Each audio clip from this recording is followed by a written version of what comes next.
back to this Real America's Voice news break. I'm Terrence Bates. As always, it's nice to have you along for the ride. Voice news break. I'm Terrence Bates. As always, it's nice to have you along for the ride. Hydration may be just what the doctor ordered when it comes to curing your obesity and your depression. My next guest is a believer, and he's in fact making his clients believers as well. I was at my doctor's office. I was in a bad state of depression. She said, Annette, you're going to have to lose weight. I started out in November at 194 pounds. My final check-in weight the other day was 135.4. Talk about pant size. I am constantly going out and buying new pants. The man that helped make that a reality, Energized Health founder John Jubilee. John, good to see you. Great to see you, Terrence. All right, so let's talk about how obesity and depression may be related. Yeah, well, there's a lot of reasons and a lot of medical studies for that, Terrence. And of course, when somebody grows up and they're in a normal size, there's just a natural side of it, right? Like none of us want to have to go keep buying bigger and bigger and bigger clothes. But physiologically, Terrence, what happens is all that visceral and subcutaneous fat, it's suffocating our organs. And when our organs are getting suffocated, it is depressing. I mean, it's physically depressing because the body is being put in trauma. It's like if somebody put, a 100-pound weight on your chest when you're trying to sleep. That's what that weight feels on all day long. And so that mentally becomes very draining to us, just that extra weight. There's even a scripture in the Bible, Terrence. It said, let us lay aside the weight that does so easily beset us. Oh, wow. I never knew that scripture, but I can use that now as an excuse for why I may be adding some pounds. So talk about intracellular hydration and how it factors into this conversation and helping to pull back on the depression and on the obesity that might beset us.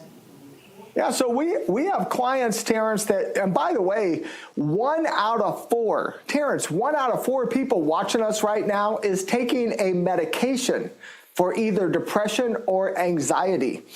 It is an absolute epidemic in the United States of America because of, all of our oxidative stress and our hurriedness, our busyness in life. 1 out of 4 people, Terrence, is on a mood altering, to try to alter their mood in a good way, medication. And I want to encourage people that we have had thousands, if not tens of thousands of people that were on 1, 2, 3, even we have one client was on 5, and they get off all their medication. Why? Because intercellular hydration hydrates the biggest hydrated necessity hydrated organ in your body, which is your brain. When your brain is hydrated, you create new neural pathways and new brain synapses activity. You basically supercharge, and then you do not need the medication. And cool side effect, like this lady, she lost 60 pounds of fat, but more importantly for her, Terrence, she got rid of her depression and she got rid of the weight.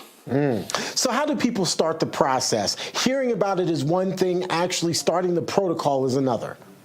Yeah, listen, let me encourage people. Look, just book a call, guys. Go on our website. There is a little master class. You could watch Chelsea and I for about 15 minutes, and then just book your call. You have nothing to lose.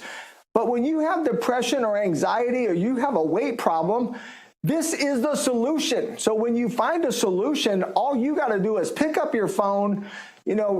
Actually today, all you got to do is click on your website first. Click on a website, watch a little master class, and then book your call.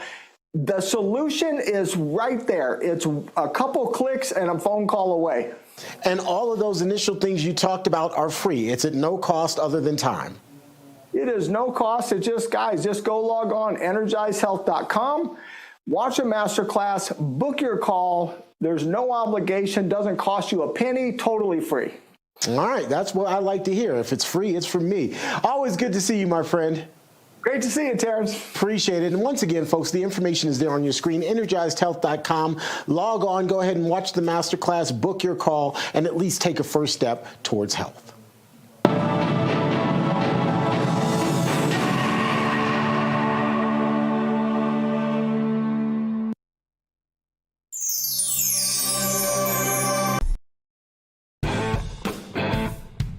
when the lights go down, the truth comes out. This is built like a chicken McNugget, but...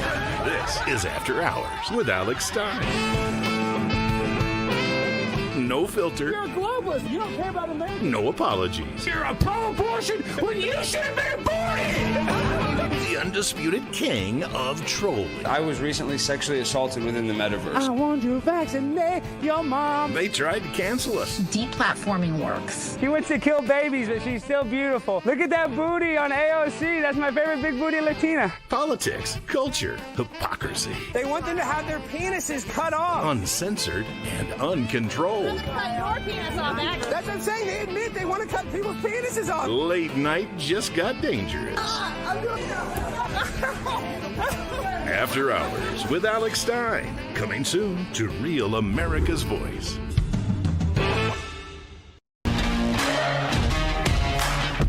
There's always something to make you look around and say, hey, you know what? I live in a pretty great country.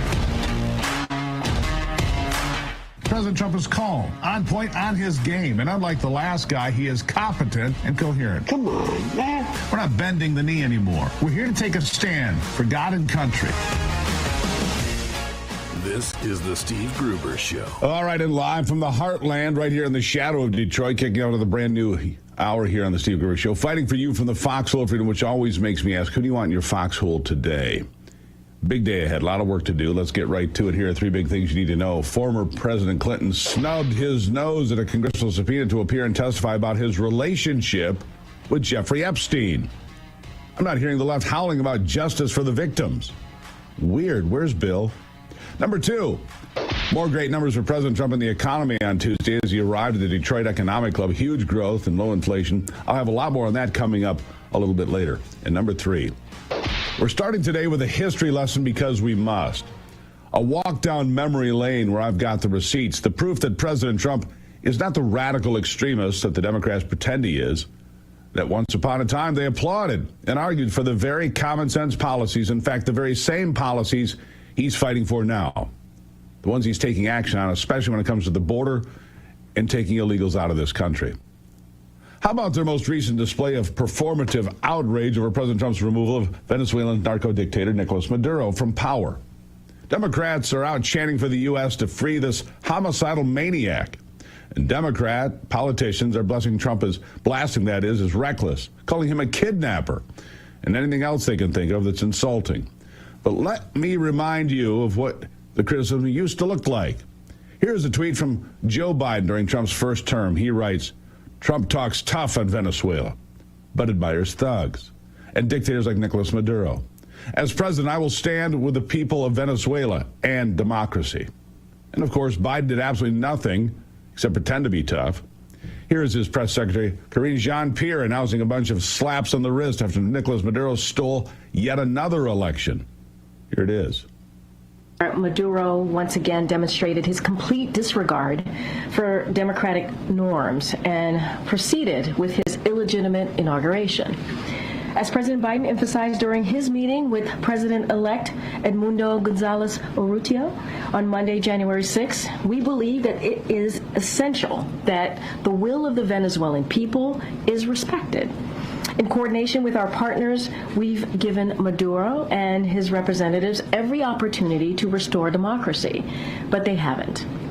So today we are building on all of our previous actions and taking further major actions. We announced new sanctions on key Maduro-aligned officials as a part of our efforts to hold them accountable, and we imposed more visa restrictions totaling nearly 2,000 individuals.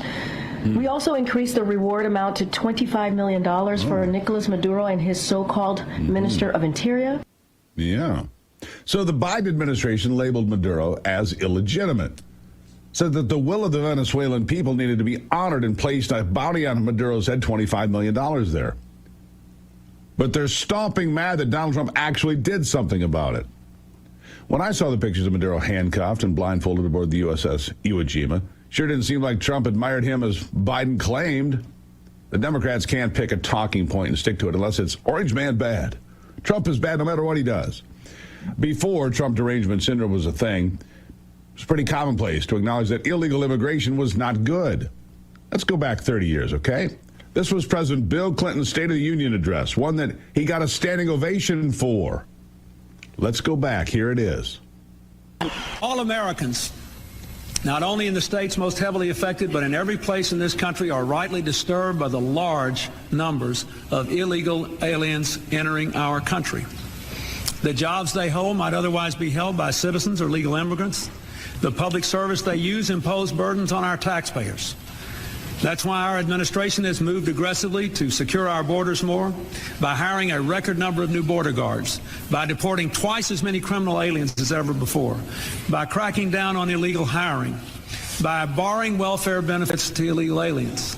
In the budget I will present to you, we will try to do more to speed the deportation of illegal aliens who are arrested for crimes, to better identify illegal aliens in the workplace as recommended by the commission headed by former Congresswoman Barbara Jordan.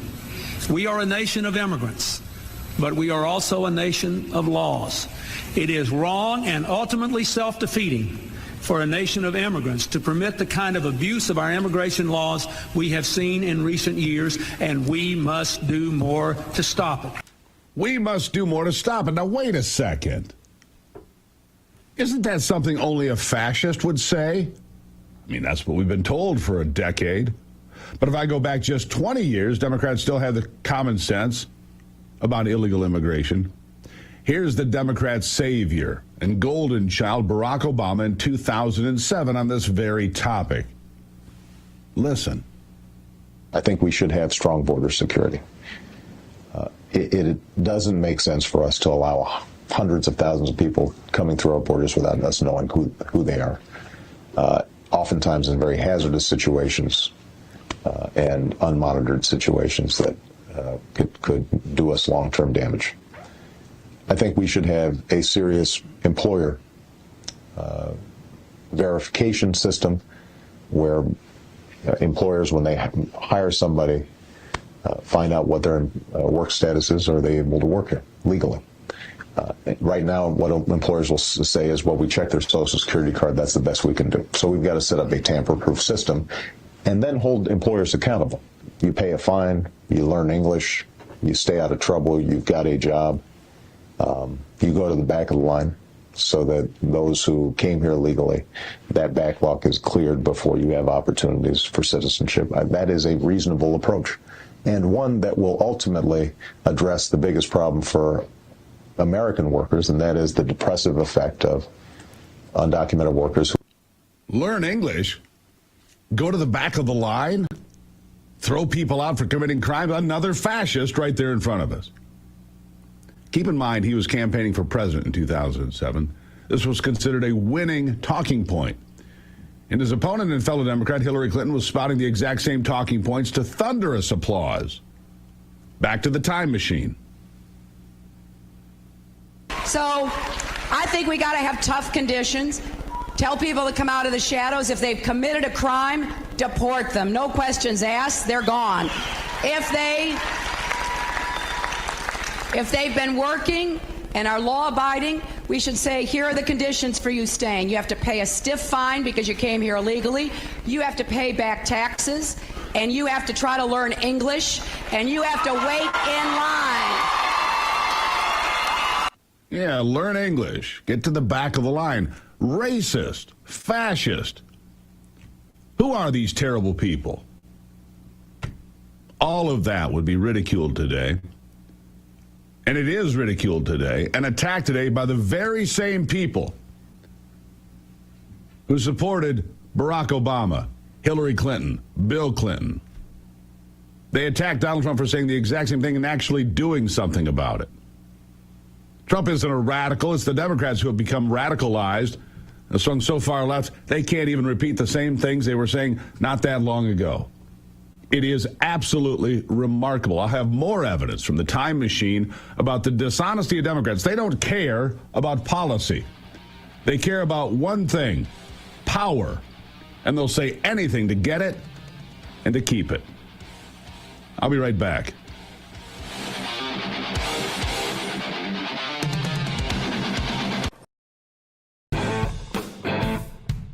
When the lights go down, the truth comes out. This is built like a chicken McNugget, but This is After Hours with Alex Stein.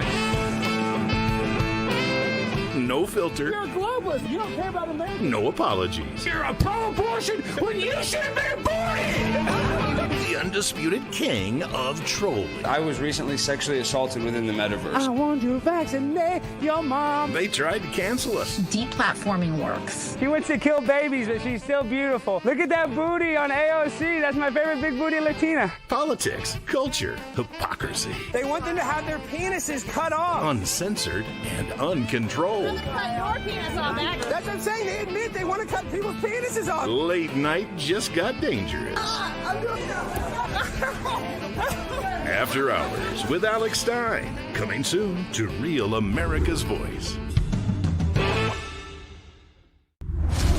I'm a J6er. I spent 1,143 days in prison. I'm a J6er, and I spent 3 months in jail and about a year in prison. I spent 4 years out of an 18-year sentence in prison.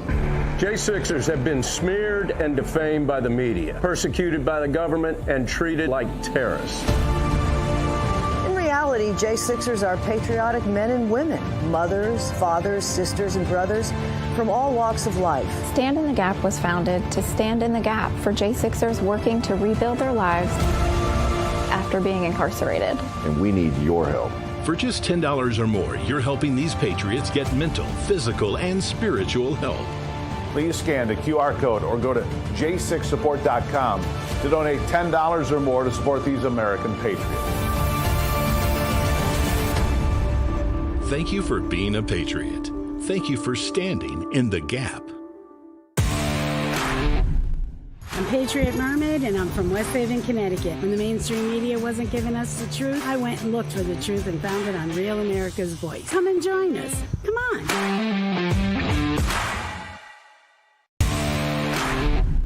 My name is Sandy Zeiss. Rav is the greatest for me because I live alone, and when I'm watching in the morning, have my coffee, I feel like I'm talking with family.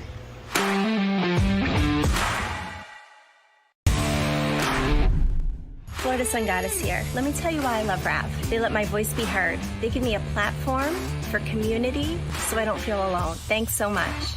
God bless.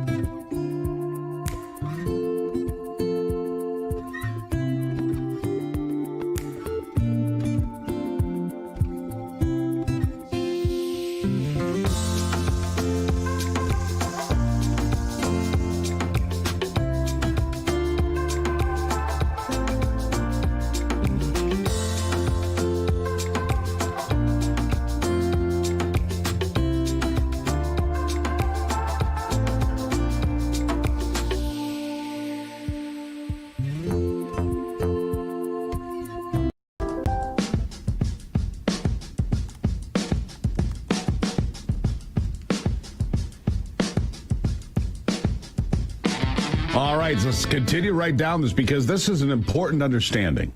They don't care about principle or policy. They care about power. They'll say anything, and they will shift in any direction if they think it means that they'll get some power back. In 2006, Senate Democrats, including Chuck Schumer, Hillary Clinton, Barack Obama, and Joe Biden, all voted for the Secure Fence Act, authorizing hundreds of miles of border fencing.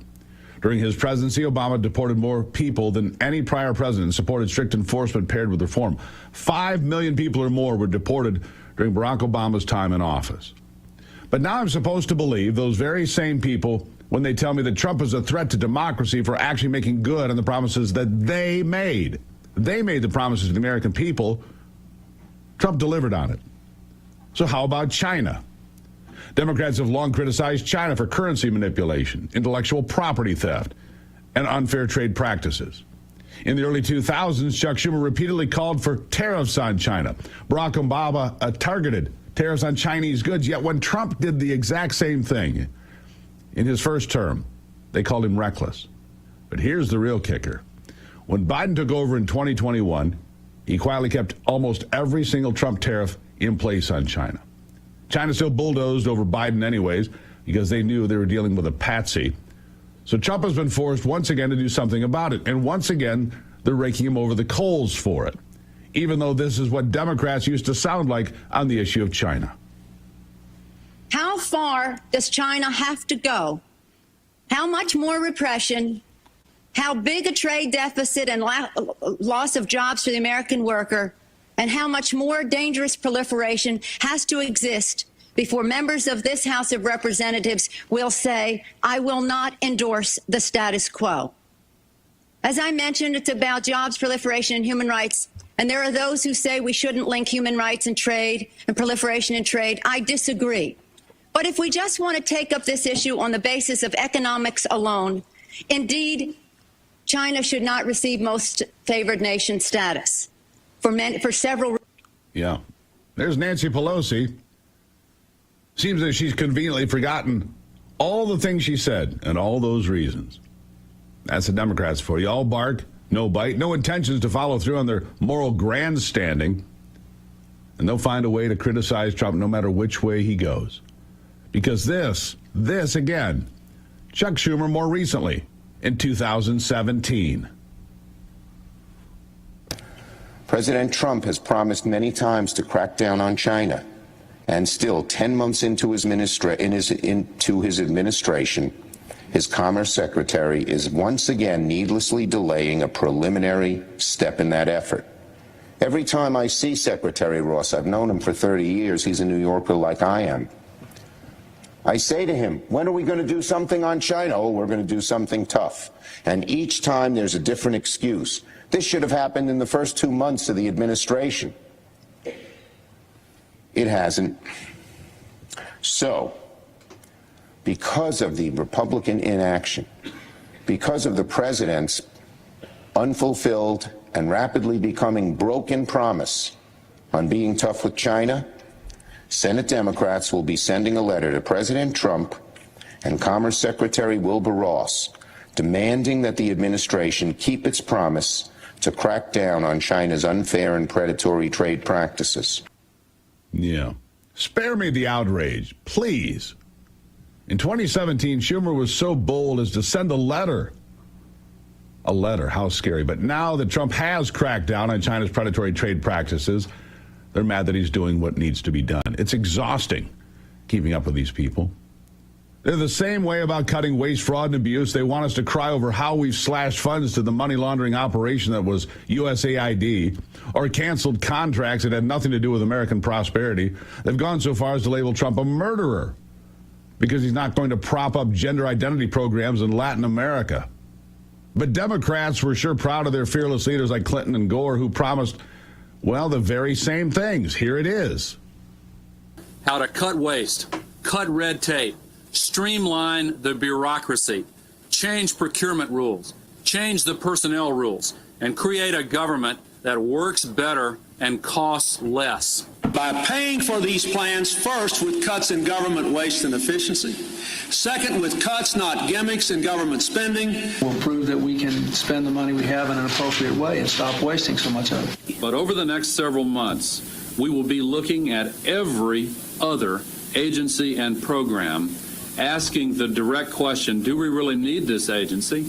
Do we really need this program? 20 years into a period in our history where most American wage earners are working longer work weeks for stagnant wages. It is outrageous for the government to have rules and regulations which take those people's money from them and spend it on things that cannot be justified. One of the commitments that I made to the American people was that we would do a better job here in Washington in rooting out wasteful spending. They didn't do a better job. Trump did. They sound exactly like him. The difference is that Trump actually delivered on his promises. And Democrats are mad about it, which is why I just can't take them seriously at this point. Neither should you.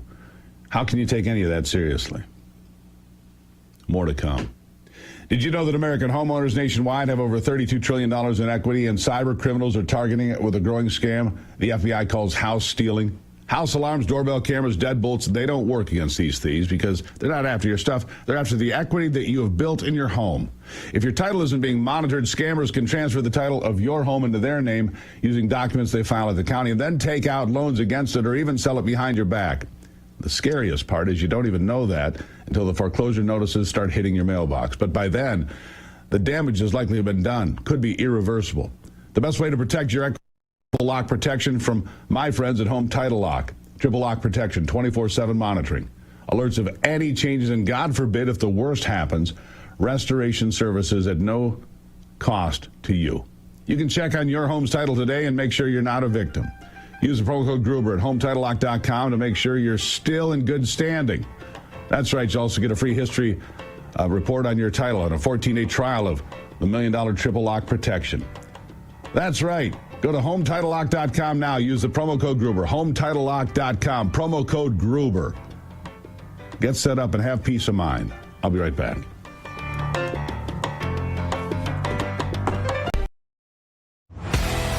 What if watching Real America's Voice was just the beginning? Proud to introduce the RAV Ambassadors, the new grassroots platform that turns viewers into leaders, connecting directly with hosts like Steve Bannon, Dr. Gina, and more. Built by Patriots for Patriots. Inside the RAV Ambassadors Hub, you'll get exclusive updates, challenges, and behind-the-scenes missions straight from the people shaping the fight for faith and freedom. Every action you take, every share, post, and mission earns you points, badges, and ranks. Compete with Patriots nationwide. Unlock rewards, exclusive gear, even chances to appear on air or attend live RAV events. But this isn't just about watching, it's about doing. Joining campaigns, volunteering locally, standing for truth. This isn't just a fan platform, it's a movement, one voice at a time. Scan the QR code or go to ravambassadors.com to join now. Because America's voice is your.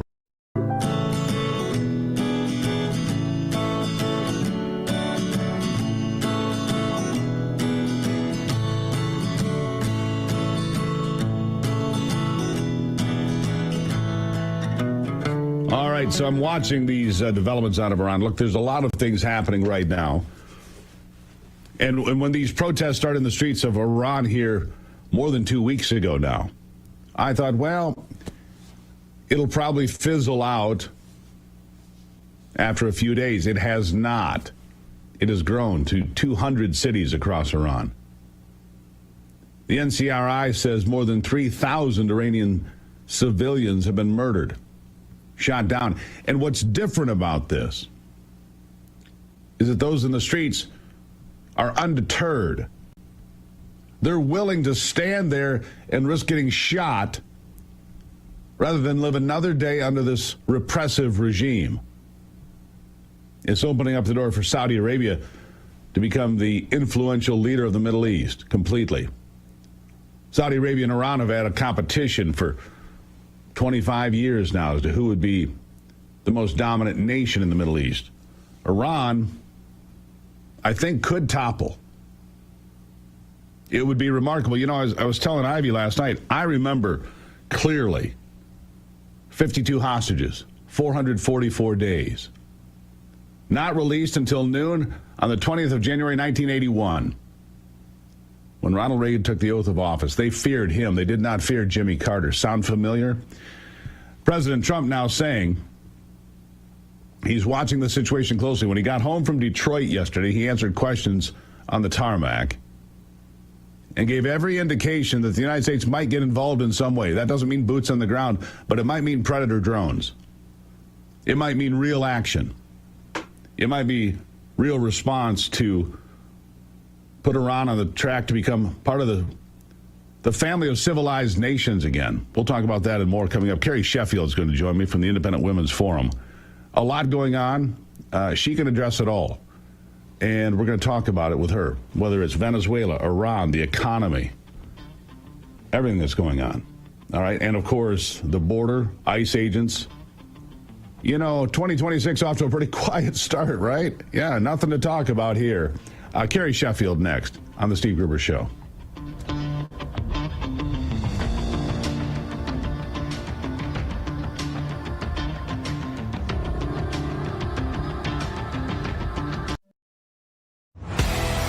What if watching Real America's Voice was just the beginning? Proud to introduce the RAV Ambassadors, the new grassroots platform that turns viewers into leaders, connecting directly with hosts like Steve Bannon, Dr. Gina, and more. Built by patriots for patriots. Inside the RAV Ambassadors Hub, you'll get exclusive updates, challenges, and behind-the-scenes missions straight from the people shaping the fight for faith and freedom.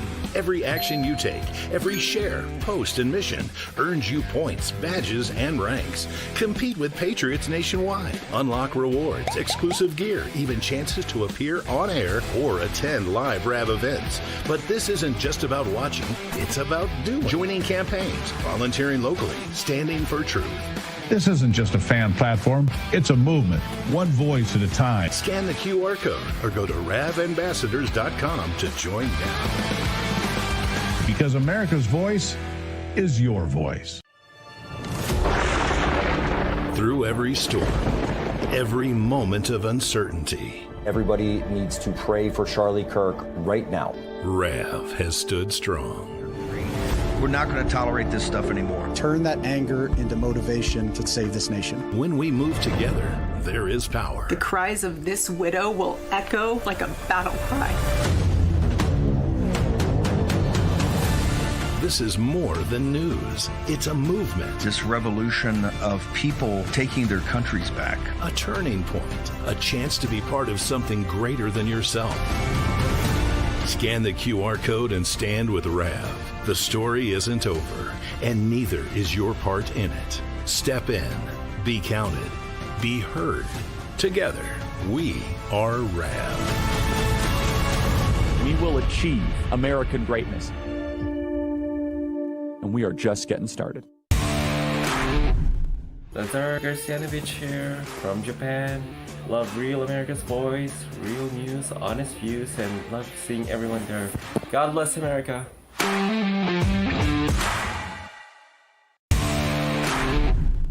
Hey y'all, it's Nancy from Texas. Real America's Voice gives us truth, not propaganda, and we need that. Thank you so much.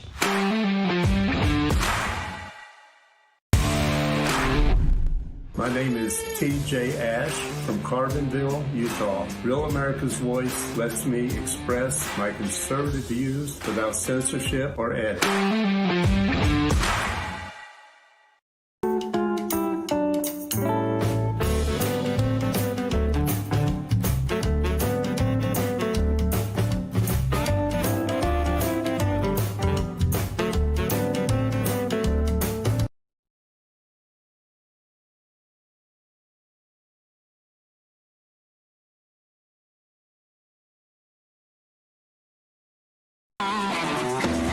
I want to jump right back into it with Carrie Sheffield, the senior policy analyst. I want to jump right back into it with Carrie Sheffield, the senior policy analyst, that is, at the Independent Women's Forum. Carrie, good morning. Good to have you here. Quiet start to the 2026 new year, right? Very demure. Yeah, very quiet. It started with the ouster of Maduro, of course, the ICE actions and so forth. But as I was talking about just before I brought you on, I thought this Iranian uprising would be like the others. It would last for a few days. Some people would lose their lives. They'd be martyred. And then it would go back to the status quo. But it doesn't look that way to me. What are your thoughts when you see all of this video and these headlines right now? Well, I'm hoping and I'm praying that the people will get their freedom, because that's what the people are saying they want. And they've been saying this for a while. And you're right, Steve, that we've seen these uprisings. I remember dating back even to 2009, just in recent history. There were these protests and people putting, I think that they were putting up, purple or blue thumbprints saying they wanted a free and fair election because they know that they don't actually have that.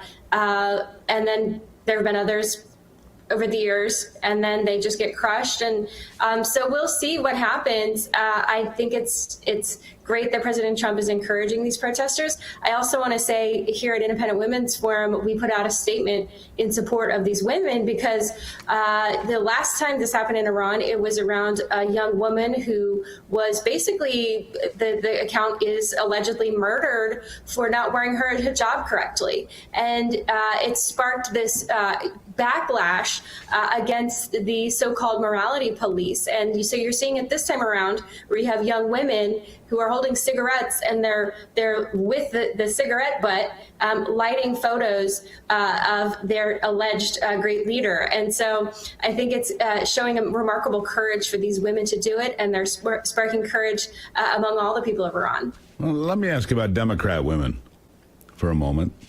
Democrat women are the ones that seem to be most opposed to Donald. Educated white women, Democrats, liberals, far left. If Donald Trump takes action in Iran, they'll be flying Iranian flags by morning. Don't touch Iran. They'll fly Venezuelan flags, Mexican flags. It doesn't matter. It is bizarre. We just did a history lesson at the top of the program where we played Hillary Clinton, Bill Clinton, Barack Obama, Chuck Schumer, all talking about how we had to secure the border, how we had to be tough on China, how we could not allow Maduro to continue to run roughshod over his people. And Donald Trump has done all of those things. And at every step of the way, led by liberal white women, the Democrats have attacked. Every step of the way. What has become of the Democrat Party? You know, it's interesting. Malcolm X said that a white liberal is so much worse than a white conservative because they think what they're doing is right, and they're so misguided, and they don't really care about outcomes. They just think because they have supposed good intentions that they are morally superior than everybody else.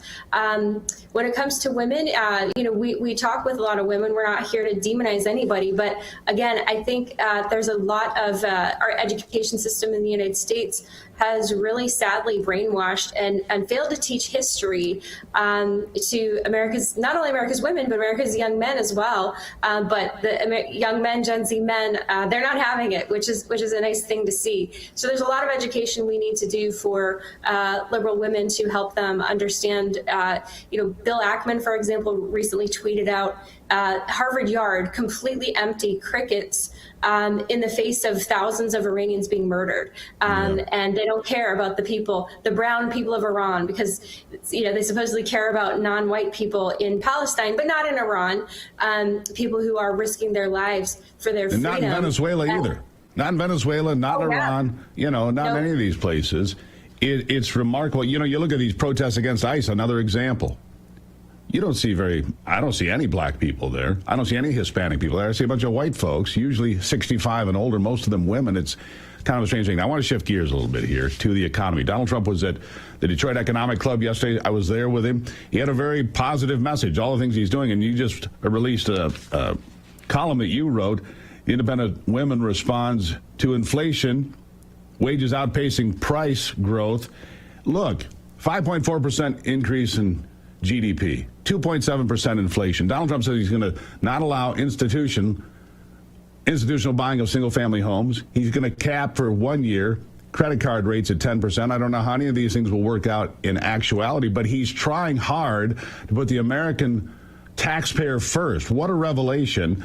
And look, the economy is doing better. Has it reached everybody? No, there's a lot of damage to be undone. But tell me about your column and tell me about where you think the economy is today as we sit here. Sure. So our statement, we looked at some really encouraging trends. So, for example, I mean, the headline talks about how wages are outpacing inflation, which means that families are feeling that in their pocket. On average, real wages plummeted by $3,000 under Joe Biden, and real wages under just this first year of President Trump are up by $1,300. And then you have multi-year lows in gas prices, mortgage prices, and rent prices have hit multi-year lows. So it really is the president. He had a playbook in his first term economically, and within the first year, we're seeing him bringing that back, and people are benefiting because of it. And so I think the fact that he was there in Detroit to let folks know all of the good news is really important. And I think what's also important is this question of affordability. I think it's something that conservatives need to point out because I live here in Virginia, and unfortunately we have a new governor who's about to be sworn in a couple of days, and Abigail Spanberger is going to be our governor, and she was beating this drum of affordability and saying that, conservatives don't care about affordability. The thing is, you can't go back and blame Joe Biden, even though he had a 20% inflation, which was record.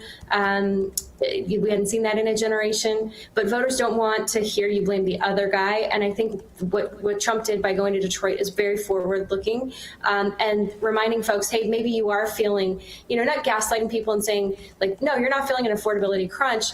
But I think the important thing to point out is that it's Democrat led states that are at the tip of the spear for increasing prices. So, President Trump's White House economic team, the Council of Economic Advisors, they put out a map showing how inflation on average in blue states is 3%, but is only 2.5% in red states.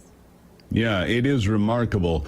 And it's going the right direction. When you see gas at $2.49 here in Michigan, some places it's $1.99. And he talked about that yesterday. Energy is so critical to this country. We need vast quantities of cheap energy for the American economy to hum the way it is.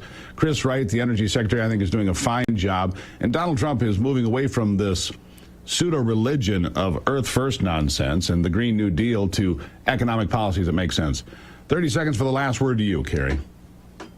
Well, one thing we're very encouraged about President Trump and prices is healthcare prices. So, and even this week, as HHS Secretary Kennedy highlighted what happened last week by the Medicare and Medicaid services under President Trump. They have put out a new rule that is going to require the prices posted up front when people shop for medical care. This is going to be revolutionary in prices because it will force the hospitals and the doctors and the physicians and the healthcare providers to compete for care, to have transparency, and there's going to be actual penalties for not complying. IndependentWomen.com if you want to read more from Carrie and her team there at the Independent Women's Forum. Great stuff. Carrie, always a pleasure to see you. Thank you. Thank you. God bless. Greatly appreciate it. God bless you. IndependentWomen.com. You can find out more from Carrie Sheffield.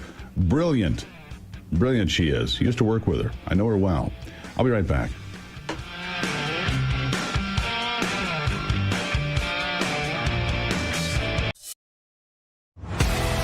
What if watching Real America's Voice was just the beginning? Proud to introduce the RAV Ambassadors, the new grassroots platform that turns viewers into leaders, connecting directly with hosts like Steve Bannon, Dr. Gina, and more. Built by Patriots for Patriots. Inside the RAV Ambassadors Hub, you'll get exclusive updates, challenges, and behind-the-scenes missions straight from the people shaping the fight for faith and freedom. Every action you take, every share, post, and mission earns you points, badges, and ranks. Compete with Patriots nationwide. Unlock rewards, exclusive gear, even chances to appear on air or attend live RAV events. But this isn't just about watching, it's about doing. Joining campaigns, volunteering locally, standing for truth. This isn't just a fan platform, it's a movement, one voice at a time. Scan the QR code or go to ravambassadors.com to join now. Because America's voice is your voice. Through every storm, every moment of uncertainty, everybody needs to pray for Charlie Kirk right now. RAV has stood strong. We're not going to tolerate this stuff anymore. Turn that anger into motivation to save this nation. When we move together, there is power. The cries of this widow will echo like a battle cry. This is more than news. It's a movement. This revolution of people taking their countries back. A turning point. A chance to be part of something greater than yourself. Scan the QR code and stand with RAV. The story isn't over, and neither is your part in it. Step in, be counted, be heard. Together, we are RAV. We will achieve American greatness. And we are just getting started. Lazar Garcianovich here from Japan. Love Real America's Voice, real news, honest views, and love seeing everyone there. God bless America.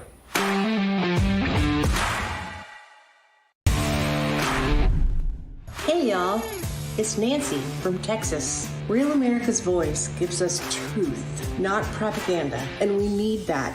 Thank you so much.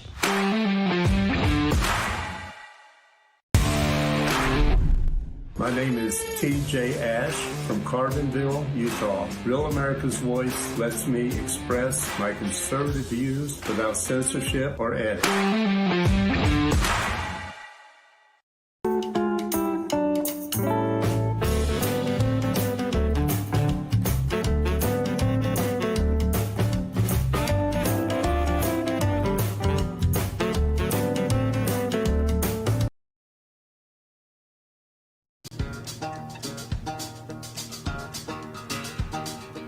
Welcome back to the program. A lot of big changes, as you know, at Health and Human Services when it comes to the things you eat, the medications and vaccines we give to our children.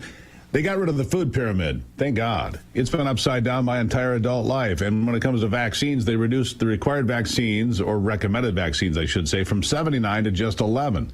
I think they're both great steps forward to keep people healthy. Dr. Alejandro Diaz is the chief of pediatric medicine at the Wellness Company. Joining me now to discuss these. Doctor, nice to see you. Hi, Steve. Thank you so much for having me on.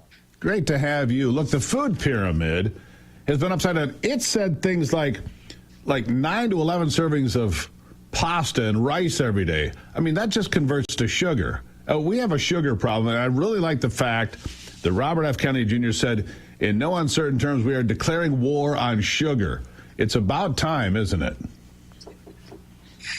I think it's one of the most incredible advances in nutrition-wise, and we really echo and thank Secretary Kennedy because, you know, we get for decades our kids addicted to sugar.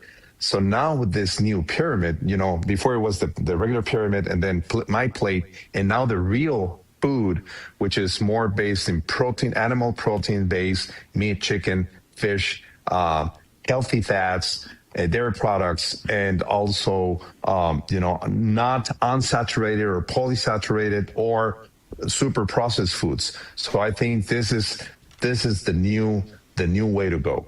Yeah, I agree with you. Look, that's the way I've eaten my whole life. We eat real butter. We eat ribeye steaks. We eat real vegetables. All this processed stuff that kind of looks like food and tastes like food, but really isn't food in the center of your grocery store. That's not food. They're food-like products, but they're so highly over-processed with salt and sugar and preservatives. I mean, I can't believe anything good comes out of those boxes.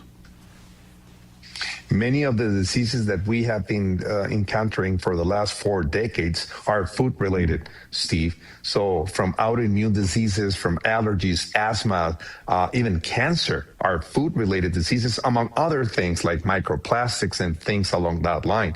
So this new pyramid, I think it will just bring a lot of health and a healthier society to the United States. I agree with that. The other big news out of HHS, the reduction of the number of vaccines recommended from 79, I think was the number, to just 11, which means we're still going to look at the basic childhood illnesses, the basic childhood vaccine schedule. But this is also a step forward. I mean, 80 shots for kids, including things like Hep B, before the kid is even a day old. I mean, these things, I think that a lot of people made a lot of money, but I don't think the kids got healthier. Do you? I am 100% agree with you. As you know, Steve, I'm a pediatric allergist immunologist, and I've been in clinic for 35 years. And I've seen these diseases rises up until they started to bring all this crazy schedule of vaccines. And I am very, very proud of Secretary Kennedy that he has been brave enough to change that schedule of vaccines and reducing the number of vaccines. We know the link of neurodevelopment disorders as well as autism and so many other problems with this huge amount of vaccines. So we will start to see a healthier community within the next 10 years. Yeah. It's pretty clear, Doctor, that Health and Human Services, under the leadership of Bobby Kennedy, is willing to break with the failures of past and chart a new way forward for the health of this country. What are some of the next steps? I mean, these are good steps, but what would you like to see happen? Well, definitely, to be honest, more conscious doctors. We need to invite more physicians out there to understand that, food, it's a very important process of health. And just to try and get more holistic approach with our patients instead of the huge amount of medications and full of prescriptions. Invite our patients to go and do exercise, to get sunlight, to get their supplementations and things along that line. More exercise. Now with this food pyramid that they're going to change the food at schools and hospitals and prisons and all the places, I think this is a phenomenal change. We will see a healthier community within the next very couple of years. Yeah, and real quickly, it's January and we're having a pretty tough flu season. I got a couple of the folks in my household, a lot of folks dealing with it right now. Hospitalizations at a 30-year high, 45 states reporting very high levels of the flu. What do you recommend for people to get the flu for early treatment? Well, definitely at the Wellness Company, we have the Contagion kit, which is an amazing kit that has all the antibiotics, antivirus like hydroxychloroquine, ivermectin, oseltamivir, budesonide, the nebulizer, and things along that line that will help everybody who is dealing with flu symptoms. That this season probably has been the highest 35 years practice. Yeah, it's been a very difficult flu season, to say the least. Doctor, really appreciate your input here today. All of these things, by the way, available from the Wellness Company. We'll talk about that in a minute. But, Doctor, thank you so much for being here. Thank you, Steve. Thank you so much. Now, as we have seen, this new administration in Washington bringing positive changes, we just discussed, when it comes to fixing our broken healthcare system. But the reality is there's only so much the government can do. Making America Healthy Again starts at home with you and me. And that is where the Wellness Company comes in. You see it here from TWC doctors like Dr. Diaz. And you know their products are the gold standard for keeping you and your family safe and healthy.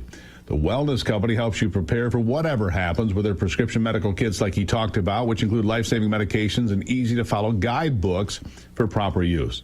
They also offer a wide range of products from ivermectin to methylene blue to weight loss solutions, all designed to help you stay healthy and live a longer, stronger, more satisfying life. Make America Healthy Again starts at home. Do your part. Protect the health of you and your family. Go to twc.health/Gruber. Order today. Use the promo code Gruber. You're going to save 10% right now. twc.health/Gruber. Order today. That promo code is Gruber. Again, you'll save 10%. Stay healthy, America. We've got a country to save. I'll be right back. This is the Steve Gruber Show.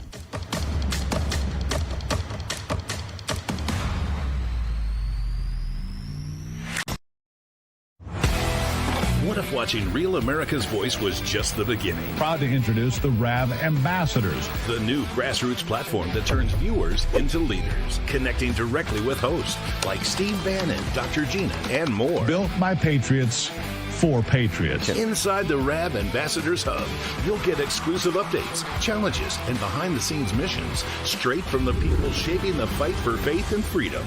Every action you take, every share, post, and mission earns you points, badges, and ranks. Compete with Patriots nationwide. Unlock rewards, exclusive gear, even chances to appear on air or attend live RAV events. But this isn't just about watching, it's about doing. Joining campaigns, volunteering locally, standing for truth. This isn't just a fan platform, it's a movement, one voice at a time. Scan the QR code or go to ravambassadors.com to join now. Because America's voice is your voice. Through every storm, every moment of uncertainty, everybody needs to pray for Charlie Kirk right now. RAV has stood strong. We're not going to tolerate this stuff anymore. Turn that anger into motivation to save this nation. When we move together, there is power. The cries of this widow will echo like a battle cry.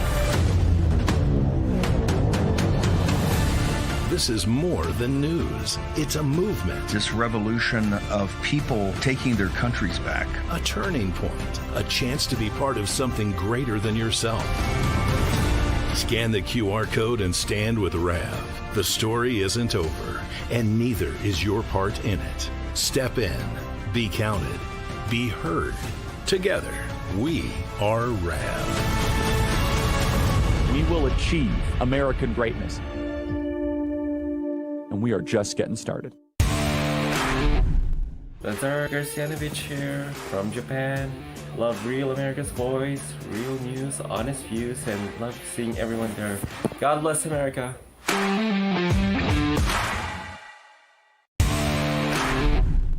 Hey y'all, it's Nancy from Texas. Real America's Voice gives us truth, not propaganda, and we need that. Thank you so much.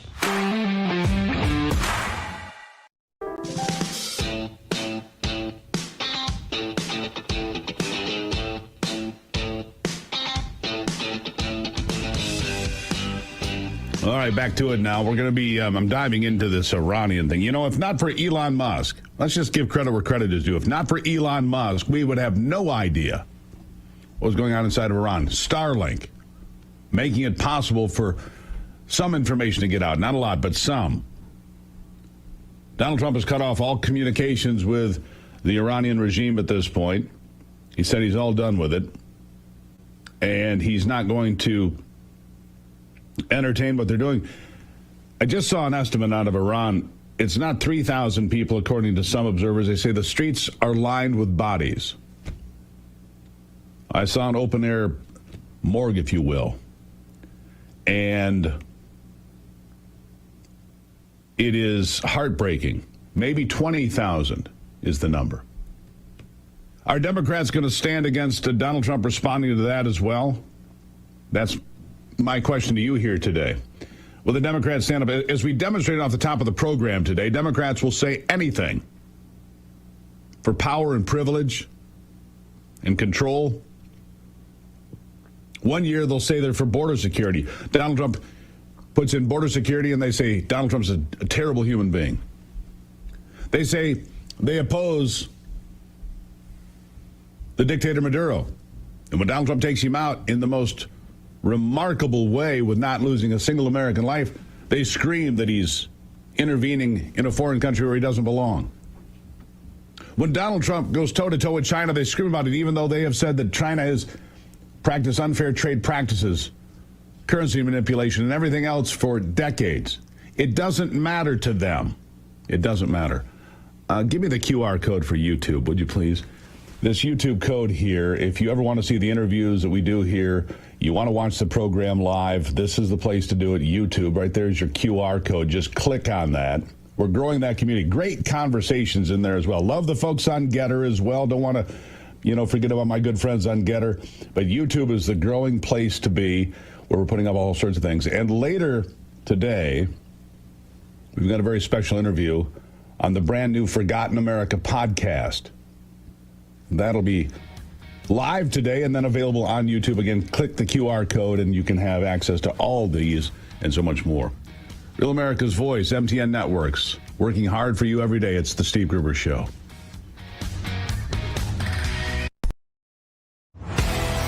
What if watching Real America's Voice was just the beginning? Proud to introduce the RAV Ambassadors, the new grassroots platform that turns viewers into leaders, connecting directly with hosts like Steve Bannon, Dr. Gina, and more. Built by Patriots for Patriots. Inside the RAV Ambassadors Hub, you'll get exclusive updates, challenges, and behind-the-scenes missions straight from the people shaping the fight for faith and freedom. Every action you take, every share, post, and mission earns you points, badges, and ranks. Compete with Patriots nationwide. Unlock rewards, exclusive gear, even chances to appear on air or attend live RAV events. But this isn't just about watching, it's about doing. Joining campaigns, volunteering locally, standing for truth. This isn't just a fan platform, it's a movement, one voice at a time. Scan the QR code or go to ravambassadors.com to join now. Because America's voice is your voice. Through every storm, every moment of uncertainty, everybody needs to pray for Charlie Kirk right now. RAV has stood strong. We're not going to tolerate this stuff anymore. Turn that anger into motivation to save this nation. When we move together, there is power. The cries of this widow will echo like a battle cry. This is more than news. It's a movement. This revolution of people taking their countries back. A turning point. A chance to be part of something greater than yourself. Scan the QR code and stand with Rav. The story isn't over, and neither is your part in it. Step in. Be counted. Be heard. Together, we are Rav. We will achieve American greatness. And we are just getting.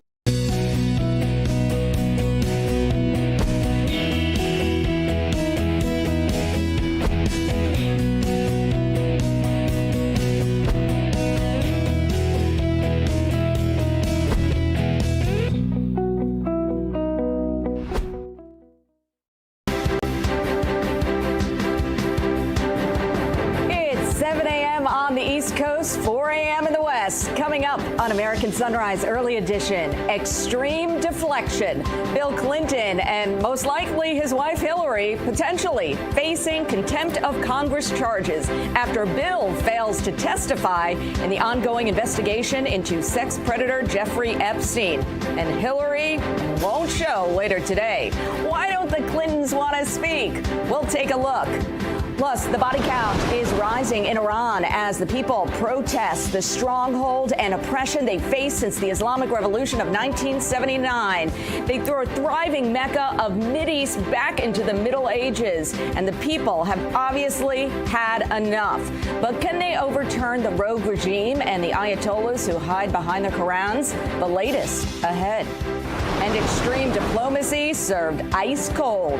Secretary of State Marco Rubio is meeting with Danish officials with the goal of obtaining Greenland. The White House is talking about purchasing the island, but officials are discussing a wide range of options for acquiring it, including using the U.S. military to take it by force. The details are just moments away as this early edition of American Sunrise starts right now. Welcome to American Sunrise Early Edition. The show where faith, freedom, and the values that built this nation take center stage. You people and others like you built this country. Join us as we break down the stories that matter. FAFO. If you don't know, now you know. American Sunrise Early Edition on Real America's Voice starts now.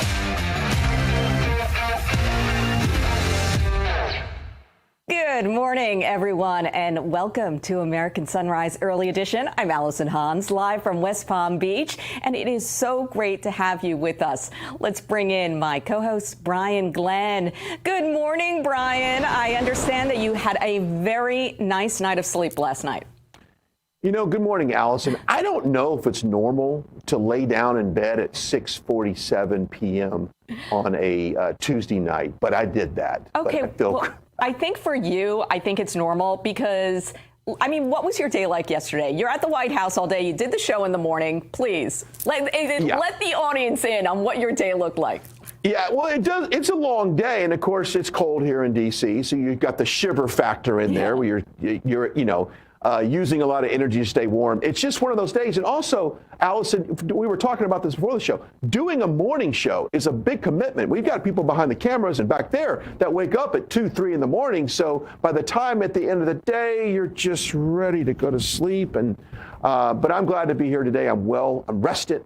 I'm fired up and I'm ready to go. Well, you look great. Well, someone who probably wants to take a nap today is Bill Clinton, because it looks like he's going to face being held in contempt of Congress after he and Hillary refused to testify in the Epstein inquiry. And it looks like Hillary is not going to show up later today either. Okay, this is not a big surprise to me, but what about you, Brian?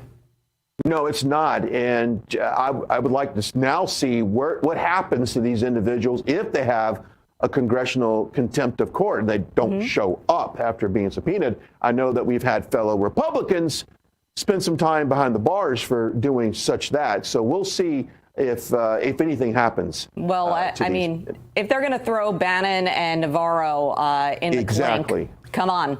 Let's bring it on. Okay, Brian, let's get away from the tawdry news and reflections of Bill and Hillary for a moment and to get to the spiritual, as we do every morning. And of course, we want to begin with God's word. This verse is 1 Samuel 16:7. But the Lord said to Samuel, don't judge by his appearance or height, for I have rejected him. The Lord doesn't see things the way you see them. People judge by outward appearance, but the Lord looks at the heart. Love that one.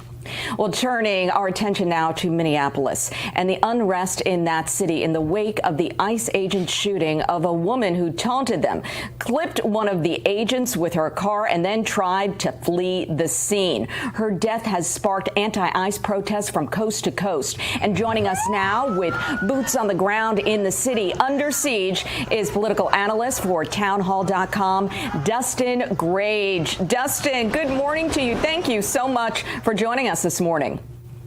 Thanks for having me. Okay, what is the latest on the ground? Yeah, so right now, these crowds are probably about a seventh of the size as what we saw in 2020. So we're not going to quite see flames yet in the Winter of Love, but quite frankly, this is the intent. This is the goal at the end of the day, because for the last 2 months, we've seen Democrats on absolute defense like they've never been in the history of me being involved in politics in the state. So they're trying to change the narrative. And what that ends up being right now is leaders in the state like Peggy Flanagan, who are telling activists to, quote unquote, put their bodies on the line. It's Tim Walz telling law enforcement that, hey, these are the Gestapo. These are literal Nazis. They're taking these people to concentration camps. Obviously, none of this is true.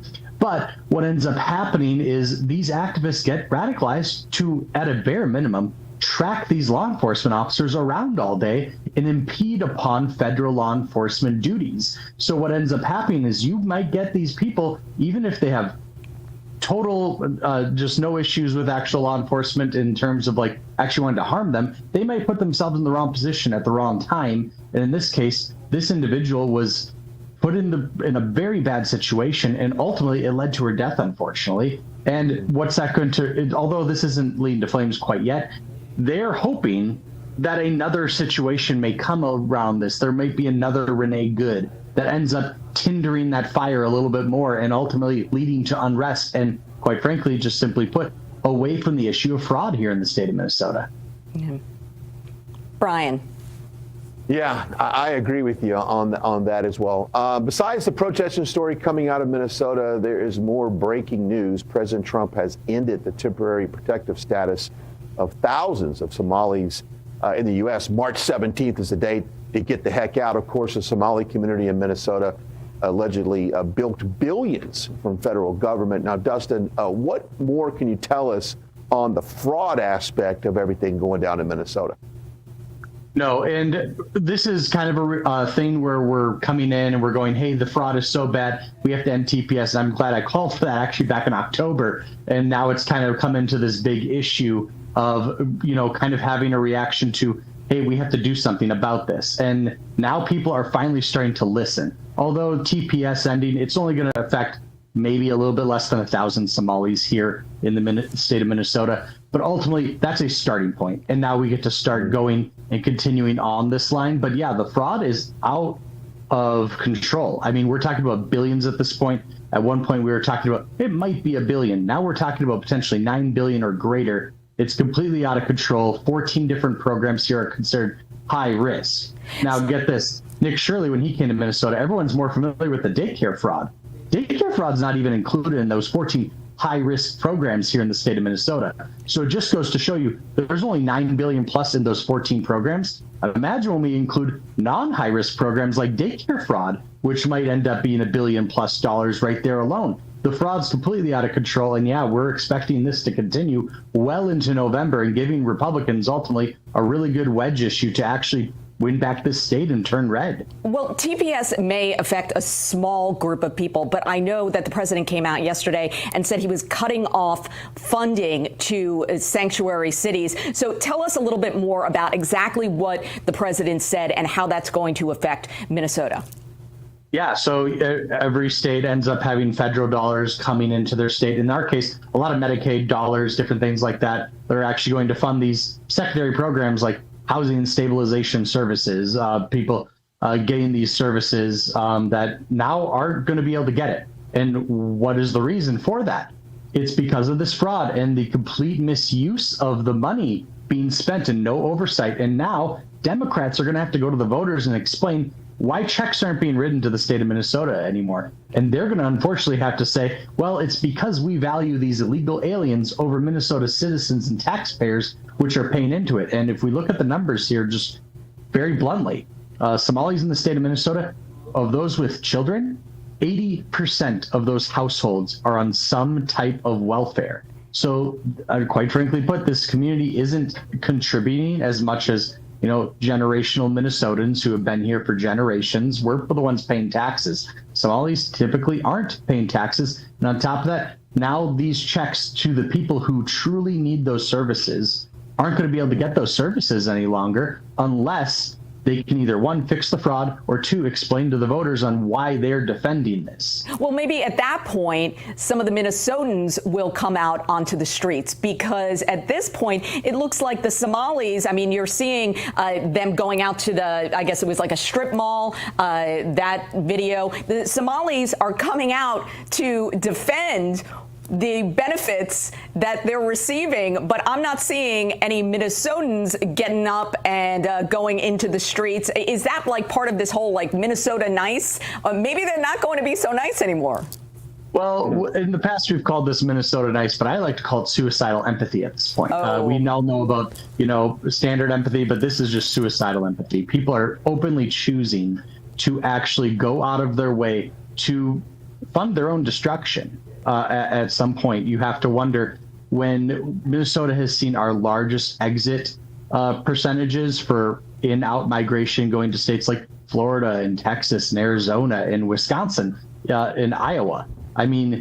Absolute mass exodus. And at some point, Minnesotans are going to have to ask, at what point is it going to become just unaffordable to actually be able to do this? Yeah. I actually think this goes deeper.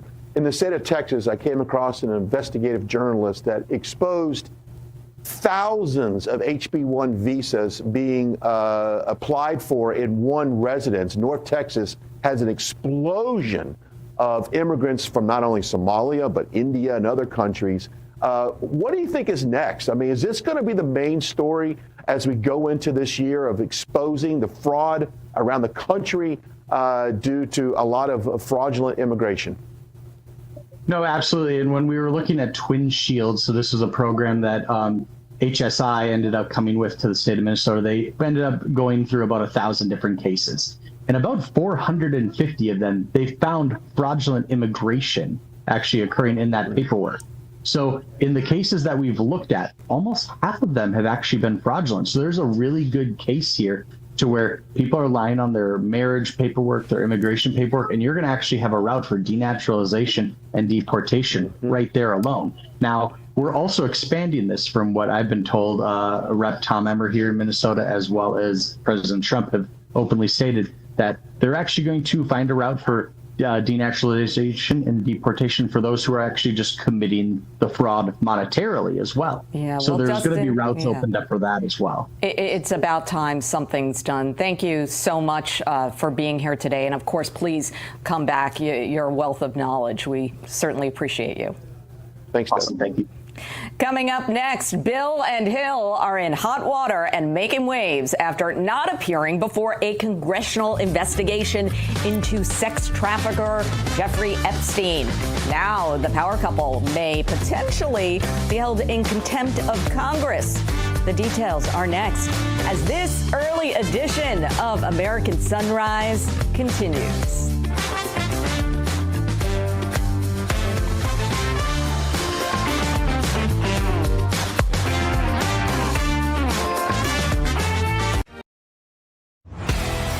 What if watching Real America's Voice was just the beginning? Proud to introduce the RAV Ambassadors, the new grassroots platform that turns viewers into leaders, connecting. Just turn on the water and watch it grow to a full-size hose. It stretches and expands like a rubber band. Old-fashioned hoses get kinks and creases at the spigot, but the new Pocket Pivot swivels 360 degrees. Just connect to the spigot and watch it pivot. And when you turn off the water, away it goes, shrinking back to a pocket-size hose. And it makes it easy to carry and put away. Copperhead. It's the hose that grows and pivots, flexes, and sprays. It puts itself away for another day. The pocket hose is so unique and so innovative, it was awarded over 100 patents. Call or go online now to get the Superlight 25-foot pocket hose Copperhead today for only $39.99.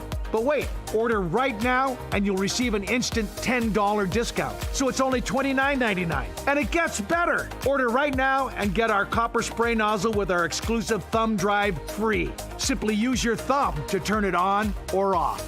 And with 10 unique patterns, you'll have a setting for every job. A $30 value. Yours free with every 50-foot Copperhead. Plus, Copperhead comes with a full 10-year warranty. It's that durable. That means you can order right now with total confidence. But this special offer is not available in stores or on Amazon. So order right here, right now.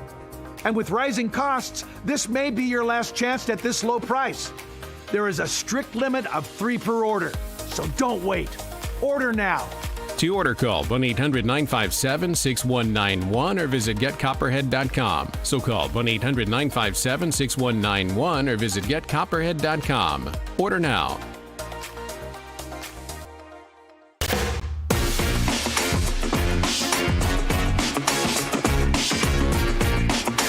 Oh, we are looking at a spectacular shot of New York.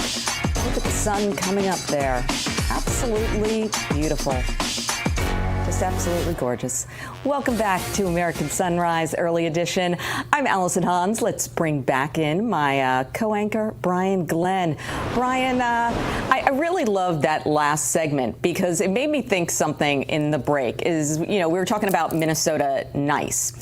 And I think largely in the country, it's not only a problem of Minnesota nice. I think it's United States of America nice. Now, that does not go for everyone, but I think that we've been taken advantage of in ways that we cannot even imagine. And the thing is that we don't always speak up for ourselves because we're taught to be polite. Many of us, okay? You've got the lunatics on the left who are running around protesting, but regular, normal, everyday people just want to be nice and kind and generous. But that comes with a problem. And it made me think of this yesterday when I saw Scott Bessent, the Treasury Secretary, talking about what has been done to us.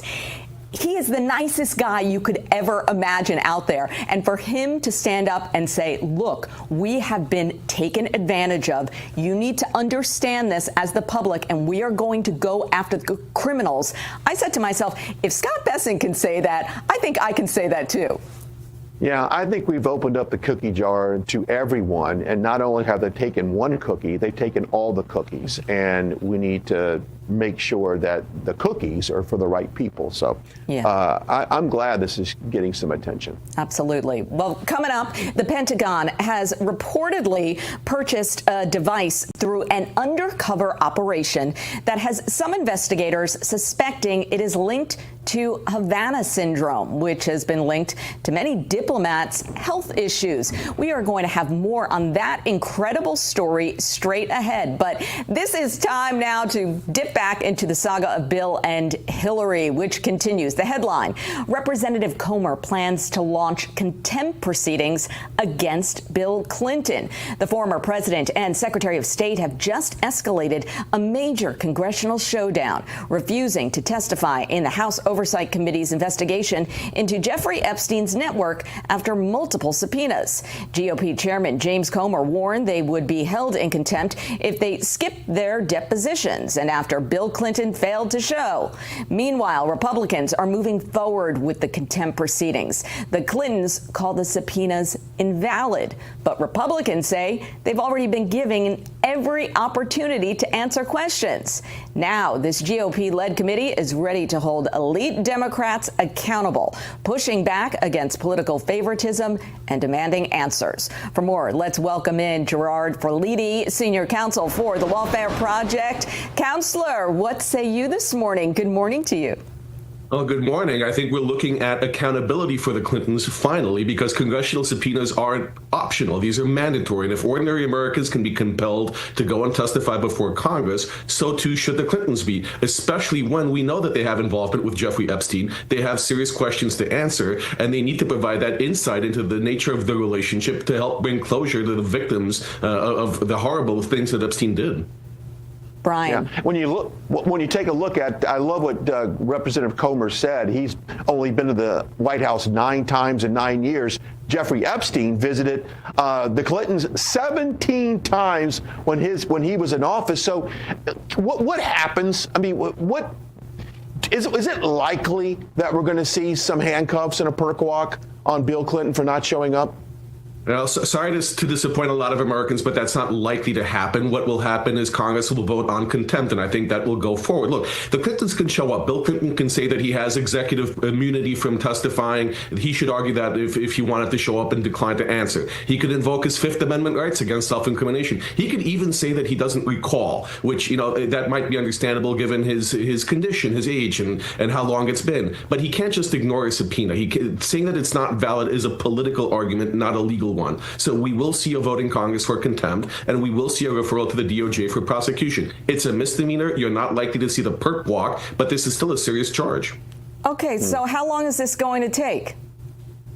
It's going to take a few months, but I think Congress wants to expedite it because you can't have a former president doing this. This is so serious, such an egregious breach of faith with the American people. You were elected to the highest office. You have an obligation now to testify when you're called. You can't just ignore selectively the law. So I think we'll see Congress move expeditiously for contempt proceedings, and we'll see that within the next 2 or 3 months. Okay, and where does Hillary fit into all this?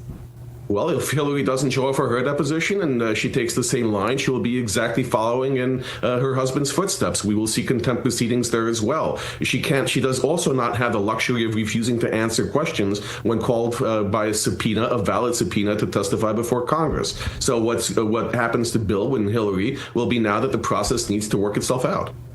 Okay. Yeah, what's interesting is I know that people are at home right now are throwing things at the TV screen. They're about to throw their phone in the Potomac here in D.C. because they want to see accountability, and they see what they've done to President Trump and other conservative leaders. We need some type of accountability. I understand the fact that you're not going to likely see a perk walk, but my goodness, can they just blatantly ignore the law on these congressional subpoenas? And what is the minimal that can happen to them? I mean, something needs to be held accountable. Look, I hate to say this, but the Clintons have positioned themselves as above the law since the 1990s. They just don't think it applies to them. They're fine dictating to Americans what they should do. They're fine telling us how to live our lives, but the law does not apply to them. They've made that clear for going on 30 years now. So unfortunately, I think that what we will see is this is going to be one more black mark in the history books for what Bill and Hillary Clinton did to this country, but we're not going to see accountability beyond some kind of a fine and the historical record that will show that this is who he was, that he refused to answer questions, that they refused to answer questions about one of the worst sexual deviants and sex traffickers in American history. So this is the final nail in the coffin of their history book in Washington, D.C. Okay, Gerard Filitti, thank you so much. Thank you, Gerard. Not too hopeful this morning, but the truth. We're bringing you the truth. I wish I had better things to say, that the process works and that they will be held accountable. But this is Bill Clinton we're talking about, and they've escaped. They've skated without consequence for 30 years. That's why we are where we are today. Okay, thank you, Gerard. We appreciate you. Coming up, President Trump is calling on Iranians to keep protesting against the regime as mass demonstrations and violent crackdowns continue across the country. We'll be back with more American Sunrise right after these words.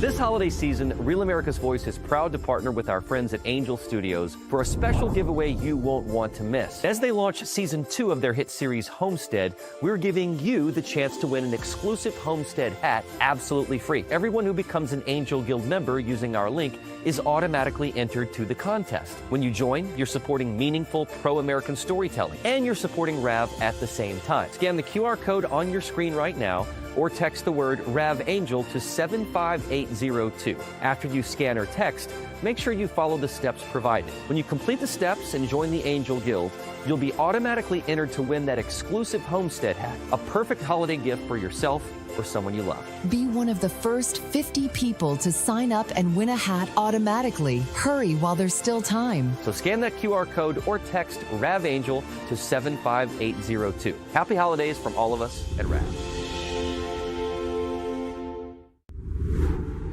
Hi, my name is Tracy L. from Arizona. I go deep around in the kitchen when it comes to the news. I watch Real America's Voice, which always serves accurate and reliable updates that are on point with their amazing hosts.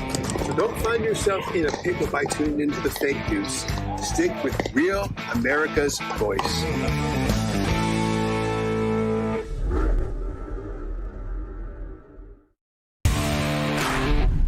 My name is Sandy Zeiss. RAV is the greatest for me because I live alone, and when I'm watching in the morning, have my coffee, I feel like I'm talking with family.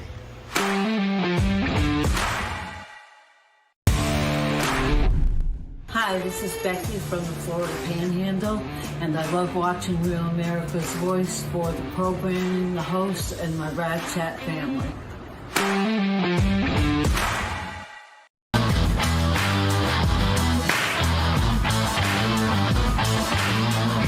All right, live look, Hillsboro Beach, Florida. Nice.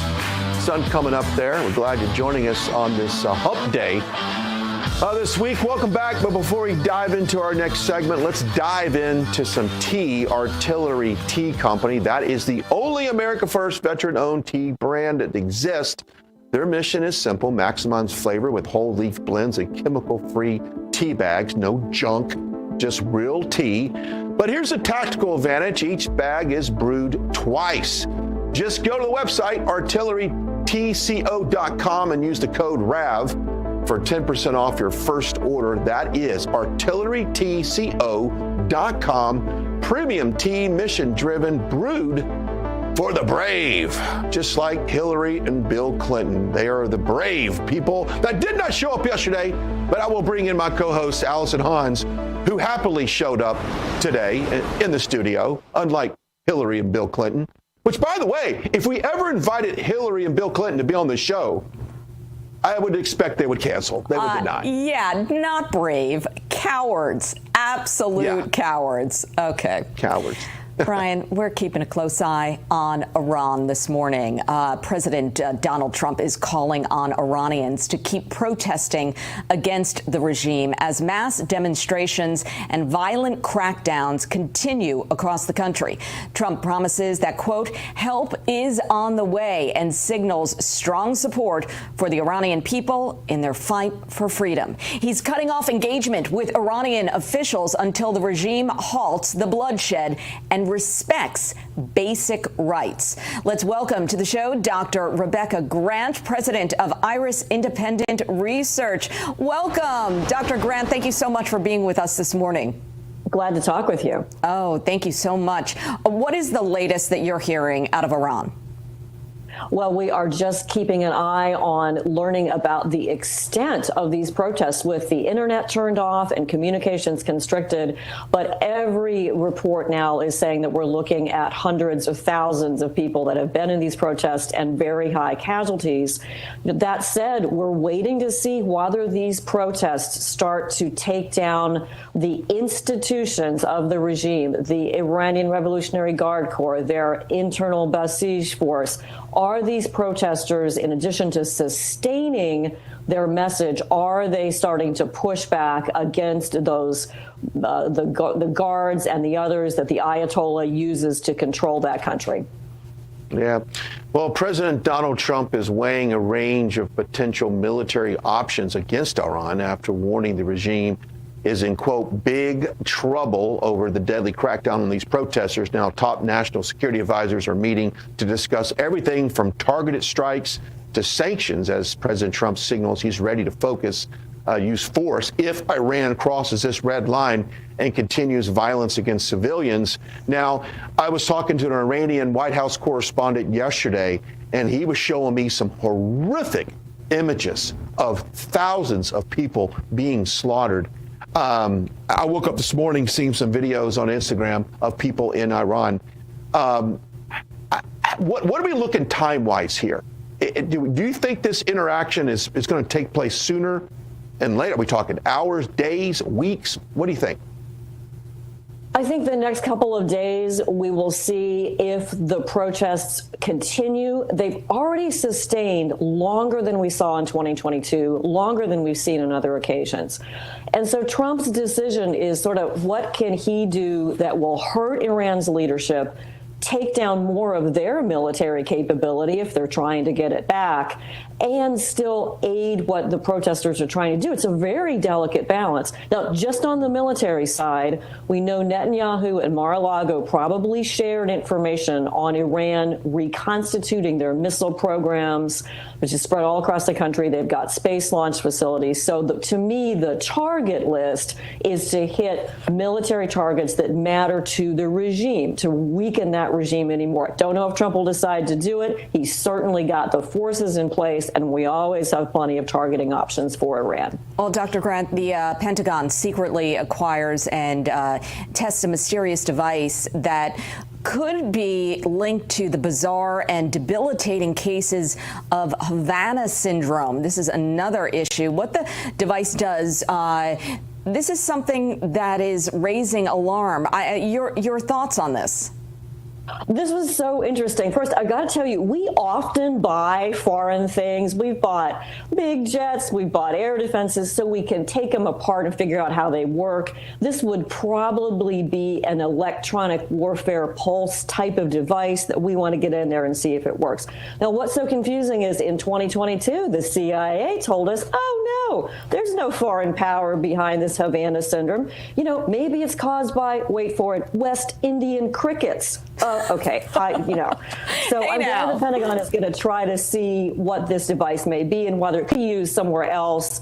And this is very good American tradecraft, reverse engineering. Let our experts see what's going on. Dr. Grant, as someone who has been watching the world for many years now, when you see everything that's happening, I mean, for a regular person, your head's spinning.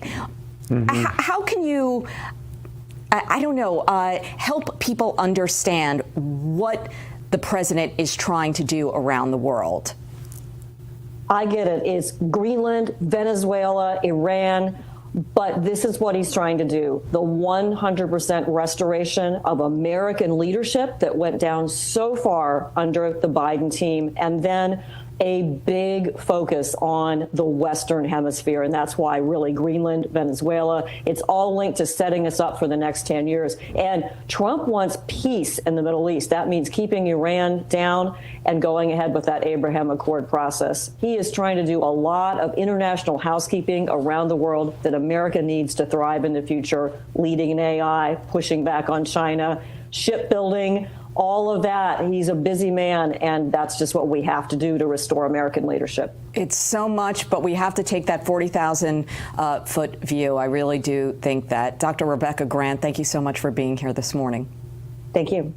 Coming up, President Donald Trump denies any knowledge or involvement in the Justice Department's subpoena of Federal Reserve Chair Jerome Powell, saying, I don't know anything about it. We're breaking that all down right after the break. No, I won't back down. You can stand me up. This holiday season, Real America's Voice is proud to partner with our friends at Angel Studios for a special giveaway you won't want to miss. As they launch season 2 of their hit series Homestead, we're giving you the chance to win an exclusive Homestead hat absolutely free. Everyone who becomes an Angel Guild member using our link is automatically entered to the contest. When you join, you're supporting meaningful pro-American storytelling, and you're supporting RAV at the same time. Scan the QR code on your screen right now, or text the word RAV Angel to 75802. After you scan or text, make sure you follow the steps provided. When you complete the steps and join the Angel Guild, you'll be automatically entered to win that exclusive Homestead hat, a perfect holiday gift for yourself or someone you love. Be one of the first 50 people to sign up and win a hat automatically. Hurry while there's still time. So scan that QR code or text RAVAngel to 75802. Happy holidays from all of us at RAV. Hi, my name is Tracy L. from Arizona. I don't stink around in the kitchen when it comes to the news. I watch Real America's Voice, which always serves accurate and reliable updates that are on point with their amazing hosts. So don't find yourself in a pickle by tuning into the fake news. Stick with Real America's Voice.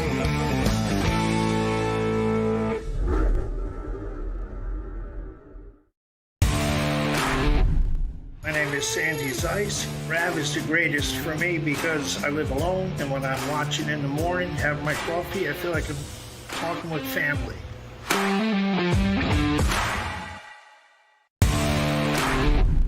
Hi, this is Becky from the Florida Panhandle, and I love watching Real America's Voice for the programming, the hosts, and my Rad Chat family. Welcome to American Sunrise Early Edition. The show where faith, freedom, and the values that built this nation take center stage.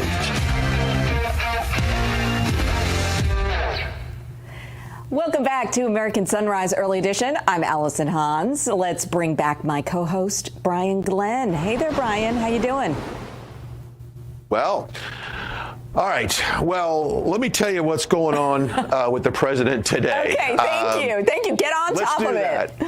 Well, you know what's interesting is his schedule does change from day to day, and the week ahead that I got back on Sunday night necessarily isn't exactly what's on the schedule today. Okay. He has what they call a signing ceremony in the Oval Office. It doesn't specify what he's signing. That takes place at 2 o'clock. That is open to the White House press team, so I'd imagine that I will be in there. So that's at 2 o'clock. Stay tuned for that. We'll break into it live as it happens. Those signing ceremonies are my favorite. And my favorite guy, Will Scharf, I love him. He's the best. Let me tell you something about Will. I love to watch Will in action there, and he'll have a stack of them.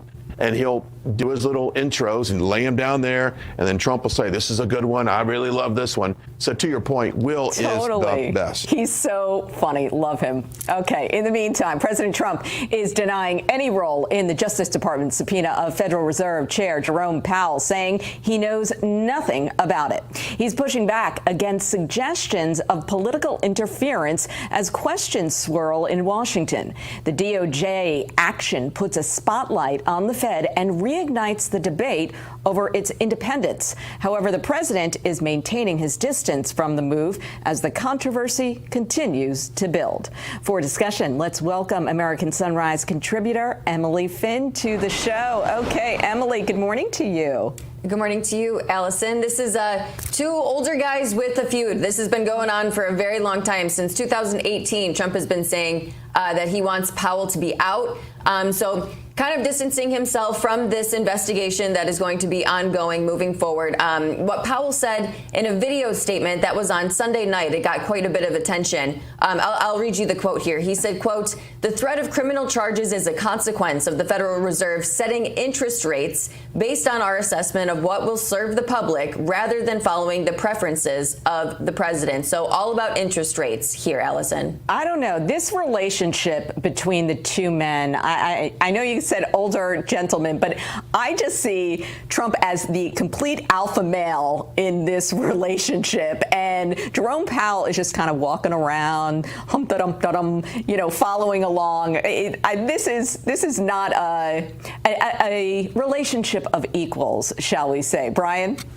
Now, do you remember the construction interview they did with they both got the hard hats on and they're talking about the overruns on the construction project, and Trump, being the businessman and the construction expert, is just calling him out on stuff, and he says, no, wait, this is for previous buildings. So I mean, if you want to look at the average cost per square foot to build something in Washington, D.C., from what I've been told, it's around about $1,100 a square foot. I think that the Fed they were priced at around 2,000 square foot. So President Trump is just trying to figure out, why is this costing Americans so much? And of course, that is in wake of his criticism about too late Powell. So I do think these two individuals, they would not be grabbing hammers on the same construction site. Let's just put it that way. No, I think you're right on that, Brian. I do believe that Powell only has a short amount of time left in this position, and it'll be interesting to see the relationship that President Trump has with the Federal Reserve moving forward after that does in fact happen. Well, I've never heard so much about the Federal Reserve in my life, and I think that Americans are going to have a real awakening to what the Federal Reserve actually does in the first place, Brian. No, it's one of the great. Barrick Bowling said it's one of the greatest positions to have in all of politics, is to be the Fed chairman. So much control, so much power, if you will.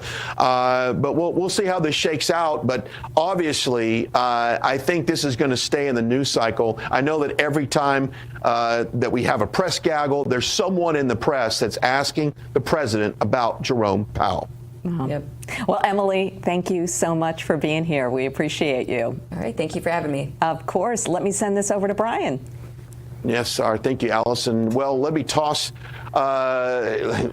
ongoing protests in Minnesota. Minnesota leaders and city officials are rushing to sue the federal government, trying to block ICE from enforcing immigration laws and keeping communities safe. This seems like a no-brainer. The federal crackdown targets illegal aliens who threaten public safety, but local politicians claim it violates their rights. Now, protesters take to the streets to support criminals, ignoring the dangers they pose to the neighborhoods and families. The Trump administration stands firm, prioritizing law and order over political correctness and left-wing obstruction.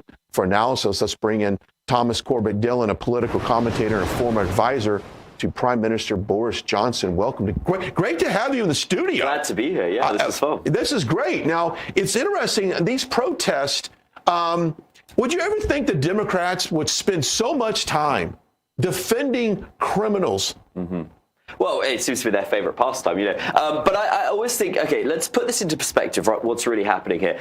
Imagine if under Joe Biden's government, when the feds went in after all these January 6th grannies, right, imagine if right-wing people had got in their cars and started blocking the feds, getting involved, if the mayors of these towns had come out and said, we're against this. Can you imagine what would have happened to those right-wing people? Yet for some reason, we are letting these crazy left-wing people smash their cars into ICE. There doesn't seem to be any repercussions for anyone. I think the Republicans need to remember, what would the Democrats do if they were in charge? And for some reason, they always seem to forget that. They like to be the nice guys. It's like, we would never do that. The Democrats would be throwing everyone in jail, and the Republicans are not doing it. So I think they need to step up and play the game. Play the game. That's a great point. And these protests are not just happening in Minnesota, they're happening around the country. And I would imagine that as we start to see go into 2026, this is their playbook. They, for whatever reason, they think that they can shift the narrative to Trump is the bad guy.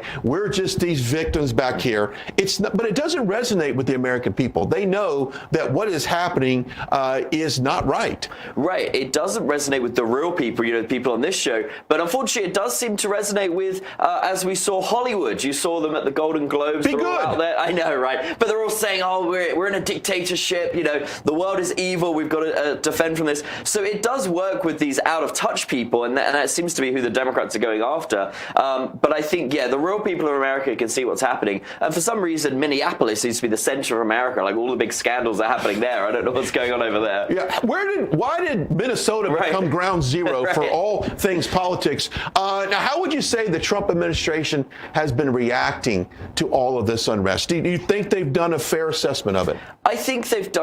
I think they're fine, but I'm like, let's get aggressive. Let's think, you know, put yourselves, what would Democrats do? They would be throwing everyone in jail. Anyone that even came near a federal, you know, these people, the fact that if I saw a police car, you know, with its lights on, I wouldn't even want to get involved. They're willing to put their cars in front of federal agents. These people should not be involved in society. They need to go to jail. And I think the Republicans need to step up and actually start getting aggressive with these criminals and stamp this out, because if they don't, as you say, this is their playbook. We're going to see this spreading to all cities across America. When they started this whole ICE, process of getting people off the streets, I literally, we were talking amongst colleagues.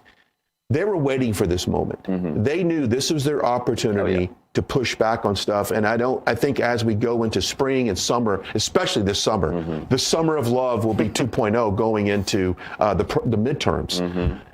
Do you anticipate other events around the country as soon as one person makes a wrong decision and we have some type of shooting or some type of police brutality, label it what you want, could we see this happening? Because if it was warmer temperatures in Minnesota, this place would be burning down right now. I know, yeah, and it's freezing there, and they're still out rioting. So let's see what happens in the summer. But no, you're right, and this is, as you say, this is their playbook, and it's sad because they capitalize. This is sad that this woman lost her life. She was, attacking a federal officer. It's sad that she lost her life, but they have capitalized on this. They have made her this martyr. You saw people at the Golden Globes wearing a pin with her name and stuff. This is going to happen. They are pushing these people, and this woman, I would argue, was probably brainwashed by the left-wing media that she thought she was doing a good thing, so she was out there, she was defending the people, but they capitalized on it. They push these people to do extreme things,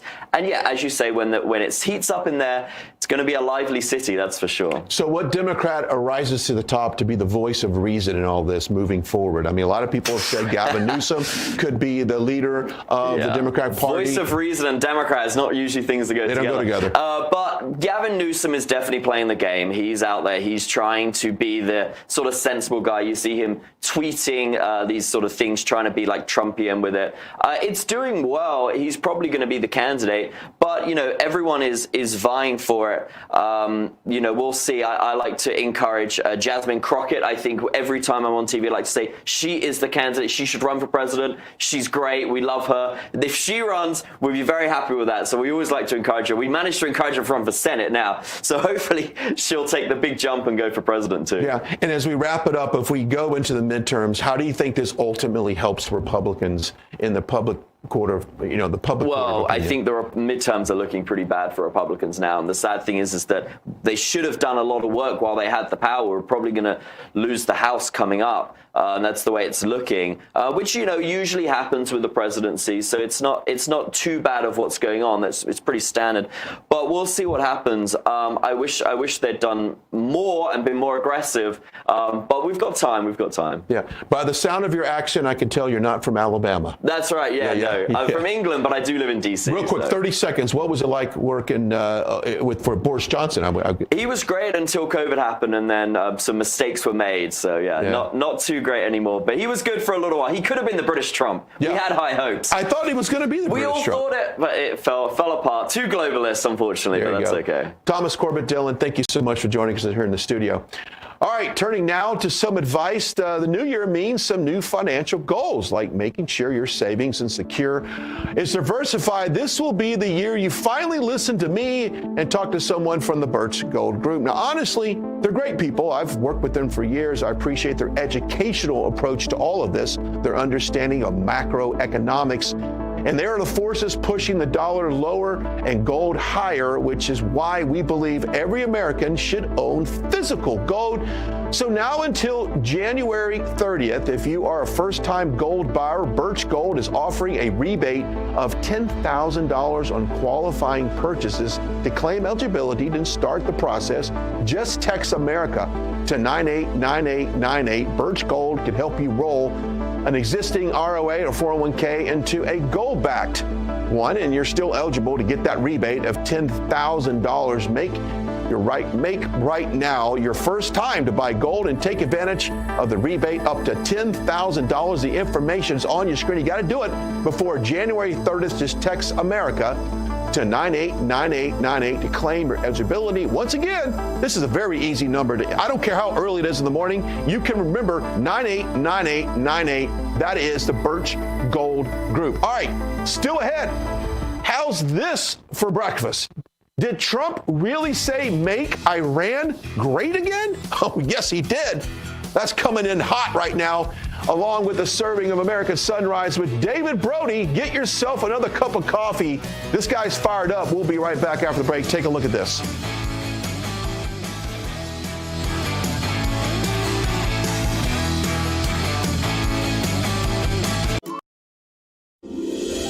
This holiday season, Real America's Voice is proud to partner with our friends at Angel Studios for a special giveaway you won't want to miss. As they launch season 2 of their hit series Homestead, we're giving you the chance to win an exclusive Homestead hat absolutely free. Everyone who becomes an Angel Guild member using our link is automatically entered to the contest. When you join, you're supporting meaningful pro-American storytelling, and you're supporting RAV at the same time. Scan the QR code on your screen right now, or text the word RAVAngel to 75802. After you scan or text, make sure you follow the steps provided. When you complete the steps and join the Angel Guild, you'll be automatically entered to win that exclusive Homestead hat, a perfect holiday gift for yourself or someone you love. Be one of the first 50 people to sign up and win a hat automatically. Hurry while there's still time. So scan that QR code or text RAVAngel to 75802. Happy holidays from all of us at RAV. Hi, my name is Tracy L. from Arizona. I don't stink around in the kitchen when it comes to the news. I watch Real America's Voice, which always serves accurate and reliable updates that are on point with their amazing hosts. So don't find yourself in a pickle by tuning into the fake news. Stick with Real America's Voice.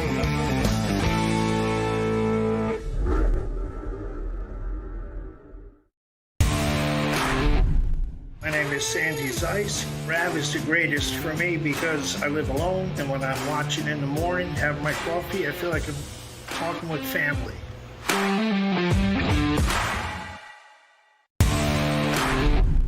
Hi, this is Becky from the Florida Panhandle, and I love watching Real America's Voice for the programming, the hosts, and my Rad Chat family.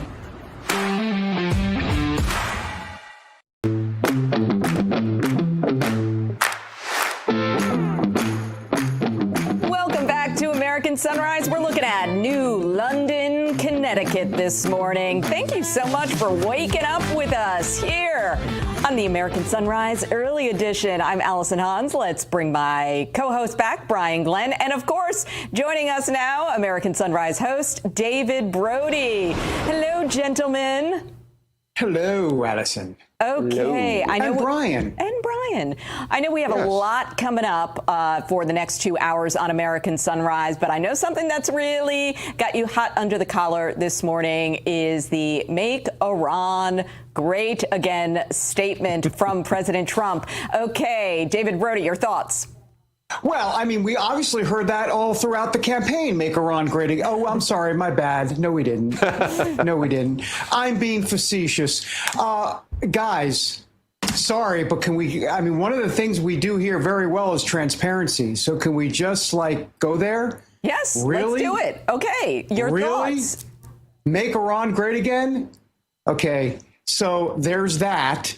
There's clearly he's the acting president of Venezuela at this point. I mean, so we've got make Venezuela great again. That doesn't sound very good. MIGA sounds better than Mavaza, whatever that is. So there's that.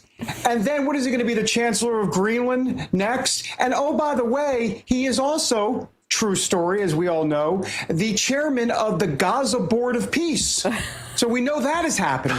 So you put all of that together. Oh, I haven't even gotten to the point where he's put his name on the building in Washington, D.C. It's the Donald J. Trump Institute of Peace. Guys, it's what I've been saying all along, which is he's fallen in love with being the peace president, the world peace president. Guys, I'm sorry. That's not what MAGA signed up for. I'm just being straight up about it. Look, is he doing a lot of great things in America? Of course he is. He's doing a whole lot more than Joe Biden would have ever done.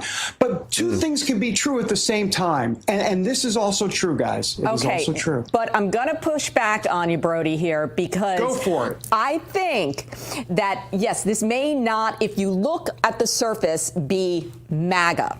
However, I think that there are things that President Trump has to do around the world in order for us to have what we need here at home. And so I think if we take that view, I think it's not as scary. So I hear what you're saying. And by the way, I agree with you, and hear me out. I've never said it wasn't MAGA. Okay. In other words, the policy could still be MAGA, because Iran has killed 600 people since 1979 through proxies. They're dealing with, we've got all sort of oil issues and economic issues and terrorist issues that Iran, and oh, by the way, we're the great Satan. So you can make the argument that dealing with Iran is a national security interest, and I'm all for a limited strike inside Iran for regime change. So don't get me wrong. What I'm talking about is that there is a sacrilegious element here to saying MAGA, to say make Iran great again. That is a sacred term. Okay. It's a term that is important to MAGA. You know, it defines, who MAGA is. And if you're going to start diluting it with make Iran great again and make Venezuela great again and make Greenland great again, that's the problem I have, guys. Okay. David Bryan, 10 seconds. I want to get your word here. I agree 100% with David Brody. I'll just say that. Okay. Well, y'all have plenty of time to debate in the next 2 hours. I'm going to zell you, Brian. American Sunrise is up. Stay with us. Goodbye, everyone. We'll see you tomorrow. Have a great day.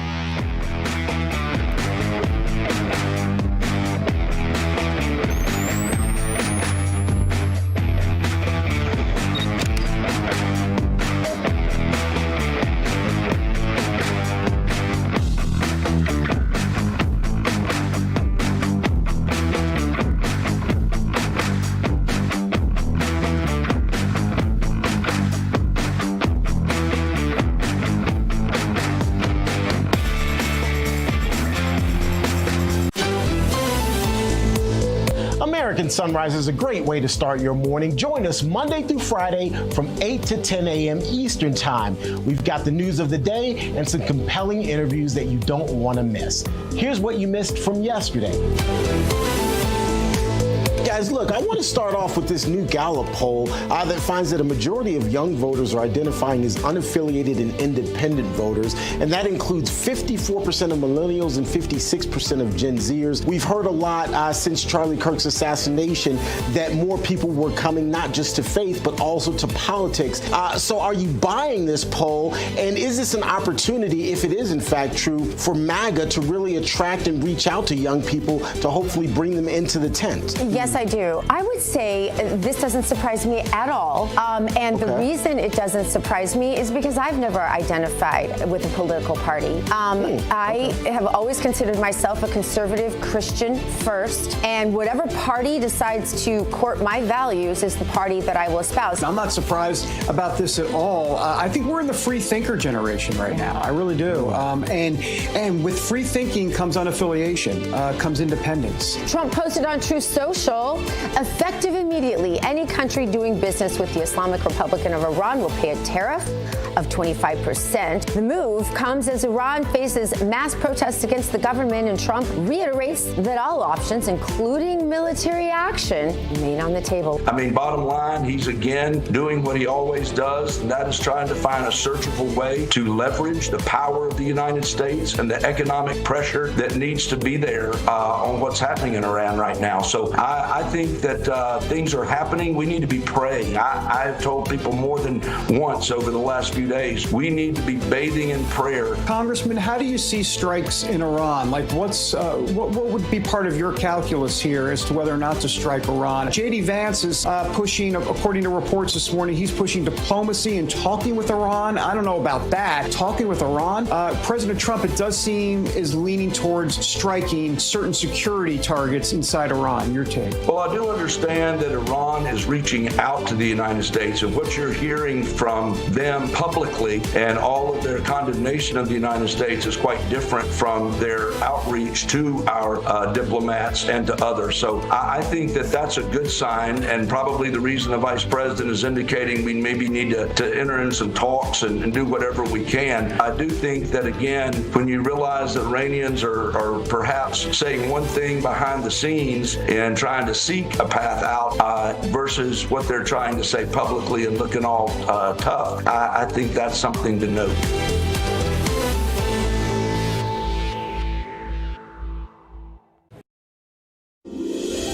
This holiday holiday season, Real America's Voice is proud to partner with our friends at Angel Studios for a special giveaway you won't want to miss. As they launch season 2 of their hit series Homestead, we're giving you the chance to win an exclusive Homestead hat absolutely free. Everyone who becomes an Angel Guild member using our link is automatically entered to the contest. When you join, you're supporting meaningful pro-American storytelling, and you're supporting RAV at the same time. Scan the QR code on your screen right now, or text the word RAV Angel to 75802. After you scan or text, make sure you follow the steps provided. When you complete the steps and join the Angel Guild, you'll be automatically entered to win that exclusive Homestead hat, a perfect holiday gift for yourself or someone you love. Be one of the first 50 people to sign up and win a hat automatically. Hurry while there's still time. So scan that QR code or text RAV Angel to 75802. Happy holidays from all of us at RAV. Hi, my name is Tracy L. from Arizona. I don't stink around in the kitchen when it comes to the news. I watch Real America's Voice, which always serves accurate and reliable updates that are on point with their amazing hosts. So don't find yourself in a pickle by tuning into the fake news. Stick with Real America's Voice.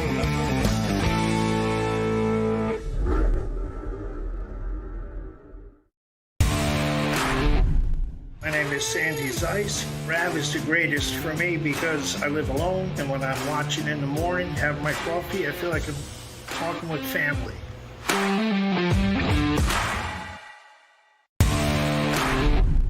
Hi, this is Becky from the Florida Panhandle, and I love watching Real America's Voice for the programming, the hosts, and my Rad Chat family.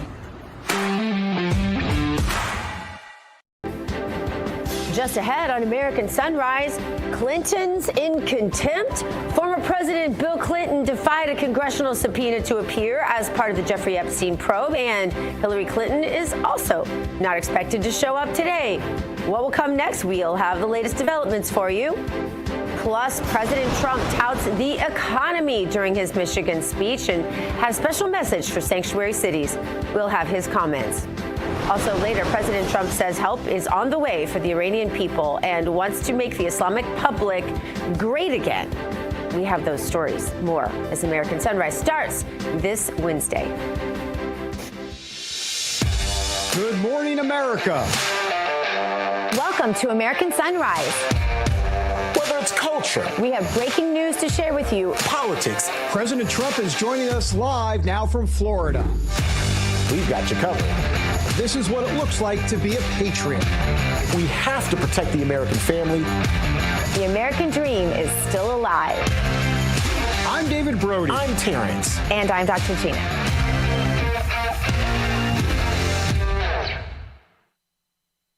Good morning, everybody. I am Dr. Gina. We are live with you from West Palm Beach. Let's bring in David Brody in Washington, D.C., and Terrence Bates in our Denver newsroom. Good morning, guys. I said this, but be very careful. Do not download the new iOS system to your iPhone, Terrence. It doesn't apply to you. iOS. Unless you have about 3 hours and a day that you don't need in your life, because it takes forever for one thing, and then once you do it, nothing works the way you thought it works. You can't. Last night I was supposed to be working on the show. I didn't have a phone. No phone.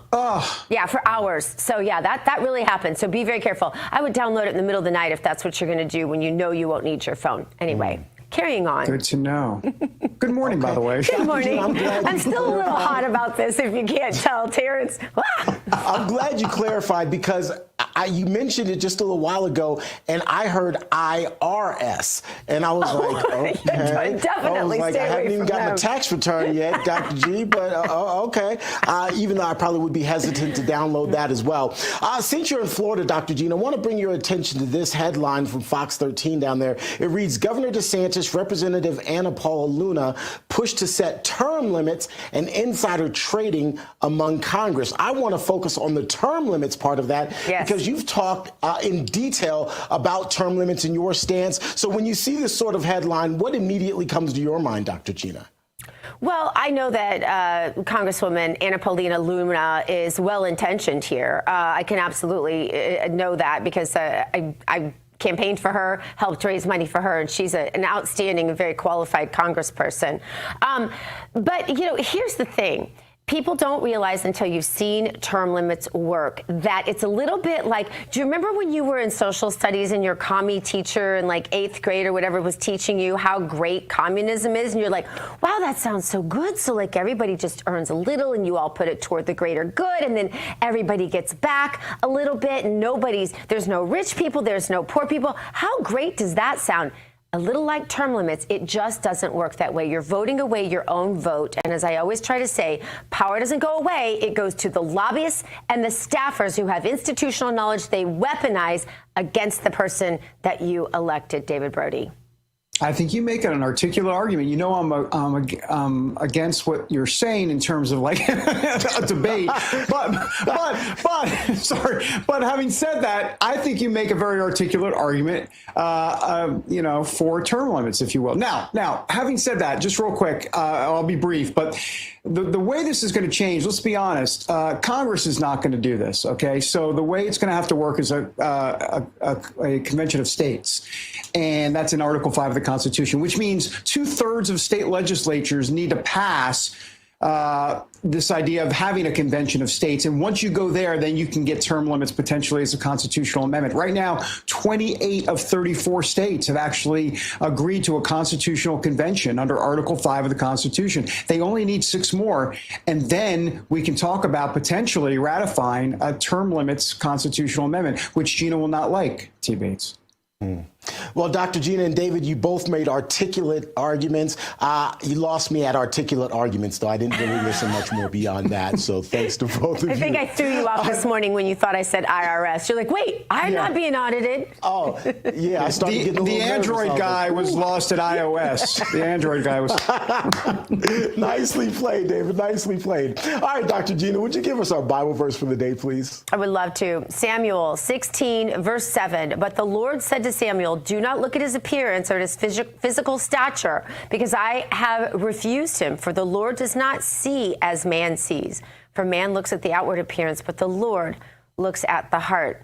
You know, we need to do more of that, looking at the heart. I think it's so, so important. I think there are a lot of people, good and bad. Some judge just because they look good on the outside, but their hearts are really rotten, and vice versa. Looking more at the heart and trying to see people from the view of the Holy Spirit. House Republicans say they will move to hold former President Bill Clinton in contempt of Congress after he skipped a deposition in their investigation into Jeffrey Epstein. Clinton and Hillary say, Bill and Hillary say that subpoenas were invalid, and they deny any wrongdoing. The committee chair says the subpoenas were legal, and a contempt vote is expected next week. Let's now bring in South Carolina Congresswoman Sherry Biggs.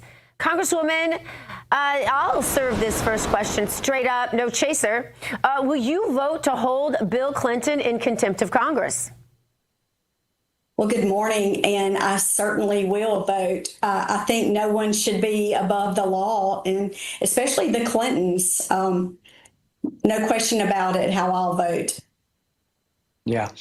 Congresswoman, let me move on to President Trump for a moment. He touted the economy. I say for a moment, well, maybe the rest of the segment, actually.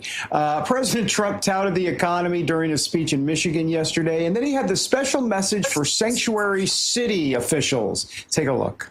Additionally, starting February 1st, we're not making any payments to sanctuary cities or states having sanctuary cities because they do everything possible to protect criminals at the expense of American citizens, and it breeds fraud and crime and all of the other problems that come. So we're not making any payment to anybody that supports sanctuary cities.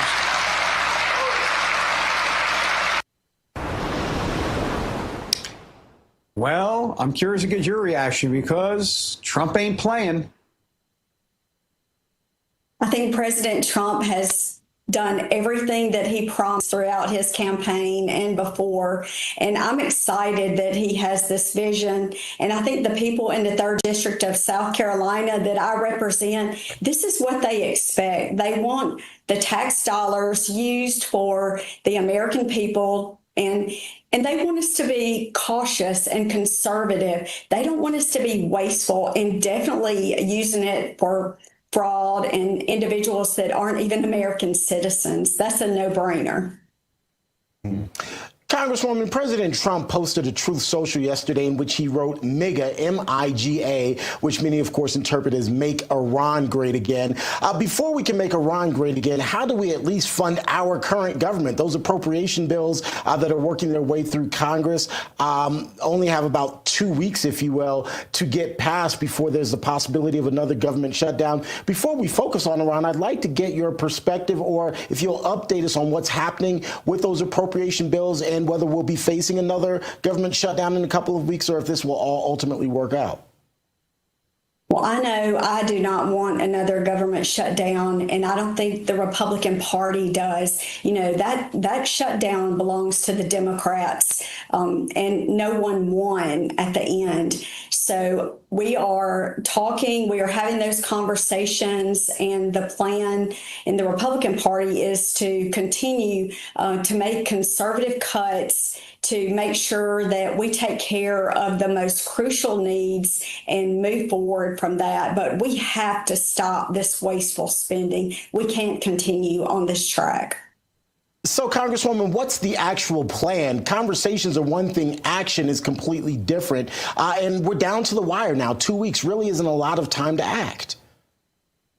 Right. Well, we're having those committee meetings, those discussions, and sitting down and the markups, and we're making sure that when we come to the table for the vote, that we're all on the same page. You know, here's the thing, just from the guy on the street, and I know you know this because you're very in touch with your district and you get back home every chance you can to listen to them. But the man on the street is just saying, what happened to DOGE? What happened to the cuts? What happened to a balanced budget? What happened to obliterate the Fed? What happened to all those things? Because none of that, Congresswoman, is really even up for debate at this point. And we have Republicans in every branch. So how do we get there? Well, those discussions are still taking place, and it is a priority. But right now, we're just taking it one step at a time. We didn't get this way overnight, and it's going to take a little time. And the American people just have to put individuals in those positions to make good decisions, know who you're voting for, number one, and get out and vote. We have 30 seconds or so. Let's jump ahead to the midterms. Are Republicans in trouble? I don't think so. I think the American citizens are clear about what they expect, and I think they can see how we work really hard to bring the cost of living down, to take care of our workers, to take care of our families, and to bring conservative values back into play. All right, well, she's going to correct me if I say it wrong, but Congresswoman Sherry Biggs from South Carolina. Gotta kind of get it.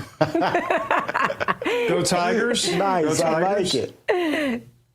Go SEC anyway, right? Thank you so much for being here, Congresswoman. We appreciate your time. Thanks. Thank you so much. All right, coming up, we check the hottest headlines from the RAV newsroom with T. Bates, and also later, President Trump versus the Muslim Brotherhood. The admin designated 3 more branches as terror groups. What will this mean for regional security and your safety? Find out. American Sunrise continues right after this.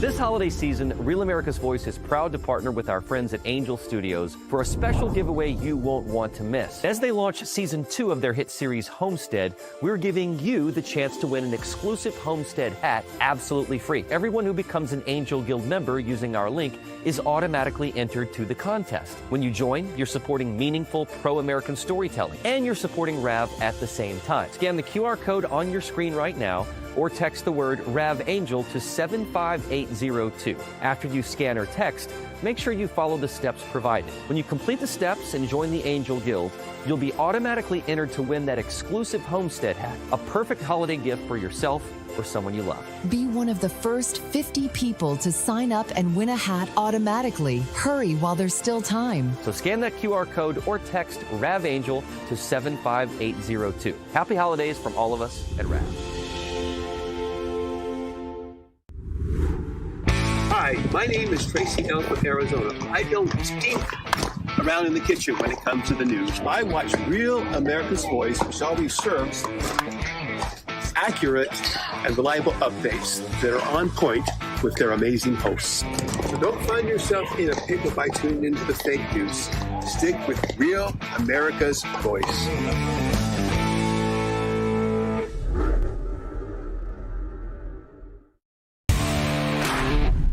My name is Sandy Zeiss. Rav is the greatest for me because I live alone, and when I'm watching in the morning, have my coffee, I feel like I'm talking with family.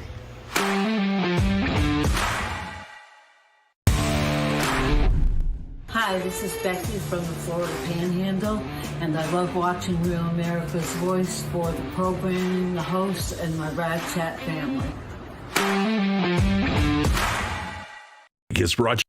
This news break is brought to you by AMAC, Association of Mature American Citizens.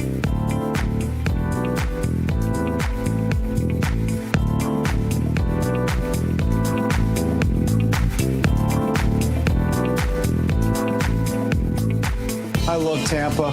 Ybor City, that's where you find me hanging out, partying until 3 a.m. Or not really.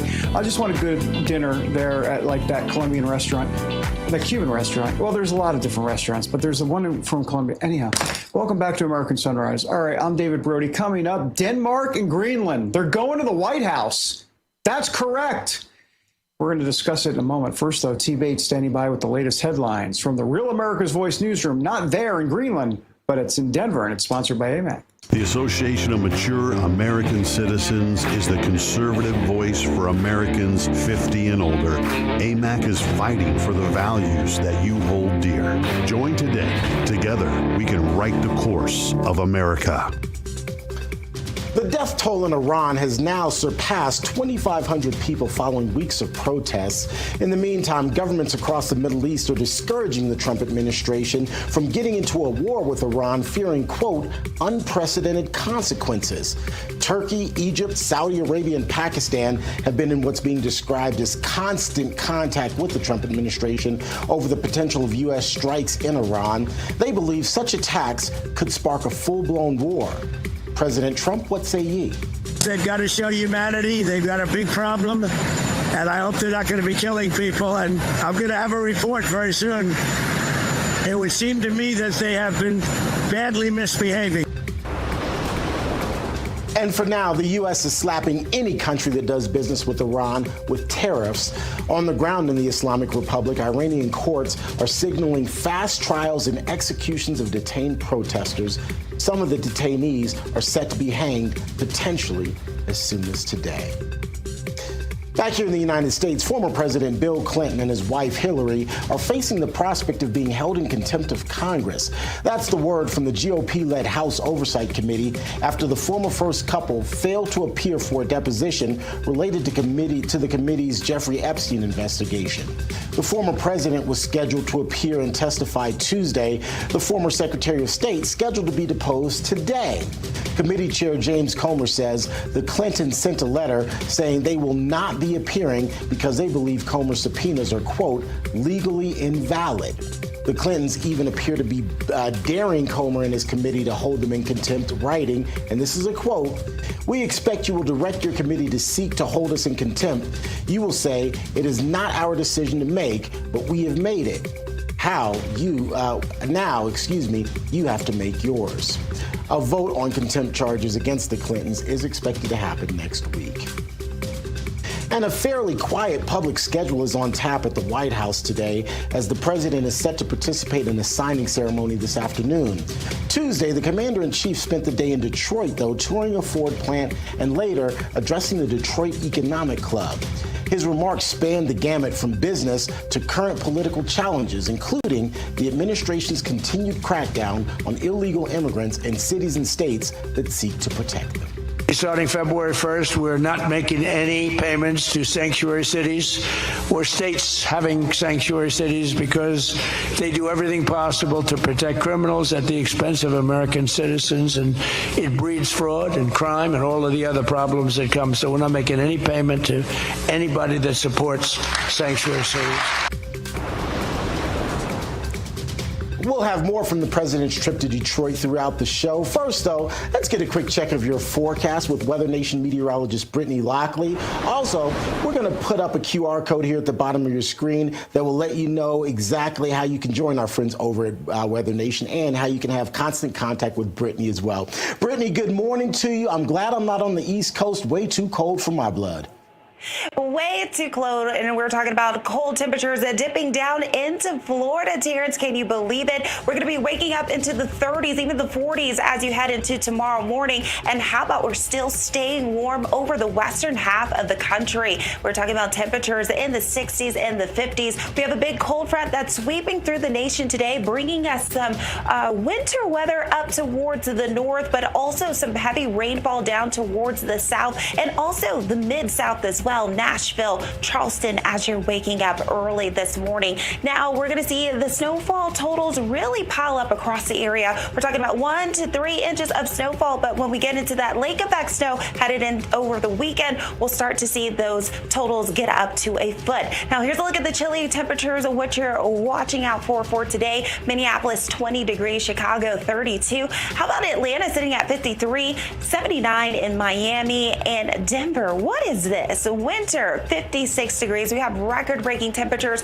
on tap now through tomorrow across the western half of the country due to that high pressure. But I'm going to move out the way so you can see the chilly temperatures that will be rolling on through Atlanta. High temperatures for tomorrow, 37 degrees. Well, Chicago sits at 27. Chicago, 37 on Friday. Atlanta, 50 degrees. New York, 35. Denver sitting at 48. Finally, trying to cool off just a little bit.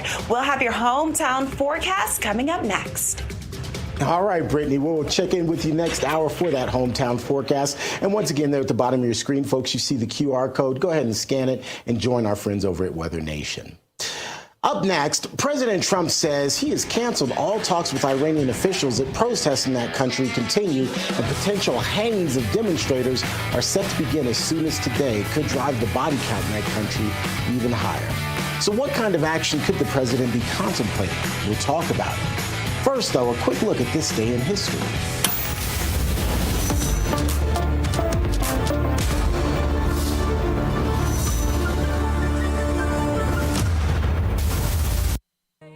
It was on this date in 1973 that the Miami Dolphins completed the only perfect season in NFL history.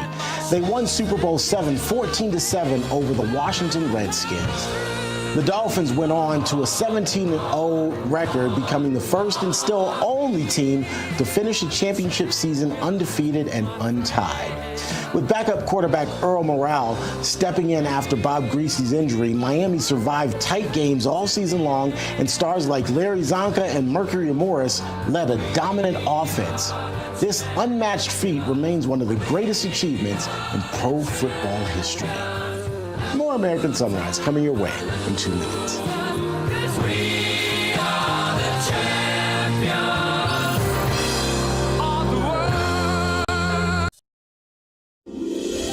This holiday season, Real America's Voice is proud to partner with our friends at Angel Studios for a special giveaway you won't want to miss. As they launch season 2 of their hit series Homestead, we're giving you the chance to win an exclusive Homestead hat absolutely free. Everyone who becomes an Angel Guild member using our link is automatically entered to the contest. When you join, you're supporting meaningful pro-American storytelling, and you're supporting RAV at the same time. Scan the QR code on your screen right now, or text the word RAV Angel to 75802. After you scan or text, make sure you follow the steps provided. When you complete the steps and join the Angel Guild, you'll be automatically entered to win that exclusive Homestead hat, a perfect holiday gift for yourself or someone you love. Be one of the first 50 people to sign up and win a hat automatically. Hurry while there's still time. So scan that QR code or text RAV Angel to 75802. Happy holidays from all of us at RAV.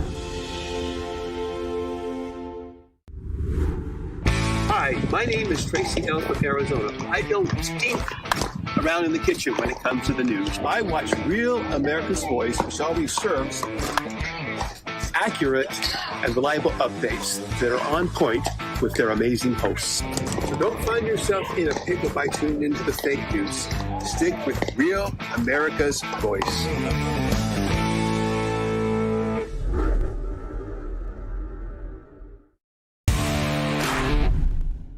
is Sandy Zeiss. Rav is the greatest for me because I live alone, and when I'm watching in the morning, have my coffee, I feel like I'm talking with family.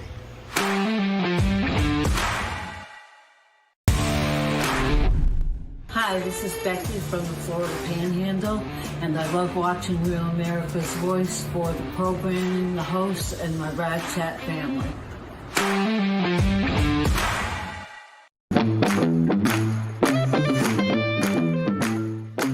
I see snow flurries. That's Milwaukee, Wisconsin. I just checked the temperature, 24 degrees right now. At what time is it in Milwaukee? Let's look at that. That'd be 7:23 a.m. Central Standard Time. It's 8:23 a.m. here on the East Coast. Welcome back, folks, to American Sunrise. All right, President Trump urging the Iranian people to keep protesting and that help is on the way. Here is what Trump said in Michigan. Take a look. To all Iranian patriots, keep protesting, take over your institutions if possible, and save the name of the killers and the abusers that are abusing you. You're being very badly abused.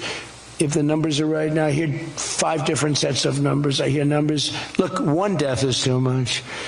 But I hear much lower numbers, and then I hear much higher numbers. But I say save their names because they'll pay a very big price. And I've canceled all meetings with the Iranian officials until the senseless killing of protesters stops. And all I say to them is help is on its way. You saw that I put tariffs on anybody doing business with Iran. Just went into effect today. And I say make Iran great again. You know, it was a great country until these monsters came in and took it over. All right, for more, let's bring in retired Navy captain, GOP strategist Armen Kurdian. Armen, thanks for being here. You know, I'm curious what you think is going to happen in Iran in the next 24 to 48 hours. We're seeing reports now of some are saying 2,000 protesters killed. Some are saying 12,000 protesters killed. We're hearing about potential hanging starting today. It's hard to really get a good sense of what's happening because of the internet. And I know Starlink is trying to help with Elon Musk and all that.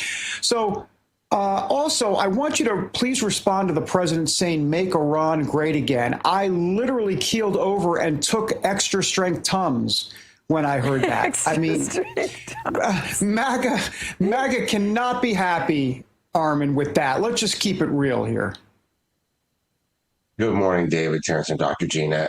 My biggest concern with those comments, first of all, you know, our hearts go out with the people of Iran who had to live under this religious theocracy for decades, suffering. The economy is terrible. They're being brutalized. You know, this is just on steroids what's been happening over the last 40 years, this absolute crushing of dissent. But what struck me from his comments was saying when he says, take over your institutions. Look, Trump has done a lot of great things, but he's boxing himself into a little bit of a corner here. You're not simply going to be able to overthrow the Iranian regime and do it easily. It is that religion has metastasized throughout the entire country. And for him to say take over institutions, you know, more protesters are probably going to get killed. There's maybe going to be a little bit more violence. And so what's he going to do now? If he doesn't want to have a diplomatic negotiation with Iran, he's putting himself to a situation where he may have to do military strikes, which may or may not have that kind of impact. You take out the supreme leader, there's 50, 70, 100 other grand ayatollahs who could take his place. You have the IRGC that's already, controlling the country, 140,000 troops carrying out the will of the religious council. So he needs to be a lot more measured with what he's saying to Iran because he's basically cutting out his own options right now. Yeah, but Armen, why? Because he's going to strike Iran. We know what's going on. I mean, we've seen this script before. He talks it up and then he pretty much delivers, and he's going to do that because the Iranian regime's not going to back down. And this thing is has left the what's the word? I'm trying to think of the expression. Train has left the station. Thank you. The train has left the station. He's going to do this, Armen. So you say he has to be careful, but he knows what he's going to. He knows what he's going to do. Well, if you go after the military targets, is that really going to make a difference? When he went after Soleimani, went after leadership, that had serious impact. It's obviously to say, oh, well, this guy actually means business.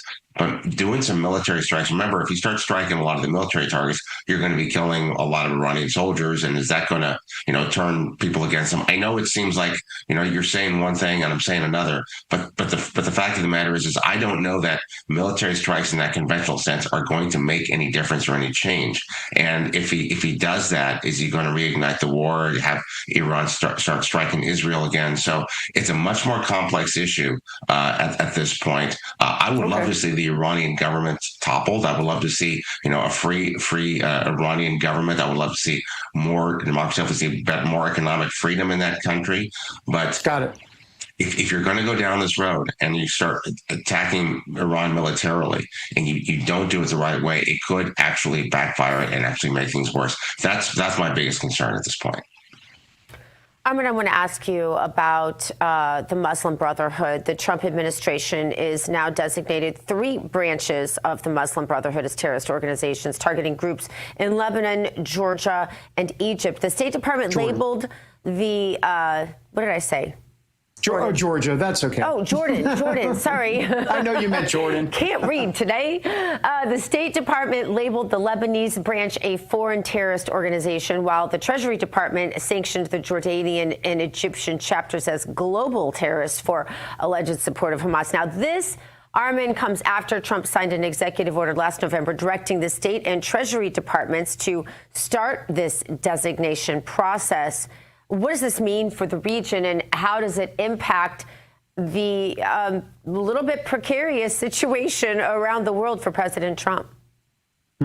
Muslim Brotherhood is a completely different animal, and this is a 100% positive thing. The Jordanian government banned Muslim Brotherhood. In fact, they had a serious crackdown on a lot of the organizations that the Brotherhood has spawned in the last year. Remember, the Muslim Brotherhood has spawned terrorist organizations all over the world. Al-Qaeda is Islamia in Lebanon. So by bringing this kind of executive order to bear and then working with foreign governments to try to strangle them and take away their money, find those connections between, Muslim Brotherhood and these so-called Muslim charities, which, on the surface say they're just there to help, Muslims around the world, but in fact are funneling money to a lot of these terrorist organizations, is absolutely the right move and is necessary. And working with other governments in the Middle East who are no fans of the Muslim Brotherhood either. Remember, the Egyptian military overthrew Morsi, who was a Muslim Brotherhood president back in 2013, because of what his government was doing. This is the right move, and I hope it's very successful. Armin, I do want to continue the conversation about Iran, but I also need to move on to Greenland. Denmark and Greenland are pushing back against President Trump's interest in the Arctic island.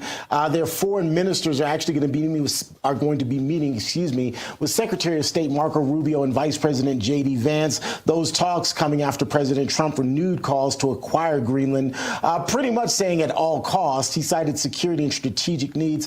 How do you think this is ultimately going to work out? Will Greenland be the 51st state or a protectorate or in some way under U.S. control within, let's just say within the Trump administration, by the end of the Trump administration?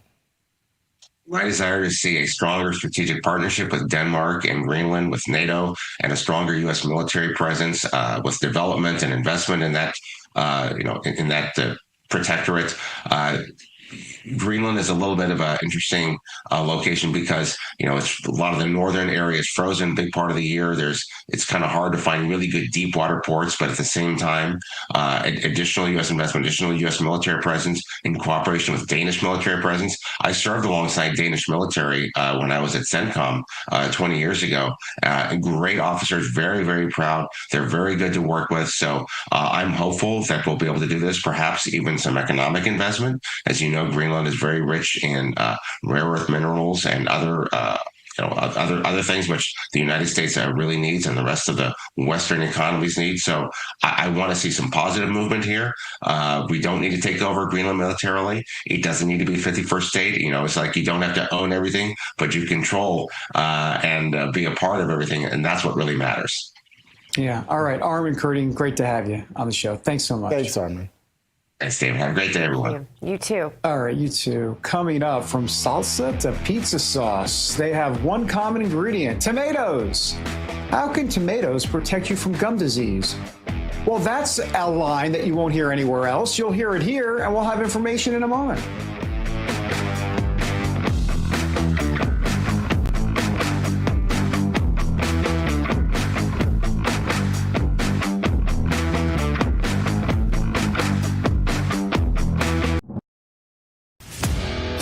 At Real America's Voice, we know that you want to be a part of something bigger.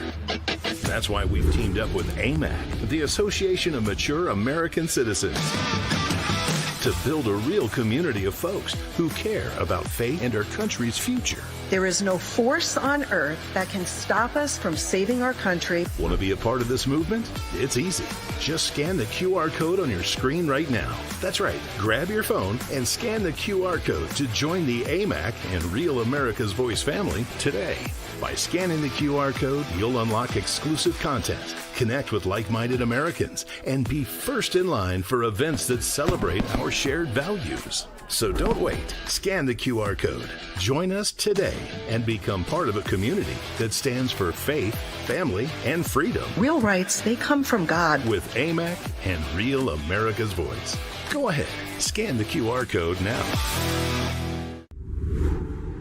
Hi, my name is Tracy L. from Arizona. I don't stink around in the kitchen when it comes to the news. I watch Real America's Voice, which always serves accurate and reliable updates that are on point with their amazing hosts. So don't find yourself in a pickle by tuning into the fake news. Stick with Real America's Voice.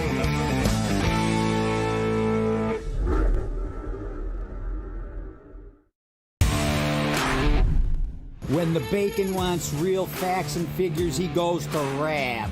Real America's Voice, baby. That's where you get the real scoop and not the poop.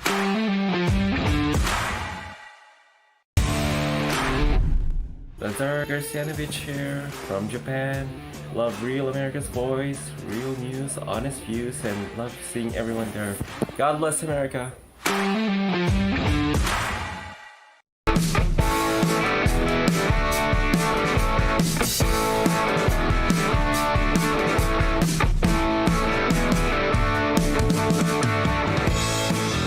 See, if they don't start playing some country music, because I was in Dallas this weekend, you're looking at it right now.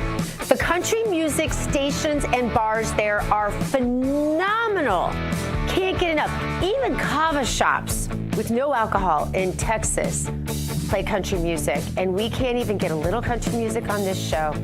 Sad state. Welcome back to American Sunrise. I'm Dr. G. Thanks for joining us. Time now for today's health news, sponsored by the Wellness Company. Under the microscope today, could tomatoes help your gum health? Well, a new study suggests that what you eat may affect your gum health. Researchers say older adults who get enough lycopene, that's the nutrient found in tomatoes that makes them red, also other fruits, much less likely to develop severe gum disease if you eat them. The study looked at more than 1,200 Americans between the ages of 65 and 79. Nearly half had some form of gum disease, and most were low in lycopene. So there you go. Experts say more research is needed, but adding tomatoes to your diet could help support better oral health. You could do that in the form of tomato sauce, hot sauce if you like it. Lycopene also linked to prostate health. I've known this for years for all you men out there. Here's what my husband does. He's a total carnivore all the time, paleo all the time. What he does when they offer him potatoes on the side or French fries on the side or coleslaw, those kinds of things, he says, "May I have some cooked tomatoes instead?" Keeps his lycopene up. There you go. There you have it. New administration in Washington, D.C. brought a lot of positive changes when it comes to fixing our broken healthcare system. The reality, though, there's only so much government can do, and if you really want to make America healthy again, it's going to start at home with each of us, and that is where the Wellness Company comes in. You see and hear from their doctors all the time on this network, and you know that their products are the gold standard when it comes to keeping you safe and healthy. The Wellness Company gives you the opportunity to make sure you're prepared for whatever happens in your life with a series of medical prescription kits. These kits have an assortment of life-saving medications and also guidebooks to assist in the proper use of these meds. Also, the Wellness Company offers a variety of products from parasite cleanses to methylene blue, weight loss, so much more. Help you stay healthy, help you stay out of that ER, wait in those long lines. You don't have to do it anymore. Live a longer and more satisfying life. Make America healthy again. Starts at home. Do your part. Protect the health of yourself and your family. Go to twc.health/RAV today. Give it an order. That's twc.health/RAV. Use the promo code RAV. That'll save you 10%. David Brody, D-Bro. Do you eat your tomatoes? Do you get your lycopene, D-Bro? I don't know. I'm not monitoring that on a daily basis. You should be. Yeah. It's important for men, especially. Prostate. Yeah. Well, okay. Yeah. I'm going to go in the TMI situation, so I won't go there. All right. Gosh, this show is always off the rails, which I kind of like. Now to the halls of Congress, where they have work to do to avert yet another government shutdown at the end of the month. Are we a broken record? It's like government shutdown at the end of the month. We say that every 6 months. The House has passed 6 of the 12 necessary funding bills for this fiscal year. They're on track to pass the rest of the 2 larger measures in the next couple of weeks. Good for them. But now the Hill is reporting that it actually could be in jeopardy after the ICE shooting in Minneapolis because the House Democrats are saying that, well, we want more safeguards in place when it comes to ICE. Really? Let's now bring in Missouri Congressman Bob Onder. Congressman, what do you think? I mean, are we looking at another government shutdown by the end of the month? Because these Democrats, as we like to say in New York, they're a piece of work. Well, good morning, David. It's great to be back. And Dr. G, I just make sure to put ketchup on my French fries. That's how I get my life. But you got the sugar in the ketchup, doctor. Oh, it's terrible for you. Just kidding. Well, you know, David, it is extremely disappointing. Remember, not long ago, the Democrats told us that they wanted to enforce immigration law to secure our borders. You just give us amnesty for a few million illegal aliens and we'll work with you. So their war on ICE in particular and law enforcement in general now is very disappointing. The idea then that they're going to hold the American people hostage again to another Democrat shutdown because they want to defund ICE is appalling. But it looks like that's their angle now. I hope it's not the case. There are some Senate Democrats who are appropriators who are a little more cautious in what they're saying. But you never know with today's Democrat Party.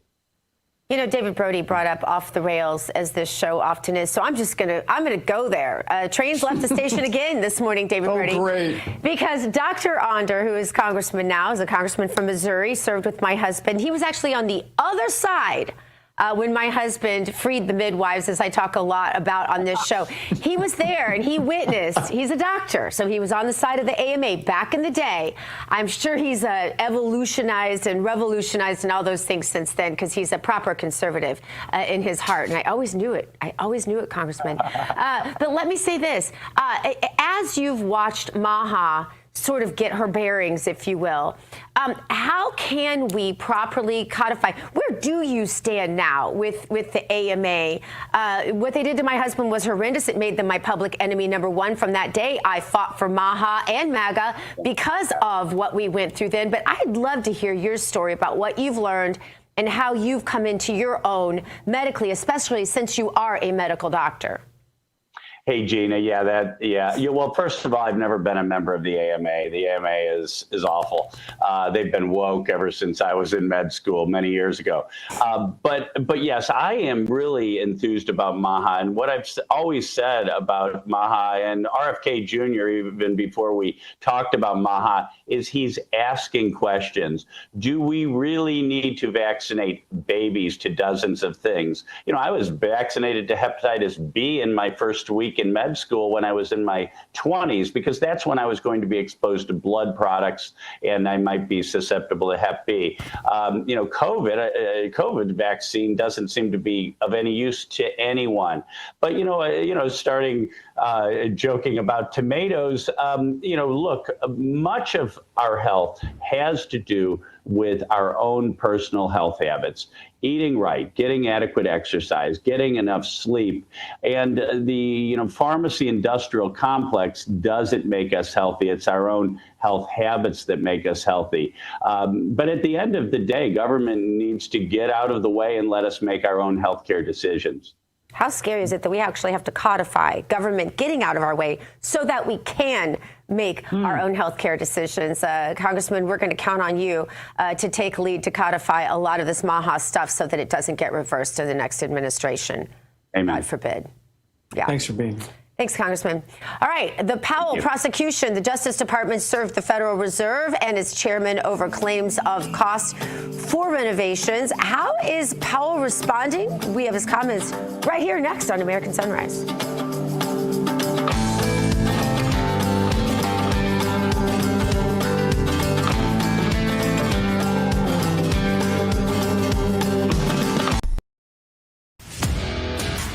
Real America's Voice, we know that you want to be a part of something bigger.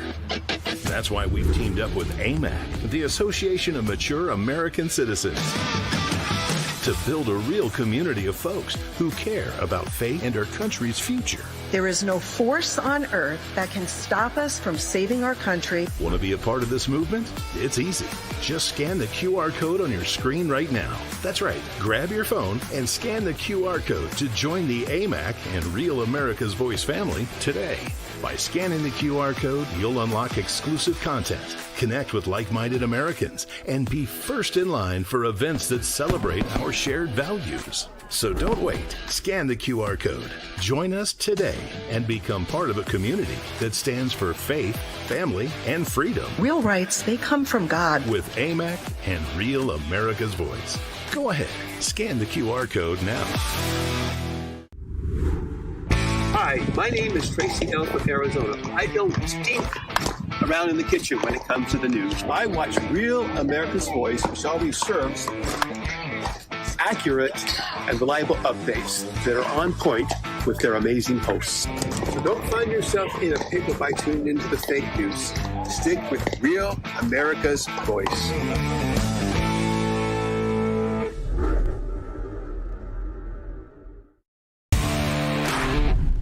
When the bacon wants real facts and figures, he goes to Rab. Real America's Voice, baby. That's where you get the real scoop and not the poop.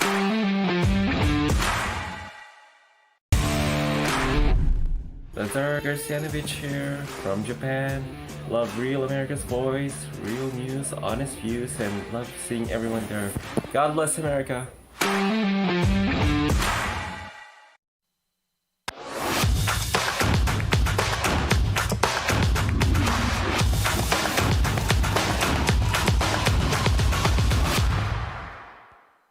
Welcome back. Coffee pods are easy, but most of them are just caffeine and nothing else. Rejuvenate pods are built differently. They're clean pods infused with CA-AKG, a compound linked to longevity, metabolism, and deep cellular energy.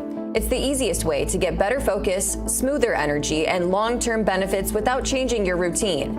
I choose them because they match the lifestyle I want. More energy, more clarity, and more intention in how I start my day.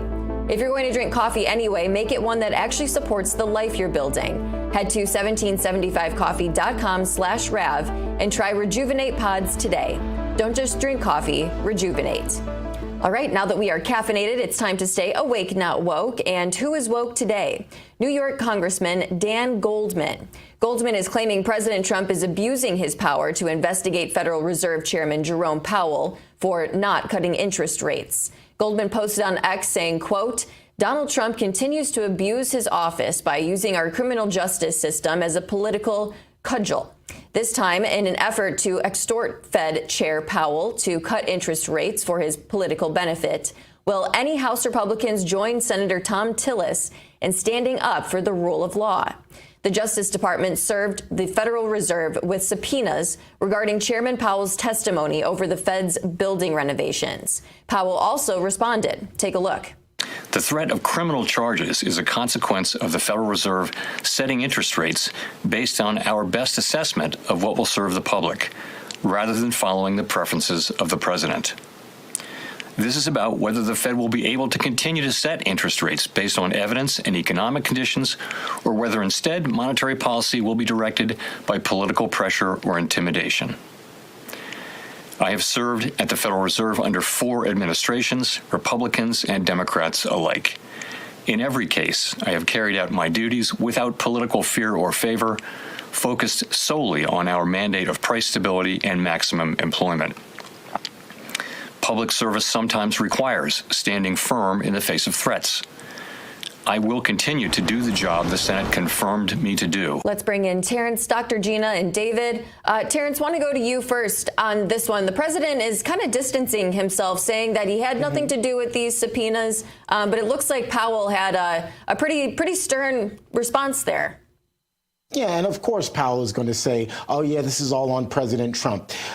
Here's the thing. We can guess about what motivated the subpoenas, but what we do know is that this is about a $2.5 billion project. We do know that the project itself has increased, that the amount that is going to pay to fund this project has increased pretty steadily. Jerome Powell claims that he's kept Congress abreast all the way through. He says that there were reports that have been filed detailing why the costs are going up. He says that he's been honest and that he's been transparent with Congress about this the entire way. So investigate, because I think most Americans see the $2.5 billion price tag and it gives us pause. So investigate. And if in fact Jerome Powell has done everything that he says he has, and if he's been above board, then there's nothing to worry about. If not, well, you're going to FAFO.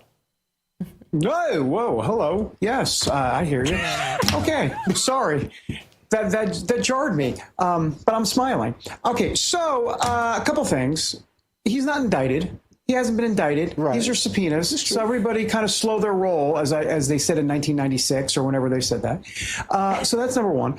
And number two, I don't believe Trump really knew at all what was going on with Jeanine Pirro's investigation here. As a matter of fact, there's fresh reporting out this morning by a couple of reliable outlets saying that actually the White House is pretty frustrated at Jeanine Pirro for kind of going forward with these subpoenas right now. Because guess what? This just in, as we've been saying, Jerome Powell is, air quote, dead man walking. I mean, he's gone in May. So just let it just all go away, and you're going to have your new Fed chairman in, and there you go, Dr. G. Yeah, all interesting points. I tell you, this is going to sound terrible. I mean, this is going to sound really cynical and terrible. But I like this topic, and I'll tell you why. Because it gets President Trump to be President Trump in like flying colors, or whatever the term is. I just feel like he becomes his most authentic self when he talks about Powell, and it's amusing to me. Like, you know, it doesn't matter what they put in his prompter. It doesn't matter what they tell him to say when he goes out on stage. Someone brings up Powell, and you've got Trump. Period. Pure, authentic, raw Trump. A little bit like yesterday, and I know we're going to talk about that a little bit more later at the economic forum when he's walking in and some heckler came up to him. Sometimes I'm just very amused by President Trump and his complete lack of being as fake and artificial as most presidents have always been. Speaking about being amused, I'm always amused when I see Jerome Powell and I always think of him in the hard hat next to Trump. Oh, yeah. You know, that shot. Oh, that was so good. Oh, there it is. That's how I think of Jerome Powell. And then President Trump's like, but you've got to take a really close-up of his facial expressions. When President Trump is like, this project goes back, you're a terrible builder. And his facial expressions, it's like, oh, I want to say something, but I know I can't. It's there hilarious. are times when you can see President Trump, and it's like the things he's thinking go across his forehead like a ticker, and you can read them. Do you know what I mean? Yeah. And that was one of those classic moments. I think that's why I love this story. So I sort of hope to breathe life into it, even though it's probably not good for my future goals in terms of Republicans ever winning. Yeah. Quite amusing. Quite amusing. All right, coming up, the Supreme Court heard oral arguments on cases banning biological men from competing in girls' sports. Were they receptive to it? We have the updates next on American Sunrise.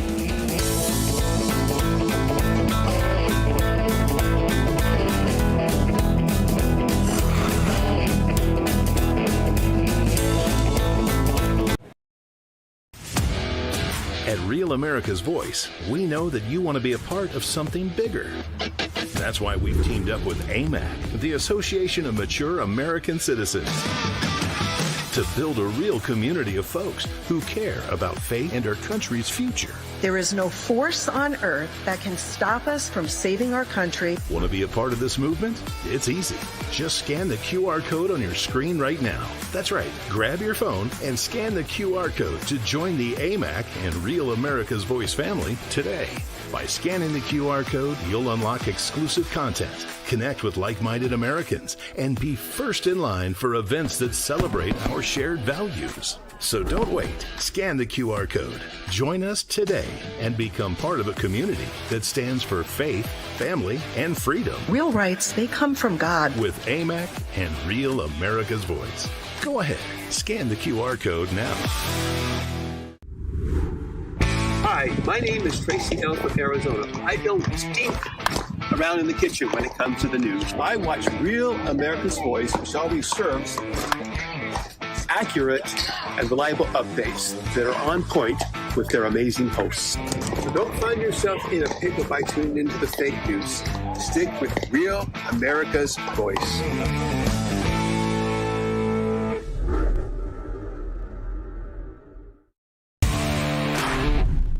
When the bacon wants real facts and figures, he goes to Rab. Real America's Voice, baby. That's where you get the real scoop and not the poop.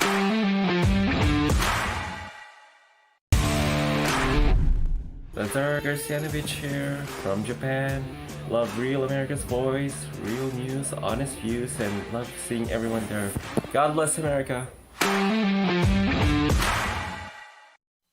God bless the USA.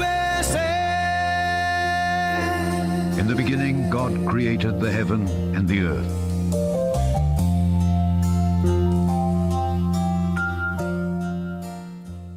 Welcome back to American Sunrise. It's time now for our Moment of Faith, brought to us by Lee Greenwood and the God Bless the USA Bible.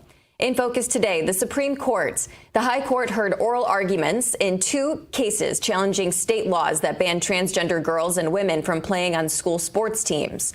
The court's conservative majority appeared likely to uphold these bans, with justices questioning whether they violate the Constitution or Title IX. Opponents of the laws argue the laws discriminate, while supporters say they protect fairness in women's sports. A decision is expected later this term. Let's now bring in the president and CEO of Unified.us, Timothy Head. Timothy, thank you so much for being with us this morning. You know, do you think that we are going to have a ruling that is positive in regards to women's sports later this term? Yeah, good question. Of course, this is a highly contested issue, and whether it's positive or not, I guess depends on your perspective. But I think that, of course, it's a 6-3 court with 6 justices leaning probably on the more conservative or constructionist interpretation of the Constitution. And a couple of those indicated, probably 3 of them indicated in their the questioning in oral argument that they are inclined to allow states to restrict participation of trans women participating in women's sports. Obviously, the 3 that lean left are going to support it, but I don't think that's going to carry the day here. So more than likely, I think that we will still be able to see states restrict that kind of participation going forward. We'll probably get the actual opinion maybe mid to late June. This is obviously a pretty controversial case. The court tends to delay until the very last minute to actually release the opinions on their most kind of highly publicized opinions. It'll certainly be interesting to read the opinions on this case in particular. Now, what happens? Let's say that they do rule in favor of common sense, in favor of women's sports, of keeping young women safe. What would that look like throughout the country? Would states have to perhaps change laws moving forward? Well, so right now, a limited number of states have taken this issue on, some proactively to disallow participation and others proactively to allow. And so each of the states, I just expect that you'll see more state legislatures take this up. I think we're only like 12 or 15 states that have actually taken on the issue so far, but I think you'll see just across the country, basically every state, probably when the next legislative session, which would at that point be in 2027 for most states, would probably pick this up, because it's such a volatile issue that it's hard to imagine the legislature is just kind of like sitting silent once the Supreme Court has said it's up to you. Absolutely, it's certainly going to be consequential. Timothy Head, thank you for joining us. Appreciate you breaking this all down. Of course, always. God bless. God bless. We'll be back with the second hour of American Sunrise in just 2 minutes. Stick around.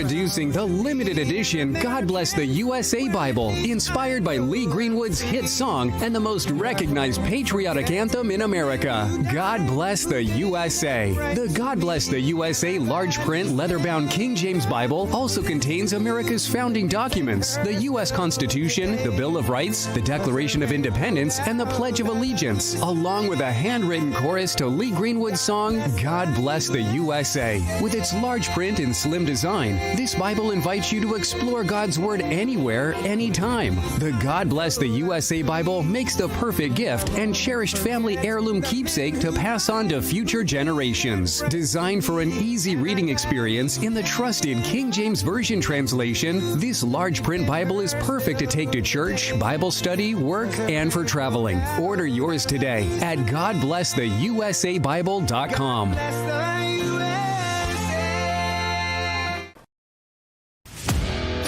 At Real America's Voice, we know that you want to be a part of something bigger. That's why we've teamed up with AMAC, the Association of Mature American Citizens, to build a real community of folks who care about faith and our country's future. There is no force on earth that can stop us from saving our country. Want to be a part of this movement? It's easy. Just scan the QR code on your screen right now. That's right. Grab your phone and scan the QR code to join the AMAC and Real America's Voice family today. By scanning the QR code, you'll unlock exclusive content, connect with like-minded Americans, and be first in line for events that celebrate our shared values. So don't wait. Scan the QR code. Join us today and become part of a community that stands for faith, family, and freedom. Real rights, they come from God. With AMAC and Real America's Voice. Go ahead. Scan the QR code now. Hi, my name is Tracy L. from Arizona. I don't stink around in the kitchen when it comes to the news. I watch Real America's Voice, which always serves accurate and reliable updates that are on point with their amazing hosts. So don't find yourself in a pickle by tuning into the fake news. Stick with Real America's Voice.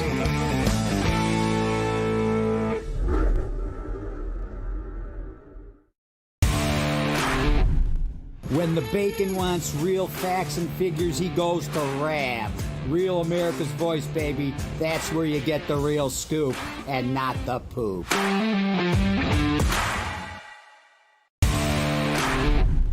Lazar Garcianovich here from Japan. Love Real America's Voice, real news, honest views, and love seeing everyone there. God bless America.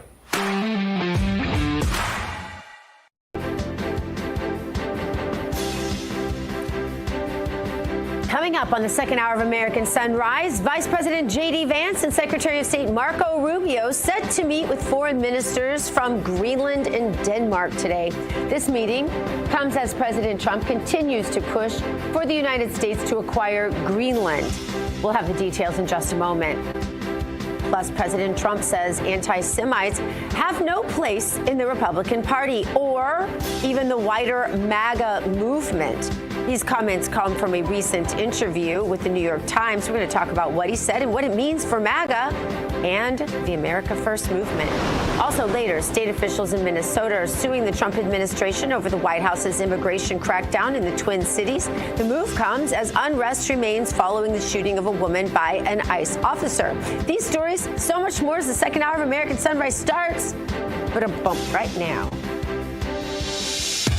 Good morning, America. Welcome to American Sunrise. Whether it's culture, we have breaking news to share with you. Politics. President Trump is joining us live now from Florida. We've got you covered. This is what it looks like to be a patriot. We have to protect the American family. The American dream is still alive. I'm David Brody. I'm Terrence. And I'm Dr. Gina.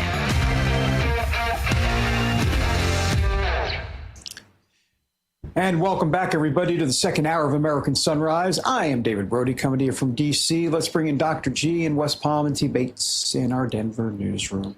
Good morning to both of you. Hey, so by the way, with Iran, Gina, and Terrence, obviously, the U.S. personnel are being told to evacuate the airbase in Qatar this morning. They're saying get out by Wednesday evening, as in tonight.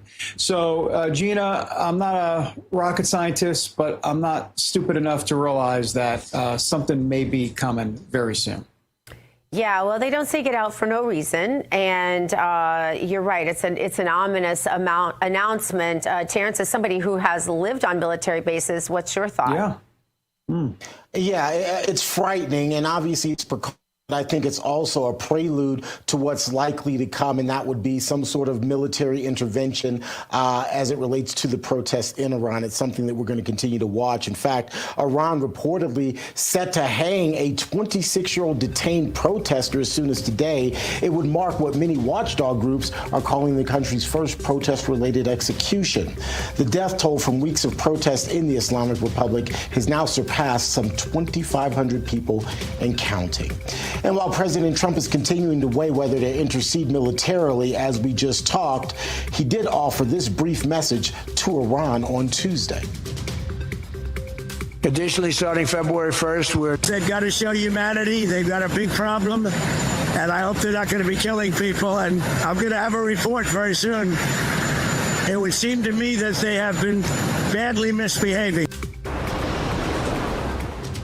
He also went on to say, basically, stop what you're doing, keeping it short and sweet. And just in this morning, Iran warning its neighboring countries that are hosting U.S. troops that it will retaliate against American bases in that region if the Trump administration intervenes in the protests. At the top, you just heard David talk about some of those troops already being told to get out by this evening.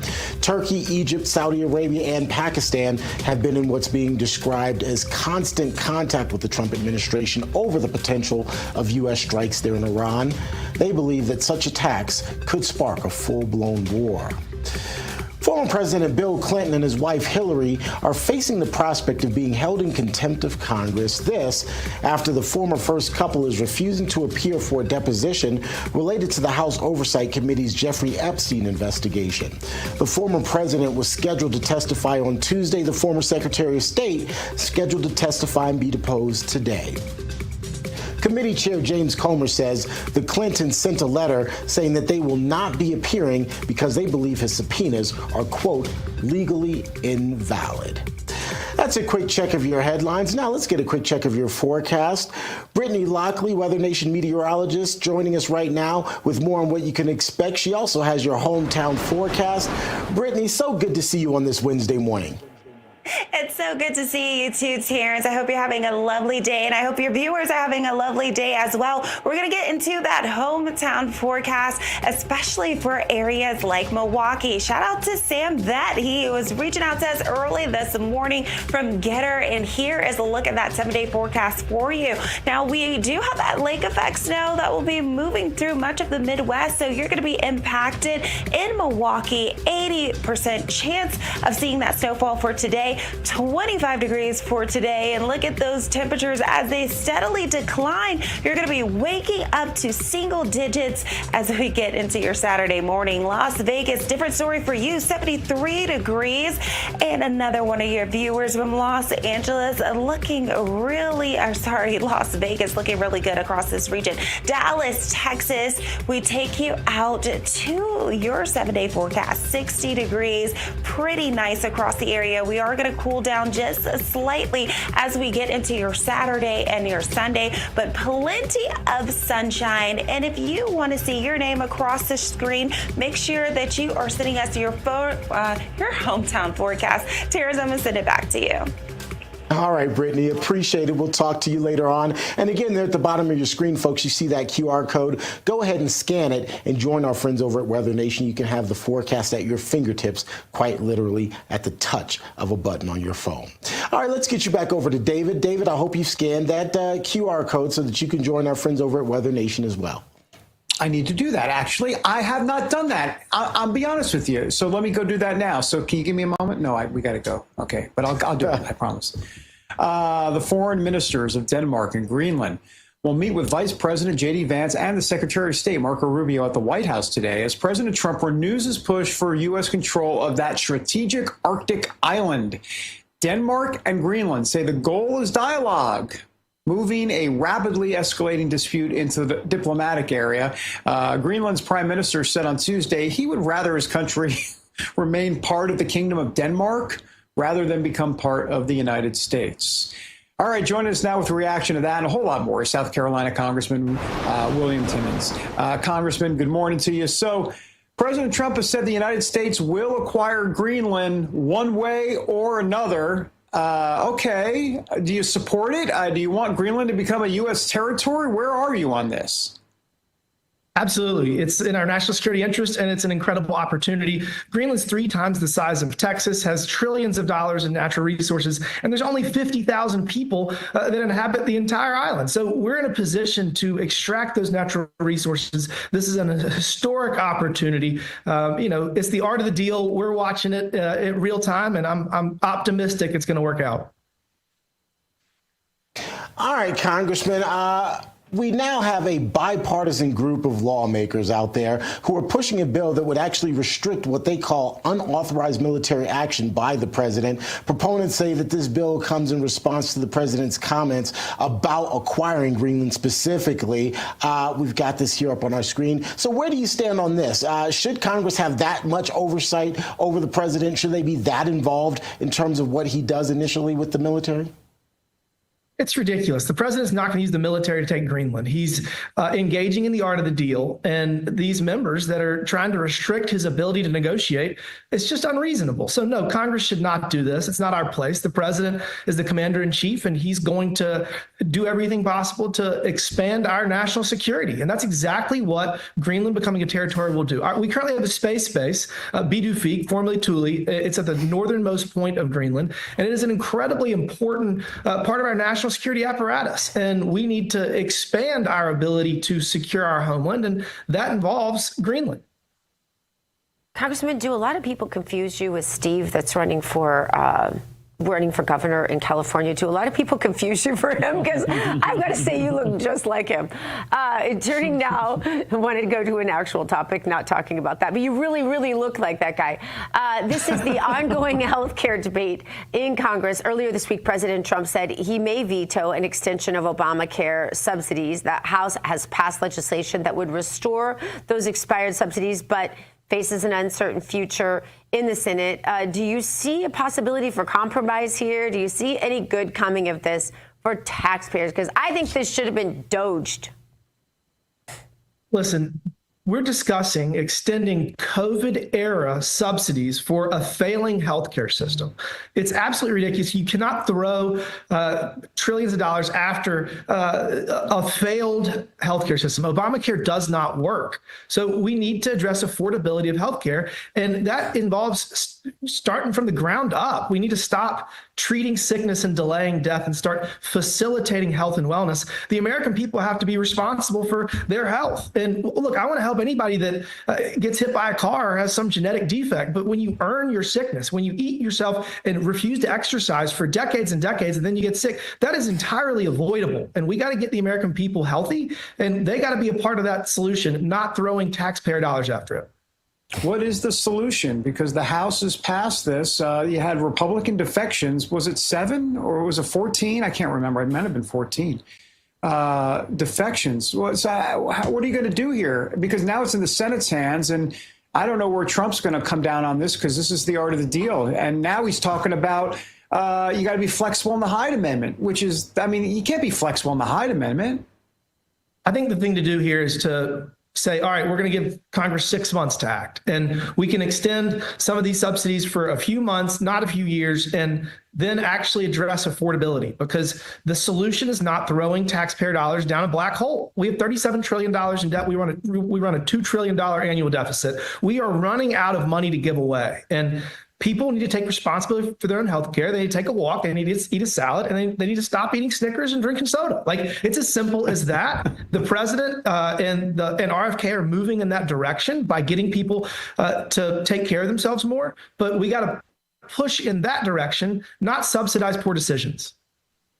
Congressman, I feel triggered because Snickers and soda, that's my breakfast typically every day. But you're right. I got to start doing better. I got to start doing better.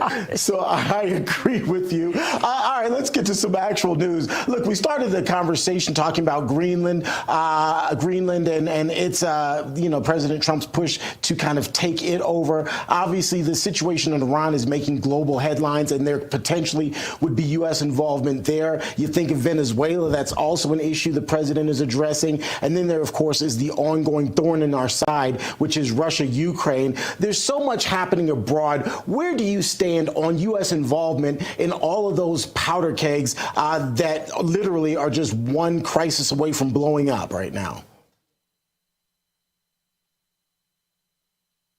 Oh, did he not hear us? Congressman, are you hearing me? Looks like we're having a little bit of a technical issue. We'll have to come back to him. I think he likes you, I shouldn't have started with I shouldn't have started with soda and Snickers. You shut it down, T. You and President Trump. What are we going to do with you two? On a separate note, he looked like chairman of the board. Did he not with that chair? That was an impressive chair behind him. He looked like he was like doing The Apprentice or something. What's Steve's last name that's running for governor of California? Why can't I think of it? Oh yeah, the guy with the accent, right? Hold on, right, the British guy. Looks just the British guy like him. I'm not kidding. Steve, and I bet, Terrence, that he, unlike you and President Trump, that he eats healthy. Yes, and I'm going to do better, but better than I have Snickers been known and soda for breakfast, Terrence. That's not saying much. It's not very difficult, right? It's a pretty low bar. I know, Dr. Gina. You're right. Go ahead, Dave. Steve Hilton. Steve Hilton. That's it. How can I forget? Yes. All right, we got to go. We do. Got to go. Yeah. Congressman Simmons, wherever you are, thank you. Appreciate it. Thank you, sir. Bald is beautiful, Congressman. I love you. Amen to that. He's gone to Skype heaven. All right, coming up, a major court loss for satanic abortion activists. A federal appeals court just tossed out the Satanic Temple's challenge to Indiana's abortion law. They ruled the group didn't even have the right to bring the case in the first place. Sorry, Satanists. That story after the break. Don't go anywhere.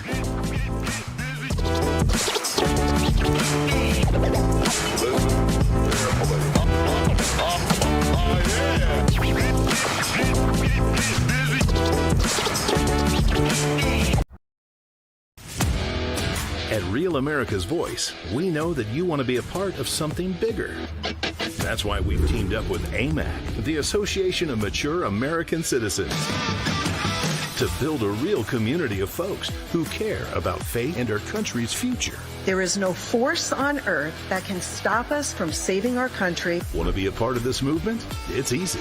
Just scan the QR code on your screen right now. That's right. Grab your phone and scan the QR code to join the AMAC and Real America's Voice family today. By scanning the QR code, you'll unlock exclusive content, connect with like-minded Americans, and be first in line for events that celebrate our shared values. So don't wait. Scan the QR code. Join us today and become part of a community that stands for faith, family, and freedom. Real rights, they come from God. With AMAC and Real America's Voice. Go ahead. Scan the QR code now. Hi, my name is Tracy L. from Arizona. I don't stink around in the kitchen when it comes to the news. I watch Real America's Voice, which always serves accurate and reliable updates that are on point with their amazing hosts. So don't find yourself in a pickle by tuning into the fake news. Stick with Real America's Voice.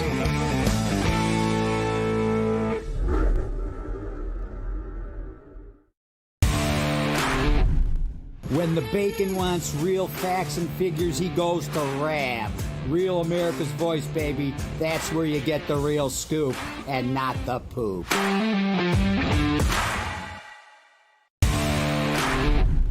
Lazar Garcianovich here from Japan. Love Real America's Voice, real news, honest views, and love seeing everyone there. God bless America.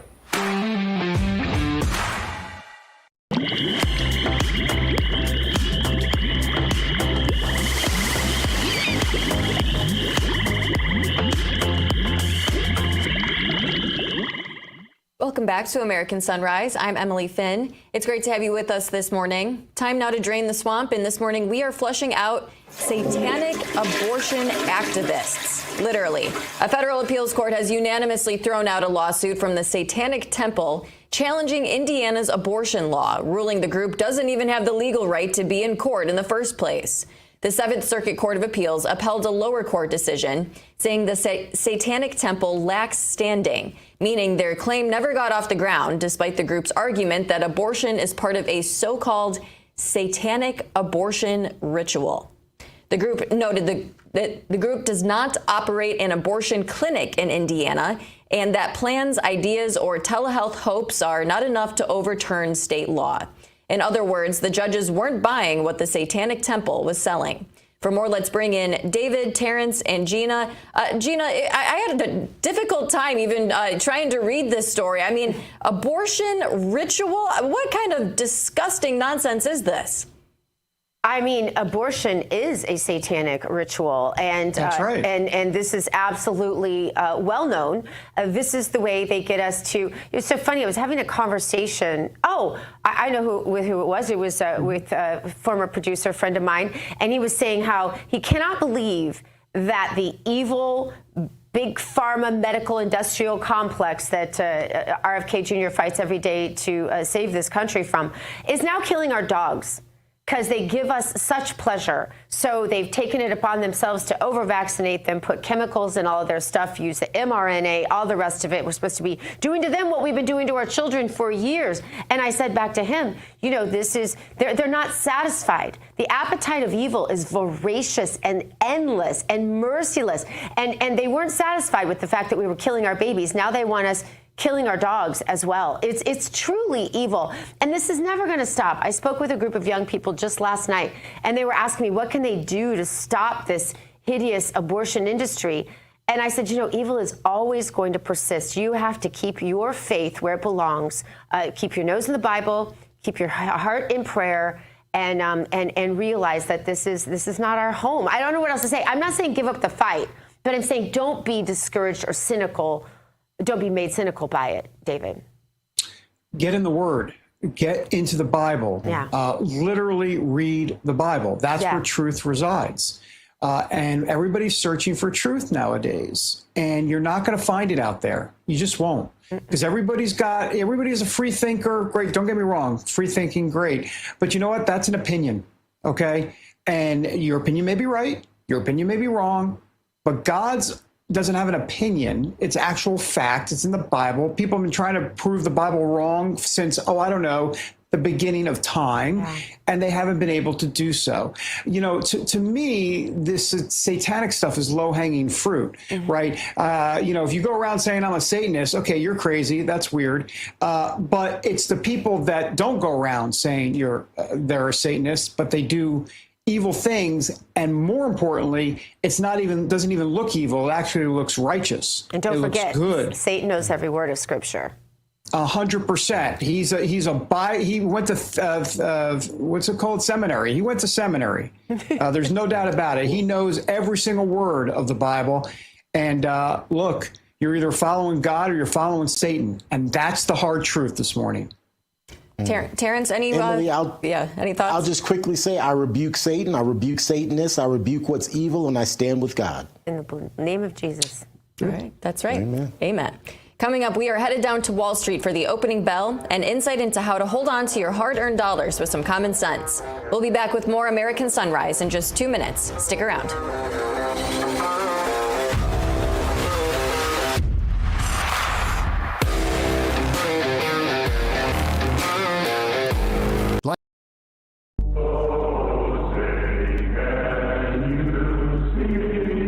From behind prison bars, the J6 political prisoners defied the system, singing the national anthem through prison phones. President Trump added his voice, and the J6 choir shattered records, going #1 on the Billboard charts with their song, Justice for All. They sang as captives. Now they sing again as free men. The anthem of the free. Hey. Their new song, Anthem of the Free, is available right now on iTunes. Scan the QR code or search Anthem of the Free single by the J6 Prison Choir and High Res. Scroll down and click Buy on iTunes Store. Let's shock the system again. Stand with the J6 Patriots. Order Anthem of the Free today.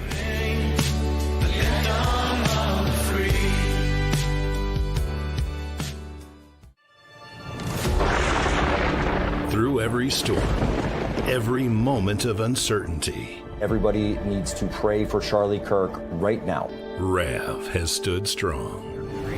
We're not going to tolerate this stuff anymore. Turn that anger into motivation to save this nation. When we move together, there is power. The cries of this widow will echo like a battle cry. This is more than news. It's a movement. This revolution of people taking their countries back. A turning point. A chance to be part of something greater than yourself. Scan the QR code and stand with Rav. The story isn't over, and neither is your part in it. Step in. Be counted. Be heard. Together, we are Rav. We will achieve American greatness. And we are just getting. At Real America's Voice, we know that you want to be a part of something bigger. That's why we've teamed up with AMAC, the Association of Mature American Citizens, to build a real community of folks who care about faith and our country's future. There is no force on earth that can stop us from saving our country. Want to be a part of this movement? It's easy. Just scan the QR code on your screen right now. That's right. Grab your phone and scan the QR code to join the AMAC and Real America's Voice family today. By scanning the QR code, you'll unlock exclusive content, connect with like-minded Americans, and be first in line for events that celebrate our shared values. So don't wait. Scan the QR code. Join us today and become part of a community that stands for faith, family, and freedom. Real rights, they come from God. With AMAC and Real America's Voice. Go ahead. Scan the QR code now. Welcome back, everyone. We're getting ready for the opening bell at the New York Stock Exchange. It's set to ring here in about 6 minutes or so. We, of course, will take you there live. I can tell you that the futures are kind of up and down. Here's a look at our futures board. You can see the top is all in red. That would be the Dow, S&P 500, and the NASDAQ. Those, of course, are the major indices. They are not looking so hot in pre-market trading. But again, we'll take you to the New York Stock Exchange for the opening bell and let you know exactly how things are looking once that happens. Now, let's get you over to David Brody. And David, I have to say, I'm getting ready to give into an urge that I've had for the last week and a half. Since you're the only grandfather on the show, Dr. Gina doesn't have any grandkids. I don't have any damn grandkids. I'm going to call you Pawpaw. That's your new nickname. Hey, Pawpaw. Please. I've been waiting for a whole week. I was like, I'm going to do this. No, I'm not. And today I was just like, you know what? I'm going for it. Pawpaw. Hey, Pawpaw. My goodness. Well, thank you, T. Bates. I don't know what to call you now. All I know is when you said you had an urge, I thought you were going to talk about another Snickers bar. But anyhow, all right. Nicely played. I like it. Well, thank you, sir. All right, time now for our dollar. Oh, my, Pawpaw. Time now for our dollar dose. You've thrown me. A dose of dollars and common sense. Join us now. What you need to know about keeping your hard-earned money is in your wallet, by the way, is the Republican strategist and host of the 13-Minute News Hour, Bobby Eberle. Bobby, great to have you. The burning question is, why is it the 13-Minute News Hour? Why is it not the 17-minute or the 11-minute News Hour? That's really the burning question. I know, right? That's what everybody wants to know. And I was born on the 13th, turned 13 on Friday the 13th, so it kind of just stuck with me. And in sports, that's always my number. So very nice. It was a good for the show. Well, that is news you can use. I had no idea about that, by the way. I was also born on the 13th, February 13th. All right. Hey, I like it. Bobby, let me ask you this. We're going to talk about money in a moment. I got to get your reaction to President Trump's recent interview with the New York Times. So he was asked if there was any room for anti-Semitism in the GOP. Finally, someone asked him that question. Mm-hmm. And he responded by saying, quote, "I don't think we need them. I don't think we like them." What's your reaction to this? Well, I tend to, when we're talking about discrimination or speech that really tries to diminish any person, I tend to look at it in the larger picture. It's like, we don't want anti-Semitism. I mean, the left their primary attack in recent years has been white Christian males. I don't like that either. And so there's no room in our party for anyone that wants to discriminate against, black, white, men, women. And so President Trump calling that out, I think, is a good thing. I think we need to stand by and have that philosophy that we need to bring people together. And if we can rally around our message, our America First agenda, that's what we need to do. But when we go out and we disparage any particular person for something, whether for their religion or any kind of organization or just being a man or a woman, I'm against that 100%. Yeah, for sure. All right, so let's talk about the banks. They are not happy with President Trump's proposal to cap credit card interest rates at 10% for a year. Of course, the president really hasn't specified exactly how he's going to implement this, and it's unclear if he can even do this. Actually, more than unclear. Bobby, he can't do this. No, I don't think he can do it. He can't do this.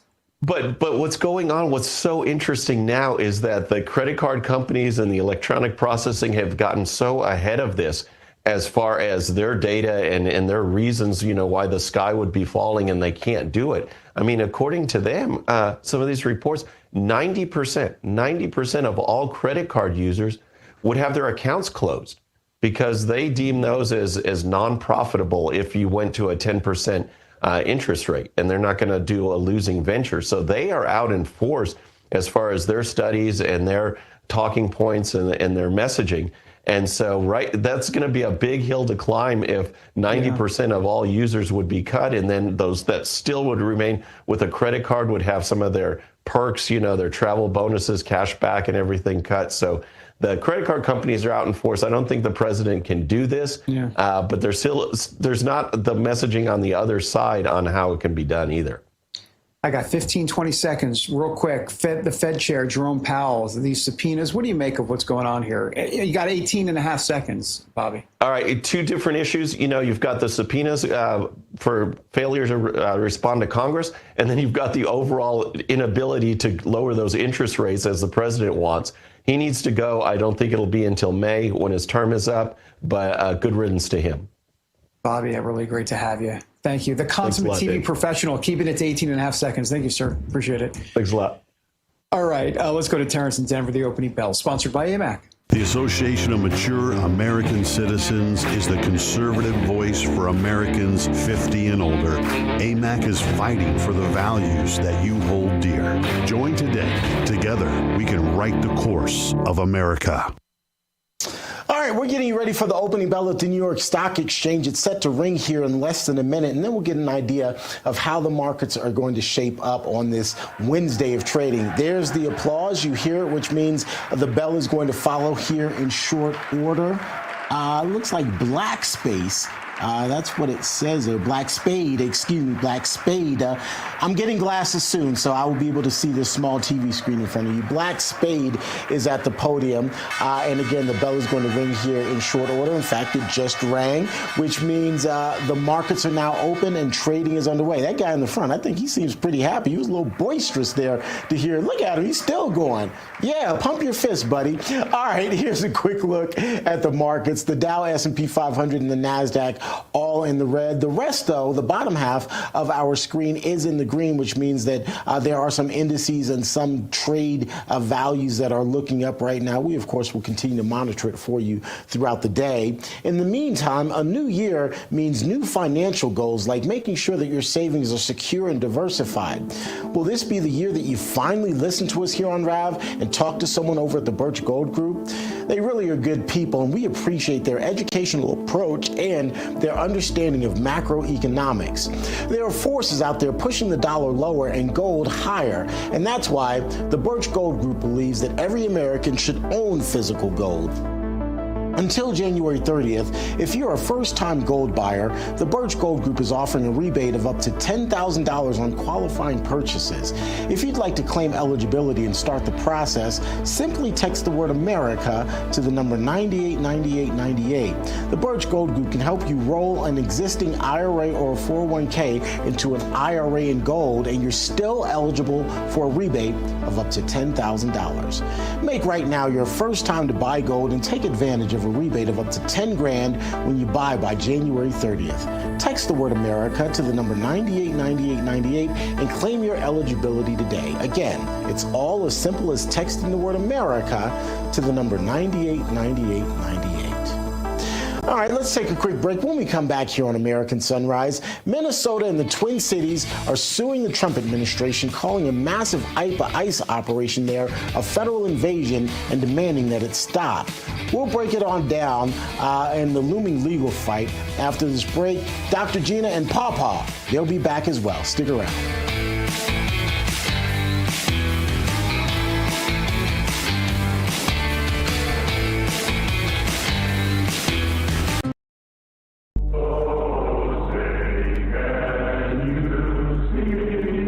From behind prison bars, the J6 political prisoners defied the system, singing the national anthem through prison phones. President Trump added his voice, and the J6 choir shattered records, going #1 on the Billboard charts with their song, Justice for All. They sang as captives. Now they sing again as free men. The anthem of the free. Their new song, Anthem of the Free, is available right now on iTunes. Scan the QR code or search Anthem of the Free single by the J6 Prison Choir and High Res. Scroll down and click Buy on iTunes Store. Let's shock the system again. Stand with the J6 Patriots. Order Anthem of the Free today.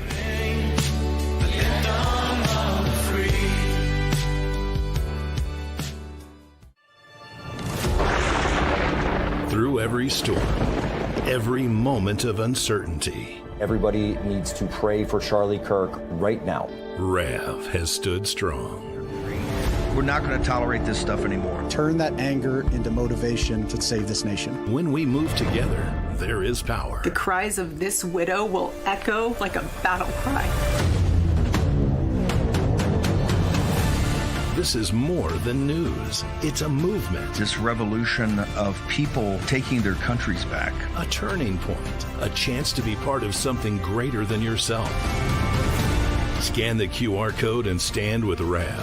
The story isn't over, and neither is your part in it. Step in. Be counted. Be heard. Together, we are Rev. We will achieve American greatness.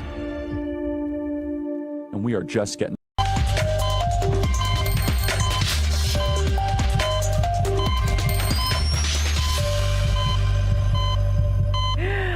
All right, welcome back to American Sunrise. I'm Dr. Gina. Thank you for joining us this morning. We invite you to hop in our conversation on Getter, Rumble, and YouTube.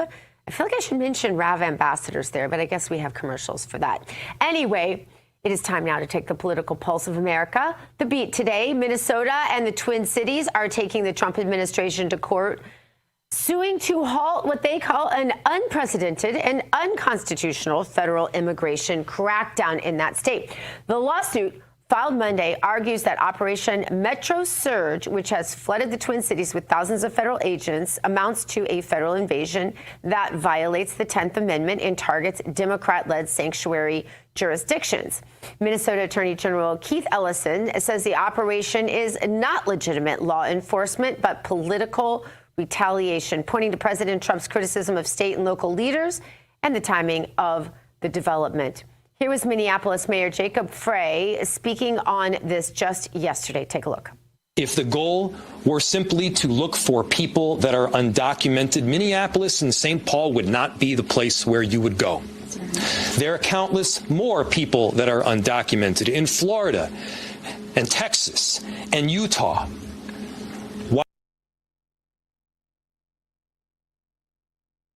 The answer is very clear. It is politics. Florida and Texas and Utah are Republican states.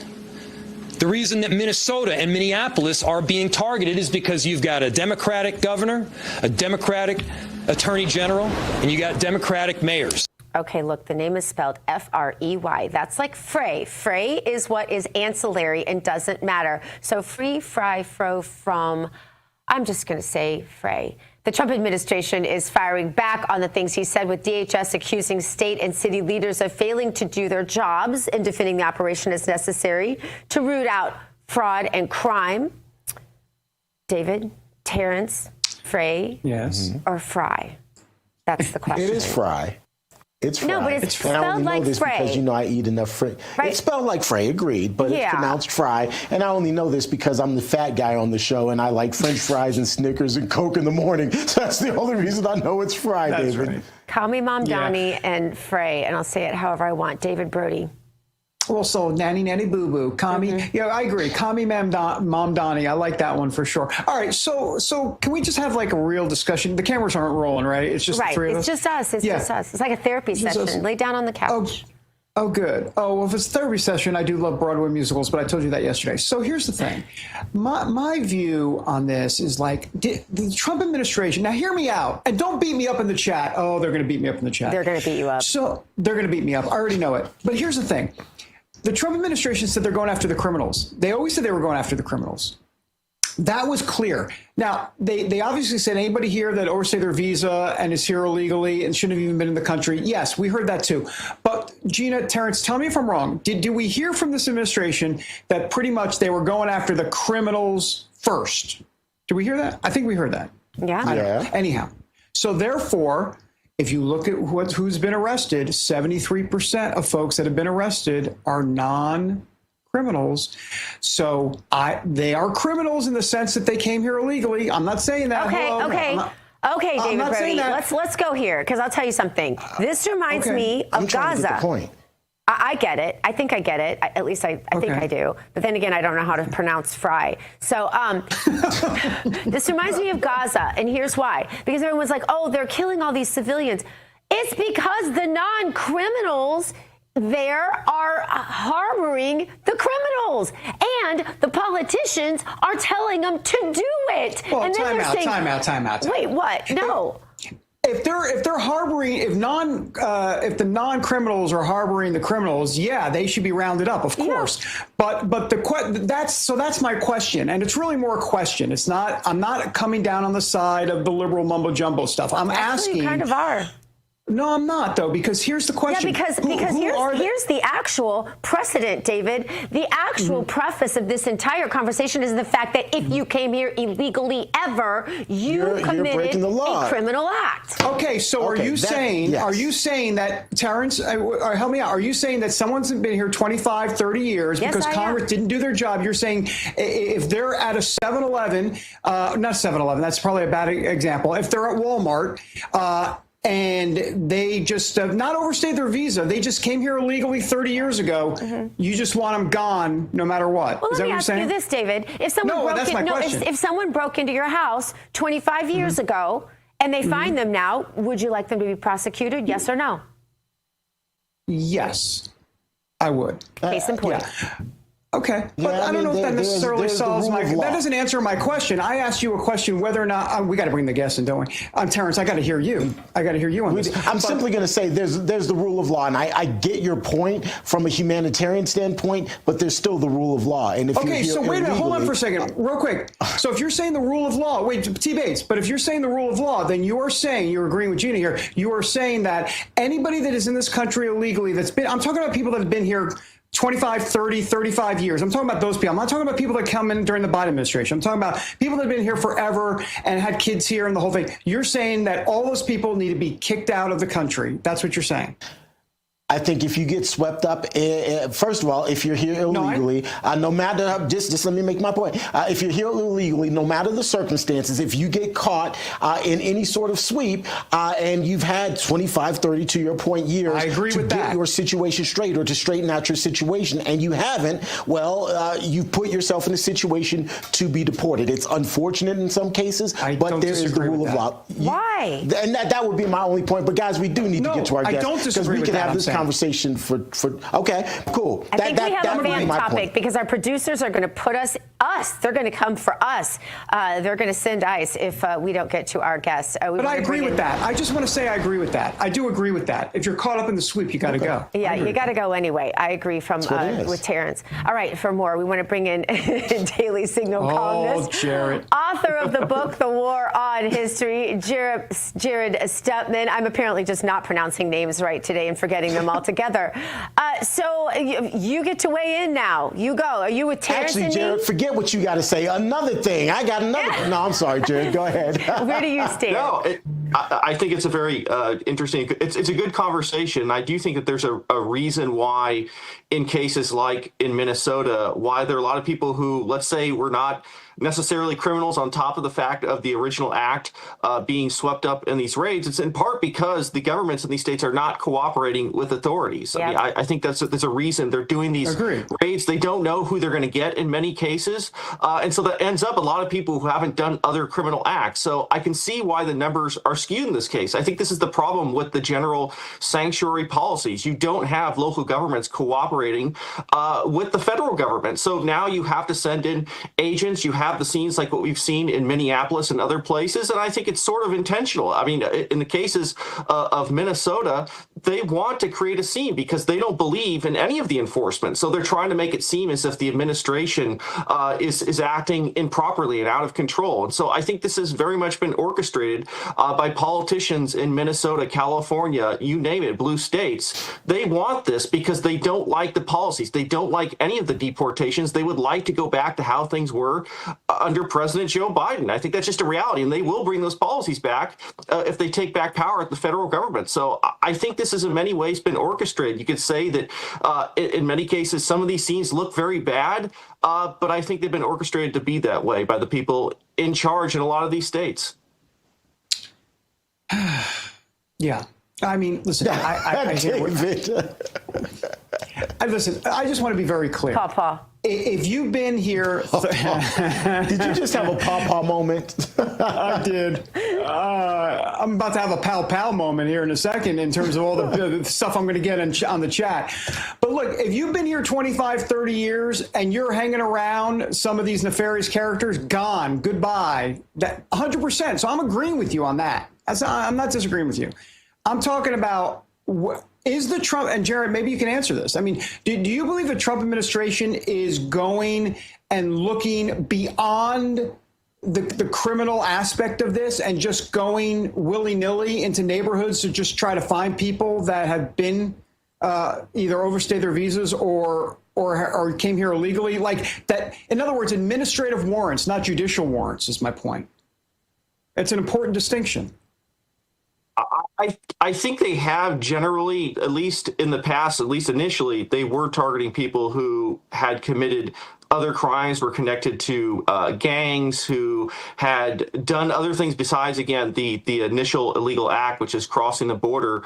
I think that they are now stepping into the territory of, well, we need to broaden that to other groups. In fact, many people who simply just broke the laws initially, they think that they have somewhat of a mandate to do that. They feel that that is what the American people have called for. And that's my point. Yeah, and that real quick, I'm sorry, Jerry, but that's my point. But that's my point. My point is that they sold us that we're going after the criminals. They didn't sell. If they had said during the campaign we're going against we're going to round up everybody. That's not what they said. They didn't say that. Deport illegals. That's what I voted for. I didn't say criminals. Yeah, you might have voted for it, but that's not what they said. But that's not what they said. It is what they said at certain points. Yes, David. No, I think it's both and. No, it isn't. Hey guys, all right. We can argue that to ad nauseum, but I do want to bring your attention to Joe Rogan. He's kind of weighing in on the situation as well. On his podcast Tuesday, he even appeared to compare the ICE agents to Nazi I can't even say the word because I hate it that much. Nazi Gestapo. I want you to listen to this, and then we'll talk on the other side.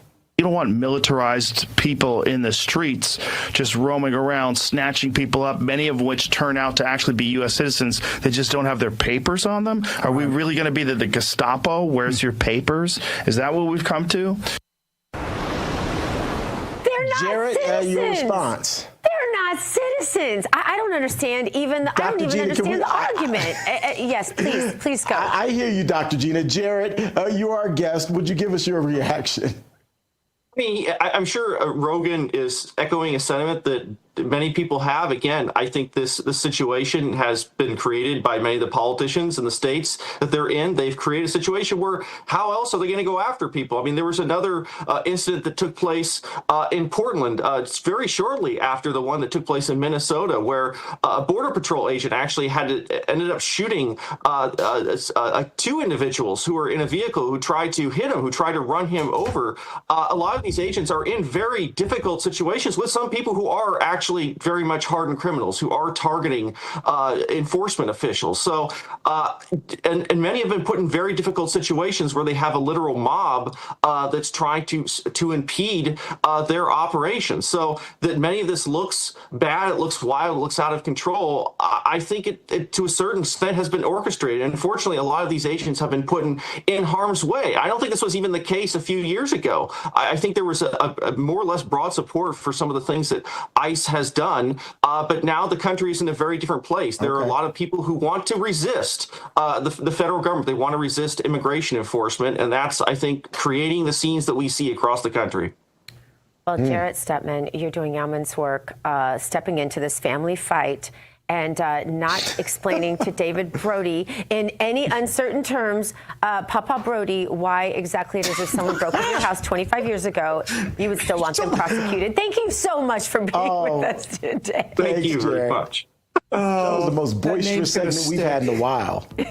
All right, coming up, you guys, what's really in the tea you're drinking every day? Well, after the break, we're going to show you the brew that focuses both on your body and your mind. We're spilling tea when American Sunrise. I don't know what we've been doing, but I guess we're going to keep doing it. 2 minutes. Stay with us.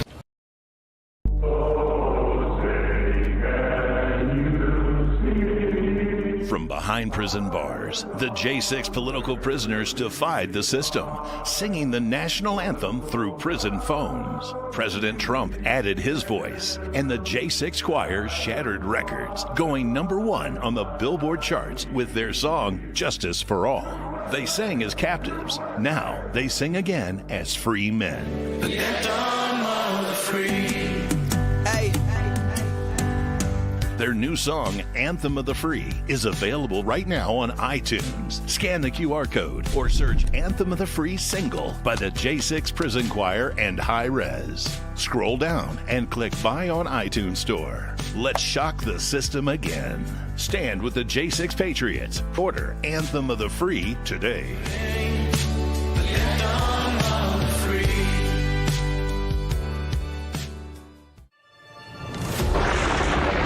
Through every storm, every moment of uncertainty, everybody needs to pray for Charlie Kirk right now. Rav has stood strong. We're not going to tolerate this stuff anymore. Turn that anger into motivation to save this nation. When we move together, there is power. The cries of this widow will echo like a battle cry. This is more than news. It's a movement. This revolution of people taking their countries back. A turning point. A chance to be part of something greater than yourself. Scan the QR code and stand with Rav. The story isn't over, and neither is your part in it. Step in. Be counted. Be heard. Together, we are Rav. We will achieve American greatness. And we are just getting.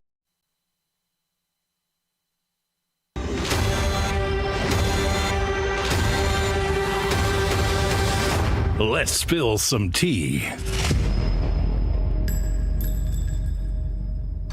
Let's Spill Some Tea is fueled by Artillery Tea Company. It's the only America-first veteran-owned tea brand out there. Their mission is to maximize flavor with whole leaf blends and chemical-free tea bags. There's no junk here, just real tea. And here's the tactical advantage. Each bag brews twice. Just go over to artillerytco.com, use the code RAV for 10% off of your first order. Again, that's artillerytco.com. It's premium tea that's mission-driven and brewed for the brave.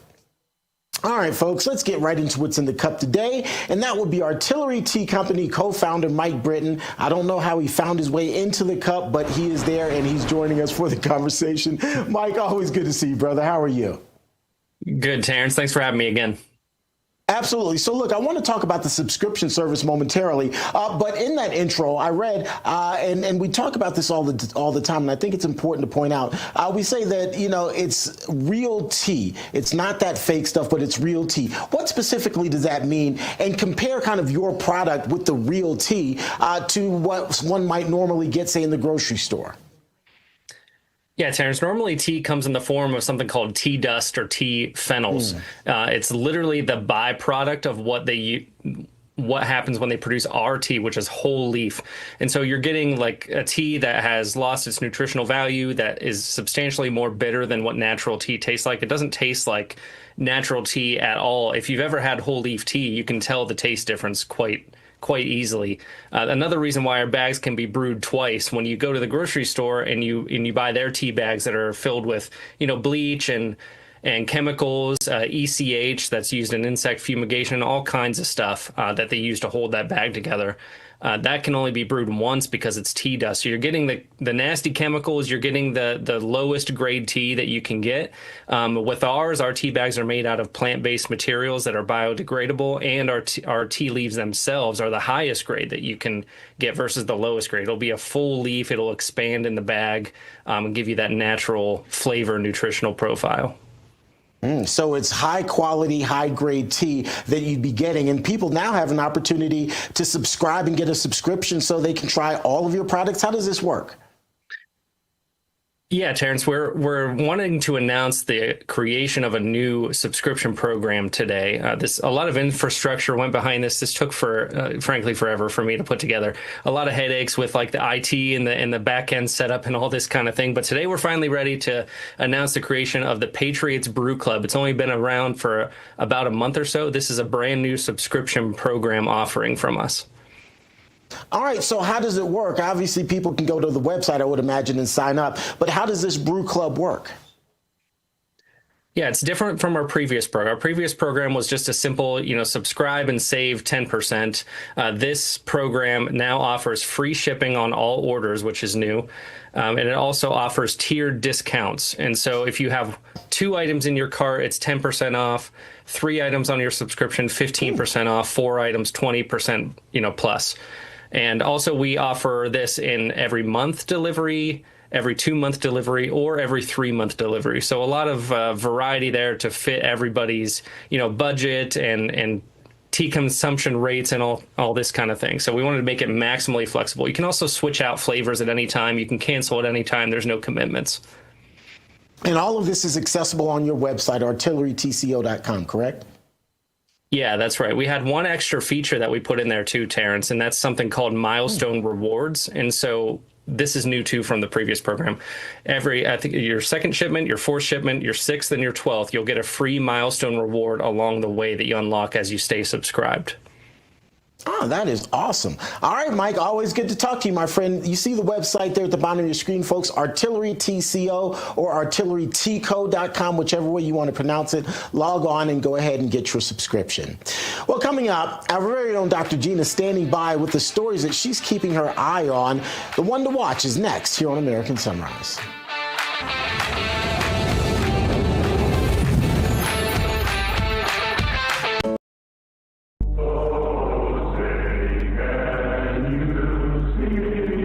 From behind prison bars, the J6 political prisoners defied the system, singing the national anthem through prison phones. President Trump added his voice, and the J6 choir shattered records, going #1 on the Billboard charts with their song, Justice for All. They sang as captives. Now they sing again as free men. The anthem of the free. Their new song, Anthem of the Free, is available right now on iTunes. Scan the QR code or search Anthem of the Free single by the J6 Prison Choir and High Res. Scroll down and click Buy on iTunes Store. Let's shock the system again. Stand with the J6 Patriots. Order Anthem of the Free today.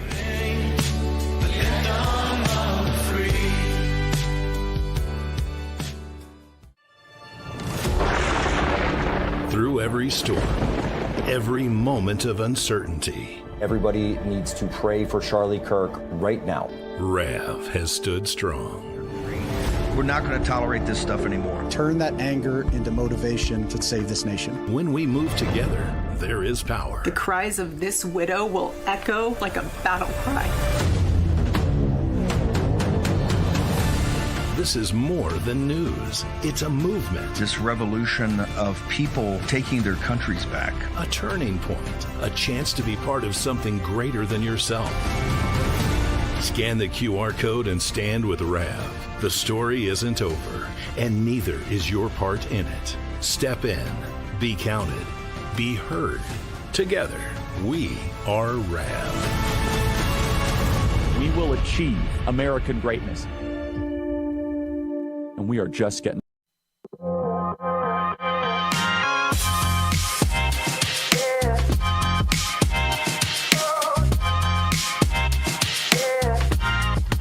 right, welcome back to American Sunrise. I'm Dr. Gina. Thanks so much for joining us today. Time now for the one to watch. Here's what I'm following today. President Trump says the United States will take very strong action if Iran moves forward with executing demonstrators, as human rights groups report that more than 2,400 protesters have been killed in just weeks. One case drawing international alarm, 26-year-old Irfan Soltani.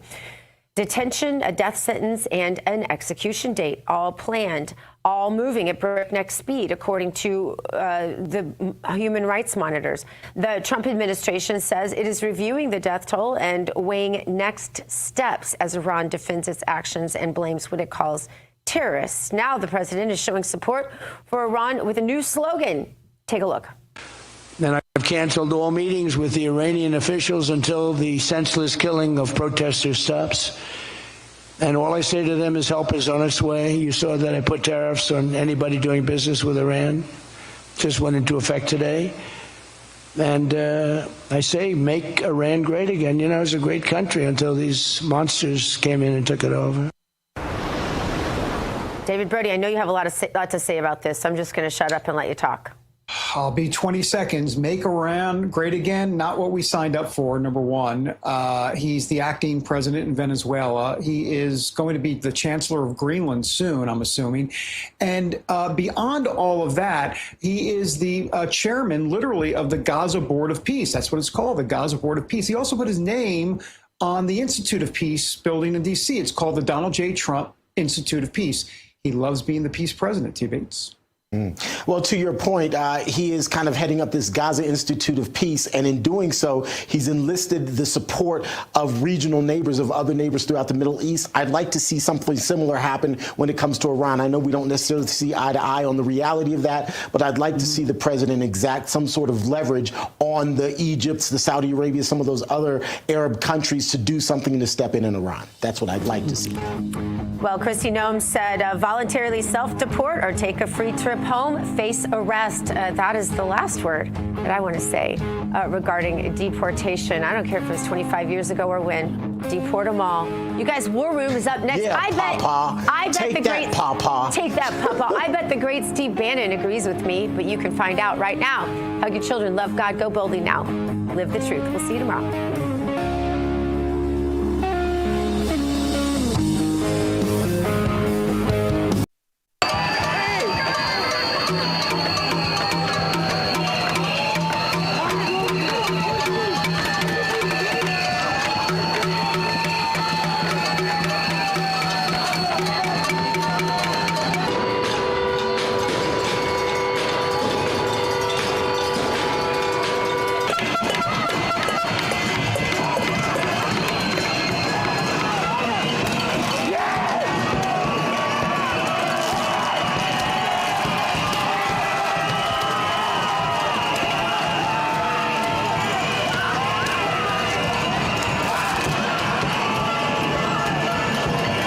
So the president just wrote that Greenland is, quote, vital for the Golden Dome that we are building, and that NATO would be far more formidable and effective with Greenland in the hands of the United States, and that he said that anything less than that is unacceptable. Again, how unacceptable and what will he do about it? Today, Vice President J.D. Vance and Secretary of State Marco Rubio are set to meet with the foreign ministers of Greenland and Denmark, of which Greenland is a part. Breaking news, President Trump holding a meeting on Iran tonight with top administration officials as anti-government protests grow. The State Department warning that the first protester sentenced to death could be hanged as soon as tomorrow, which could spark more unrest. And Trump is promising to take, quote, very strong action against Iran if hangings happen. We will take very strong action if they do such a thing. And when they start killing thousands of people, and now you're telling me about hanging, we'll see how that works out for them. It's not going to work out good. At least 2,403 protesters have been killed in just over 3 weeks, according to one human rights group. He says the crackdown intensified dramatically on Thursday. It was just as we began getting pictures of larger crowds out on the streets of Iranian cities. Everything fell apart. At 8 p.m., the internet was cut. At 8:20, I got a call from the hospital. Doctor, come. You must come. When I arrived, I saw what we call a mass casualty situation. Every single one of the 4 operating rooms was full. I was there from 10 or 11 p.m. until the morning. I don't know how many surgeries I did, maybe 10 or 11. This is one of the few videos to have surfaced from inside Iran's hospitals. It shows some of the injured. But the doctor's testimony paints an even more distressing picture. From midnight Thursday onward, the type of injuries changed. The live rounds started. By Friday evening, all the beds were full. Most had pellet injuries and similar wounds. Throughout these and previous protests, the regime's security forces raided hospitals and hunted down injured protesters and the medical staff treating them.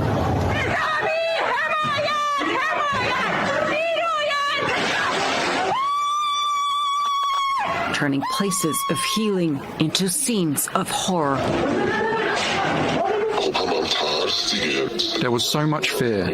3 patients contacted me through intermediaries. I was afraid to answer, wanting to make sure it wasn't security agents trying to trap me. The true scale of the carnage is only just beginning to emerge. Once again, so many Iranians find themselves abandoned and alone in this nightmare. The hope being pumped by external media is not what we feel inside. Inside Iran, it's a mix of terror, desperation, and a tiny flickering shred of hope.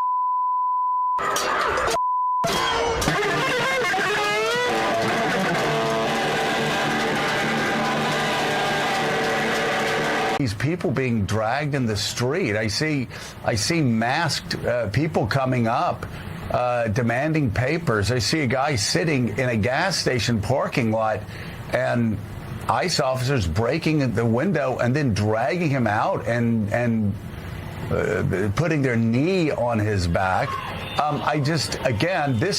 We went to law school. We practiced law. This looks like Russia. It really does. This looks like something that you would expect in Russia. That protesters, this is happening to protesters, not suspected murderers or rapists. This is what America looks like in 2025 for protesters. We always looked at what happened to the Soviet Union and looked at what happened in Putin's Russia and saw this happening to protesters there being taken off the streets, thinking, my God, how could that ever happen in society? And I'd always ask, how could those Russian police officers do that? Well, We've got people lined up for this job to put masks on, to go in, to break people's windows, drag them out of their cars, beat up American citizens, shove them to the ground, and then cuff them. This is the primal scream of a dying regime. Pray for our enemies, because we're going medieval on these people. You're just not got a free shot on all these networks lying about the people. The people have had a belly full of it. I know you don't like hearing that. I know you try to do everything in the world to stop that, but you're not going to stop it. It's going to happen. And where do people like that go to share the big lie? MAGA media. I wish in my soul, I wish that any of these people had a conscience. Ask yourself, what is my task and what is my purpose? If that answer is to save my country, this country will be saved. War Room. Here's your host, Stephen K. Bannon.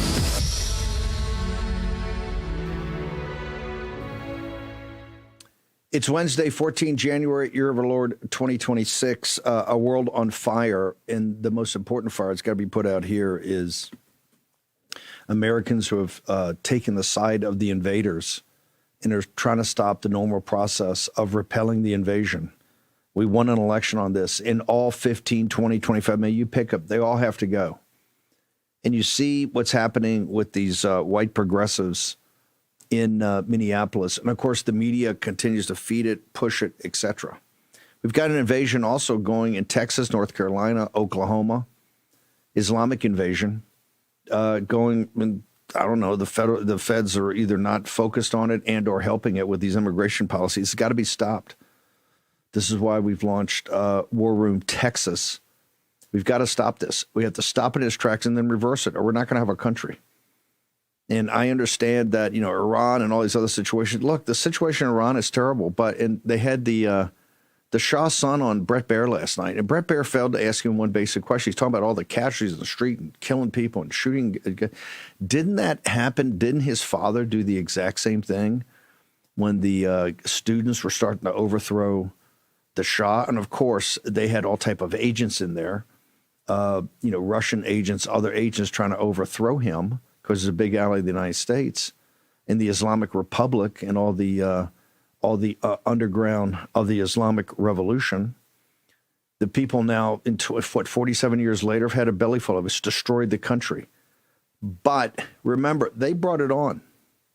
They're the ones that fought. They're the ones that ran the United States, took our embassy, held them for over a year or two. We had to have a failed raid that I was part of just the workup for, because the whole Navy, all of our forces at the time, we weren't used to the Middle East. That just wasn't, the Western Pacific, the Atlantic, the Mediterranean. We weren't, didn't have the capacity, the capabilities for the Middle East. From that time on, we got sucked into it, all of it. But when I see what's happening in streets in Tehran, it doesn't compare to what's happening in the streets of Minneapolis. And we got to clear that out, and we got to start mass deportations. Yes, mass deportations in Seattle, in Portland, in Minneapolis, and New York City, Chicago. Now, the president says on 1 February, he's going to cease all payments to sanctuary cities, to states with sanctuary cities. This is what you're going to have to do to smoke this out. Of course, I believe the government's going to be shut down next week because the Democrats are going to say we're never going to approve anything, even an interim deal that's got funding for ICE. So that is the big fight that we've got on our hands. Let's go to Eva Vlaar Dingerbrock from Amsterdam. She not up? Okay, we're going to try to get her. Okay, we're going to try to get her. Okay. She just got, she's a frequent contributor to this show. We just found out she was denied entry into the United Kingdom. They didn't give her any warning at all. She's a compatriot of kind of Geert Wilders, maybe not tied directly to his political party, but she's been an anti-Islamic invasion commentator and observer for years. And there's no reason from the UK government why they are blocking her from coming to the United Kingdom. We had Geert over at this huge conference put on by Patriot Mobile and others on Friday. And Geert, I think, talked for 40 or 50 minutes, mesmerized, telling the folks in Texas what happened, why Europe slept on the beginning years of this invasion. And Gert held people, and people sat there and go, that's exactly what's happening in Texas. In fact, the great Peter McElveeney, who I'm going to get on the show later in the week, Peter came over from England to warn people, hey, at the same kind of time period, you're farther advanced than the UK is for collapse. So, Eva, thank you for joining us. Please explain to people, why are you denied access to go to the United Kingdom, ma'am? Hi, Steve. It's good to see you. I don't know. I got an email rather out of the blue from the United Kingdom government saying that my presence is not conducive to the public good of the United Kingdom. And I received that yesterday evening. I saw it this morning. And the timing is suspicious. I didn't apply for an ETA right now. I came to the UK last to join the Tommy Robinson rally back in September. I was planning to do that again in May, but I guess not now. And just 3 days ago, I posted a tweet about Keir Starmer that I think he probably didn't like. So I'm guessing it's connected to that, but I don't know anything more than what you see in that email. Let me ask you, the Tommy Robinson, do you think it has to do that your involvement with the Tommy Robinson protest that drew, I don't know, they said a couple of hundred, they said 100,000. It looked to me like 2 million plus. And another big one scheduled for May. They fear the people. They fear Tommy Robinson. Do you think that might be one of the reasons also? I'm guessing that that's the case, yes, because that protest was massive. I was there and I agree with you. Just looking at it with my own eyes, that was closer to 2-3 million people than what the BBC said it was. So, the fact that I was talking to Tommy just yesterday about coming to the new one in May. And now I received this email saying that I'm not welcome. I know for a fact that the phone that I'm using right now is under a mercenary spyware attack. I wouldn't be surprised if it's connected to that as well. I mean, there are many reasons, I suppose, why someone like Keir Starmer, who hates free speech, doesn't want me there. But it's a huge violation of my human rights. That's obvious. Talk to us, Geert came over and really had the audience mesmerized on Friday about what happened in the Netherlands, where the elites, exacerbated this invasion from Islamic nations, and the nation really didn't wake up. Can you give us your perspective? We're about to go to Texas when we drop you. What's your warning to the United States? Be vigilant now. Don't wait till it's too late. I mean, I don't want to say that it's too late for Europe, but we have a hell of a job cut out for us. We need to start active re-immigration to solve the issues that we are seeing right now. And that is a lot harder to do than to make sure that it doesn't happen to you in the first place to the degree that it has happened to us. If you want your country to survive, if you want America to exist the way that you've known it, you have to protect your country from the Muslim invasion that we are facing right now. Eva, where do people follow you? If you can't go to the UK, you've got a big audience here in the United States that loves you and supports you. Where do people go to get on your social media, ma'am? X. Thanks to X, we have some free speech left in Europe. It's really our last bastion, let's say, because physically they're trying to do everything they can to silence us, banning me literally from speaking at rallies now. So we need the public market square online, and only X is the one that I can still voice my opinion on freely.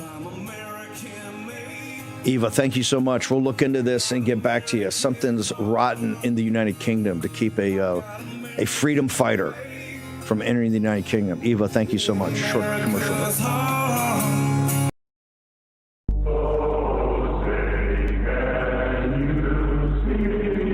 From behind prison bars, the J6 political prisoners defied the system, singing the national anthem through prison phones. President Trump added his voice, and the J6 choir shattered records, going #1 on the Billboard charts with their song, Justice for All.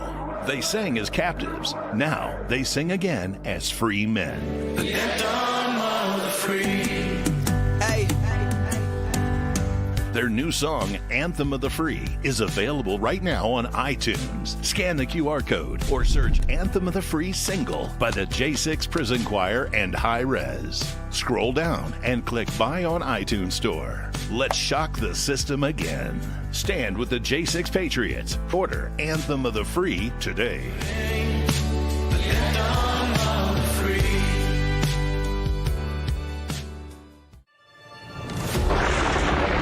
Through every storm, every moment of uncertainty, Everybody needs to pray for Charlie Kirk right now. Rav has stood strong.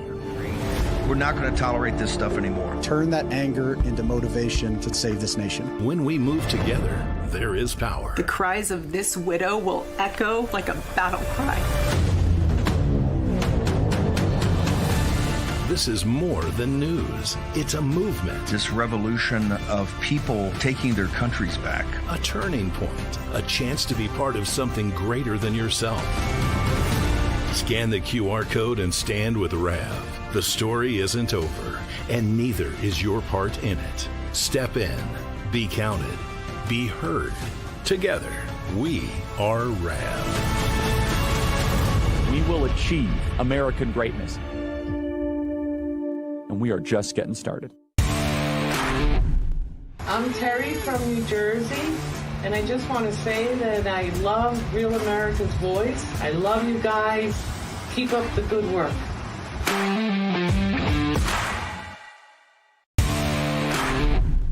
My name is Kyle. I'm with Real America's Voice because we can chat with each other, the hosts, even management. We are the Rav family, and we're better together.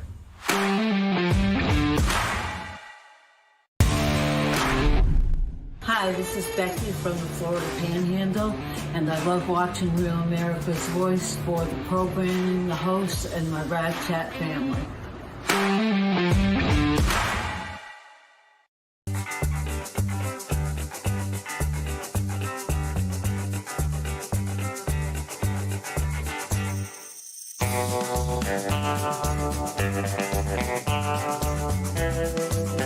Madero City Council just moments ago denied a rezoning request for a new mosque and retail space along Olive and the Creek Turnpike. Thanks for joining us tonight. I'm Lori Fulbright. And I'm Craig Day. News on 6's Chloe Abbott is live with more on the council's decision. Chloe?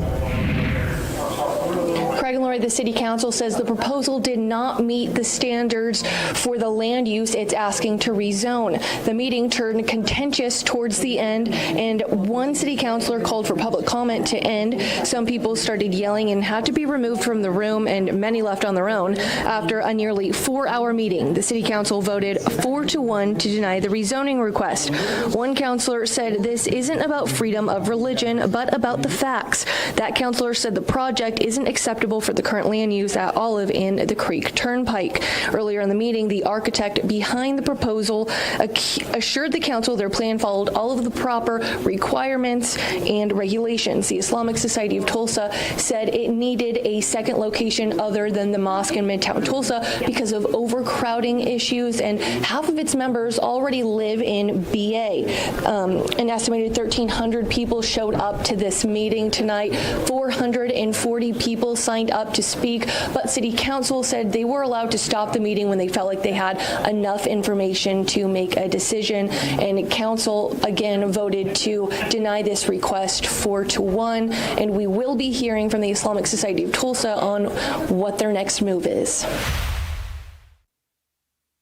Okay, welcome back. Peter Navarro is going to follow Brian Harrison. I got Representative Brian Harrison from the Texas House is going to join us here in a moment. Just to lay out the battle map for you, we are. I'm highly confident we're going to win the midterm. The economic numbers are actually going to be quite good. It could be on fire.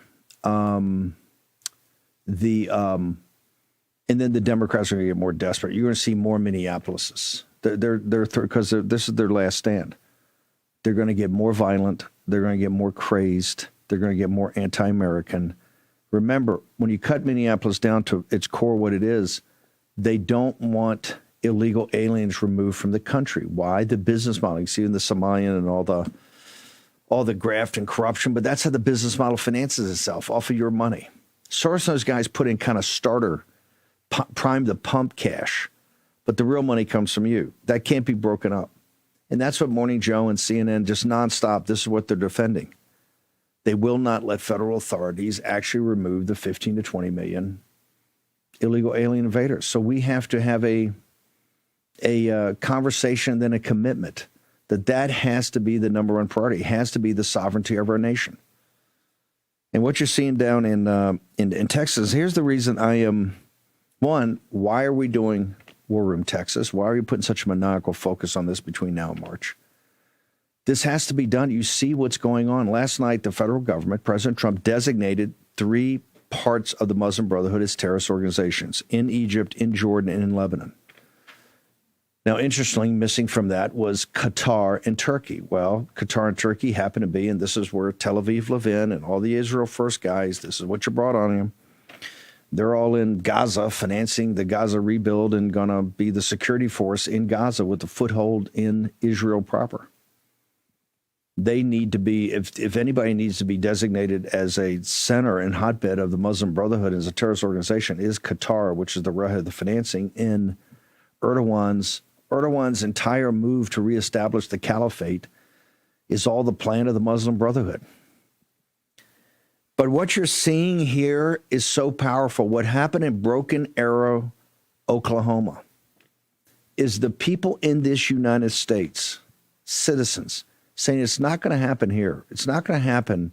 We're not going to besmirch the memory of all those tough people that came before us and built what we have today and bequeathed this to us, that we're going to make it better and bequeath it to our children and grandchildren. So back to every patriot's grave, the great state of Oklahoma, that we're going to let it be besmirched by an Islamic invasion, by radical Islam. And yes, it's radical Islam. Let's be blunt. They put a nicer face on it, but it's radical Islam. It's tied to the Muslim Brotherhood and CARE.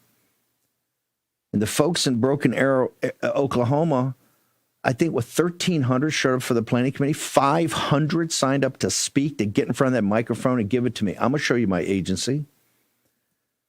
This is what we have to do. This is the populist uprising. We don't need top down.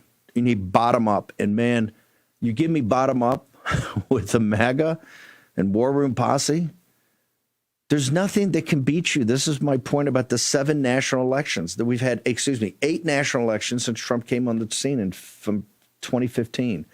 Presidential primaries, presidential elections, and off-year, basically national elections for the House. 8, and we've won 7. This is why they're trying to crush you. This is why they're trying to destroy Trump. This is why they threw me in prison. This is why they tried to assassinate Trump. They understand this populist nationalist uprising cannot be beaten, and we're not going to be beaten this November. Our objective now is not just to hold, but to add, but with a real agenda. And don't worry about Polly Pockets and Johnson the Duma. That's all irrelevant. What they're talking about and run around, they're totally irrelevant. It's to make sure they can't stop the Trump revolution. I can't say enough about the folks outside of Tulsa and Broken Arrow, Oklahoma. You have shown the way for this country to turn it around, and for the folks in the great state of Texas to basically get on it and fight it. Brian Harrison, you've been at the tip of this. I want to talk about your letter. But first, Governor Abbott has designated, and a hat tip to him, he did designate the Muslim Brotherhood and CARE as a terrorist organization, which is kind of mind-bending given the fact that he's not the most aggressive guy in the world. It also shows you how far this thing has gone, because even he says, I got to get ahead of this. And remember, he's got access to the intelligence division of DPS, of the Texas Rangers, Department of Public Security. So, and I said, this is converging. We're converging forces onto a spot. This is warfare. That spot's March 3rd. And that's what's on the ballot to ban Sharia law from the state of Texas, Proposition 10. But you've got two other things going. Number one is the work with Governor Abbott in the executive branch to put some meat on the bone about exactly what we're going to do on the Muslim Brotherhood and CARE. And the other is the legislative, to have hearings first and then to call a special session, just like you called a special session for the redistricting. Call a special session and then codify what you find out in the hearings. So first of all, tell me about this letter. You've now sent an official letter about the hearings. What is it? How is it? And how can we help in the War Room Posse to make this thing, to make sure that we start having hearings down in Texas? Because I'll tell you what, they can't take public hearings. Public hearings will be explosive. will be explosive. So, Brian, what do you got for us? Yeah, absolutely. I mean, I wanted to highlight you talking about bottom up. The only real conservative successes we have down here in Texas, where the corrupt liberal establishment uniparty has, sold Texans liberty down the river for far too long, especially in the Texas House, where people are shocked to learn the radical Democrats still control the leadership in the Texas House. I mean, the Democrats pick our speaker. So the successes we're seeing, including, by the way, the governor, who absolutely, Governor Abbott, did the 100% the right thing with those bold and courageous declarations on the Muslim Brotherhood and CARE. But what that really speaks to is an uprising of the grassroots patriots who love our state, who love our country, who know that our freedoms that we cherish are worth preserving, that they are worth fighting for, and that the elected Republicans in Austin had better get their heads out of the sand and start taking bold action. And I would be remiss, by the way, Stephen, if I didn't tip my hat to my fellow comrades, patriots in arms up in Broken Arrow. I just want to tell you directly, on behalf of the hundreds of thousands of Texans that I directly represent, and then the millions of Texans that I know that I speak for,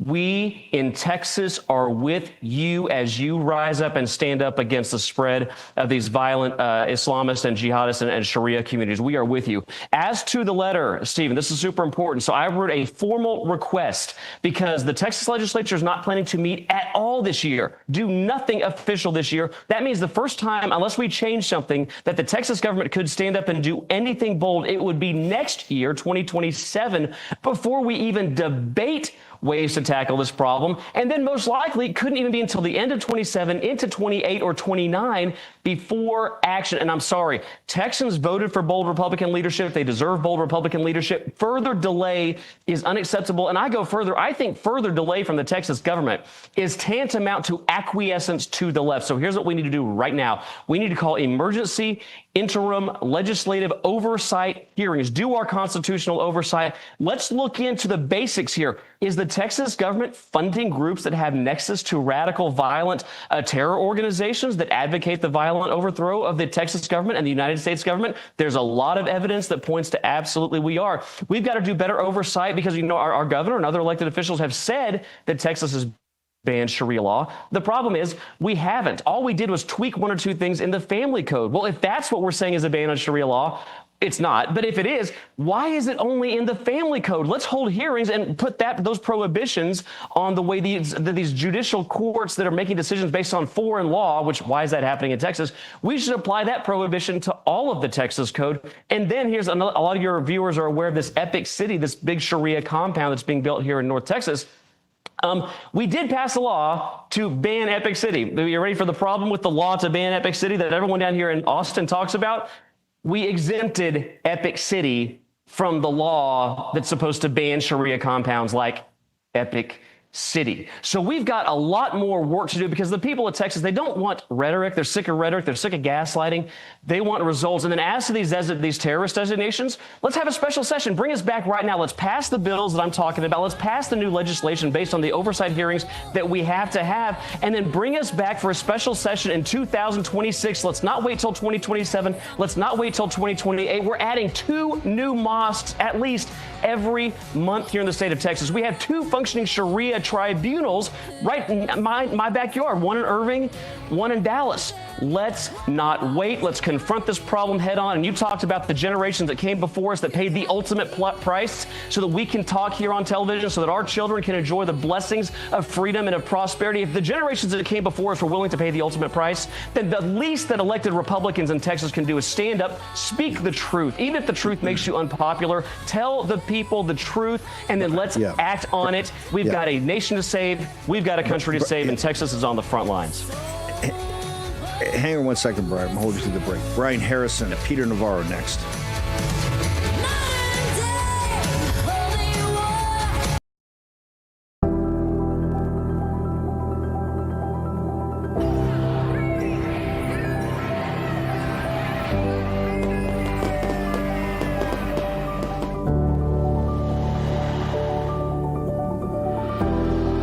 The very first time an American Pope has been chosen. We commemorate and celebrate the 250th anniversary of the United States Army with a massive parade. They fight, and they win.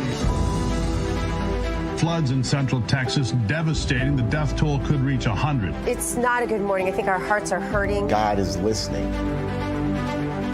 pray for Charlie Kirk right now. I'm sitting here talking about Charlie Kirk being gunned down because he loved America. Never underestimate what one person can do with a good heart.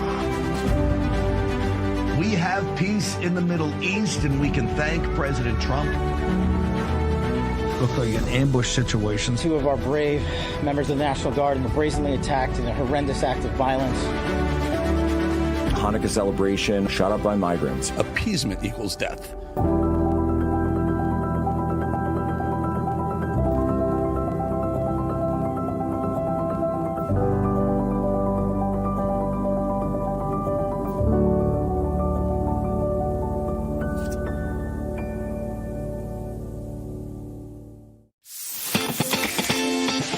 Patriots, it's time to gear up. Real America's Voice has an entire lineup of merch made just for you. We got some Rav fans out here. We watch you every day. From mugs that start your morning strong to hoodies, hats, t-shirts, pants, vests, flags, and so much more. Yeah, I noticed it. I mean, that caught my eye big time. Every piece lets you wear your pride loud and clear. This isn't just merch, it's a movement. When you shop Rav, you're showing the world you're proud to be part of the Real America's Voice family. God bless Real America's Voice. So don't wait. Scan the QR code right now or visit realamericasvoice.launchcart.store to shop today. Thank you, Real America's Voice, for doing true journalism. Stand tall, be bold, be proud. Represent your voice with Real America's Voice. It's good to have a real news network out there, so I'm a big fan. Use code RAVSWAG10 for 10% off. Real America's Voice rocks.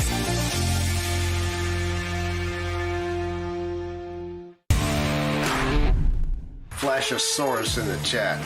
I love Real America's Voice because I can watch news being delivered to me live while I chat with the family I love.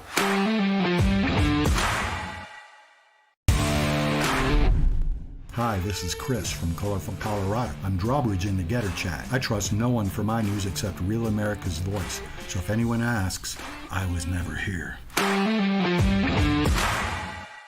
War Room. Here's your host, Stephen K. Bannon.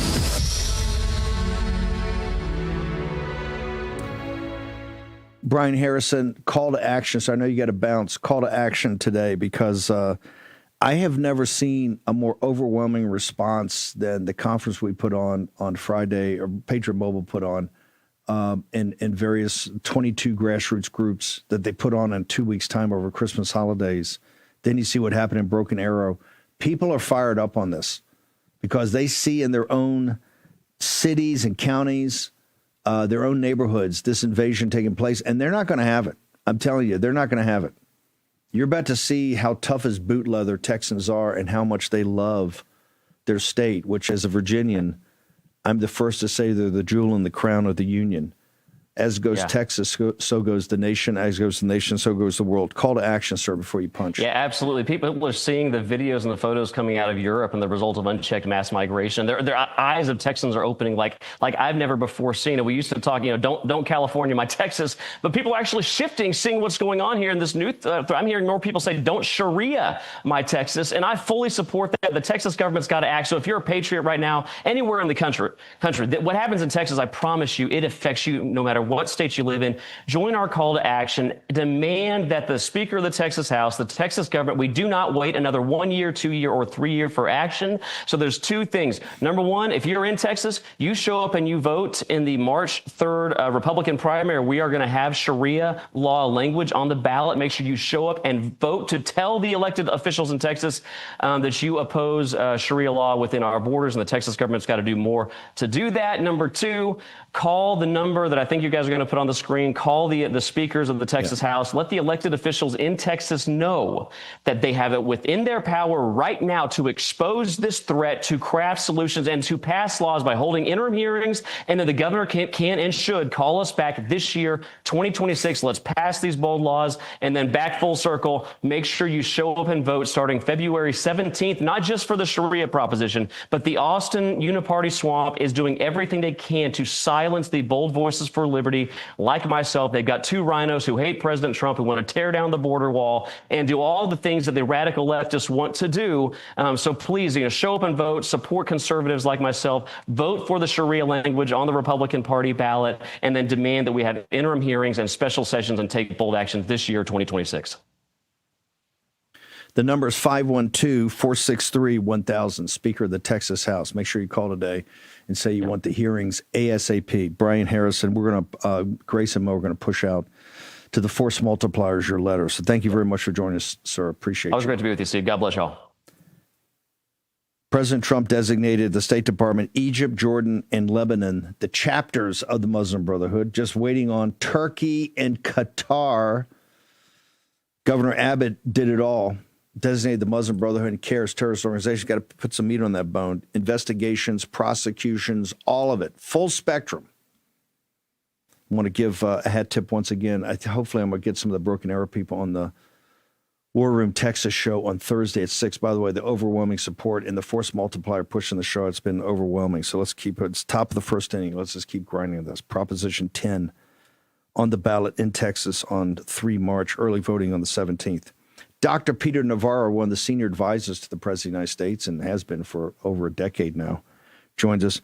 Dr. Navarro, he gave this great speech at the Detroit Economic Club, and I want to just bifurcate out the populist policies President Trump's on top of that you gave us a heads up the other day versus the math about the economic turnaround from the disaster of the Biden regime. Just walk me through it, your case of why I can see it. I can feel it. I talk to guys on Wall Street. I talk to guys that are building plant and equipment. You can see it happening. But I want you to just take a minute and walk us through the economic turnaround that's going to drive us through the summer and the midterm elections. Steve, nothing's going to be more important than that issue. You're all over it. The White House and President Trump are all over it.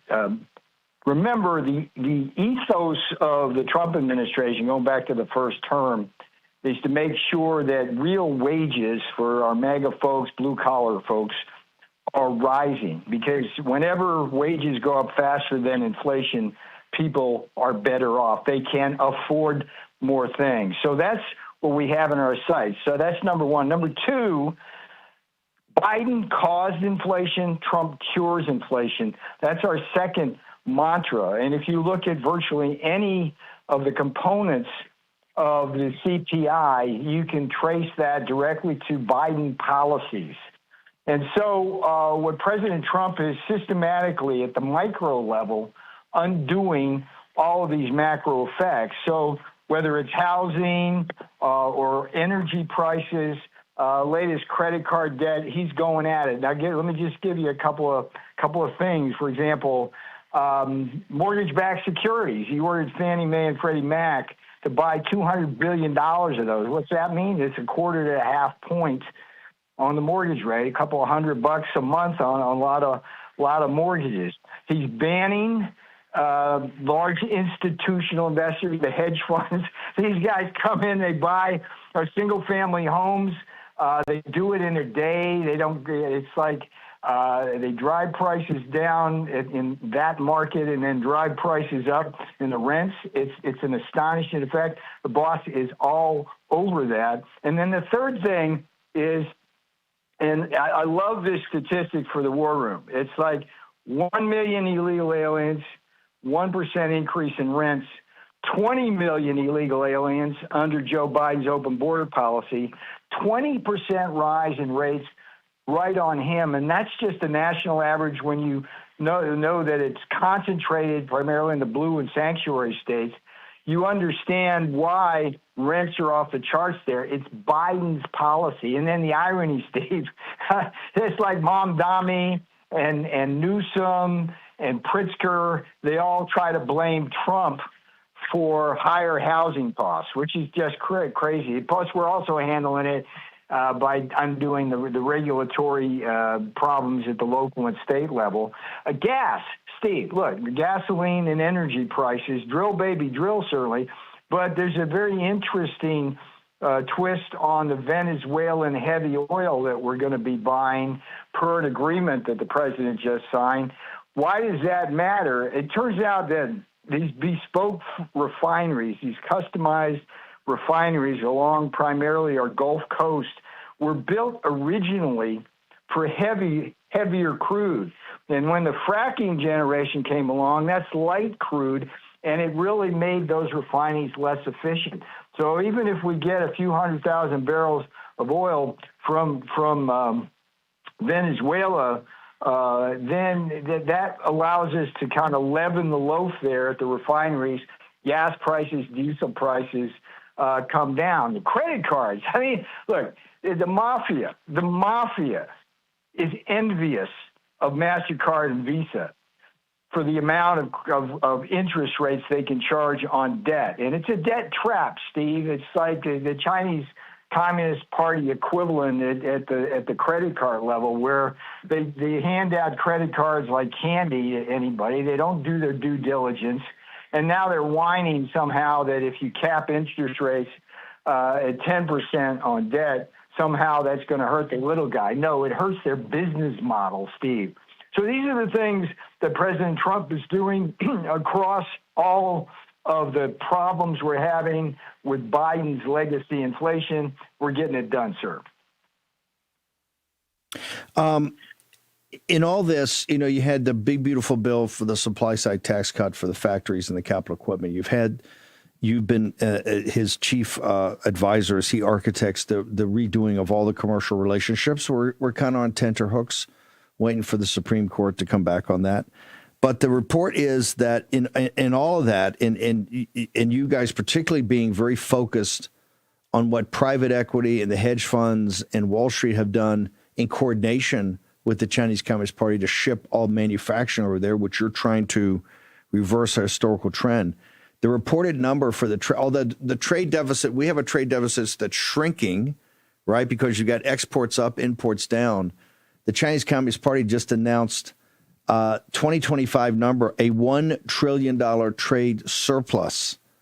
How does that fit in? What does that mean as far as what you and President Trump and the administration are trying to accomplish as far as setting things right? Because until we get the trade deficit down dramatically, because I think the cumulative is like a $22 trillion trade deficit. Until we get that down, we're really not going to be the manufacturing superpower we should be, sir. Let me unpack this. First of all, the annual trade deficit in goods has fallen from $300 billion in the last year of Biden with China to, which projected when we get the final numbers in, to be about 240. That's significant. And that's the kind of thing we're seeing with the trade report just a few days ago, where we had our lowest trade deficit since 2009. Now, the $1 trillion you mentioned, Steve, is with the rest of the world plus the United States. So we're roughly 25% of China's deficit that they hold with the world. And what China has been doing as they been facing our tariff wall is that they've been dumping all of their goods around the rest of the world, and they're basically destabilizing the international trade system. And why that's good ultimately for us, and I'm including the rest of the world there, is that it is basically a call to action in Europe, in Mexico, in Japan, South Korea, Vietnam, to basically adopt similar protections against China. So this is a work in progress.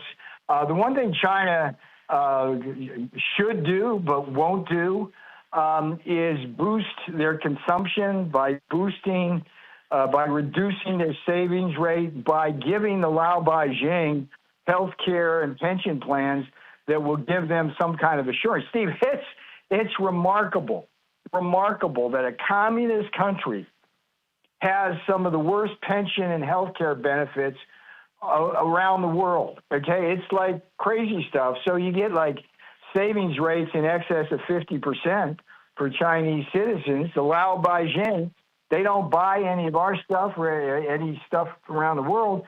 And so China maintains its predatory model.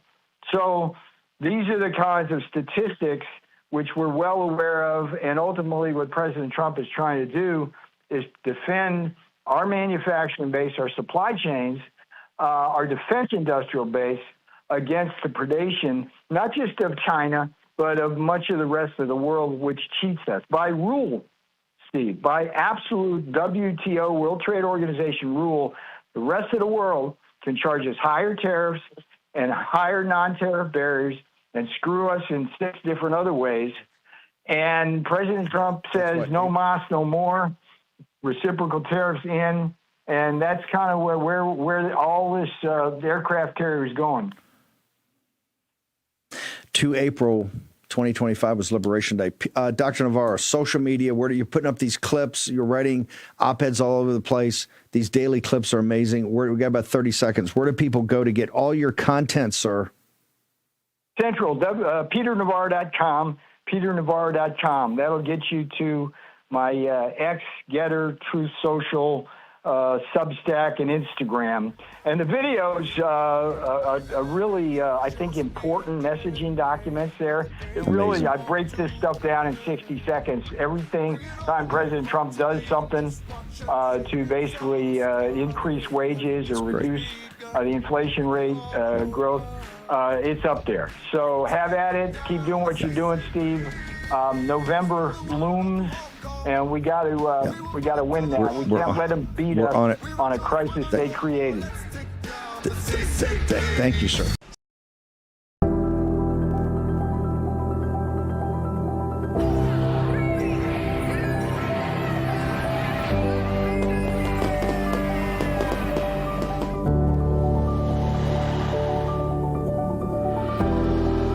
Very first time an American Pope has been chosen. We commemorate and celebrate the 250th anniversary of the United States Army with a massive parade. They fight, and they win. Floods in central Texas, devastating. The death toll could reach 100. It's not a good morning. I think our hearts are hurting. God is listening. Pray for Charlie Kirk right now. I'm sitting here talking about Charlie Kirk being gunned down because he loved America. Never underestimate what one person can do with a good heart. We have peace in the Middle East, and we can thank President Trump. Looked like an ambush situation. 2 of our brave members of the National Guard were brazenly attacked in a horrendous act of violence. Hanukkah celebration shot up by migrants. Appeasement equals death.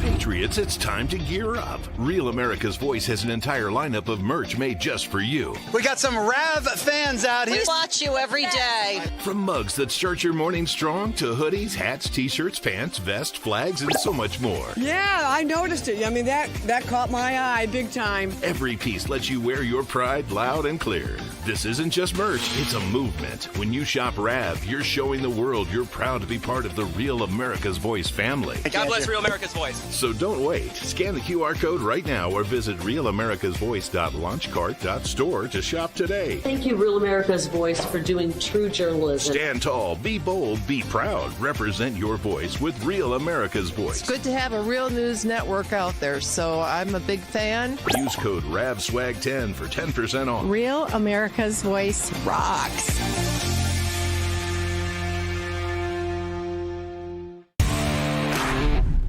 Flashosaurus in the chat. I love Real America's Voice because I can watch news being delivered to me live while I chat with a family I love.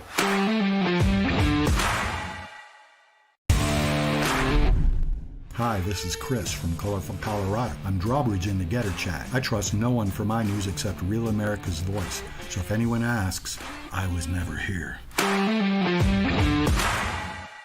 War Room. Here's your host, Stephen K. Bannon.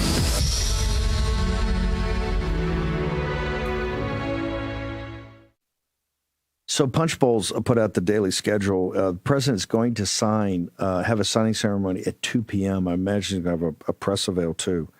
I believe that hasn't been officially announced, but I believe that this is going to part of the signing ceremony. At least one of them is going to be around rare earths and critical minerals, something that Secretary Bessent, remember he chaired that meeting the other day on Monday, that Secretary Bessent and Peter Navarro and Jameson Greer, the trade czar, all of it have been working on. I believe it's going to be a very important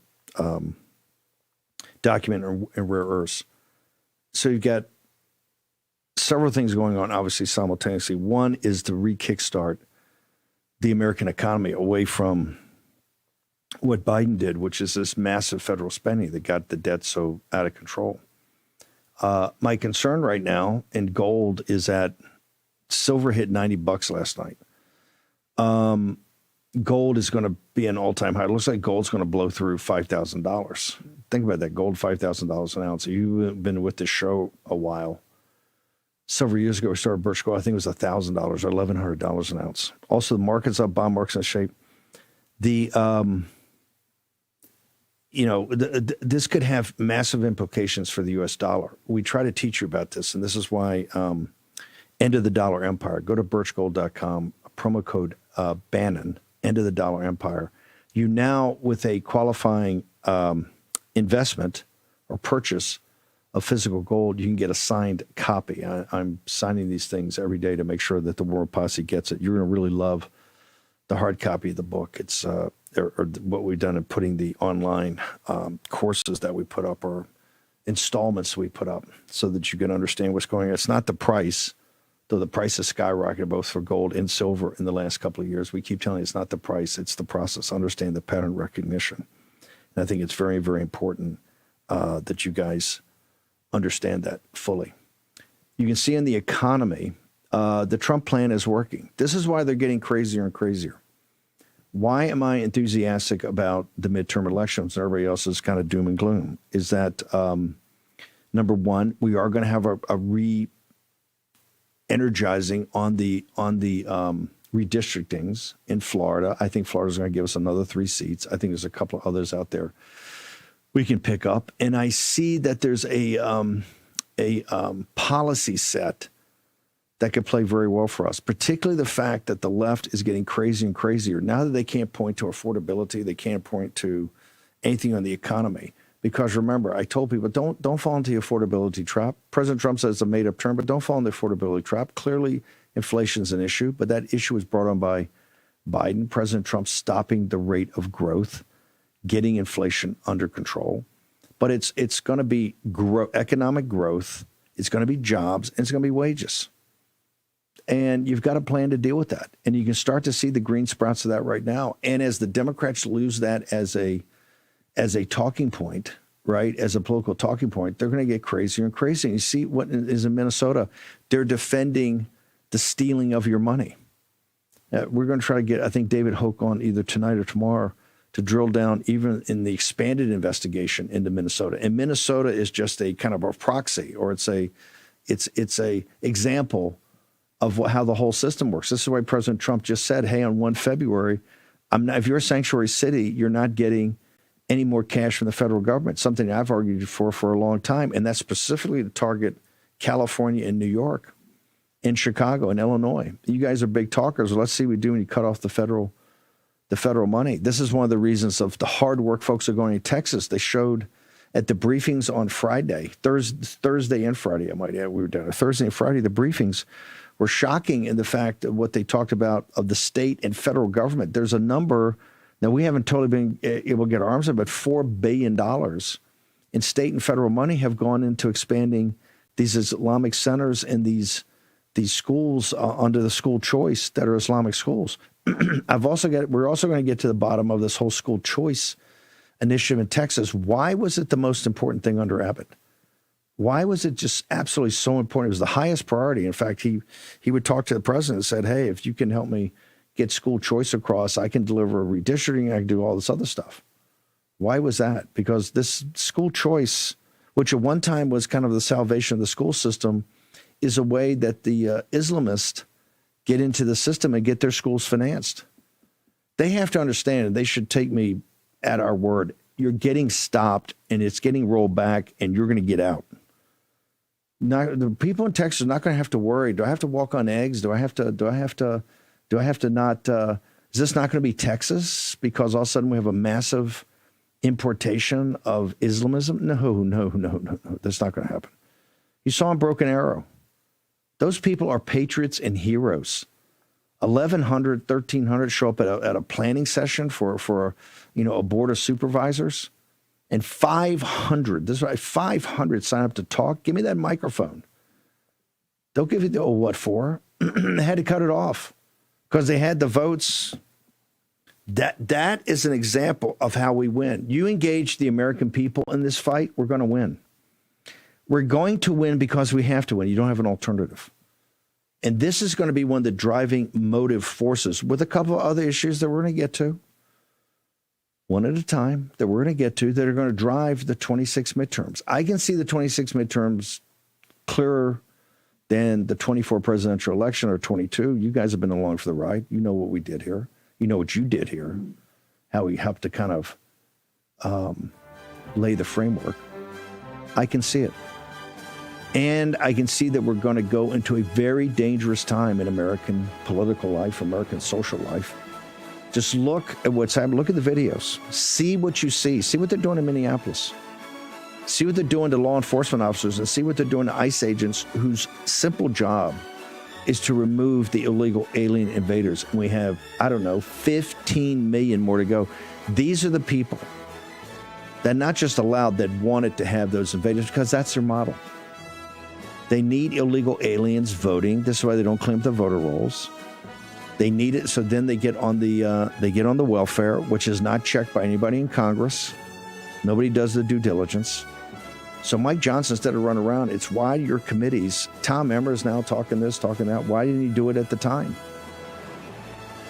It's all got to go. It's got to be reversed, or you're not going to have a country. And it has to happen now. There's no delay in this. It's now. This is the moment. And I can tell you one thing. The MAGA movement, the War Room Posse, and the working class people out there, they can meet the moment. And they're going to meet the moment. Your greatest victories, and you've had so many great victories. You've won 7 of 8 national elections. Your greatest triumphs are all ahead of you. Short break, Howard. Tuesday nights.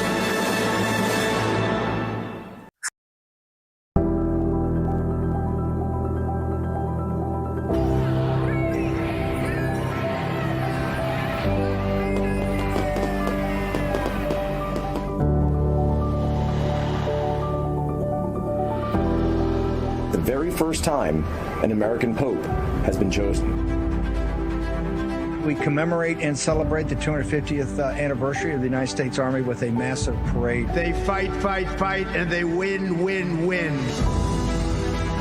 Floods in central Texas, devastating. The death toll could reach 100. It's not a good morning. I think our hearts are hurting. God is listening. Pray for Charlie Kirk right now. I'm sitting here talking about Charlie Kirk being gunned down because he loved America. Never underestimate what one person can do with a good heart. We have peace in the Middle East, and we can thank President Trump. Looked like an ambush situation. 2 of our brave members of the National Guard were brazenly attacked in a horrendous act of violence. Hanukkah celebration shot up by migrants. Appeasement equals death.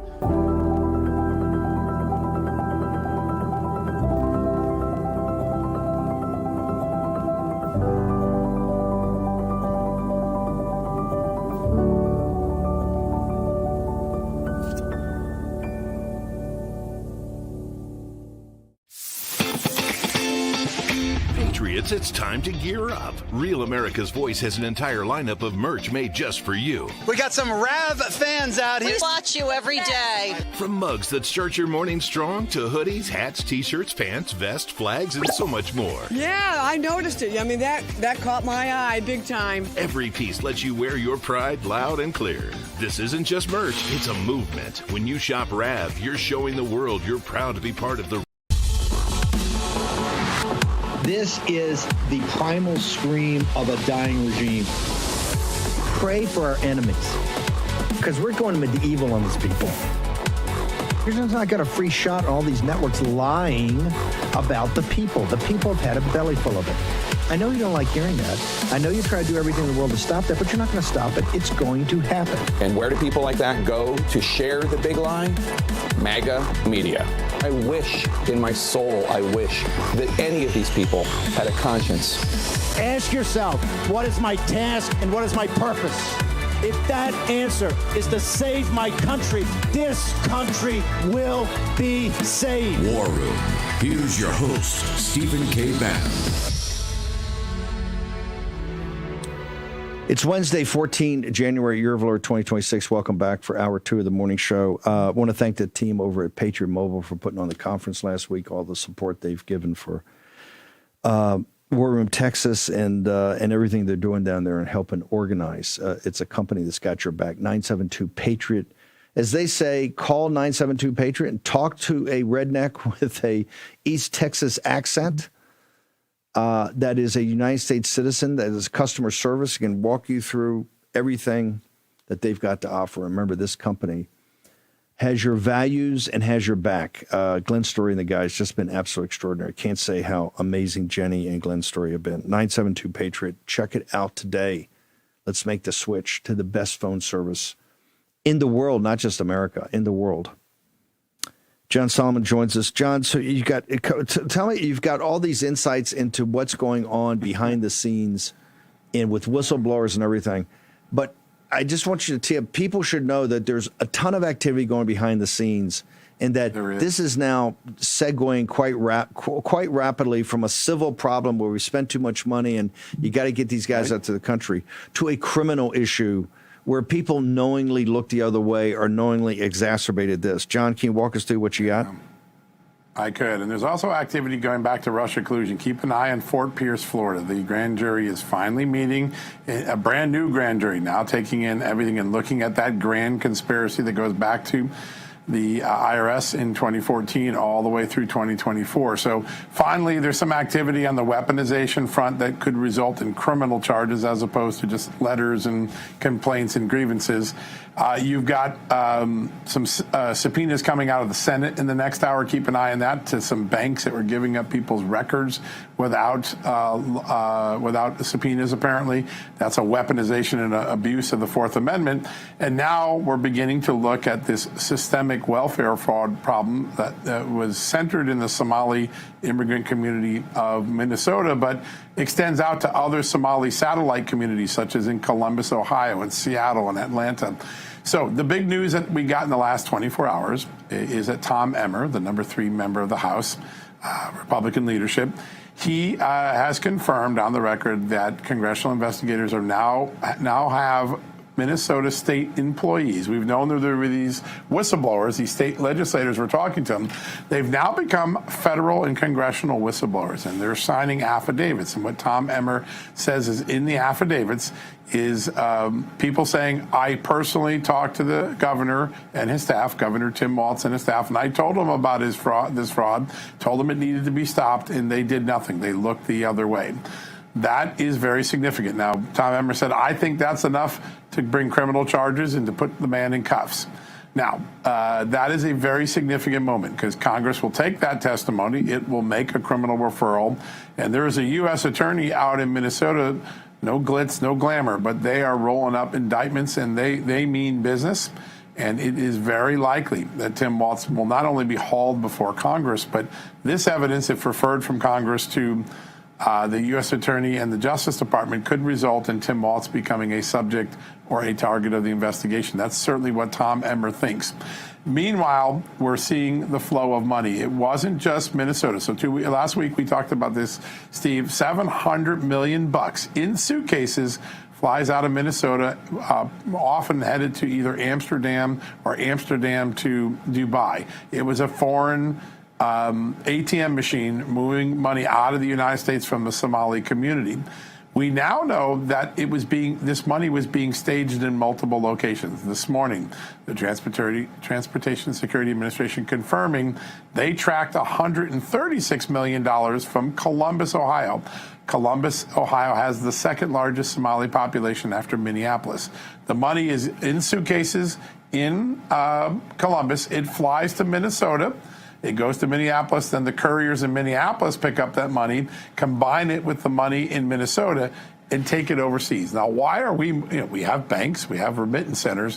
Why would the Somalis be doing all of this in suitcases, keeping it off the books and out of the radar? Why wasn't the Biden administration stopping it or raising questions about it? And where was that money ultimately going? Was it going to al-Shabaab? Was it coming back into the United States in political donations? Was it just moving money out to help poor Somalis in their country? We're just starting to get a look at that. But this was a sophisticated money courier system, and Somalis are at the center of it. The same Somali communities that were defrauding the government were moving money out of the country. So we're having street battles in Minneapolis every night. You see the footage, and they're trying to intimidate President Trump. We have 2 dates before us, John. I want to walk through the critical path. We have the 20 January upon us, or maybe a couple of days, about the government shutdown. And the Democrats are now on TV every night saying they are not going to pass any appropriations for ICE to choke ICE down. Then President Trump, following your theory of the case, he's sitting there going, hey, 1 February, I've had it. California... Because he's saying, hey, as bad as Minneapolis is, it's Minneapolis. He says, California, small potatoes, Illinois, and New York State. Small potatoes says, this thing's out of control. The sanctuary city's out of control. I want full investigations, but you ain't getting any money starting 1 February. And now, obviously, that's going to be a massive court case. Walk us through that, the logic of President Trump, of how the administration, you think, is dealing with this. So I think there will be 3 or 4 different fronts. And what has to happen in the administration's mind is the Democrats have to be put on defense. It's time for them to stop calling the shots when they're not in charge. So that's what happened during the last shutdown.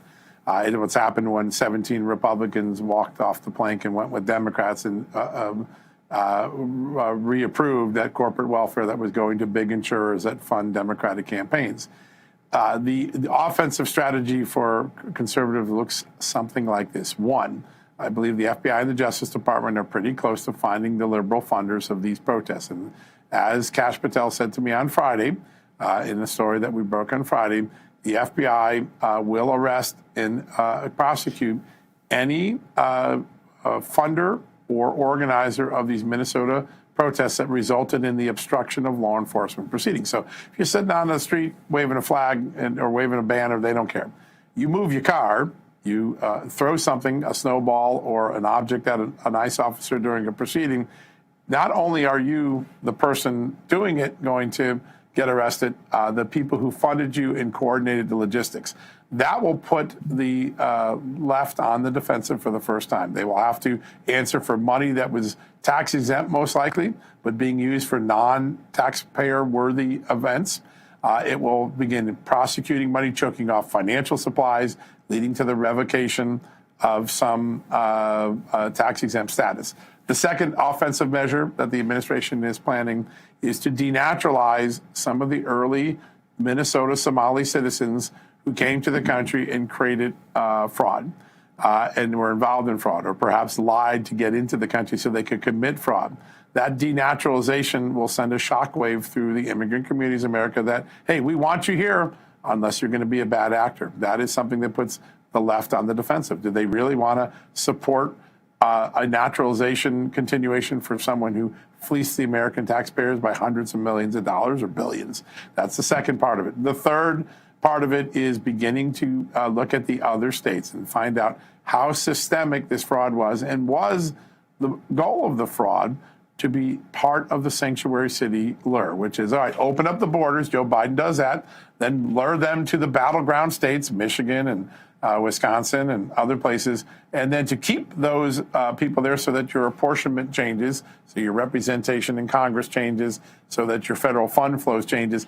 look the other way if those Somalis or other immigrants just need money and so they defraud it. That's fine. We're just not going to look at it. We're not going to look at daycare centers, even though the law says we're supposed to confirm that. We're going to look the other way. Was that a system for Tim Walz, or was that a system for every blue state governor that was involved in the sanctuary city importation of illegal aliens?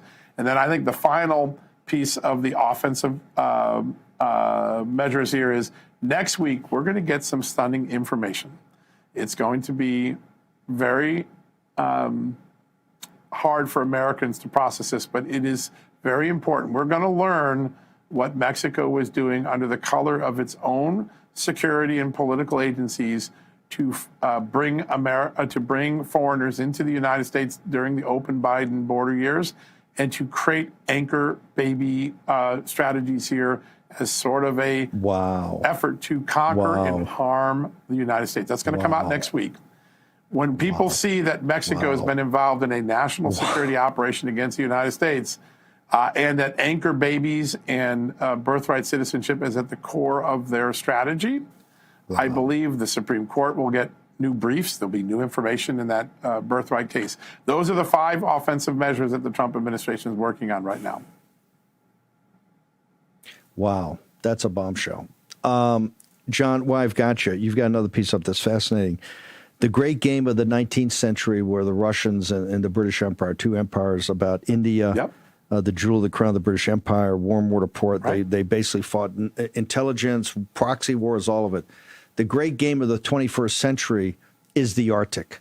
And you've got Russia and China. The head of China went to Canada 10 years ago and said, hey, by the way, guys, we actually are an Arctic power, and we might want to take a bite out of you. You've got a bombshell story about Danish intelligence, who is the colonial power over Greenland. Last year, I think, shared intelligence with the Trump administration that there is an ongoing national security issue in the Arctic dealing with the Chinese Communist Party and the Russians. Can you put some meat on the bone there? It's such a great story by Jerry Dunleavy, one of our great reporters here. In December, right over the Christmas holidays, the Danish intelligence service said China and Russia do have malintentions for Greenland and the Arctic. They intend to put us on the defensive. They want our natural resources. They want dominance in the Arctic sphere of geography.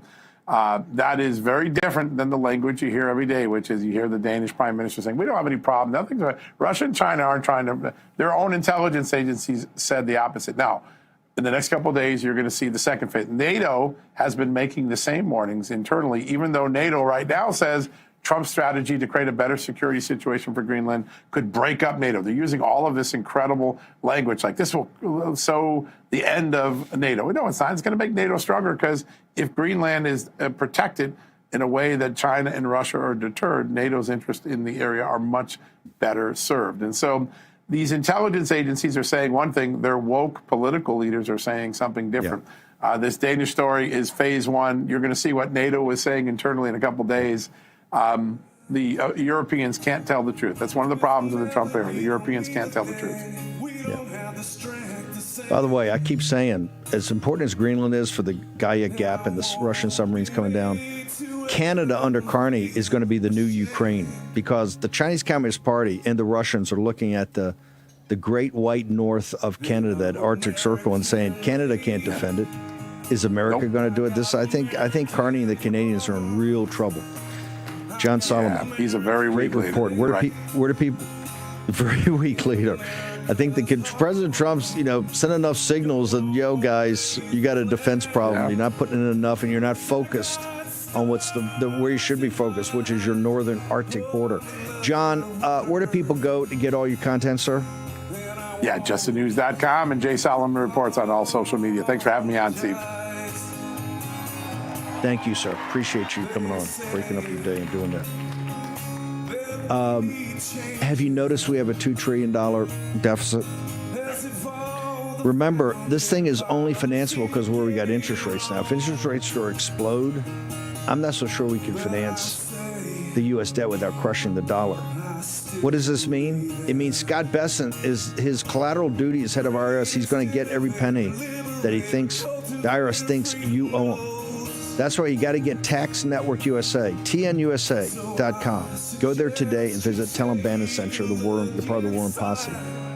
They will give you a free analysis they normally charge hundreds of bucks or thousands of dollars for. A limited time offer. 800-958-1000. They've solved billions of dollars of tax issues. Your tale of woe they've heard dozens of times. Trust me. Take away the angst. Take away the anxiety. It's totally free. 800-958-1000. Tax Network USA. Short.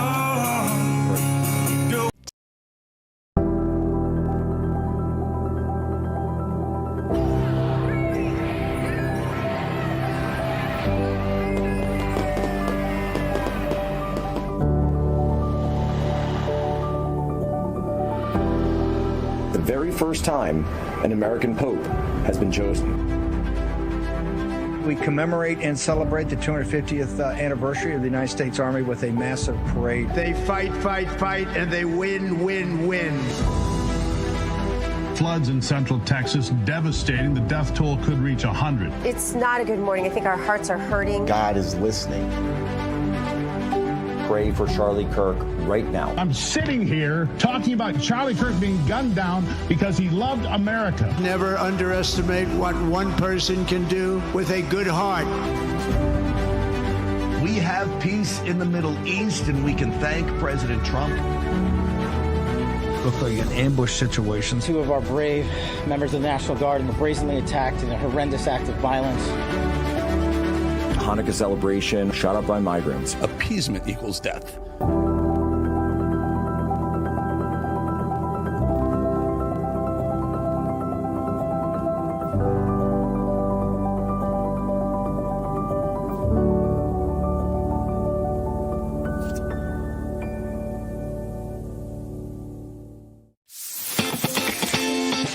Patriots, it's time to gear up. Real America's Voice has an entire lineup of merch made just for you. We got some Rav fans out here. We watch you every day. From mugs that start your morning strong to hoodies, hats, t-shirts, pants, vests, flags, and so much more. Yeah, I noticed it. I mean, that caught my eye big time. Every piece lets you wear your pride loud and clear. This isn't just merch, it's a movement. When you shop Rav, you're showing the world you're proud to be part of the Real America's Voice family. God bless Real America's Voice. So don't wait. Scan the QR code right now or visit realamericasvoice.launchcart.store to shop today. Thank you, Real America's Voice, for doing true journalism. Stand tall, be bold, be proud. Represent your voice with Real America's Voice. It's good to have a real news network out there, so I'm a big fan. Use code RAVSWAG10 for 10% off. Real America's Voice rocks.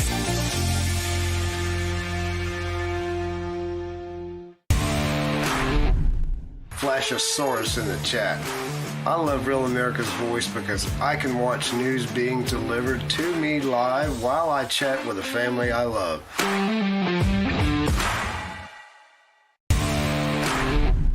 Hi, this is Chris from Colorful Colorado. I'm Drawbridge in the Getter Chat. I trust no one for my news except Real America's Voice. So if anyone asks, I was never here. Real America's Voice family. Are you on Getter yet? No? What are you waiting for? It's free. It's uncensored, and it's where all the biggest voices in conservative media are speaking out. Download the Getter app right now. It's totally free. It's where I put up exclusively all of my content 24 hours a day. You want to know what Steve Bannon's thinking? Go to Getter. That's right. You can follow all of your favorites. Steve Bannon, Charlie Kirk, Jack Posobiec. And so many more. Download the Getter app now. Sign up for free and be part of the movement. Thank you. Elon, appreciate it. Thank you very much. Today, we're excited to announce the next frontier AI model company to join GenAI.mil, and that is Grok from xAI, which will go live later this month. Very soon, we will have the world's leading AI models on every unclassified and classified network throughout our department. Long overdue. And we will not employ AI models that won't allow you to fight wars. We will judge AI models on this standard alone. Factually accurate, mission relevant, without ideological constraints that limit lawful military applications. Department of War AI will not be woke. It will work for us. We're building war-ready weapons and systems, not chatbots, for an Ivy League faculty lounge. Okay, Joe Allen joins us. So, Joe, people should understand, I think, that the expeditionary strike capabilities of the United States is next level. If you combine what President Trump unleashed to end the 12-day war in July and then couple that with what happened in Venezuela, which is 2-3 orders of magnitude what any other military in the world could put together, and quite frankly, what they're contemplating on target packages, let's say, because there is, people should just understand, where I am a huge believer that they're doing everything perfectly on the economic warfare side to allow the Persian people to overthrow the Islamic Republic. There are a lot of people, as you can imagine, pushing them to have a kinetic interdiction. It is next level and so far beyond what other militaries can do. However, this issue with artificial intelligence and actually the control of artificial intelligence, now we've got the Secretary of War, and as you know, we're huge Pete Hegseth fans. I think Pete's done a great job. But we're actively, it's Google and it's Grok integrated into our warfighting capability. First off, what in the hell does that mean? I'd love Pete, but that was some gobbledygook. Pete has been very good about Venezuela, very good about the warfighting. I didn't quite understand. I can't unpack it. He sounded like he was making a venture capital pitch. What is actually going on, sir? Well, Steve, given the $200 million contract that XAI just landed with the Department of War, maybe in some sense it was a venture capital pitch. On the ground, it's actually quite unknown. This is going to be very much an experiment going forward as to how something like Grok or Google's Gemini will actually operate within the Department of War. You have this rollout happening in all sorts of different corporations, schools, government agencies. This is simply moving that into the realm of the military. Alongside this, you have the integration of AI into as many laptops, phones, and drone systems as is possible across the Department of War. There's a company, Turbine One, that landed nearly $100 million contract in order to integrate AI into all these systems.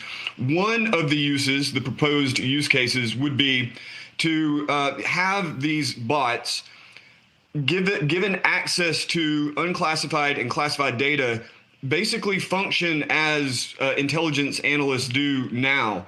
So, for instance, Turbine One, the goal would be to have chatbots when a soldier, infantry, or commander, or anyone, just intelligence, needs a rapid response to a question. There's an issue. You would turn to the chatbot. The chatbot would be able to scrape over all of the data in a system rather than a human going through, page by page, and ostensibly come back with an answer that was as accurate or maybe even more accurate and detailed than a human. Nobody really knows exactly how that's going to end up going forward in the future, because these systems, as we've talked about so much on the War Room, these systems are very prone to hallucination. So the soldier is going to have to also weed through that, which will be, energy and time consuming. So this is all a big experiment, but it's a big experiment that has a lot of money behind it. Google also landing a $200 million contract, both for their chatbot, but also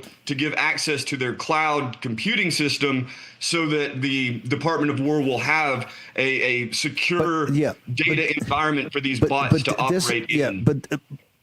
But this is by the way, drones were a major part of both elements, but particularly Venezuela.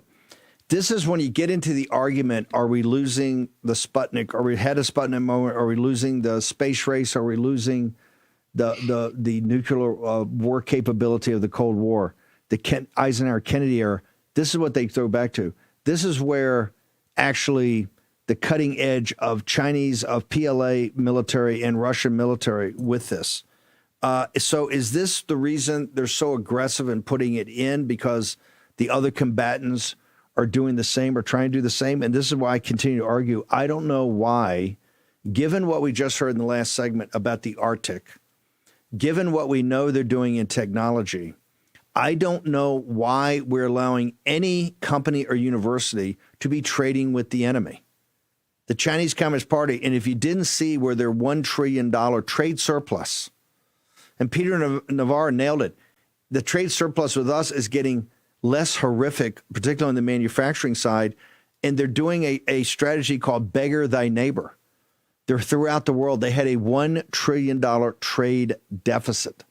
So these people the Chinese Communist Party is the enemy of Lao Beijing, the Chinese people. They're the enemy of anybody they trade with because they're going to try to bury them, right, in their own exports. They're an enemy up in the Arctic. We know from intelligence they're trying to be aggressive. This is why I say Canada is going to be the next Ukraine. The territorial sovereignty of, what they made such a big deal about in Ukraine, although it was two Slavic entities going after the Russian-speaking eastern part of it. In Canada, it's very distinct. This is Canada. That's China way over there, where China and Russia are going to come and take a bite. So they're an enemy. Why are we, and understanding that this part we're talking about right now, and that's why the Secretary of War made such a big deal about it and had the meeting with Elon Musk. They're outside the SpaceX headquarters. He comes out with Google. He's letting our enemies know that we're ahead of this, yet we're still trading with the enemy. We're still giving them the advanced chips and the training in the universities and all of it, and the financing of all of it, of which with that, they would be leap years and they would be light years in back of us instead of so competitive that, Joe, we're going to have Mark Beal on here, that inside the Pentagon, this is the number one thing they're talking about. When you talk about programmatically, you talk about weapons acquisitions, which is 80% of the business of the Pentagon, right? This is what they talk about, Joe Allen.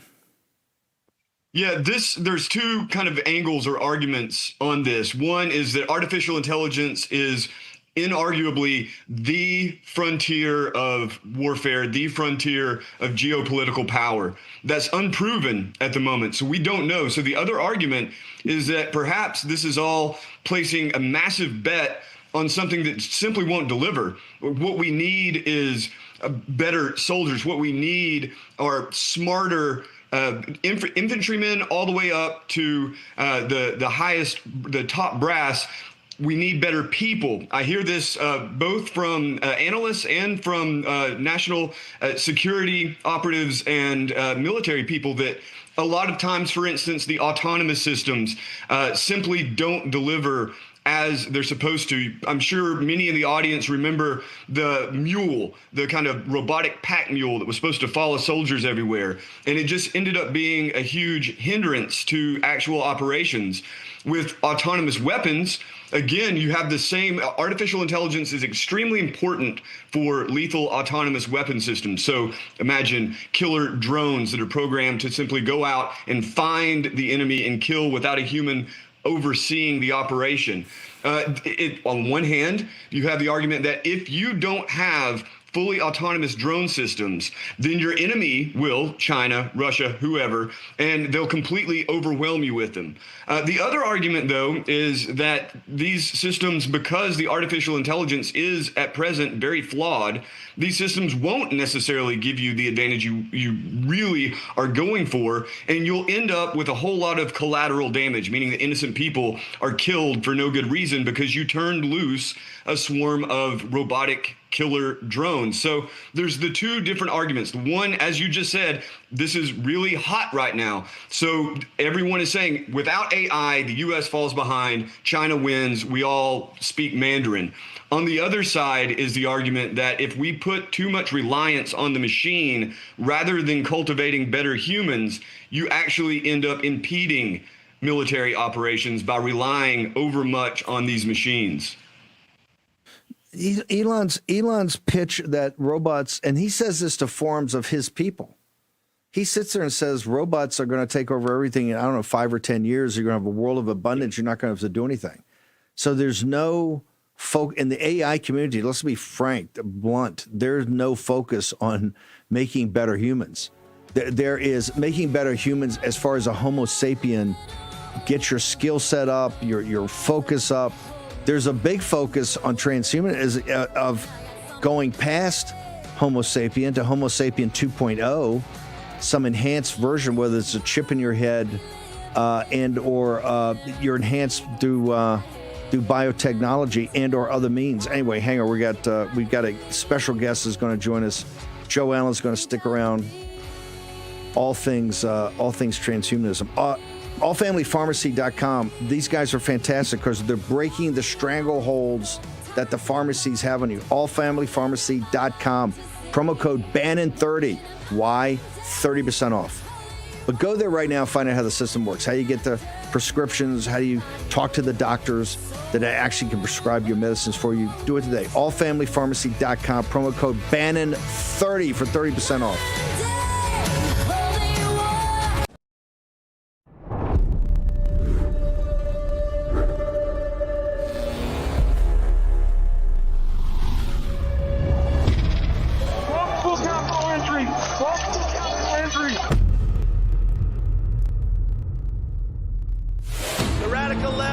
Exactly what they're doing. They want to steal the election.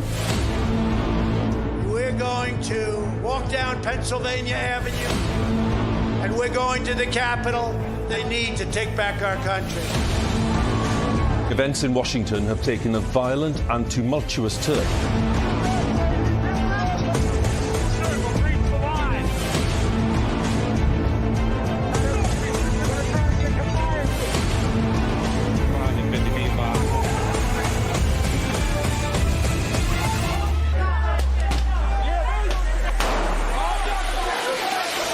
January 6th wasn't just a moment in history. For thousands of Americans, it was the moment their voices were taken. It's insurrection. They were persecuted, hunted. Seditious conspiracy. But behind prison walls, something unexpected happened. They found their voice again. Started singing the national anthem. We took it up to him at Mar-a-Lago. He goes, I'll put my voice on it. Our supporters made this go platinum. Real America's Voice is telling the real story of January 6th like you've never seen it before. Everybody, this must be peaceful. This is not the story you were shown. I take responsibility. This is the story they live. Government entrapment scheme that this actually was. The J6 Patriots are no longer staying silent. They are speaking, they are standing, and they are telling the truth. You can't kill us. You can't beat us. Scan the QR code or visit RealAmericasVoice.com. Real America's Voice presents The Sleeping Giant. Available now. Now is the moment to put your brand in front of an engaged, loyal audience through Real America's Voice. When you advertise on Real America's Voice, you're not just running an ad, you're partnering with trusted voices like Steve Bannon, Charlie Kirk, and other influential hosts. Backed by millions of monthly listeners. What's happening? Because of a real voice, man. I watch it all the time. Real America's Voice rocks. Real America's Voice gives sponsors the chance to put their product front and center, displayed on screen and highlighted by our anchors during exclusive segments and live events. Head to freetrumpknife.com. This means your brand becomes part of the conversation as it happens. Secure your spot before it's too late. Join us today and make your brand part of the news conversation that America's viewers trust. Real America's Voice, where your message is seen, heard, and remembered. War Room. Here's your host, Stephen K. Bannon. I know that this is a hard figure to have precisely, but ballpark, how many murderers do you believe ICE has rounded up so far? You know, I have no idea. I can tell you that, you know, anywhere between 65 and 70% of everybody we're arresting is a criminal. I know there's been a lot of murders. I wish I had that number because the number's pretty high. If you look at, we were, you know, deported about 650,000 formal deportations since President Trump's been in office, and you take 65-70% of that being criminals, that's a lot of bad people we deported. I'm asking because President Trump said yesterday that there are hundreds of thousands of murderers that ICE is going after. There's a lot of murders. I just don't have that number with me. That number seems to keep growing all the time. What do you think is a more realistic number of how many murderers I'm not saying the president isn't realistic. I don't have those numbers in front of me. There are hundreds of thousands of people on the loose who committed murders in the U.S.? I think we arrest a lot of murderers, and I don't have a number, and I'm not going to comment on President Comics. I don't have that data in front of me. Mr. Homan, with the defunding of sanctuary jurisdictions, could you say anything about what funds are going to be pulled back and which are not? And can you also describe your relationship with Mayor Mamdani versus Eric Adams? First of all, I don't think the decision has been made yet about specific funds, but I support pulling federal funds away from cities that release public safety threats in their communities. You're all working with us. This sanctuary cities are sanctuary for criminals. I have not met with the mayor of New York City. I did meet with the prior mayor, Eric Adams, because he asked for a meeting. So we'll see what happens. I have not met with Mamdani. The only time I've ever seen him is up in Albany, New York, before he ran for mayor, and he was screaming and yelling and pushing his way through state police to try to get a moment with me. But I was too busy eating my apple and ignoring him. Mr. Homan, when it comes to Minneapolis, we're seeing images like yesterday of a woman who was stopped by federal agents. She was dragged out of her car. I know DHS always has a response to this as to why they're acting that way. There are Americans who see this and say this looks like Putin's Russia. What is your That's ridiculous. You know what? In Minneapolis, let's remember who set the stage here. First of all, the Biden administration let millions of people release millions of illegal aliens in this country in violation of the law. Many of them criminals because they weren't properly vetted. We're arresting thousands of them. So first of all, they created the problem with millions of illegal alien criminals in this country. Second of all, Minneapolis, they're a sanctuary city. You know, if they'd let us in their damn jail and stop being a sanctuary city, we could arrest the bad guy in the safety and security of the jail. But because they normally release them, now we got to go in the community and find them. Then they're mad we're in the community. President Trump made his promise to American people, we're going to find these criminals and make America safe again. So if they don't let us in the jail, we're going to go in the community. And the difference is, in places that's not a sanctuary, one agent can walk into a jail and arrest one criminal illegal alien. But when you release them in the community, now we got to send the whole team because we got to arrest somebody on their turf. They have access, who knows what weapons. It makes it dangerous for the officer, makes it dangerous for the alien, certainly makes it dangerous for the community. So if Minneapolis wants to help, like I saw Mayor Frey doing an interview this morning, let us in your damn jail. What's the downside of letting a federal law enforcement officer with immigration authority the downside? Tom Homan, you're doing a great job. The downside is they don't want the criminals out. We're the mass deportations wing of this movement. We want mass deportation. We want in the businesses, schools, trade. You got to go. Whatever you got to do, they got to go. They've been warned. They should all go home. They should leave. If they're not going to leave, then you got to go get them. What you're doing is a part of it, but it shows you how adamant they're fighting Tom Homan and these guys every second of the day. Tom Homan's 100% correct. And these are some of those violent criminals. They're asking, how many murderers have you got? You know, how many rapists? This is what Walz and these guys are fighting. This is what's making it so dangerous for ICE agents, for federal agents. Mark Beal joins us now, the AI Policy Network. Mark, we had these firestorms. You got the MAGA base here. They don't want anarchy and chaos in AI. They do agree with the president. We want to be a leader in AI, but there's ways to be a leader. Give us an overview where we are now. You saw Joe Allen in our previous segment. Joe's talking about now the Department of War, and the Department of War is integrating AI as they have to, right, into modern weapons systems, although that's going to have it has a benefit to put us ahead of our rivals and our enemies like the Chinese Communist Party, but it also has dangers to it, right? So where do we stand right now in your perspective? You've dedicated your life now to this single issue, sir. Hey, Steve. We're at kind of a crossroads. 2025 saw a lot of attempts by the tech industry to drive home a policy of basically amnesty and no guardrails across any of these issues. And they were unsuccessful.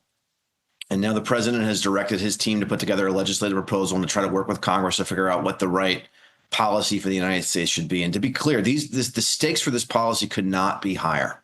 There's a lot going on in the world today. The world darkens. We're looking around the corner potentially at World War III, and we have a tremendous amount of instability here at home. But this issue will shape the next 100 years, and we have to get this one right. At the policy level, looking at, for example, what the Secretary of War has done with DOD, I read that recent memo he put out, and I thought to myself, whoever wrote that knows what they're doing. And for the most part, there's a lot of good direction in that memo. Unfortunately, and this is not a political statement, but the last 4 years or so, we were kind of adrift at DOD or DOW. And so they're kind of having to set the ship right, because ultimately we're 7 years really into the AI adoption journey in the Department of War. And we're still writing strategy memos. We have to hurry up. We have to move out, and we have to do this smartly. So I think at the end of the day, what really needs to happen from a policy perspective is the United States needs to hit the gas and accelerate and innovate. We also have to turn the headlights on so that we know where we're going, we understand what the pitfalls are, and we can avoid some of those bad outcomes. Look, I want to get on offense. When you say that we're behind the adoption, why, from a policy perspective, are we handling the Chinese Communist Party correctly? Are we allowing them to get access to chips? Are we allowing them to get educated, to be trained here, to pay for this? And I realize I want you to deal with the argument for the chips. We want them in kind of our stack. We want to set the framework they do it, although they have a history of stealing everything and then throwing you out. That's what they've done to every other technology. So when you're saying we're in this competitive battle and it's a 7-year journey, we got to kind of get on with it. And the Department of War has really got to get up now, not just a strategy, but actually the thing itself. Are we handling our opponents? Are we basically funding and fueling our opponents in this critical of all battles, sir? It's a tough question, and I can see the argument on both sides. Where I come down is, if it were 1962, it's hard to imagine the United States allowing the Soviet Union to access our nuclear physicists and capabilities. I think the idea of letting China have access to exquisite American hardware that they can use to accelerate their own AI industry is a national security threat. Unfortunately, the Chinese are working hard to build their own chips. And so there's an argument that some people make that by provisioning China with our capabilities, that we slow their industry down a little bit. But at the end of the day, we're hearing directly from the Chinese AI companies that the lack of current American chips is their biggest bottleneck to winning the race for AI. And so it's a little bit of a head scratcher to me. Hang on, stop. Just hit rewind on that and start at the top. I want you to say it slowly, because I want the audience to absorb this. Just take it from the top. Hit it again. So the idea, imagine if we were in 1962 at the height of the Cold War. Imagine American technology companies and universities collaborating with the Soviet Union on nuclear physics. It would be unthinkable. It would be considered a dereliction of duty. And I think today, if you do believe, and I do, that AI technologies will be incredibly existential for military supremacy and for economic competitiveness, then you have to think twice about whether or not you're going to give this exquisite American AI hardware to adversaries like the Communist Party in China.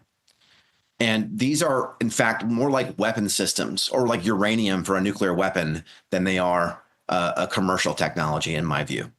Now, that's a contested view. That's my perspective, but I think that's right. Furthermore, we know that the Chinese are working hard to build their indigenous capacity to build these chips. However, they're very far behind.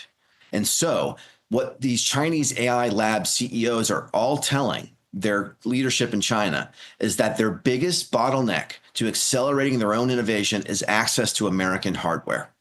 So it's really hard for me to square the circle. How do you win the AI race with China when you're selling them the engines that they need to compete with you?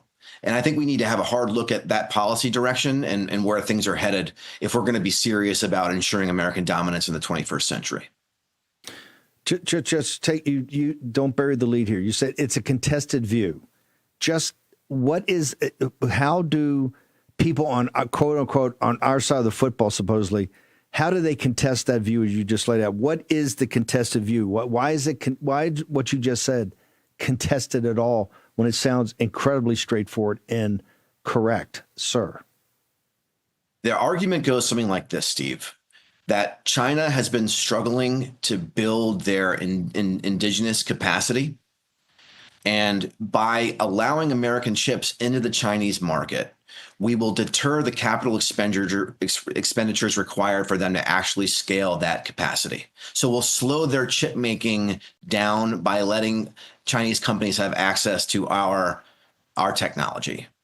And that's kind of the theory of the case here. Is like you throw sort of, you sort of deterring this capital flow into the indigenous capacity by like giving China this off ramp and letting them use American hardware and reducing the urgency with which they need to indigenize their own capacity. Of course, you and I know that communist China is not thinking about strategic capital allocation in the same way that American industry is. This is not a capitalist society. They will do both. They will fund their own indigenous chip capacity at an incredible sense of urgency, and they will take advantage of the American capabilities as they come online to meet their near-term needs. And so to me, this is sort of like a lose-lose situation right now under the current policy approach. Mark, I want everybody to get up to speed on what you're working on, particularly this massive effort right now to get some sort of regulatory apparatus over this, like the Atomic Energy Commission or something during the nuclear and hydrogen bomb era. Where do people go on your social media, but particularly where they go on your website to get more about how you're drilling down on policy? Yeah, we're at the AIPN.org, AI Policy Network, and we're focused, Steve, on looking around the corner and trying to turn the headlights on so that the country and our elected officials can understand at a technical level and a policy level where all this is headed. I think if people say, well, this is, AI is going to be like every other technology. It'll be disruptive. It will cost some jobs. It will create some new jobs. We take the view that there's sort of no end in sight to how far and how fast this will scale. And the disruption and the impact on humanity could be quite severe, and we need to prepare. We don't advocate for needless regulation. We don't love the idea of regulation. We don't love the idea of government control. These are fundamentally at odds with our perspective. Instead, we just want to ensure that as this technology comes online and continues to scale, that things that we hold most dear, the American founding principles that are embodied in our Constitution, are preserved and perpetuated in this age of intelligence. Amazing. One more time, social media, where do people go? The AIPN.org, and my handle is @MarkBeal. Thank you, brother. Fantastic. Perfect. Grace, let's make sure we drive everybody over there today. Joe Allen, I know you got to bounce. I'm going to have you on tomorrow, the next day, and give your speaking schedule. But for right now, where do people go get your writings and your thoughts, sir? Anybody in the Nashville area to come out to the 8th Room tomorrow night, Nashville, Tennessee. I'll be speaking about the men behind the machine, primarily Elon Musk and Sam Altman. You can say the subtitle is The Emperor and the Twink. Nashville, Tennessee, 8th Room, 6 p.m. Tickets at the top of my social media @JoeBotXYZ. Thank you, brother.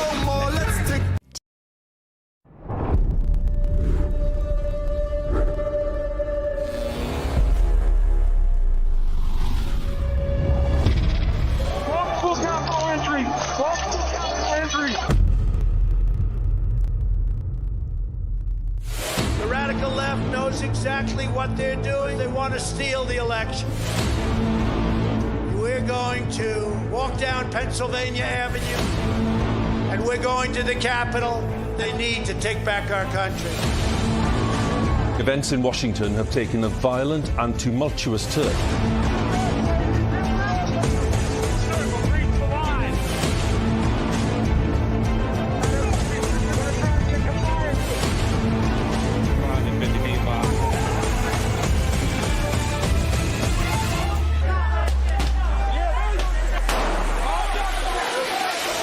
January 6th wasn't just a moment in history. For thousands of Americans, it was the moment their voices were taken. It's insurrection. They were persecuted, hunted, seditious conspiracy. But behind prison walls, something unexpected happened. They found their voice again. Started singing the national anthem. We took it up to him at Mar-a-Lago. He goes, I'll put my voice on it. Our supporters made this go platinum. Real America's Voice is telling the real story of January 6th like you've never seen it before. Everybody, this must be peaceful. This is not the story you were shown. I take responsibility. This is the story they live. Government entrapment scheme that this actually was. The J6 Patriots are no longer staying silent. They are speaking, they are standing, and they are telling the truth. You can't kill us. You can't beat us. Scan the QR code or visit RealAmericasVoice.com. Real America's Voice presents The Sleeping Giant. Available now. Now is the moment to put your brand in front of an engaged, loyal audience through Real America's Voice. When you advertise on Real America's Voice, you're not just running an ad, you're partnering with trusted voices like Steve Bannon, Charlie Kirk, and other influential hosts. Backed by millions of monthly listeners. What's happening? Because of a Real Voice, man. I watch it all the time. Real America's Voice rocks. Real America's Voice gives sponsors the chance to put their product front and center, displayed on screen and highlighted by our anchors during exclusive segments and live events. Head to freetrumpknife.com. This means your brand becomes part of the conversation as it happens. Secure your spot before it's too late. Join us today and make your brand part of the news conversation that America's viewers trust. Real America's Voice, where your message is seen, heard, and remembered. War Room. Here's your host, Stephen K. Bannon. Okay, why have precious metals? Why is gold about to break 5,000? Why is silver going to hit 100? It's at 90 now. Why? It's not the price. And we've never been here to just say, go buy gold and get the price.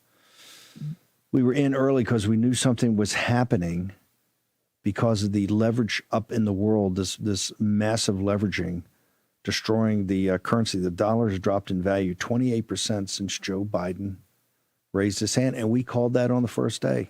Since he raised his hand, that phony inauguration. On an election he stole.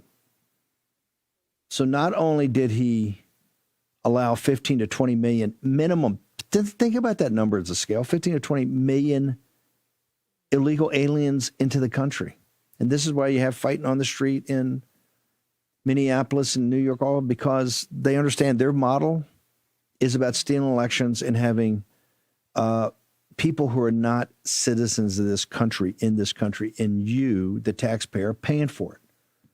So we're scrambling around, to make ends meet. And when you're, we got the Tax Network USA people, you get a special deal about your tax issues. They're laughing in your face because they're stealing from you.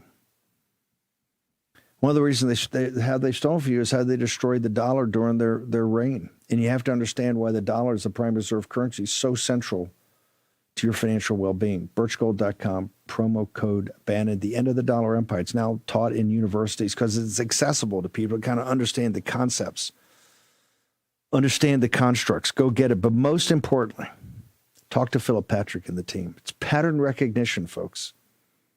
Philip Patrick and the team over at Birch Gold. Do it today. Make sure you do it, and make sure you listen to what they have to say, and then teach yourself. That's we all this free information. Take your phone out, Bannon 989898. You get access to the smaller guide, but it's about actually investing in gold and precious metals in the age of Trump and why it's different. They overwhelm you with information. That's what we do on all the sponsors that we have here, whether it's Tage Gill at Warpath Coffee or Catherine O'Neill, Merriweather Farms, or Trevor Comstock at Sacred Human, is to inundate you with information so you can make your own decisions. That's what human agency is about. That's why you've been so powerful as a political movement.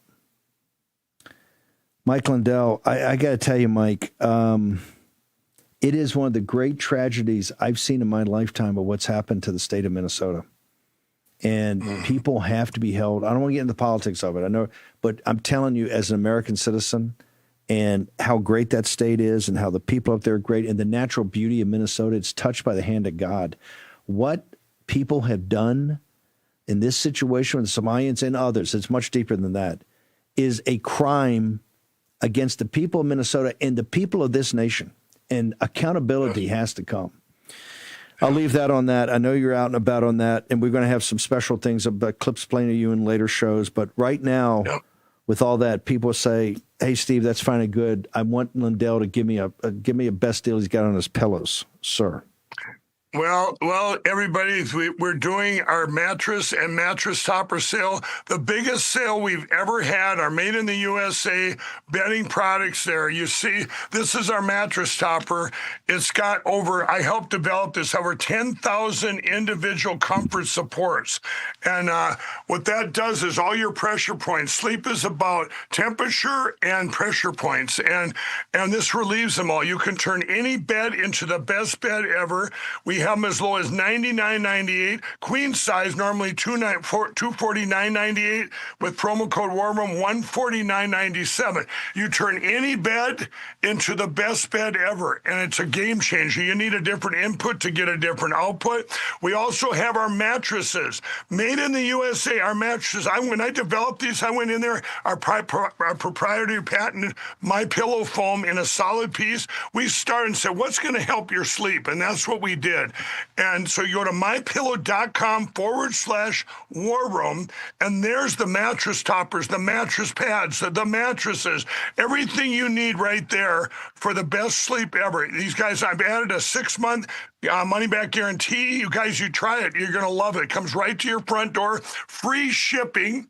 Shipping's expensive. We've got to get, that's one thing to help our country, get the shipping prices down. But for us, it's on my employees and me. Free shipping on your entire order with promo code WARROOM.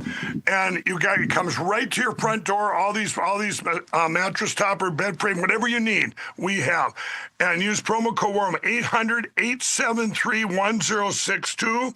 You're going to get someone right here in Minnesota taking your call, or in the USA and taking your order. And you have any questions about our great bedding products, they can answer that. But you get the lowest prices, the most affordable prices ever at promo code WARROOM, and free shipping on your entire order. So, Steve, I can't thank the War Room Posse enough, so I can get out there and continue this fight that I'm on here for Minnesota, and keeping my pillow secure and giving you the best night's sleep ever. I thought, did you, I heard the debate last night. Once again, you ran the tables. Is there another debate tonight or tomorrow night? No, not tonight, but I'd like to come on your show. I've got clips from last night. That was probably my best speech and best debate ever. It was really, I'm getting better every day, everybody. Okay. I know you are. You're a learning curve machine. Mike Lindell, thank you so much. Love you, brother. Yep, thanks, Steve. The great Andrew Colvett in the Charlie Kirk Show is going to follow us, as it has for the last, 3 or 4 years. Trevor Comstock's with us. Trevor, the floor is yours. Sacred Human Health. You're the founder and CEO. What do you got for the audience? Hey, good to see you, Steve. Yeah, so real quick, I just wanted to mention for anyone that doesn't know, we did just launch our newest product, which is the Sacred Healing Salve. And it's been selling super fast, and we've had a ton of questions about it. We're doing our best to make sure that it stays in stock, but just a little background on it for anyone that doesn't know. It's made with the organic comfrey, and comfrey's been used for centuries to support things like inflammation, bruising, tissue repair. It helps your body essentially recover a lot faster as opposed to just masking the discomfort. So you can rub it on to any area of your body that might need support.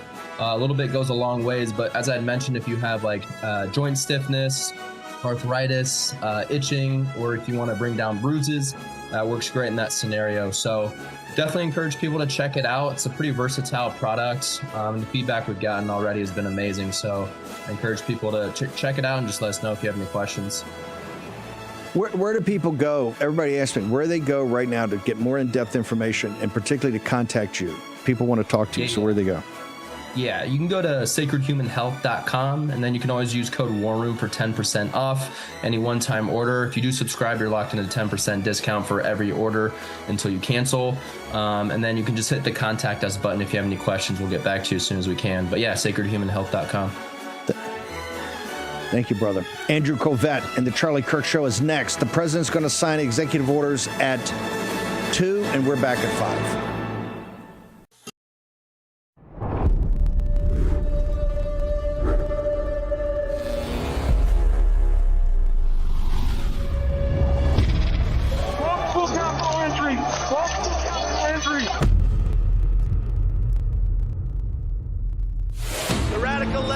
Exactly what they're doing. They want to steal the election. We're going to walk down Pennsylvania Avenue, and we're going to the Capitol. They need to take back our country. Events in Washington have taken a violent and tumultuous turn.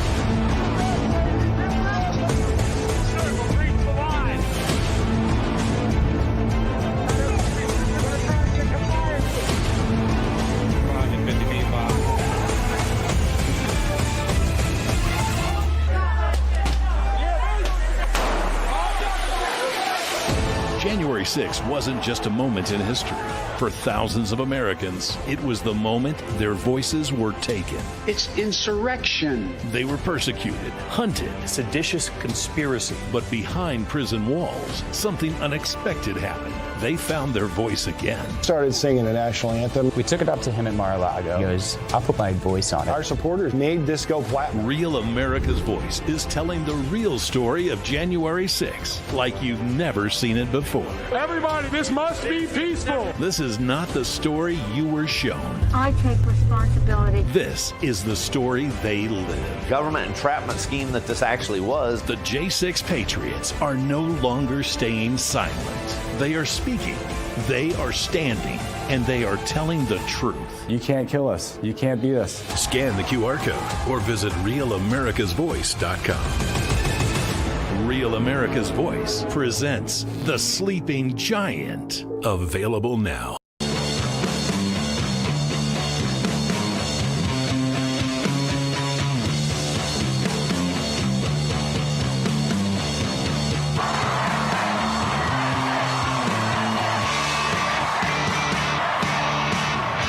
The Charlie Kirk Show starts now.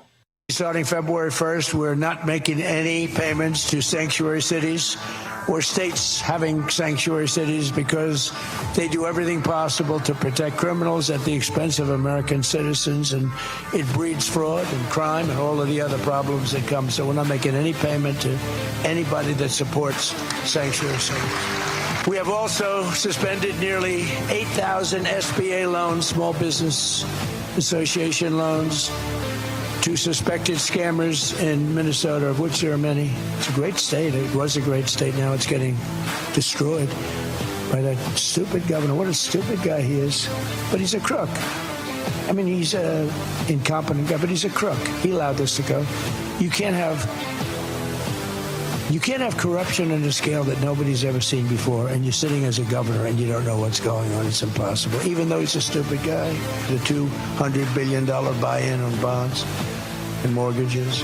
This will include a ban on large institutional investors buying up single-family homes all over the country and making it impossible for people to buy a home. And I've also announced that the U.S. government is purchasing $200 billion of mortgage bonds to bring down mortgage rates, and it's had a huge impact. It's already started. What is that definition for equal protection purposes? What does it mean to be a boy or a girl or a man or a woman? Sorry, I misunderstood your question. I think that the underlying enactment, whatever it was, the policy, the law, we'd have to have an understanding of how the state or the government was just understanding that term to figure out whether or not someone was excluded. We do not have a definition for the court. Well, how can a court determine whether there's discrimination on the basis of sex without knowing what sex means for equal protection purposes? I think here we just know we basically know that that they've identified pursuant to their own statute, Lindsay qualifies as a birth sex male, and she's being excluded categorically from the women's teams as the statute. So we're taking the statute's definitions as we find them, and we don't dispute them. Iran says that it will retaliate in the instance of U.S. strikes against U.S. assets in the Middle East. What do you say to U.S. service members about why it's worth the risk to intervene in Iran? Yeah, Iran said that the last time I blew them up with the nuclear capability, which they don't have any longer. So Iran said that the last time.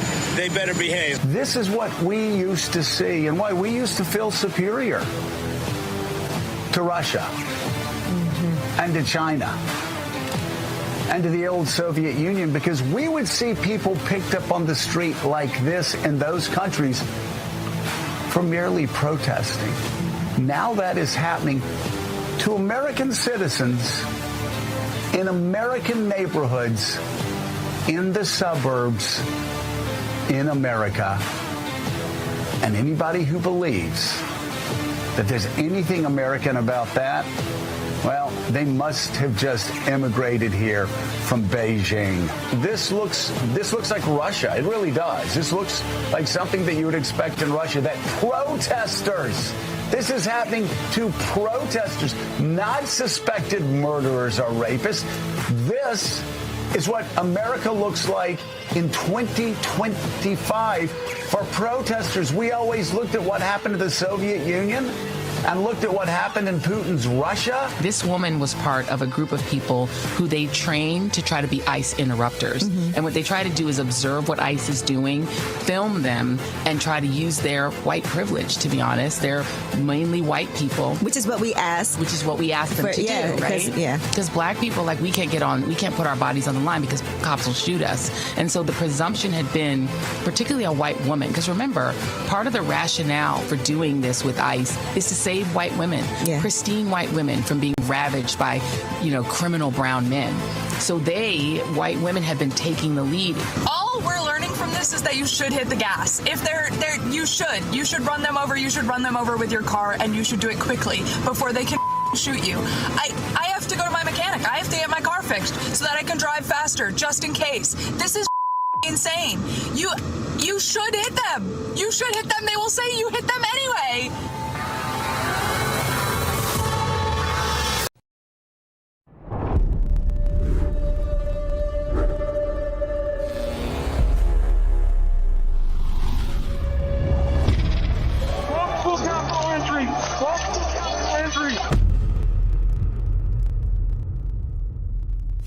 The radical left knows exactly what they're doing. They want to steal the election. We're going to walk down Pennsylvania Avenue, and we're going to the Capitol. They need to take back our country. Events in Washington have taken a violent and tumultuous turn.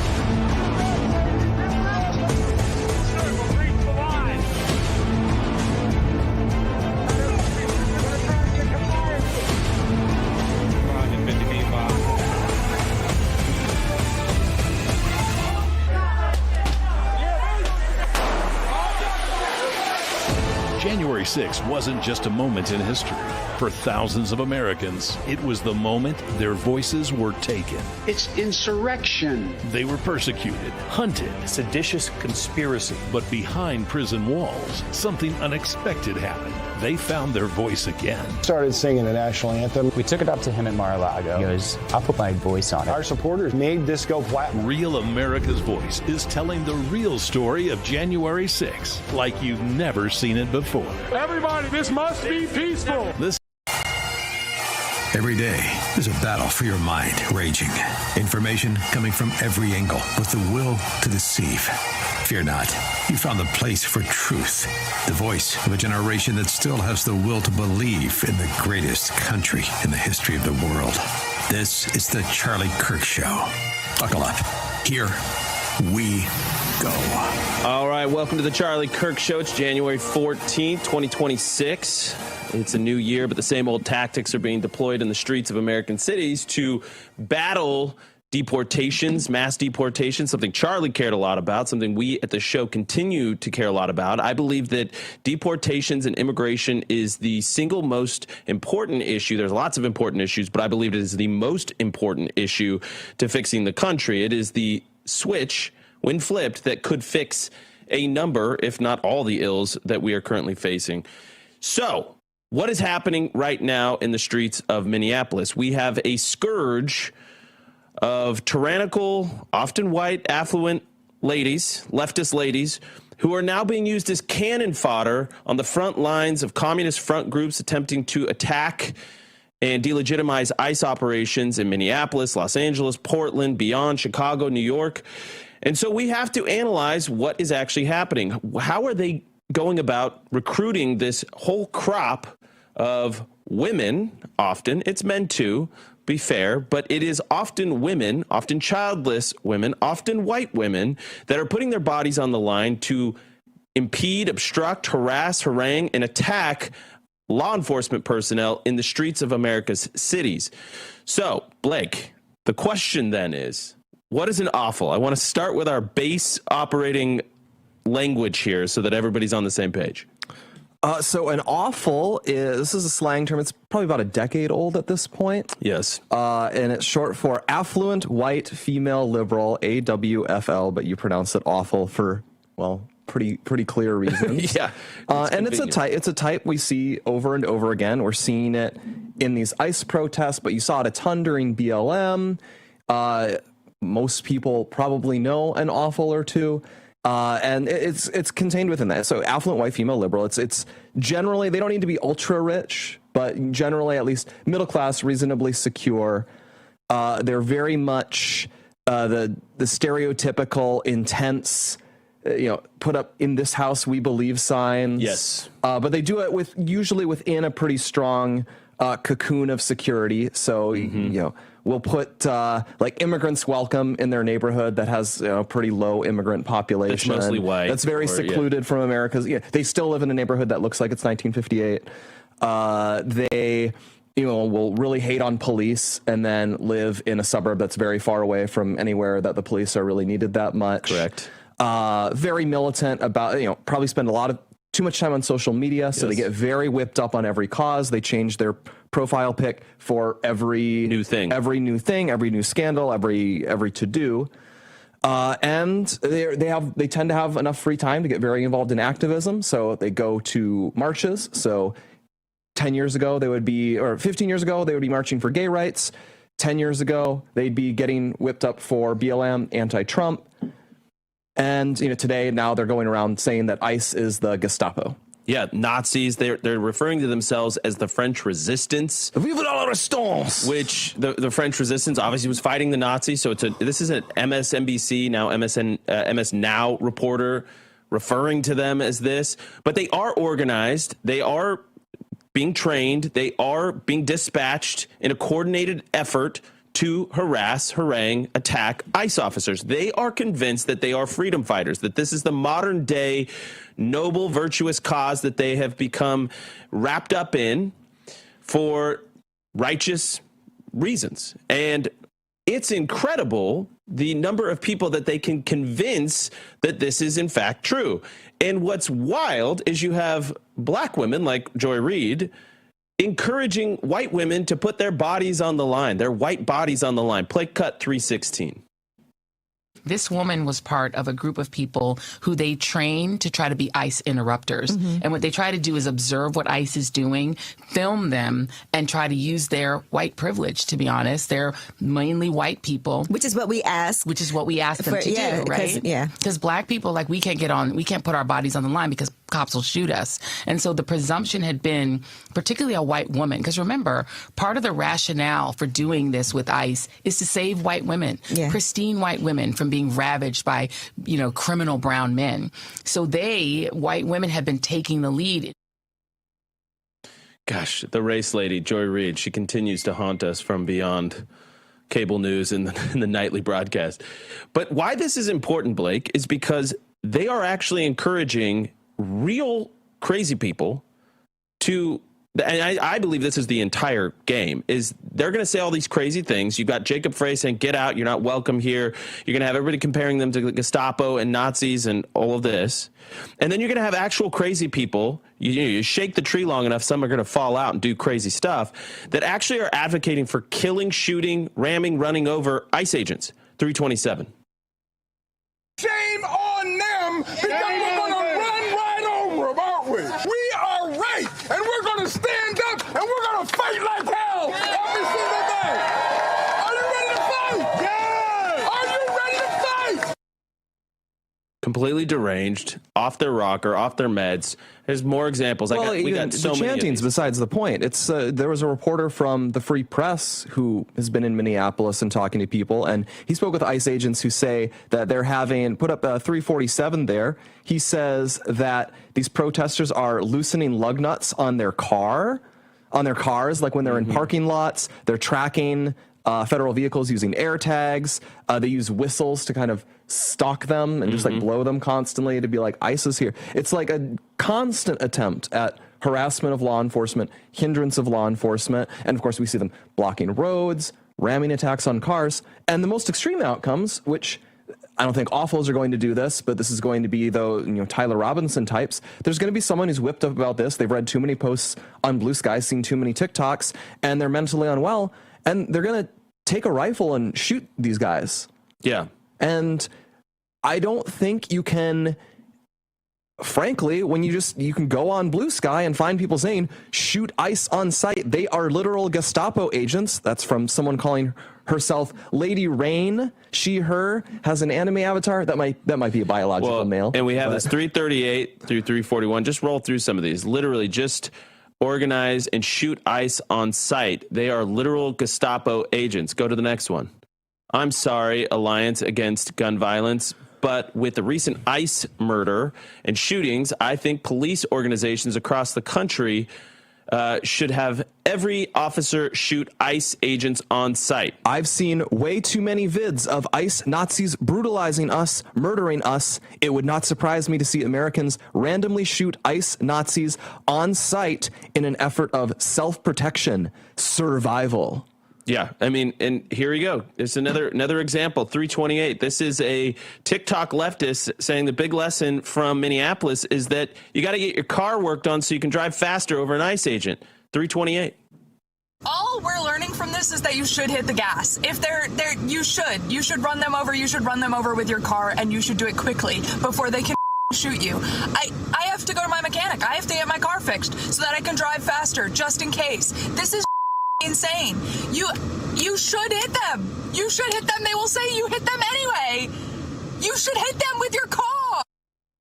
The best way to not have a bad interaction with ICE is to just let ICE do the job. Better yet, let ICE go to jails to arrest the illegals who wind up there, go to prisons to arrest the illegals who wind up there, go to court to arrest the illegals who wind up there. Well, now we're going to... And then you don't need to do raids in random neighborhoods. Well, and I want to talk about this because Joe Rogan has gotten into the fray, basically saying that these raids are too extreme, they're too brutal, and I couldn't disagree more with Joe Rogan. And to Blake's point, if Minneapolis wants raids and wants street raids and, abductions or apprehensions on the streets to stop, then maybe they should coordinate with ICE. Maybe they should coordinate with DHS when they actually pull somebody over, arrest them, put them in jail. You could do that securely, safely, but they were refusing to do that. They would rather release the criminals back onto the streets of Minneapolis. And that's what these women are fighting for. More on this war on the streets in Minneapolis when we get right back.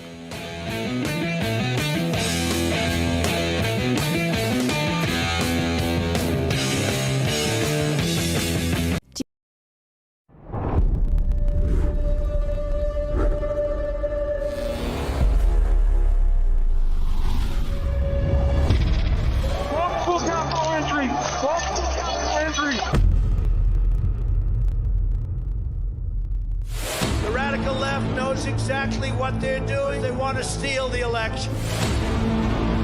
We're going to walk down Pennsylvania Avenue, and we're going to the Capitol. They need to take back our country.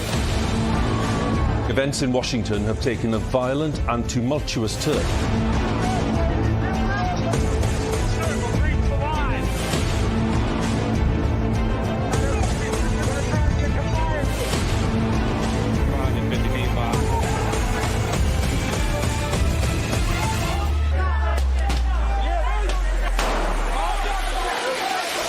January 6th wasn't just a moment in history. For thousands of Americans, it was the moment their voices were taken. It's insurrection. They were persecuted, hunted. Seditious conspiracy. But behind prison walls, something unexpected happened. They found their voice again. Started singing the national anthem. We took it up to him at Mar-a-Lago. He goes, I'll put my voice on it. Our supporters made this go platinum. Real America's Voice is telling the real story of January 6th like you've never seen it before. Everybody, this must be peaceful. This is not the story you were shown. I take responsibility. This is the story they live. Government entrapment scheme that this actually was. The J6 Patriots are no longer staying silent. They are speaking, they are standing, and they are telling the truth. You can't kill us. You can't beat us. Scan the QR code or visit RealAmericasVoice.com. Real America's Voice presents The Sleeping Giant. Available now. Now is the moment to put your brand in front of an engaged, loyal audience through Real America's Voice.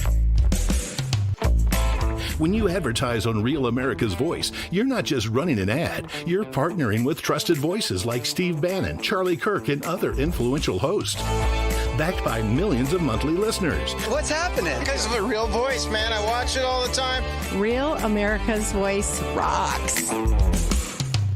Real America's Voice gives sponsors the chance to put their product front and center, displayed on screen and highlighted by our anchors during exclusive segments and live events. Head to freetrumpknife.com. This means your brand becomes part of the conversation as it happens. Secure your spot before it's too late. Join us today and make your brand part of the news conversation that America's viewers trust. Real America's Voice, where your message is seen, heard, and remembered.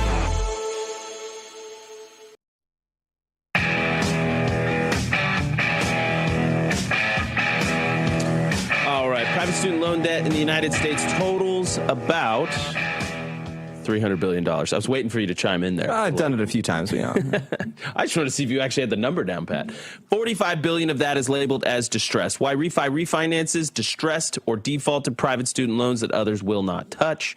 They provide you with a custom loan payment based on your ability to pay. Why Refi is not a debt settlement company, and they work with each borrower individually, tailoring each loan to each borrower's specific situation. So that is the key. They're going to work with you to custom tailor a solution if you find yourself in private student loan debt with distressed or defaulted private student loans.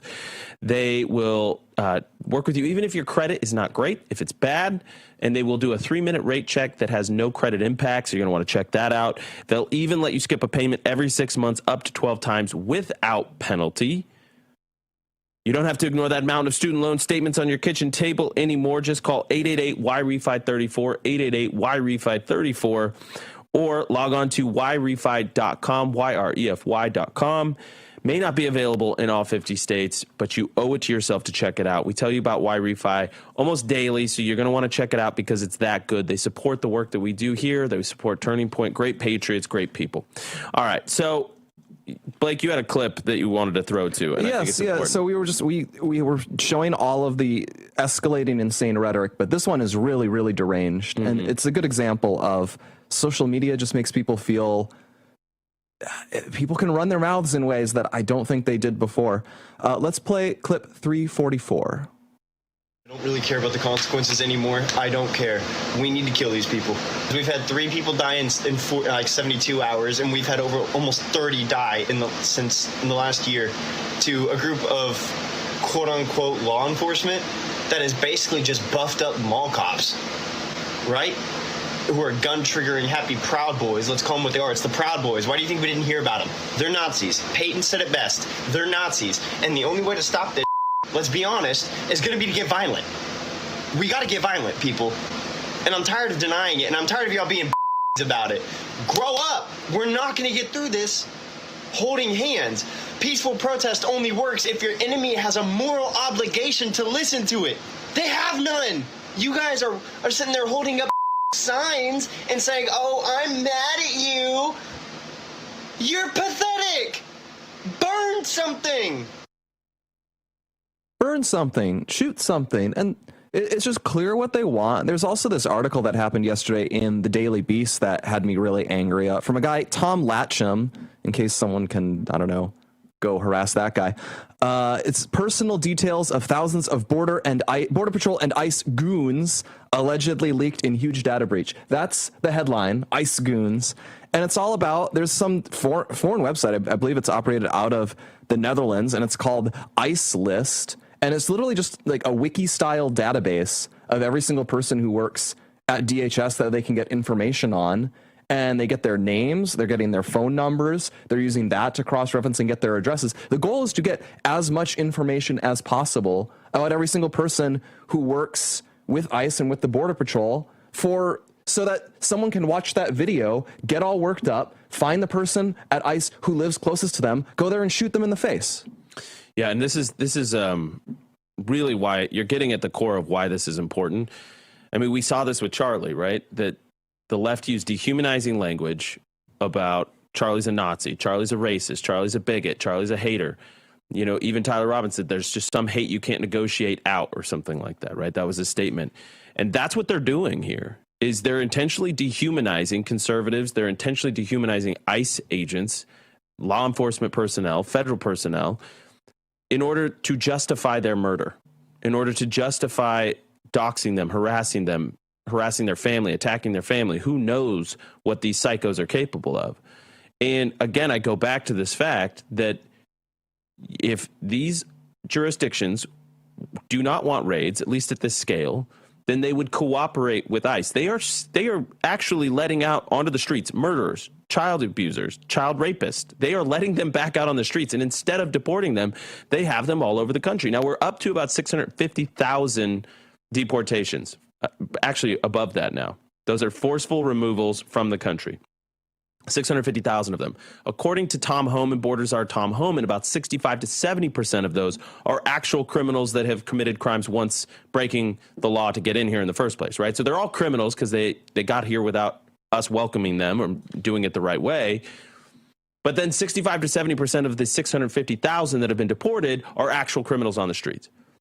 And I have to come for Joe Rogan because he is simply wrong on this issue. Play cut 336. You don't want militarized people in the streets just roaming around, snatching people up, many of which turn out to actually be U.S. citizens. They just don't have their papers on them. Are we really going to be the Gestapo? Where's your papers? Is that what we've come to? All right, Joe. I'm a fan. Charlie was a fan, an admirer, but you're wrong. Out of the 650,000 forceful deportations, approximately 170 of those apprehensions were temporarily misapprehensions, meaning that they were mistaken identities, they were eventually released. That is a success rate of over 99.9%. To demand 100%, I would say accurate apprehensions, to demand 100% accuracy is unreasonable. And a scale of this deportation operation shows the power of how media narratives frame people. Because how often do you think the police arrest the wrong person in just normal law enforcement? All the time. All the time. Oh, we thought you were involved in this thing. We were mistaken. You have to let them out. We went into there was a fight, for example, and we arrested everyone in the fight, and we later deduced actually only some of them were responsible for starting this fight. This happens all the time. Or they round up a bunch of kids and actually only some of those kids were being troublemakers. That happens all of the time. And frankly, I bet the media could make a gigantic whip people up into a mob about that if they really wanted to. And instead, the focus is endlessly ICE, ICE, ICE, the new Gestapo, ICE, ICE, ICE. So in fact, we did this. They did this with police from 2013 through 2020, they whipped people up against police. We got the George Floyd moment. Crime doubled overnight. And then people thought, the police they were lying to us about the police the whole time. And now they're just running the same operation on ICE. And unfortunately, there's just a lot of people. I think Joe Rogan is very symbolic of somewhat less engaged voters, maybe I'll just say like lower information voters. And just they're easily swayed one way or the other by a narrative, especially if it's a novel narrative or something they haven't quite seen before. So I think if they were doing this to normal cops, he would recognize the pattern. But ICE isn't normal cops. It's slightly different. It's a new issue. And it slightly alters their brain. But yeah, they're not going to be 100% effective on these things. Well, and listen, a temporary apprehension in the course of 650,000 plus forceful deportations of people that shouldn't be here, 65 to 70% of them are criminals. I'll take that success rate any day.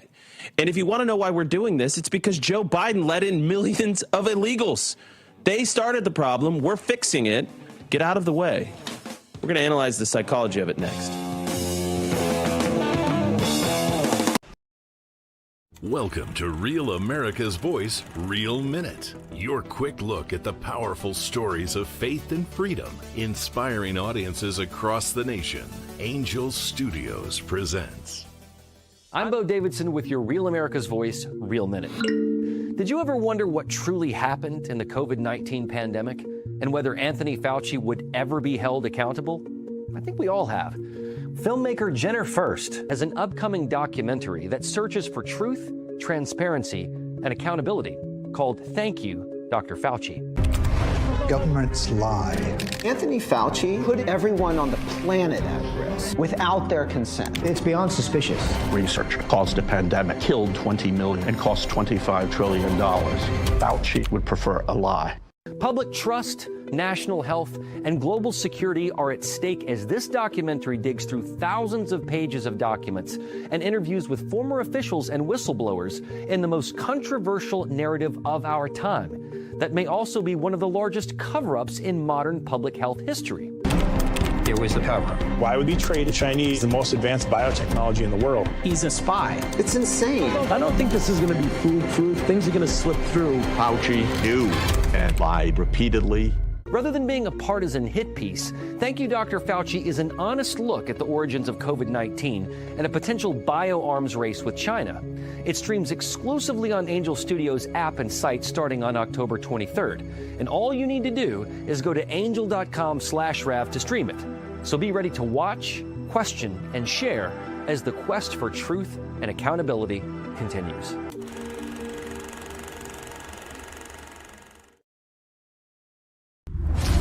I'm a J6er. I spent 1,143 days in prison.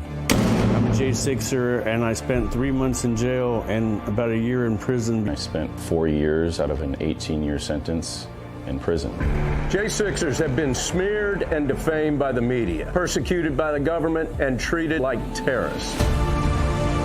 In reality, J6ers are patriotic men and women, mothers, fathers, sisters, and brothers from all walks of life. Stand in the Gap was founded to stand in the gap for J6ers working to rebuild their lives after being incarcerated. And we need your help.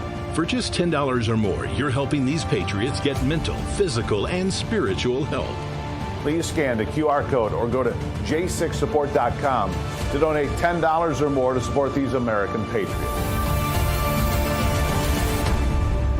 Thank you for being a patriot. Thank you for standing in the gap.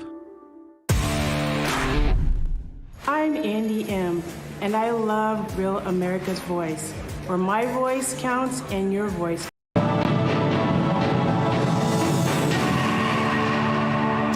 Welcome back to this Real America's Voice news break. I'm Terrence Bates. The House Oversight Committee has a contempt vote scheduled for next week after both former President Bill Clinton and his wife and former Secretary of State Hillary Clinton failed to show up for depositions related to the Oversight Committee's investigation into Jeffrey Epstein. Their absence isn't necessarily a surprise, as the former first couple sent Congressman James Comer a letter saying that they weren't coming and pretty much daring Comer and his committee to hold them in contempt. Quote, "We expect you will direct your committee to seek to hold us in contempt. You will say it's not our decision to make, but we have made it. Now you have to make yours," the couple writes. Congressional Republicans are blasting both the Clintons and congressional Democrats for this week's failures to appear. They didn't show up today. They're only interested in this subject when it doesn't involve victims and it doesn't involve the political operatives in their party. That's the only time they're interested. When it involves the Clintons or victims, obviously, they're actually not interested. The former president was scheduled to testify on Tuesday. The former Secretary of State scheduled to testify today. Committee Chair James Comer says the Clintons sent a letter again saying that they won't be appearing because they believe that Comer's subpoenas are, quote, legally invalid. Happening today, Vice President J.D. Vance and Secretary of State Marco Rubio hosting the foreign ministers of Denmark and Greenland. The meeting comes as the Trump administration is ramping up the rhetoric and efforts to take Greenland. All of this is part of a strategic national security effort for the United States.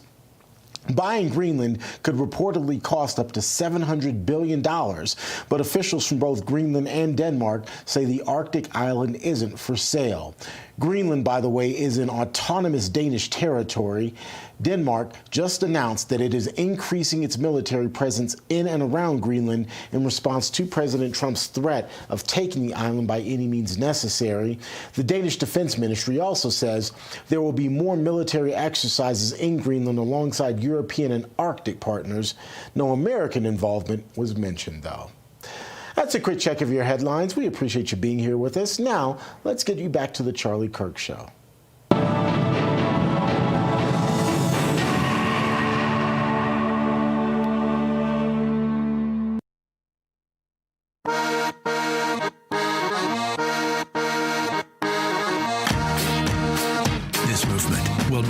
be silenced. You're listening to The Charlie Kirk Show. All right, welcome back to The Charlie Kirk Show. I think, Blake, you've done a good job sort of, I think, diagnosing or describing the avatar of a lot of these people that we see, distilling their general traits in culture. Because there are stereotypes for a reason, because they often are true, correct? Now, this doesn't just impact women. It's not just women that are getting co-opted by these communist front groups to go put their body on the line like cannon fodder to fight ICE or whatever, playing G.I. Jane in the streets. It is men too. And help us diagnose actually what's going on here, because I think it's a larger societal illness, a mental illness, genuinely. We call it Trump derangement syndrome, but it's like something even bigger than that. And it's enveloped in kind of an anti-colonial thing and an anti-Western, an anti-white thing. Is psychotherapist Jonathan Alpert. He's the author of a book that comes out in May called Therapy Nation. I thought it was pertinent and relevant to our discussion today. And just so everybody's aware, we're going to get into Greenland. We're going to get into Iran in second hour. So just hang tight with us on those stories as well. But Jonathan, welcome to the Charlie Kirk Show. It's great to have you here. Yeah, thanks for having me, Andrew. I appreciate it. Yeah, absolutely. And so you wrote this book, Therapy Nation. You've kind of gone viral a couple times in the beginning of the year and end of last year, talking about some of these I guess, mental ailments that we see in the social media era, this hyper online era. What do you make of these young people, often on the left, that are so motivated by the propaganda that they're willing to go literally ram ICE officers, put their bodies on the line, risk their lives by playing stupid games? What do you make of it? Yeah, and you have to really examine how we got to the point where people are willing to cross police lines and put themselves in such a harmful position. And, it's a tragedy what happened in Minnesota, and it shouldn't have happened, but it did. And we have to look at what's going on in people's heads, and we have grievance culture that has just run wild. And if you look at the Luigi Mangione case, that's always a good example. You have someone who felt it was his right, his duty to take out this CEO of the United Healthcare. There are a million different things he could have done instead of killing this guy, but he chose to do this. And what happens is people villainize a person, an organization, a company, a politician, and then they just feel that it is absolutely their right to take action on it. And we've seen great tragedies as a result of this type of deranged thinking. And you're right, I did write a piece in the Wall Street Journal talking about Trump derangement syndrome, and I made it clear that it's not an actual diagnosis, but what I see in my practice is deeply concerning to me. We have people who are sick. They're staying up at night. They can't sleep at night. They're highly anxious. They feel that they're empowered and they can just take action. And it's a real concern of mine. And the mental health profession, my profession, really needs to take a hard look at what's going on with these people. Yeah, I mean, to me, Jonathan, it feels like these groups, these radical leftist groups, by the way, that we need to root out the funding networks. Treasury's working on that. We're going to have some folks from Treasury soon talking to them about how the progress is going about rooting out the funding networks and the different connections, right? We got MS ICE Watch that's actually training these agitators and activists on how to disrupt ICE proceedings and ICE operations in cities like Minneapolis and Portland and elsewhere. But it feels to me that they are being preyed on. These women are being preyed on. What makes them so vulnerable? And this is men, too, to be fair. It's men and women. But what makes them so vulnerable? Because Blake here, who's, I think, defined it really well. A lot of these people are sort of cocooned in communities or backgrounds that we're safe, that we're thriving, that we're happy in many ways. And yet they are so alienated from America, or so antagonistic to America, that they feel like this is some virtuous cause. Why are they vulnerable, Doctor? Yeah, and you're right. It is both men and women and everything in between, of course. And I think part of the problem is social media. It's some media outlets, echo chambers are created, and people are just surrounding themselves with people, like-minded people, and data that's not entirely accurate. So many of my patients over the past several years have talked to me about how they think that Trump is Hitler.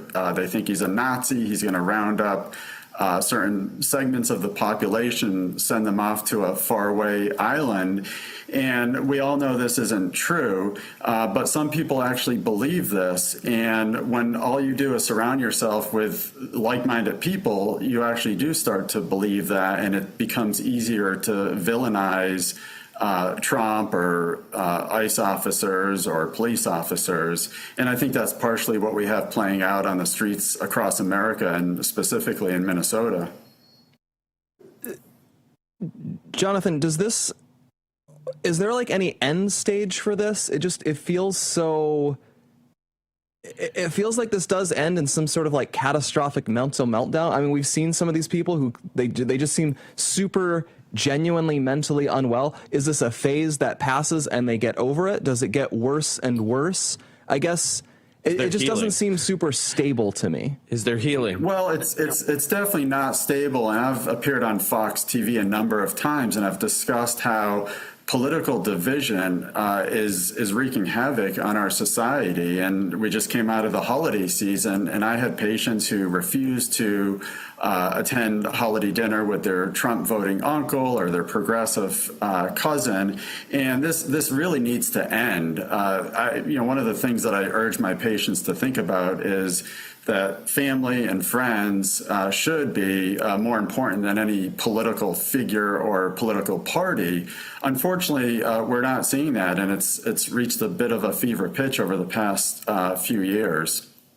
So people really need to get back to what's important to them. And honestly, most of my patients are too busy trying to earn a living and support their families than to go on the streets and protest law enforcement officers. Yeah, well, so you say the family and friend part is important. Why do you think we've gotten away from that? We've talked about that on the show a lot. Charlie would talk about that a lot, that there is that loss of family. It seems so widespread, though, that it clearly seems systematic, institutional, societal. I'm not sure it seems like people just can't have the friends and family that they used to. Everyone's too online. Is that the case, do you feel? Yeah, and they're not looking at facts and data. They're looking at the situation through the lens of emotion, and that's really largely what's driving a lot of the behaviors that we're seeing playing out, a lot of the pathological behaviors. And if people could get back to friends, family, kids, passions, hopefully that don't include politics, I think we'd get back to a much better place as a nation. So this is the new clip that's going around, and obviously the death of Renee Good, we do not celebrate that. We actually feel terrible that she was convinced that this was a good idea for her to go in the streets and obstruct ICE officers, and that it ended in her death, and we think that's a tragedy. That being said, there's another video that seems to be riling everybody up. My question for you on the other side of this video is, when does activism, agitation turn into direct and outright violence? And what are the precursors for that? 334. Move my car! I am disabled! I have a brain injury! Stay back! I am autistic and I have a brain injury! Put me down! I was just trying to get to the doctor and I'm autistic! So she was blocking ICE agents in the street. She was told to get out of the way. She didn't obey commands, which seems to be a theme here. I don't know if they're getting trained to intentionally disobey law enforcement commands and orders. But this is the video that is now being used to rile up more activists, more agitation, more agitprop, if you will. Is this what they do intentionally so that a few crazies become willing to use actual violence? Yeah, I actually think that's part of what's going on here. I think these people have simply lost sight of morals and what's important. And we have laws in place for a reason. And I think they're just overlooking the fact that these laws exist. And, if these people are parents, if they're spouses, I don't think that's coming into their thinking in that moment when they decide to violate or not obey the law enforcement officers. But that shows you just how powerful this is. People are willing to sacrifice indirectly, unconsciously, their lives for this cause that's not even rooted in fact. So it's deeply concerning to me as a mental health professional what we're seeing play out on the streets. It used to be that you would go out there and make some noise and get your statements out there and get your thoughts out there. But now we have people that are actually risking their lives, and that's a very dangerous place to be. Yeah, and I guess the question is, you know, this hits home for us personally with what happened with Charlie, is this dehumanizing language ultimately makes some of these crazy people think that they're doing something righteous when they use violence. Again, when you call them Gestapo, when you call them Nazis, what are the precursors? What do you need to look for with people that could be actually turning violent and using guns, cars, whatever? Yeah, and that's what I saw with President Trump as well. We had people that would just demonize him. They were convinced that he was a Nazi, a dictator, and that just gave them the right in their pathologic mind to take action. I think these people lack purpose in their lives. I think there's underlying anxiety, depression. There's a lot of catastrophic thinking, a whole lot of drama in their lives, and these people largely need an object to displace that onto. And we saw it here in New York with the election with Mamdani and the hatred towards wealthy people. It almost seems like they always need someone to blame for their own shortcomings. There was once a time when we would look at wealthy people and feel inspired by them and try to figure out how we could get to that place. But now in some people's mind, we go right towards hatred. So admiration doesn't seem to exist these days. Yeah, Doctor, you said that 75% of your patients, and this is one of your viral stories, have what you would call TDS. You know, you're saying it's not an actual diagnosis, it's not clinical, but this is what you would describe. About 75%, is that right? Yeah, and it's not an actual diagnosis, but a lot of what I'm seeing, the symptoms, the high anxiety, people rearranging their lives, deciding who they date, who they're friends with, whether they can take a vacation or not. These are pretty significant actions that are happening, and I would say about 3/4 of my patients are impacted by this in some way. And I even went so far as to say it's the defining pathology of the last half decade.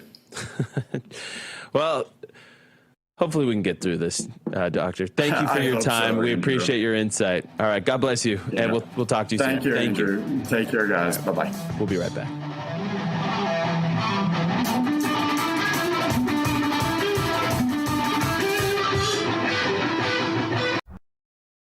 Welcome to Real America's Voice, Real Minute. Your quick look at the powerful stories of faith and freedom, inspiring audiences across the nation. Angel Studios presents. I'm Bo Davidson with your Real America's Voice, Real Minute. Did you ever wonder what truly happened in the COVID-19 pandemic and whether Anthony Fauci would ever be held accountable? I think we all have. Filmmaker Jenner Furst has an upcoming documentary that searches for truth, transparency, and accountability called Thank You, Dr. Fauci. Governments lie. Anthony Fauci put everyone on the planet at risk without their consent. It's beyond suspicious. Research caused a pandemic, killed 20 million, and cost $25 trillion. Fauci would prefer a lie. Public trust, national health, and global security are at stake as this documentary digs through thousands of pages of documents and interviews with former officials and whistleblowers in the most controversial narrative of our time that may also be one of the largest cover-ups in modern public health history. There was a cover-up. Why would he trade the Chinese the most advanced biotechnology in the world? He's a spy. It's insane. I don't think this is going to be foolproof. Things are going to slip through. Fauci knew and lied repeatedly. Rather than being a partisan hit piece, Thank You, Dr. Fauci is an honest look at the origins of COVID-19 and a potential bioarms race with China. It streams exclusively on Angel Studios app and site starting on October 23rd. And all you need to do is go to angel.com/Rav to stream it. So be ready to watch, question, and share as the quest for truth and accountability continues.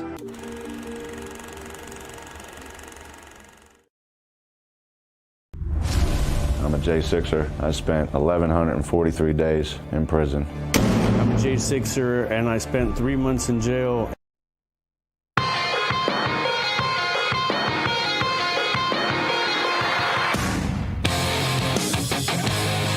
welcome back to the Charlie Kirk Show. So while we've been discussing all of this drama with ice, there's other drama unfolding in the furthest Hyperborean north. With ice. With ice. A lot of ice. Not huge Iceland, amounts of but ice. Greenland. No, true story. So Greenland, the legend goes, I don't remember if this is true, but the legend goes Iceland is there. That's full of ice. And then Eric the Red sails further and discovers Greenland, and supposedly he names it Greenland to scam people into wanting to move there. Yeah. They did have Norse settlements there for a long time. It didn't work out great for them. They were, I believe, eventually they were conquered. They had too much inbreeding, and they kind of fell into societal decay. There were only a few thousand people there, and they were eventually conquered and killed by the Inuits, who were not the original native inhabitants either. And then eventually Denmark reacquired it. So it's not that they were always there. They actually reacquired it later after this. They've been holding it a long time. As I'm sure all of you know by now, President Trump has become very interested in acquiring Greenland. There's a lot of reasons to do that. It is super far north. And so a lot of you may know, other than the Alaska being near Russia, the fastest way for America to European Russia is straight north over the North Pole. That matters a lot for things like nuclear submarines, ICBMs, all of those things. It's just fastest point between two areas on the globe. And so we've had military bases in Greenland ever since throughout the Cold War. It's all noteworthy. On top of that, it's a big chunk of land. There are potentially a lot of natural resources beneath the thick Greenland ice sheet. It could be economical to extract those someday as other sources of resources run out. So President Trump's been very interested in that. Today, the Danish foreign minister was in the United States in the Eisenhower building to have a meeting with J.D. Vance and Secretary of State Marco Rubio. Sounds like we're going to have a press statement from those Danish ministers any minute now. It'll be interesting what they say. We've heard that it went very well. We've heard, we have a source who was at the meeting who saw what the vice president and what Marco Rubio did. Remember, they're supposed to be in a feud with each other, but they seem to be working. They're not. They're not, of course. They're not. In a feud. They are allies. They are working together on this. They're very close, actually. Yeah, of course they are. And apparently they have made us proud on this one. It's very interesting what's going on. The White House, it's clear this is a passion project of the president. Just today, the White House tweeted, which way Greenland man? And it's two kind of sled dog things with the Greenland flag. And, you can go with America or with China, Russia. And that's the line President Trump was taking today. He also posted this on Truth this morning. Yeah, the United States, throw it up. The United States needs Greenland for the purpose of national security. It is vital for the Golden Dome, that's his missile defense shield, that we are building. NATO should be leading the way for us to get it. If we don't, China or Russia will, and that is not going to happen. Militarily, without the vast power of the United States, much of which I built during my first term, and am now bringing to a new and even higher level, NATO would not be an effective force or deterrent. Not even close. They know that, and so do I. NATO becomes more formidable and effective with Greenland in the hands of the United States. Anything less than that is unacceptable. And then, as always, thank you for your attention to this matter, President Donald Trump. So it's all very interesting. I think the president is right. It makes more sense for Greenland to be with the United States. What I do worry is he is definitely making this hard sell on it. He's being very aggressive with Greenland. He's being very aggressive with the Europeans. And maybe I'm a softie. I think there's a very strong win-win-win case. And you see the echoes of that in what he's saying, which is that it would make NATO and our defense stronger if it's with the United States in some sort of permanent arrangement. As is, we have the bases there. We've always had military access to it. Especially after World War II. Exactly. Truman negotiated this after World War II. But I think there's an active Greenland independence movement. And I think people who do the math, they wonder, well, if Greenland were to become independent, it's not very big. Its population is under 100,000 people. It's like 57,000 people. There's fewer people in it than in Tempe. There's fewer people there than in, I think there's probably individual square miles of New York City that have more people than Greenland does. And so if you do the math on this, it's just an island that big is not going to be a truly independent country. It's going to be dependent on somebody. The same way a lot of Pacific islands are basically dependent on the United States or on Australia. And so it's going to be dependent on someone. If it became independent, it could be that it will fall under Russian or Chinese sway. They might just back up a dump truck of money and say, we're going to try to buy you out. or they might just bribe people. There's not a lot of people. You could bribe the entire government, something like that. And so Trump is saying that's not an acceptable outcome. But he could also point out Greenland is basically a welfare ward of Denmark. Denmark does not profit off of this arrangement. They spend $4 billion a year. Billions a year propping it up. America is far more capable of handling that expense. Oh, well, we have to support 55,000 mostly welfare dependents. No, we do that in a lot of Chicago suburbs too. And so we're able to bear that cost more. And we can say, Denmark, thank you for doing this. You're a great ally. Here's a giant pile of money. And also we'll guarantee a giant pile of money for the Greenlanders. Like we can give them more money than you do. And we get better security. I think there's a very strong win-win-win case to be made here.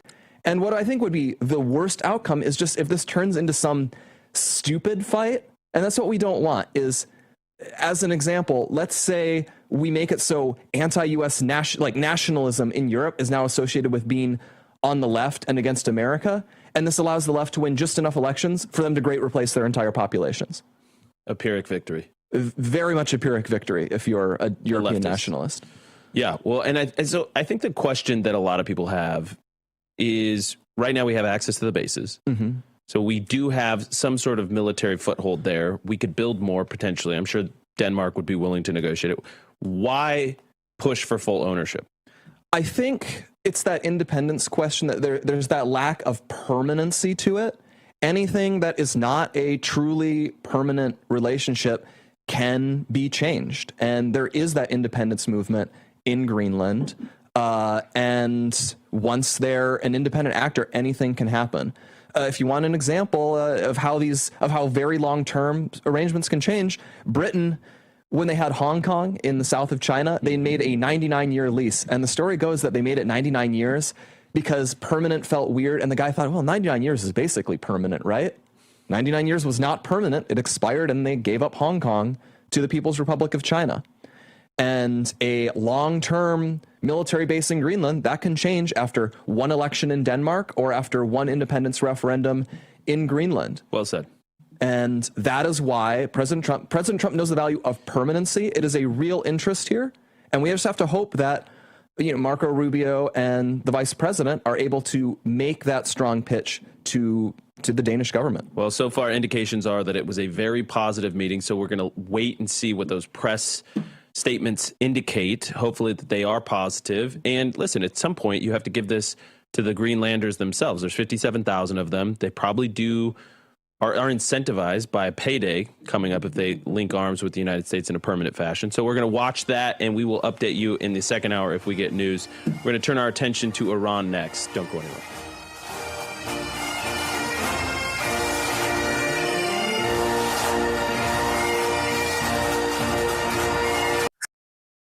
Welcome to Real America's Voice, Real Minute. Your quick look at the powerful stories of faith and freedom, inspiring audiences across the nation. Angel Studios presents. I'm Bo Davidson with your Real America's Voice, Real Minute. Did you ever wonder what truly happened in the COVID-19 pandemic and whether Anthony Fauci would ever be held accountable? I think we all have. Filmmaker Jenner Furst has an upcoming documentary that searches for truth, transparency, and accountability called Thank You, Dr. Fauci. Governments lie. Anthony Fauci put everyone on the planet at risk without their consent. It's beyond suspicious. Research caused a pandemic, killed 20 million, and cost $25 trillion. Fauci would prefer a lie.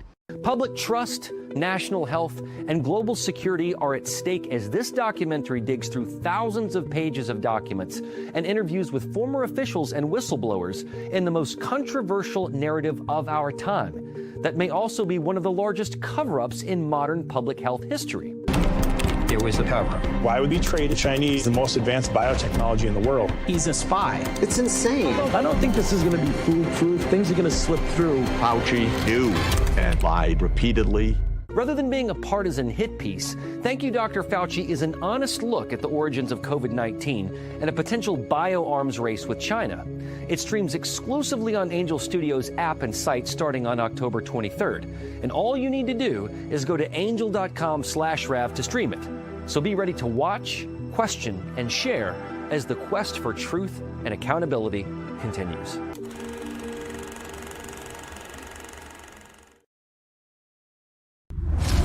I'm a J6er. I spent 1,143 days in prison. I'm a J6er, and I spent 3 months in jail. It's your friend John Rich. I co-founded Old Glory Bank because we heard too many stories about people getting canceled by their bank because they didn't agree with their politics. The government wanted to know where you shop. If you bought a Bible or you shopped at a sporting goods store, you're probably on a list. We created Old Glory Bank because America needed a bank that would protect their privacy and security. Exercising your constitutional rights is not a criminal activity, and neither is loving your country. At Old Glory Bank, we stand with you. I'm a J6er. I spent 1,143 days in prison. About a year in prison. We were prosecuted, persecuted. J6ers have been treated like terrorists. And we need your help. Stand in the Gap was founded to stand in the gap for J6ers working to rebuild their lives after being incarcerated. For just $10 or more, you can help these patriots get back on their feet again. Every dollar you give is being matched up to $50,000. Go now to j6support.com and donate today.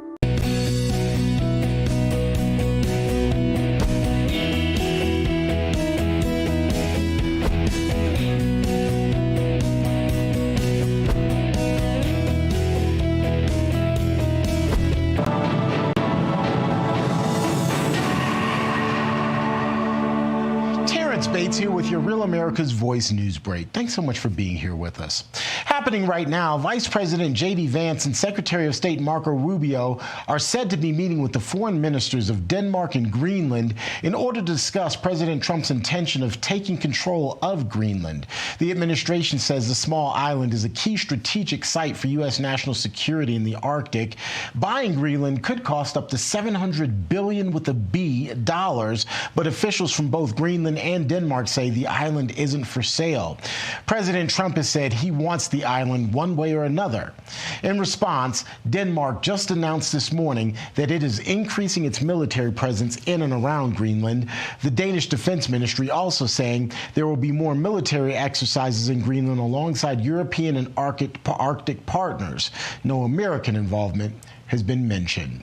Greenland, by the way, is currently a territory of Denmark. American personnel at a key U.S. base in Qatar are being advised to evacuate as soon as this evening in response to the ongoing situation in nearby Iran. The move is said to be precautionary. In the meantime, the death toll in Iran has surpassed 2,500 people following weeks of protests that have extended across all of Iran's 31 provinces. Governments across the Middle East also discouraging the Trump administration from getting into a war with Iran, fearing, quote, unprecedented consequences. Turkey, Egypt, Saudi Arabia, and Pakistan have been in constant contact with the Trump administration over the potential of U.S. strikes in Iran. They believe such attacks would spark a full-blown war. President Trump, what say you? They've got to show humanity. They've got a big problem, and I hope they're not going to be killing people. And I'm going to have a report very soon. It would seem to me that they have been badly misbehaving. For now, the U.S. is slapping any country that does business with Iran with tariffs. And just this morning, Iran's National or Revolutionary Guard went on record blaming the United States and Israel for inciting the current protests there and the subsequent deaths. The House Oversight Committee has a vote scheduled for next week after both former President Bill Clinton and his wife and former Secretary of State Hillary Clinton failed to show up for depositions related to the Oversight Committee's investigation into Jeffrey Epstein. Their absence isn't necessarily a surprise, as the former first couple sent Congressman Comer a letter saying that they weren't coming and pretty much daring Comer and his committee to hold them in contempt of Congress. Quote, they wrote in this letter, "We expect you will direct your committee to seek to hold us in contempt. You will say it's not our decision to make, but we have made it. Now you have to make yours." Congressional Republicans, in the meantime, are blasting both the Clintons as well as congressional Democrats for this week's failures to appear. They didn't show up today. They're only interested in this subject when it doesn't involve victims and it doesn't involve the political operatives in their party. That's the only time they're interested. When it involves the Clintons or victims, obviously, they're actually not interested. The former president was scheduled to testify on Tuesday. The former Secretary of State was scheduled to be deposed today. Committee Chair James Comer saying the Clintons sent a letter saying that they won't be appearing because they believe, in Comer's words, quote, that the subpoenas, were legally invalid. Well, in general, it's been a fairly quiet public schedule on the tap for the White House and specifically President Trump today. However, he does have a signing ceremony scheduled for this afternoon. But on Tuesday, a much different story as the commander-in-chief spent the day in Detroit touring a Ford plant and later addressing the Detroit Economic Club. His remarks spanned the gamut from business to current political challenges, including the administration's continued crackdown on illegal immigrants in cities and states that seek to protect them. Starting February 1st, we're not making any payments to sanctuary cities or states having sanctuary cities because they do everything possible to protect criminals at the expense of American citizens, and it breeds fraud and crime and all of the other problems that come. So we're not making any payment to anybody that supports sanctuary cities. That's going to do it for your headlines. As always, we appreciate having you along for the ride. Now, let's get you back to your regularly scheduled programming.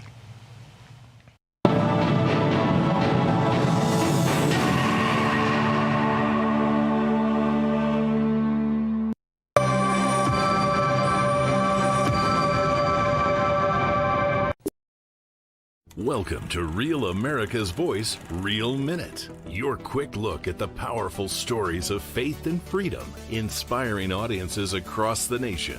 Angel Studios presents. I'm Bo Davidson with your Real America's Voice, Real Minute. Did you ever wonder what truly happened in the COVID-19 pandemic and whether Anthony Fauci would ever be held accountable? I think we all have. Filmmaker Jenner Furst has an upcoming documentary that searches for truth, transparency, and accountability called Thank You, Dr. Fauci. Governments lie. Anthony Fauci put everyone on the planet at risk without their consent. It's beyond suspicious. Research caused a pandemic, killed 20 million, and cost $25 trillion. Fauci would prefer a lie. Public trust, national health, and global security are at stake as this documentary digs through thousands of pages of documents and interviews with former officials and whistleblowers in the most controversial narrative of our time that may also be one of the largest cover-ups in modern public health history. There was a cover-up. Why would he trade the Chinese the most advanced biotechnology in the world? He's a spy. It's insane. I don't think this is going to be foolproof. Things are going to slip through. Fauci knew and lied repeatedly. Rather than being a partisan hit piece, Thank You, Dr. Fauci is an honest look at the origins of COVID-19 and a potential bioarms race with China.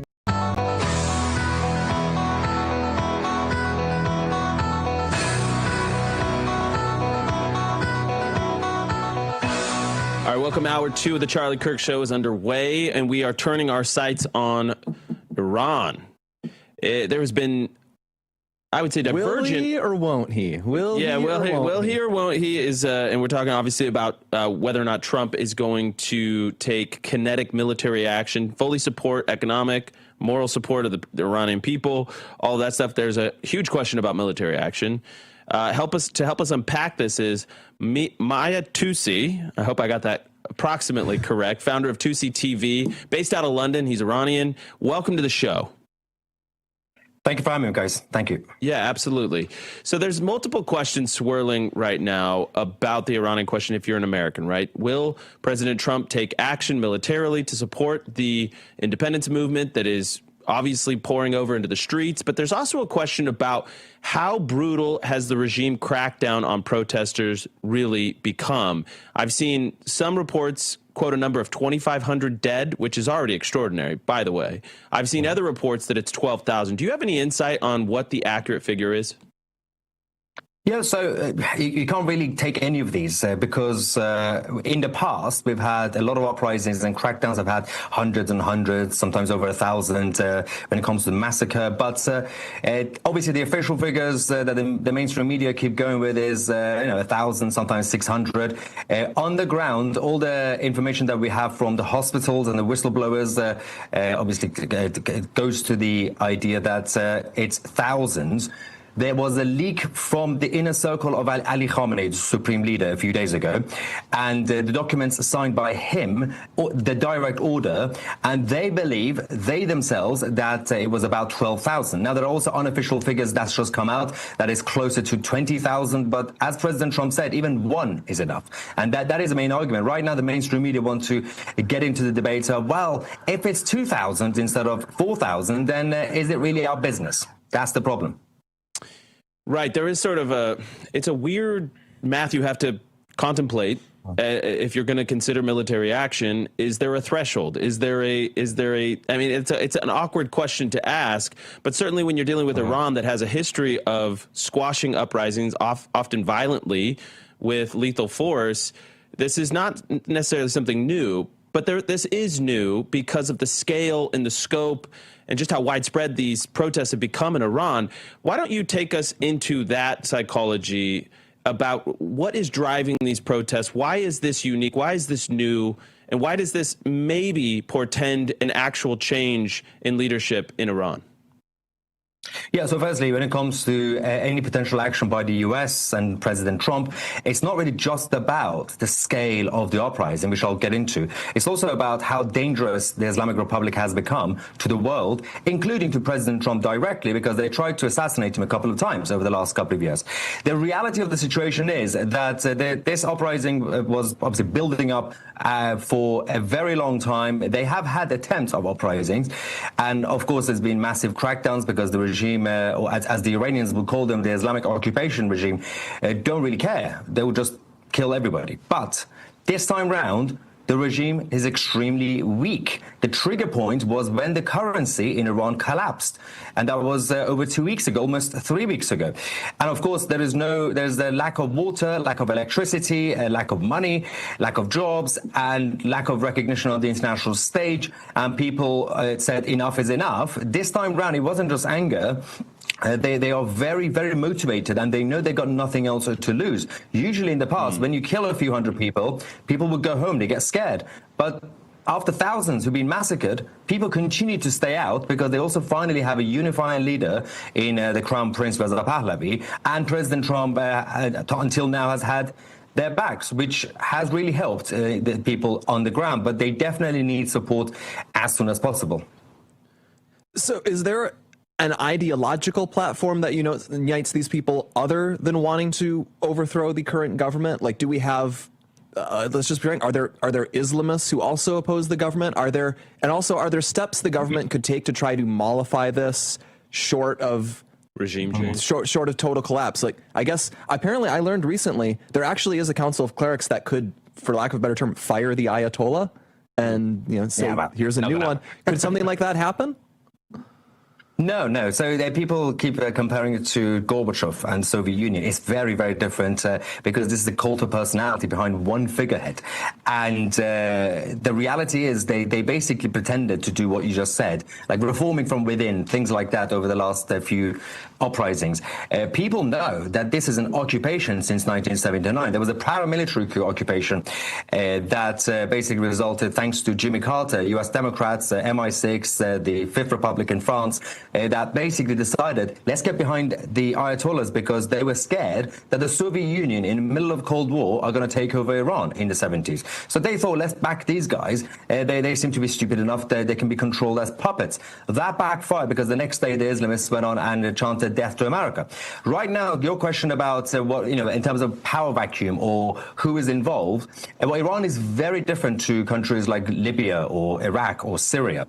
There are no extremist groups in that sense. There is no vacuum because people finally are united behind one concept. Even if not necessarily the Crown Prince, which is true, they are all united behind the original flag of Iran, the history, the heritage. They simply want their country back.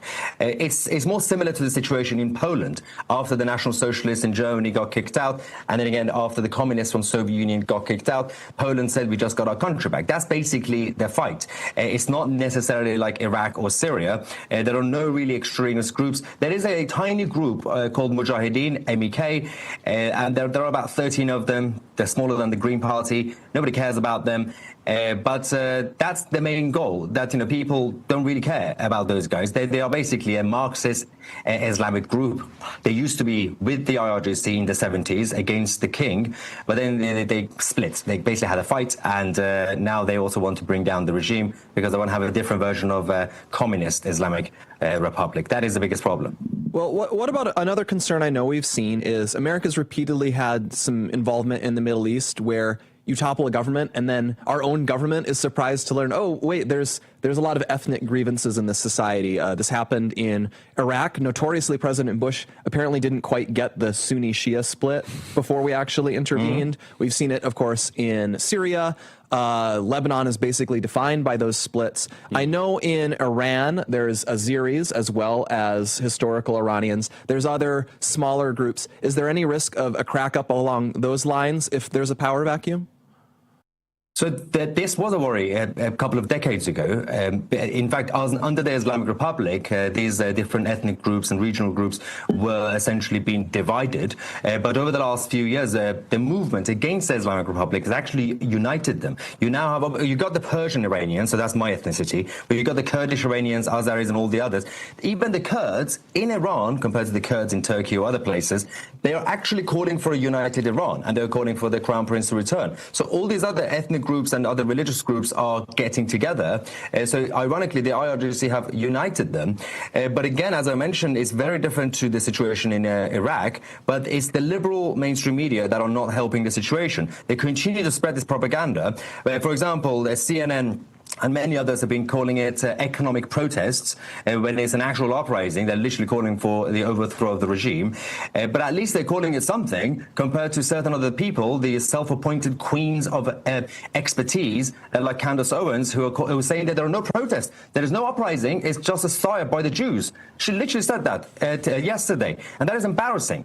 There are millions of people in Iran who are currently under occupation. Tens of thousands have been killed. At least thousands have been killed. And apparently it's just the Jews.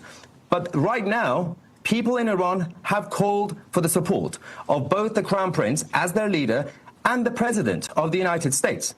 It's different to 10 years ago. If you had told me 5 years ago, 10 years ago, would you like the US to get involved? I would have said probably not, because you need the consent of the public. You need that consensus. And they know they don't really want boots on the ground. They don't want to put U.S. soldiers at risk. You simply need to have a strategic, precise, targeted attack, similar to when recently they picked up Maduro. That's why. This is very interesting. So we actually want to keep you for another segment. I really want to explore that topic about the Shah and his appeal. So stick with us. We'll be right back with you.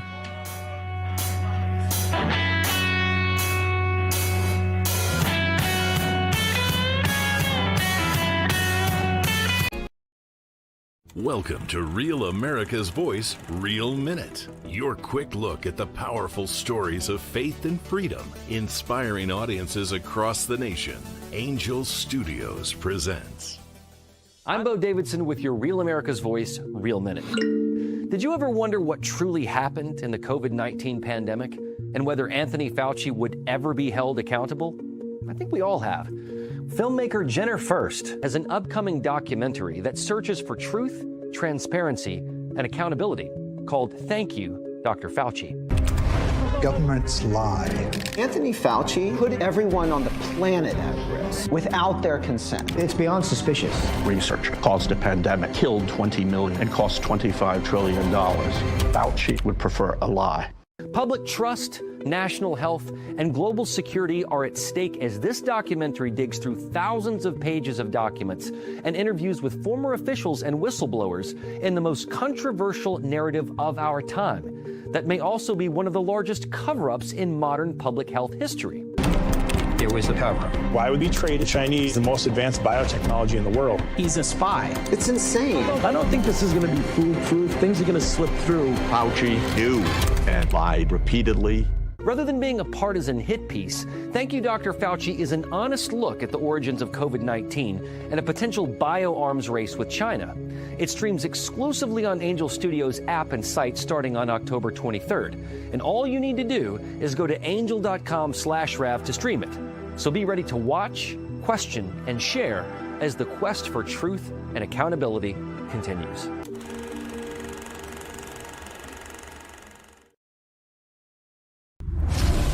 a J6er. I spent 1,143 days in prison. I'm a J6er, and I spent 3 months in jail and about a year in prison. I spent 4 years out of an 18-year sentence in prison.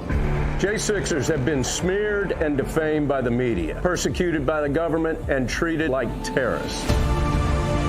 In reality, J6ers are patriotic men and women, mothers, fathers, sisters, and brothers from all walks of life. Stand in the Gap was founded to stand in the gap for J6ers working to rebuild their lives after being incarcerated. And we need your help. For just $10 or more, you're helping these patriots get mental, physical, and spiritual help. Please scan the QR code or go to j6support.com to donate $10 or more to support these American patriots. Thank you for being a patriot. Thank you for standing in the gap. I'm Andy M., and I love Real America's Voice, where my voice counts and your voice.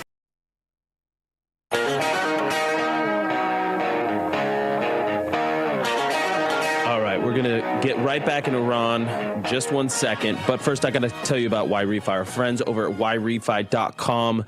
You can read testimonials from other people over at YRefi.com that have been where you are, that have been suffering from a mountain of student loan debt, private student loan debt, and they escaped. You can even see what their monthly payments were before and what they were after. So you can see a concrete example of just how YRefi can help you get out from under your private student loan crisis, because that's what it is. If you're living in a debt crisis in your life, it is stressful. It is causing you probably depression, anxiety. You don't need to live this way. So take advantage of the tools that they're going to offer you, the refinancing of your distressed or defaulted private student loans that others simply will not touch. There is a way out. There is an opportunity to get ahead. Call them. They're good people, good patriots. They love this country. They love students. They want to help students.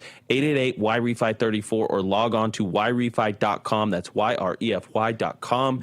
You may not be available in all 50 states, but they don't care what your credit score is. So it's available in your state. Take advantage of what they can offer you. And again, they'll even let you skip a payment every 6 months up to 12 times without penalty. These are people that are flexible, will work with you to get ahead. YRefi.com. I'm going to be hanging out with them again soon. I think next week. So excited about that. Great people. Check them out. All right. Go ahead, Blake. Yeah, we've got more questions here. We've got a lot more for our great guest. A lot more questions for our guest, and we were talking a lot about the Shah going in. You were saying that there's actually almost unanimous support for the Shah. But I guess my first question is, what does that actually mean? Because my understanding is that Reza Pahlavi has basically just said, I'm willing to be a constitutional monarch. And so then what would that mean? Could we get Islamist parties running in the election who would then act on his behalf? Or is there a platform that exists other than reinstall this old monarch?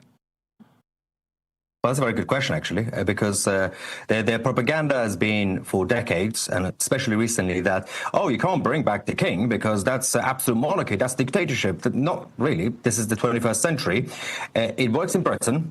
More modern Britain, technically, a constitutional monarchy and actually having parliamentary democracy. And it's going to work in Iran because these two countries have had the history and the heritage. If I were to create a new country from scratch, I would probably create more of an American model with the constitution and everything else, because the republic in America has the good checks and balances. But in those cultures, constitutional monarchy works. And your question is actually very important because what is the limits? Because the Crown Prince, his values are liberal democracy and, of course, freedom and free speech. Does there have to be a line when it comes to certain groups or ideologies being restricted? Or do you just allow it to happen? So my personal opinion is that it's a very gray area because, yes, my instinct would say, probably ban the radical communists and ban radical Islamists from having a party, but then doesn't that create a bigger problem in terms of underground movements? But I don't really think there's any problem overall in the cultures like Iran. They don't really have Islamist problems and they don't really have communist problems. They are socialists like any other country. And generally speaking, the culture, obviously around 30% of Iran are Muslim, practicing Muslim, and they're all Shia. They're not necessarily ISIS, Al-Qaeda. Apologies for the connection, by the way. So I'm not really afraid of that, but I think if you're going to go with liberal democracy, You're just going to have to allow people to have the freedom to set up their parties and basically have the checks and balances to ensure that the monarch prevents anybody from becoming a tyrant. So, Myra Tusi, founder of Tusi TV, thank you again. This has been a fascinating discussion. I have a kind of a pointed question. I'm just going to preface at the top. So, we had Elika Laban on, another Iranian, perhaps you know her, and she stated to us that the protests will be successful only with outside intervention. It felt like a direct pitch for American intervention. I, am American. I'm born here, raised here, probably going to die here. My kids are born here. I care about America, okay? And forgive me if I have not heard this story before, and it feels like there is a propaganda or a messaging campaign going on that wants to sort of, lead us down the path of another foreign intervention. Now, I've heard you say that this is different. This is not like Libya. This is not like Iraq. And I actually do believe you. And I actually am convinced of that Iran is different. I support economic warfare to bring down the regime. I support moral support from afar. How am I to interpret these signals, though, that we are perhaps getting dog-walked into another foreign conflict in the Middle East when we have our own problems here at home? And what would your ask of the United States be? Yes, well, the Americans should put America first, and you should not really get dragged into different wars. And as I said, I'm not advocating for the U.S. troops to put boots on the ground. Iranians are not asking that either. This is not Iraq in 2003. On the one hand, on a more kind of personal, emotional level, I would say, in my own subjective opinion, well, the U.S. government in '79 with Jimmy Carter caused this chaos, not necessarily just for the Iranians, for themselves and for the region.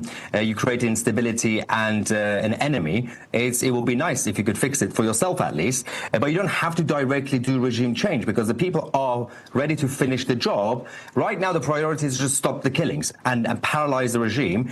And the hope is that those inside the Iranian military who are saying they are defecting, they can defect and they can continue and finish the revolution. That is a priority. I'm not asking for President Trump to come in and take over Iran and force them to change their regime. Simply help the people to finish the job that they want to do, because whether we like it or not, this is the American empire and the United States is the world police. Doesn't have to mean that the American soldiers' lives should be at risk every single day. Doesn't mean the Americans have to be involved with every war. But if America is not keeping an eye on the world, the Chinese will. Well, so one quick question, and we're nearing the end here, so you can make a quick response. But if you say our goal is to stop the killings, what would be the military strike America could do that would stop the killings? Is there a particular place? Is there a particular target? Well, the president has been presented with about 50 targets, apparently. I'm not really sure exactly what specific targets they have, but overall, you obviously have a lot of IRGC bases, you have a lot of government buildings, you have the actual generals, CIA know where they are. The Supreme Leader Ali Khamenei is currently in a bunker in east of Iran, in Tabas. So if they go for those things, and or if they could pick up Khamenei and give him an Uber lift like with Maduro, that would be nice. But because he has to face justice, he has to actually stand on trial, just like the National Socialists did in Germany. But if you paralyze the actual IRGC, we believe that there are people in the military, the actual military, the army of Iran, who are ready to take control until the Crown Prince returns to his country, and then they can have a referendum on their future constitution. Well, fair enough. I mean, listen, the president, to your point, has been presented a suite of options, from diplomatic options to military options. And listen, we stand with the people of Iran. We would love to correct the wrong of 1979 and have an Iran that we can work with and that was welcomed back into the international community. Those things are all, we're completely in agreement. We'll see what happens. The position of this show is we've learned to trust Trump's instincts on some of these things. So thank you for joining us. Thank you for that analysis. It was very, very fascinating. Kelly Loeffler joins us next.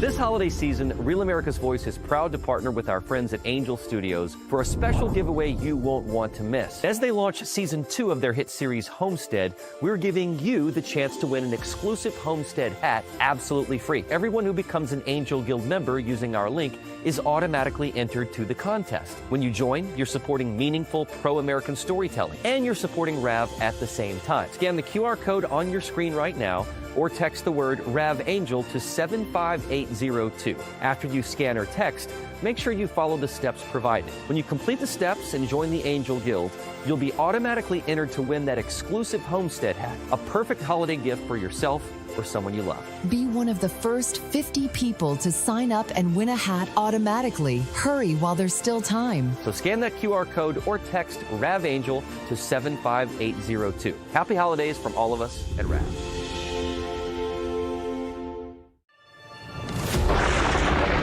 Through every storm, every moment of uncertainty, everybody needs to pray for Charlie Kirk right now. RAV has stood strong. We're not going to tolerate this stuff anymore. Turn that anger into motivation to save this nation. When we move together, there is power. The cries of this widow will echo like a battle cry. This is more than news. It's a movement. This revolution of people taking their countries back. A turning point. A chance to be part of something greater than yourself.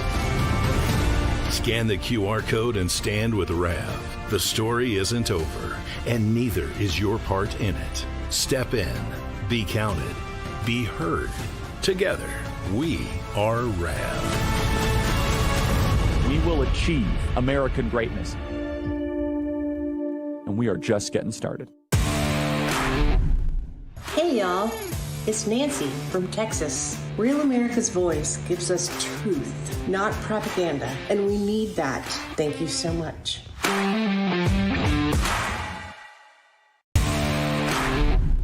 Hi, I'm Christian Illinois. We like to watch Real America's Voice in the War Room with Stephen K. Bannon for all the great guts. Everyone from Kerry Lake, the great Frank Gaffney, Trump 24, Retribution.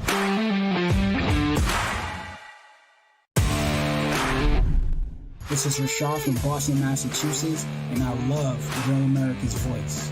It is the best place for real news and content. Much love.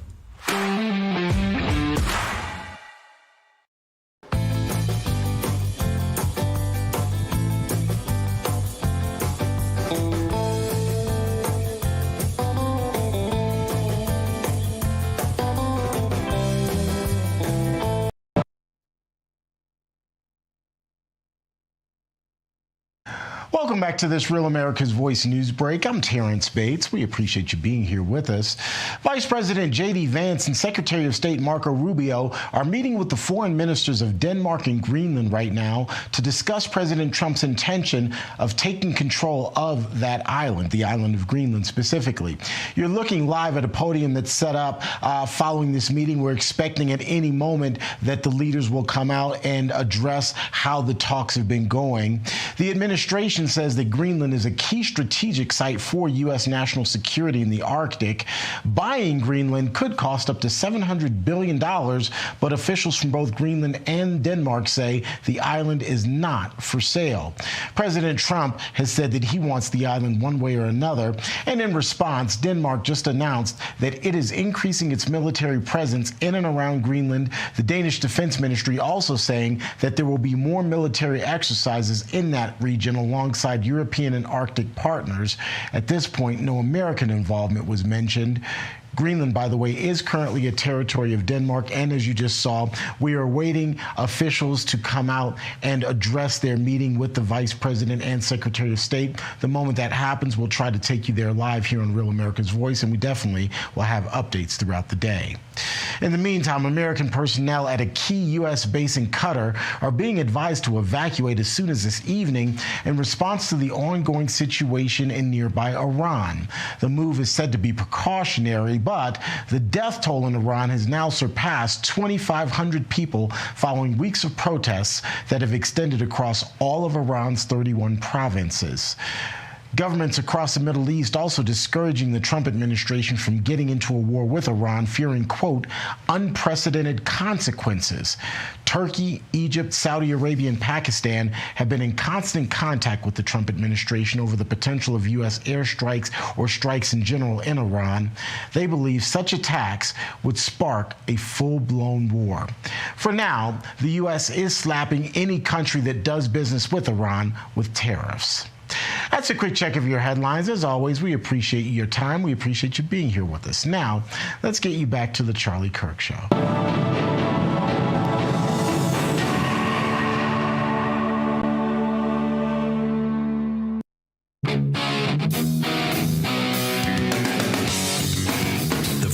Of generations. It's the Charlie Kirk Show.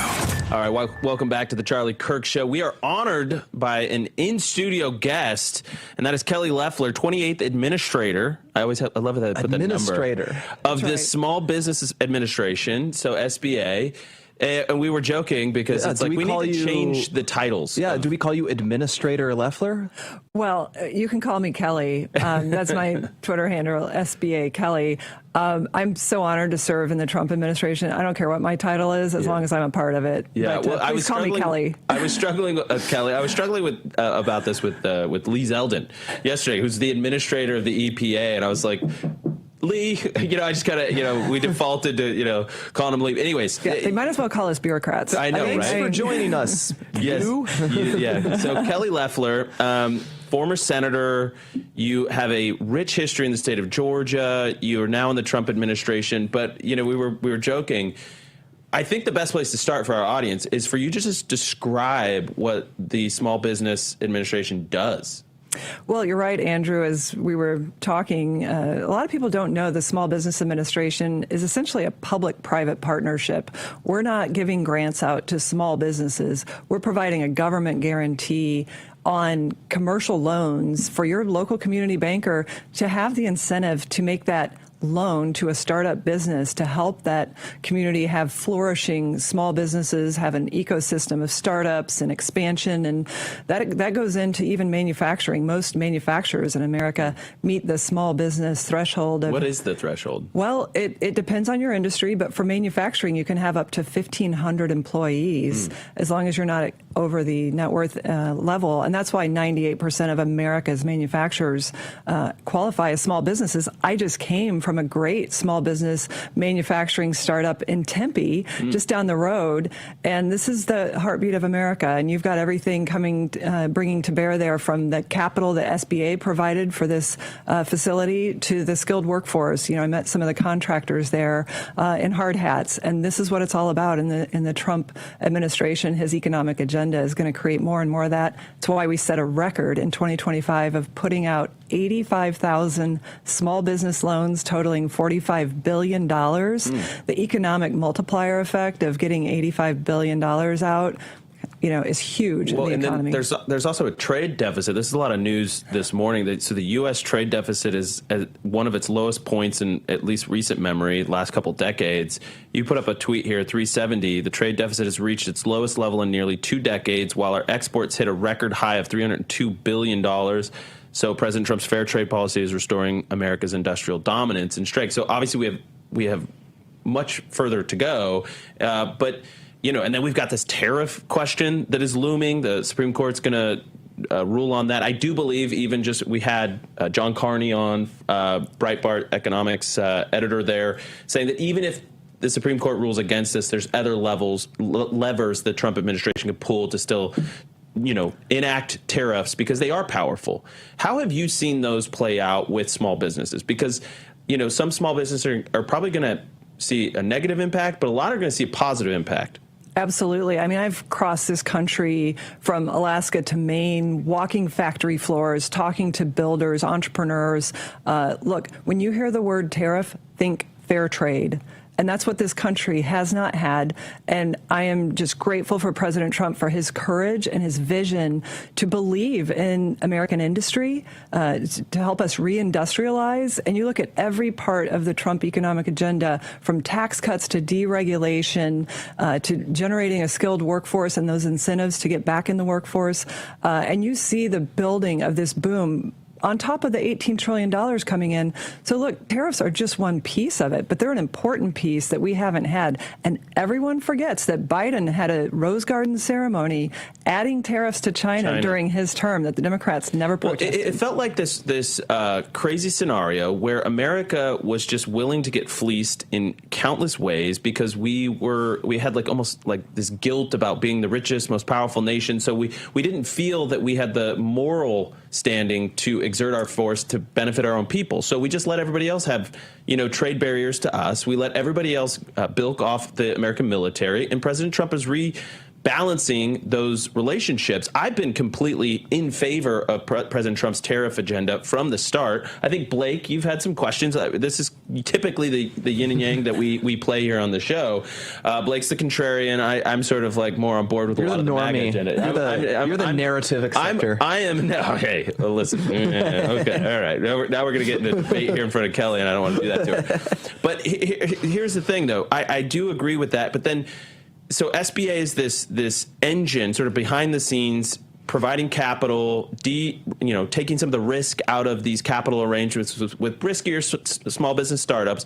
But then there's this other side of it that you've inherited where there is fraud that you are uncovering. Now, we're talking about Somali fraud. We're talking about foreigners coming in, again, bilking off the system. What have you uncovered? What are you investigating right now? Well, that's right. I mean, from day one, we came in and I said, I will have a zero tolerance policy on fraud. We convened a task force right away. I called for an audit of the agency. The agency hadn't passed an audit in 4 years. And President Trump likes to say, you're the biggest bank in the country. Well, guess what? The biggest bank in the country is going to finally have an audit where we're accountable for the shortcomings. That includes investigating fraud. We need the number on this. Yeah, headline right here. SBA investigating $1.2 trillion. That is with a T. We've seen a lot of B's floating around with Somali fraud, 19 billion, whatever the number. And to give a number on suspected fraud specifically, their internal watchdog in 2023, so this is Biden era, they said about estimated $200 billion in potential fraud with the PPP loans. Was that all run through SBA? That's the $1.2 trillion that ran through SBA during COVID. Well, our own OIG said that about $200 billion was marked as fraudulent. And guess what the Biden administration did? They started forgiving it, sweeping it under the rug. Exactly right, Blake. And so we came in and said, we're going back. We're looking at it all. And that's what we did when it came to Minnesota. As soon as that came on the radar, I asked the team to dig through the Minnesota loans. They immediately found about 7,000 borrowers, $400 million in fraudulent loans in Minnesota alone. Wow. That tells you that there are billions and billions out the door fraudulently to thousands that should never touch SBA services again, and they need to be referred to the DOJ, and that's what we're doing. Are these mostly Somali networks, or is it kind of across the board? Or it's widespread. We're investigating further to see how systemic it is, because the level of fraud is almost organized, and I've called it organized crime in some cases. And we need to look across all government programs and see where people are systemically defrauding the government. It's a thing that stands out about this, which is if you or I were to say, okay, I want to scam Medicaid, and you just went to 20 people we know and said, hey, I have an idea to scam Medicaid. A lot, I think, would say no. I think they'd all say no. And some of them might say, I'm going to call the police. I think this is a crime. And where you have some communities that we've voluntarily brought into our country where that's just not the natural reaction, where they'll either 100% say nothing or a lot of them will help you. Well, because they don't feel culturally tied, or their heritage is not tied to the proud culture. It's wrong to scam your cousin or your brother, but not to scam the government. And to your point, I totally agree that it is organized, because we think of organized crime as the Italian mafia, but so often it's these an immigrant cabal. Well, yes, exactly, but that's those are the movies, and right. It's been sensationalized, but so often it's just more subtle than that. It's a cousin calling a cousin saying, "Here, listen, I figured out this way. You should go set up your own child care center over here. You should do this. Or listen, we found a way to smuggle all this money back to Somalia." It's more subtle. It's less dramatic, less, movie Hollywood, but it's massively insidious and widespread. Well, especially when there's no oversight. And so we are going to go state by state and look for those states like Minnesota that really, as their largest expenditure is welfare. And in the federal government, I'm talking, that's at the state level. In the federal government, we operate about $1 trillion worth of welfare programs across 80 unique systems. And so we really need to have a hard look at that. And that's what's great about the Working Families Tax Cut that was passed this year. There's a lot of verification that's now required. There's work requirements. We're going to start cracking down on this very systemically ourselves because we can't trust the states to do it, particularly those like California, Illinois, Minnesota, and others who've shown a willful disdain for taxpayer dollars. And by the way, small businesses are some of the biggest taxpayers. And so that's part of my advocacy, is to say I'm going to make sure these programs are going to deserving job creators on Main Street. Yeah, and it's like you know them when you see them. Absolutely. You know the real deal companies that should be getting the backing of the SBA. And here's President Trump just having your back here. This is cut 313. He's suspending SBA loans. It sounds like specifically with scammers in Minnesota. 313. We have also suspended nearly 8,000 SBA loans, Small Business Association loans, to suspected scammers in Minnesota, of which there are many. It's a great state. It was a great state. Now it's getting destroyed by that stupid governor. What a stupid guy he is. But he's a crook. I mean, he's an incompetent guy, but he's a crook. He allowed this to go. You can't have corruption on a scale that nobody's ever seen before, and you're sitting as a governor and you don't know what's going on. It's impossible, even though he's a stupid guy. It's a really important, I love this about President Trump, that his instincts are almost always right. So when you guys are at the SBA are working on rooting out this fraud, auditing it, this task force, have you gotten any cooperation from the state of Minnesota? Well, of course not. And we've even had other state governors attack us for looking into Minnesota. So that tells you, it lays another pretty strong trail of breadcrumbs. And we're going to continue to do that. The president has been right about everything. He's right about fraud. And we're going to continue to do it because, first of all, it's right for the taxpayers. And second of all, it's creating an incentive system when it goes unchecked to do it even more. So imagine that if 20%, as Treasury Secretary Bessent said, 20% of all these programs are fraudulent, someday it could become 30% of an even larger number because these programs continue to grow. Well, and COVID really, Blake, calling me the normie, Blake was actually the guy that during some of the aftermath of COVID and these loans that went out and these scam artists that would set up like a transportation company. And it was like, this became a meme online because you could all spot it, how it was. What it was, what it looked like. You could find obvious scam businesses, one employee, very recently created, and consulting, exactly, a Leering Center. Leering Center, exactly. Yeah, and so COVID unleashed a lot of this, and I think you're completely right, Administrator Loeffler. Kelly, that when you do not police this, you're only going to incentivize the creation of more and more and more fraud. 30 seconds, we've got a break. The response to you. Yeah, absolutely. Well, and that's our commitment to small businesses and taxpayers, is that we're just getting started. We're not letting up. We're not like dusting off our hands and saying we've sent it over to the DOJ. This has given us a playbook, really a blueprint of how we go state by state now and how we handle this. This needs to become an expertise of the government, is tracking down fraud. Well, I'm going to be saying prayers for you when you start cracking the books on California and New York. So more with Kelly Loeffler when we return. We'll be right back.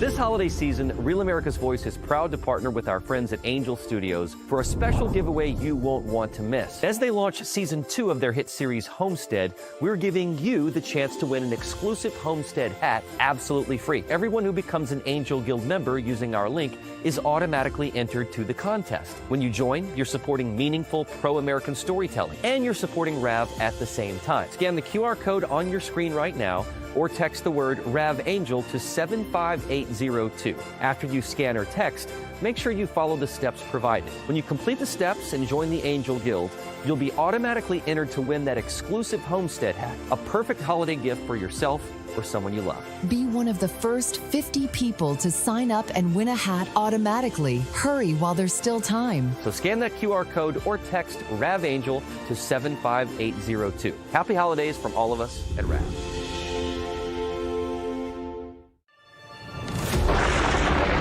Through every storm, every moment of uncertainty. Everybody needs to pray for Charlie Kirk right now. Rev has stood strong.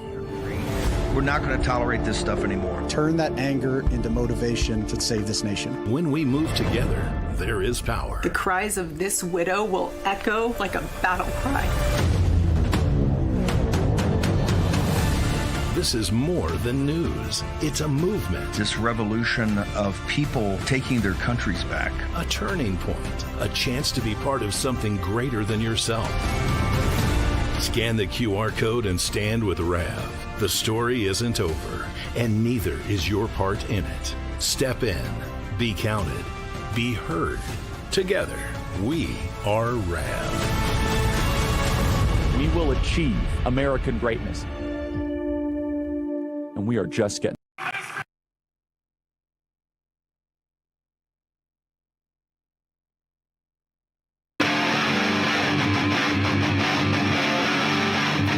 All right, welcome back to the Charlie Kirk Show. Final segment of the day. We are joined by Kelly Loeffler. She's the administrator of the Small Business Administration, which is the biggest bank in the country.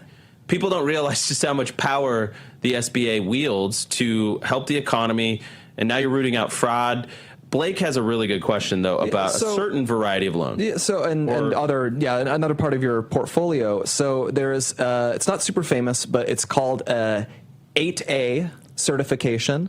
It means basically being certified as a disadvantaged firm, as owned. Someone would say minority owned, but it can also be women owned or certain other groupings, and it makes you eligible for favorable federal treatment. And it's getting noticed by a lot of people, especially online. This is a vector the federal government has used for, let's just call it DEI, or as we say on the show, anti-white discrimination, anti-white male discrimination. And my understanding is this does still exist within the SBA. So could you talk to us a bit about that? Blake, you're right. Now, let's just level set on what small business is. It makes up 99% of all businesses in this country, and under President Trump, we have a record 36 million.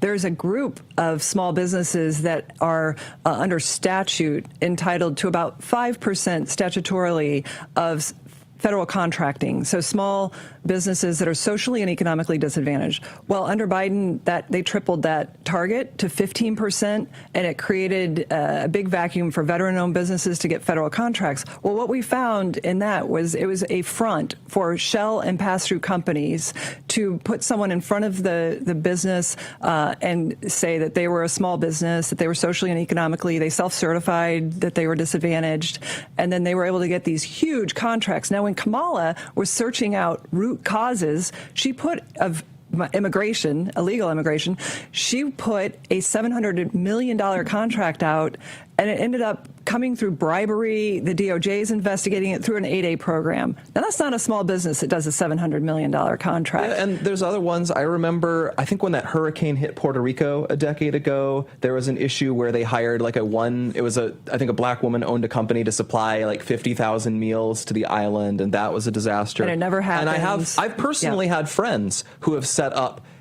a business to get a government contract where they just cut in a guy who was part Native American or something and said, you get 51% of it, we'll do the work, we get our cut, you get your cut. It just seems to clearly incentivize that. And so I guess, as you say, Congress requires this to exist. But they don't require it to be rife with abuse.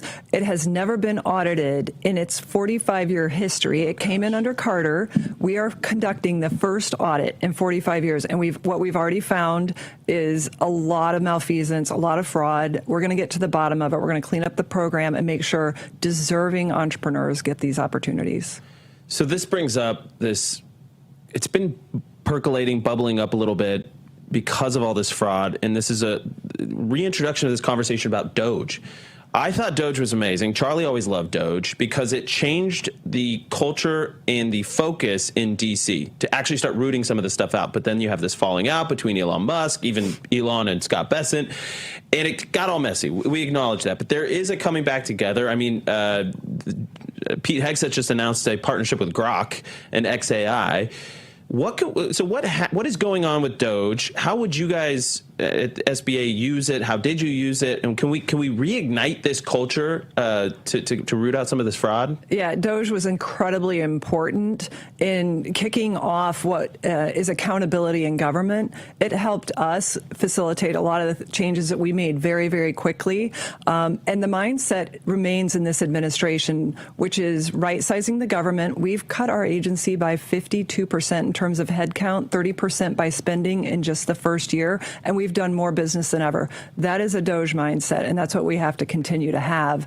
I hope that it will stay within every agency in terms of what they look at is data. We simply go through and look at the data and accountability, who's doing what and what are the results. Now, is Palantir involved in this? Well, I know there's been a lot of there's a lot of weird theories about conspiracies around Palantir. Basically, what Palantir is, as far as I understand, send us your emails, freedom@charliekirk.com if you think I'm wrong. It's basically getting databases to talk to one another. So you cross-reference different agencies and what they know, and you can root out fraud that way, which seems very common sense to me. I actually independently brought on Palantir because this scale of the fraud that we're looking at is so vital that we use AI, that we are data-driven in our analytics, and then we have this support externally because there's a lot of resistance internally to right-sizing the federal government and tracking down fraud. How big is your staff? Well, we've gone from about 8,000 to about 4,000 now. Wow. Yeah. So we do more with less. We're like a small business. We're very efficient to have the economic of impact that we do. We estimate it's about $1 trillion annually when you take a leverage impact of putting out $100 billion a year. I should say $1 trillion over the 4-year term of President Trump. And it's meaningful on Main Street because small businesses create 2 out of every 3 new jobs. Wow. I mean, I'll just be honest. I'm sort of sitting here feeling educated. I hope the audience is getting a lot out of this because I candidly didn't fixate on SBA that much. I didn't think about it that much, but it's apparent. I mean, if Trump's calling you the biggest bank in the country, that says a lot. He knows banks. He knows banks. I think he's being kind, but I think he knows how important small business and Main Street is. He always says to me, Kelly, small business is big business. He loves our job creators. Like I said, I just came from a construction site, hard hats and everything. These are the people who make this country great, and we've got to support them and get big government out of the way and get back to supporting free enterprise. Well, and this is ridding it of this DEI stuff, this anti-white garbage, ridding of it of the fraud. I mentioned Scott Bessent before. Let's go ahead and play this. I think this is from yesterday, the day before. He's talking about how much fraud we're dealing with. 384. We are going to hold people accountable. We're going to press this to the full extent possible for American taxpayers, for American families. The GAO, the General Accounting Office, believes that there is somewhere between $300 and $600 billion of annual fraud, roughly 10% of government spending that disappears due to fraud. If we can recapture that, that is 1% to 2% of GDP. So, Kelly, let's end this where Scott ended this. Economics, the economy. It's rip-roaring, but Scott has also said we were setting the table in 2025. This year we get to enjoy the feast and banquet. Are you seeing that? Absolutely. I see it every day. I mean, the Trump economic agenda is rocket fuel for Main Street, for this country. We see GDP growth. We see wage growth, inflation coming down, interest rates coming down. These factors, together with deregulating, is making sure that this economy is primed for 2026 and beyond. We're just getting started. $18 trillion pouring into this country in investment. We've never seen anything like it. Yeah, and all the data centers, the AI, the crypto, the small businesses. And by the way, if you're deploying capital more efficiently to better operators and you're getting rid of this DEI garbage, you're going to end up getting a bigger multiplier, force multiplier on the backside. It's going to have a bigger economic impact. Well, we're running out of time. I feel like I could keep talking about it for a long time, Kelly, but thank you for joining us. It's been an honor to have you in the studio. Honor. Thanks for visiting Phoenix and doing all this great work for the administration. Thank you both. That's it. 2 hours in the can. 2 hours. That was a quick show, fun show. We'll see you guys tomorrow.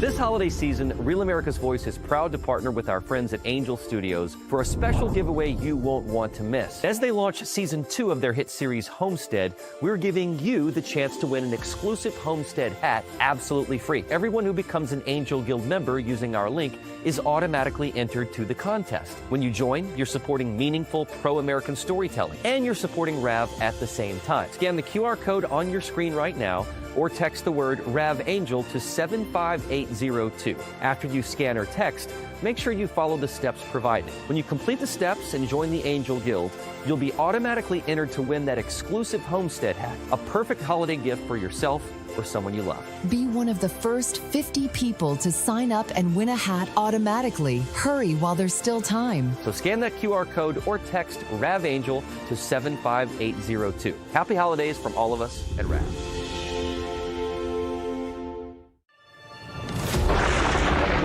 Through every storm, every moment of uncertainty, Everybody needs to pray for Charlie Kirk right now. RAV has stood strong.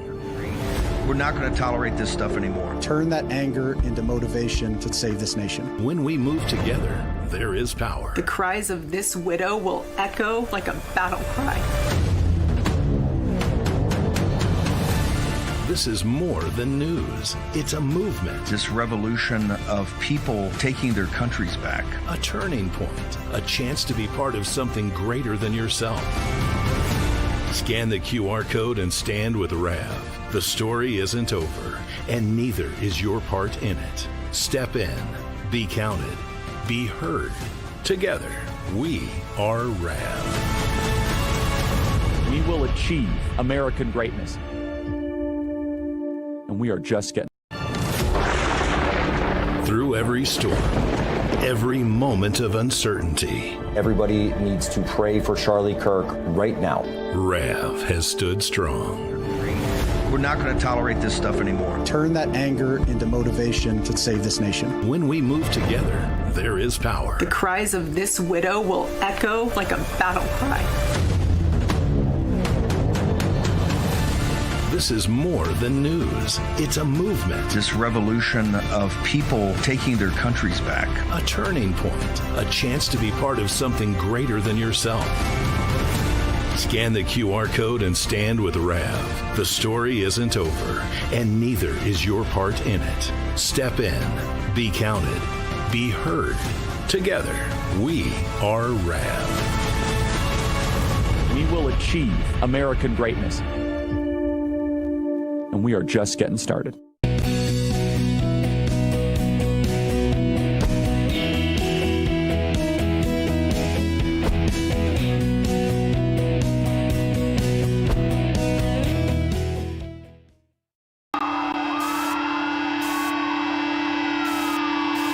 This is what happens when the fourth turning meets fifth generation warfare.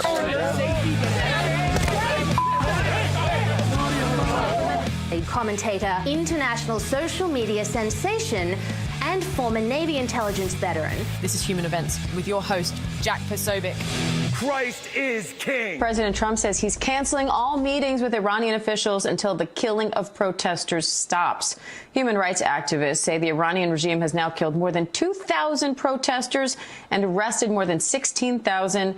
Meanwhile, President Trump's national security team will meet today to discuss Iran intervention options. President Trump following up on a promise that he made back in November. The administration has now ended temporary protected status for Somalia. Temporary means temporary. Somali nationals with TPS are now required to leave the United States by March 17th, 2026. This is, in essence, a federal invasion of the Twin Cities and Minnesota, and it must stop. Minnesota Attorney General Keith Ellison sued the Trump administration, claiming that its deployment of federal agents and officers illegally oversteps the state's law enforcement authority, quote, endangering the public safety, health, and welfare of all Minnesotans, and provoking protest in the process. What was Governor Tim Walz doing to keep these officers safe and to bring order to the city of Minneapolis?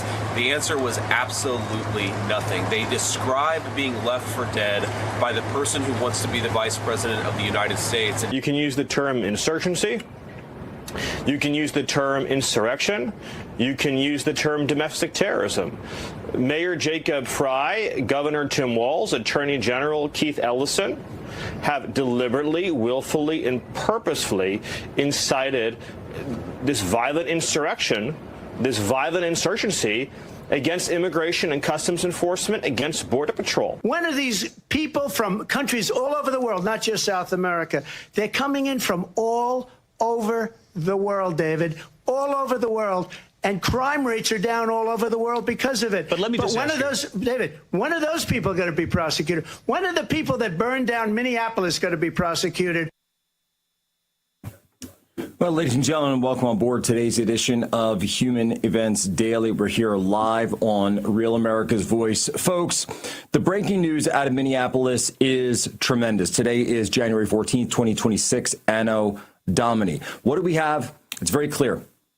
The ICE officer suffered internal bleeding, internal injuries when he was sideswiped by the car driven by a deranged anti-ICE agitator up there in Minneapolis just a week ago. This is why so many times when we see these things, we say, wait to get all of the information.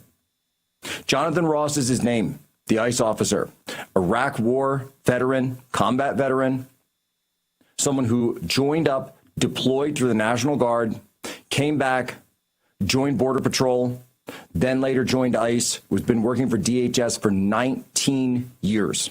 And that is why when you look at his GoFundMe and his GiveSendGo, he's raised, I believe it's, I checked it last night, it was just under $900,000. He's on his way, well on his way now to breaking $1 million. And he's going to have real medical bills on top of it now, internal bleeding. And the question is, of course, if he's able to recover from these injuries. The second time he's been injured on the job due to a car ramming attack. And we had the ICE director on here yesterday telling us that the car rammings have been up 1,000-fold since this took place, since all of this took place. It's very simple. We are winning, they are losing. They're losing the narrative. They're losing the narrative left and right because America knows and the left knows this. Look, the left knows this. This is what's going on right now. The left is throwing everything they can at these situations because we've swung the narrative all the way back now. We've pivoted the narrative all the way back from ICE agent, murderers, protester to anti-ICE agitator attempted to kill an ICE officer because that's what she did. And what did I tell you last week? I said, stop using the left's frame on this. Stop. You must state the truth when you speak. Don't enter their frame, ever. Don't ever give up the fact of what happened that predicated all of these issues, every single one of them that took place. No, the officer was out there conducting operations, detention operations, interdiction operations. He's out there doing his job. He's doing his job. And these agitators came up. And they interfered with those operations, and then they crossed the line, drive, baby, drive, remember? And that got to the point where, unfortunately, this driver attempted to ram the individual with her vehicle, did ram him, by the way, not just attempted, did ram him.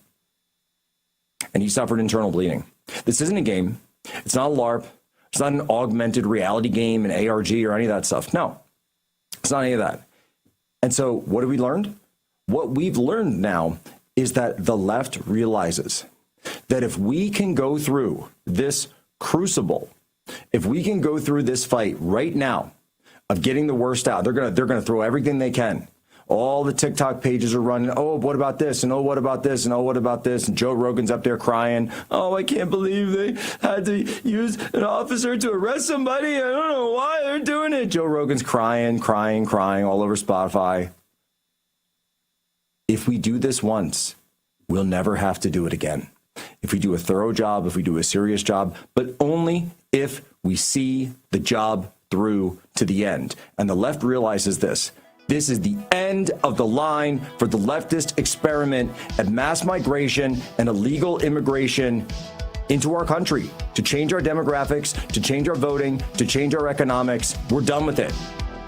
We're going to have a home again, boys. We're going to have a home again. Right back, Jack Posobiec, Human Events Daily.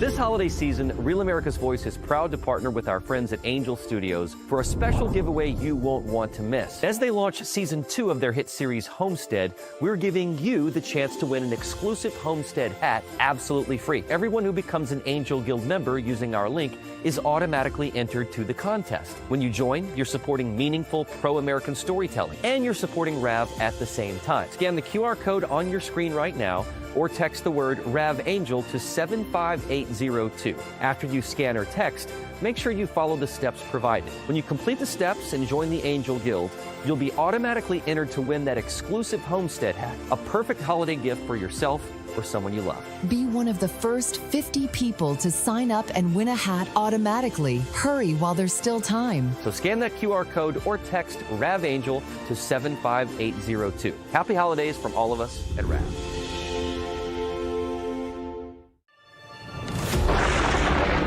Through every storm, every moment of uncertainty, everybody needs to pray for Charlie Kirk right now. RAV has stood strong. We're not going to tolerate this stuff anymore. Turn that anger into motivation to save this nation. When we move together, there is power. The cries of this widow will echo like a battle cry. This is more than news. It's a movement. This revolution of people taking their countries back. A turning point. A chance to be part of something greater than yourself. Scan the QR code and stand with RAV. The story isn't over, and neither is your part in it. Step in. Be counted. Be heard. Together, we are RAV. We will achieve American greatness. And we are just getting started. Hey y'all, it's Nancy from Texas. Real America's Voice gives us truth, not propaganda, and we need that. Thank you so much. Hi,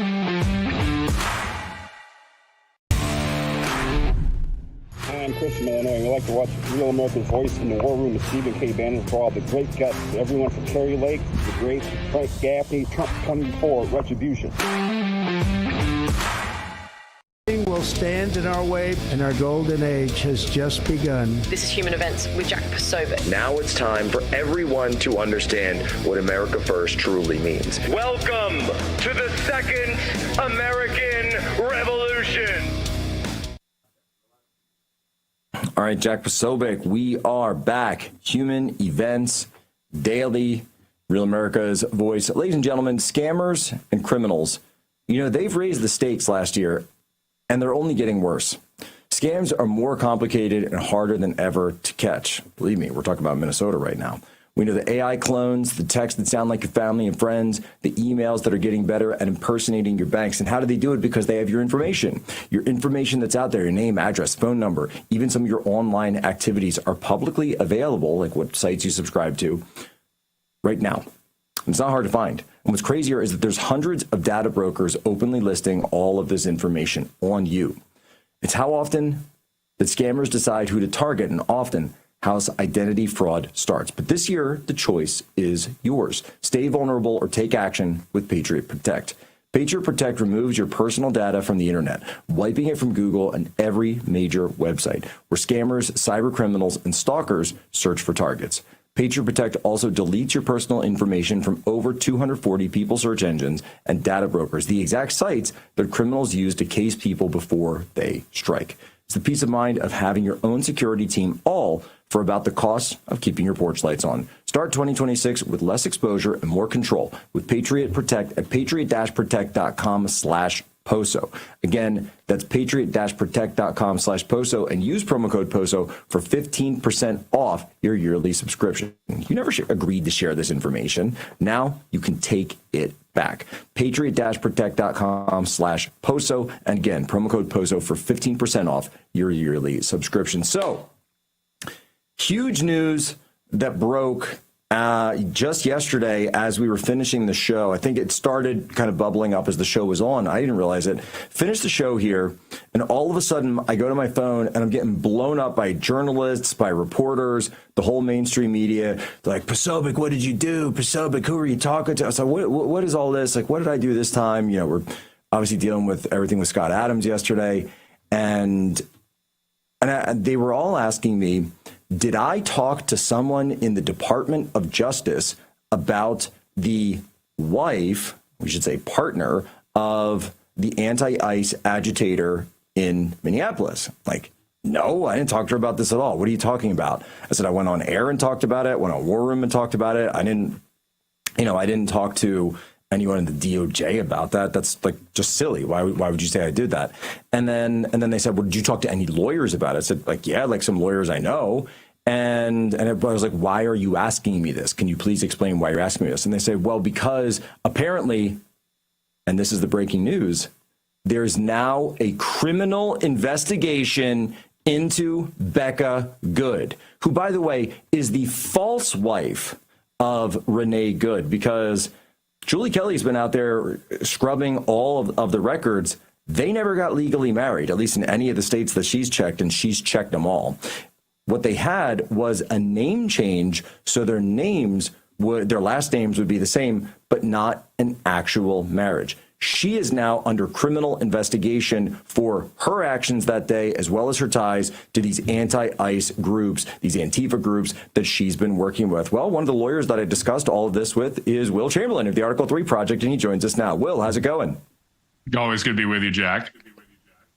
So, yeah, I remember, looking at all of this the other day, and I just called you when I was actually in Minneapolis still, and I said, my gosh, everyone's talking about all this thing, but these are crimes. They're committing crimes online. It doesn't matter, quote unquote, what side you're on. It matters what the law is. So, Will, does it surprise you that she potentially or apparently is facing legal liability here? No, not at all. I mean, the really interesting thing is that, from the get-go, we knew that this was a good shoot. All you needed for that was the very first videos that came out that showed that Renee Good's car was pointed directly at the ICE officer and when she hit the accelerator. That's all you needed, and you didn't really need anything else. And Will, you're not going to say it, so I will. You defended that legal analysis quite handily on Piers Morgan yesterday. Yes. Yeah. I thought I did reasonably well in the face of some very bizarre arguments from people like Charles Rivera. And you didn't even have the information that came out today that, in fact, the officer suffered internal bleeding when the car hit him. Yeah, it's weird how, getting hit by a car might really hurt. It's only like 2 tons of metal or something. These people I remember listening to Tim Miller in this, like pretending like, oh, he was never in danger. What's the big deal? She could have just gotten out of the way, like a complete idiot. It barely touched him. He's like, he's just got a Spider-Man himself, like, what are you the webs up and just being run over by a car? You're weak. Yeah, maybe because he got hit by a car 6 months ago and sustained serious injuries to both of his arms where, you've got very serious arteries and veins there, where he needed a lot of hospitalization for it. And so, yes, obviously, doesn't want to be hit by a car because it's 4,000 pounds of metal with a combustion engine. I believe it. Yeah, Honda Pilot. Ooh, not very green. A combustion engine there, by the way. Yeah, well, I don't begrudge, people for having Honda Pilots. I begrudge them driving it. ICE officers. So this is, it's not actually that surprising. Once you saw the video that the ICE officer took with his cell phone, you saw that clearly the partner of the driver, this woman, Becca Good, committed a number of crimes just on tape. She revealed the existence of a conspiracy to obstruct law enforcement in that video when she talked about how she was going to be there all day.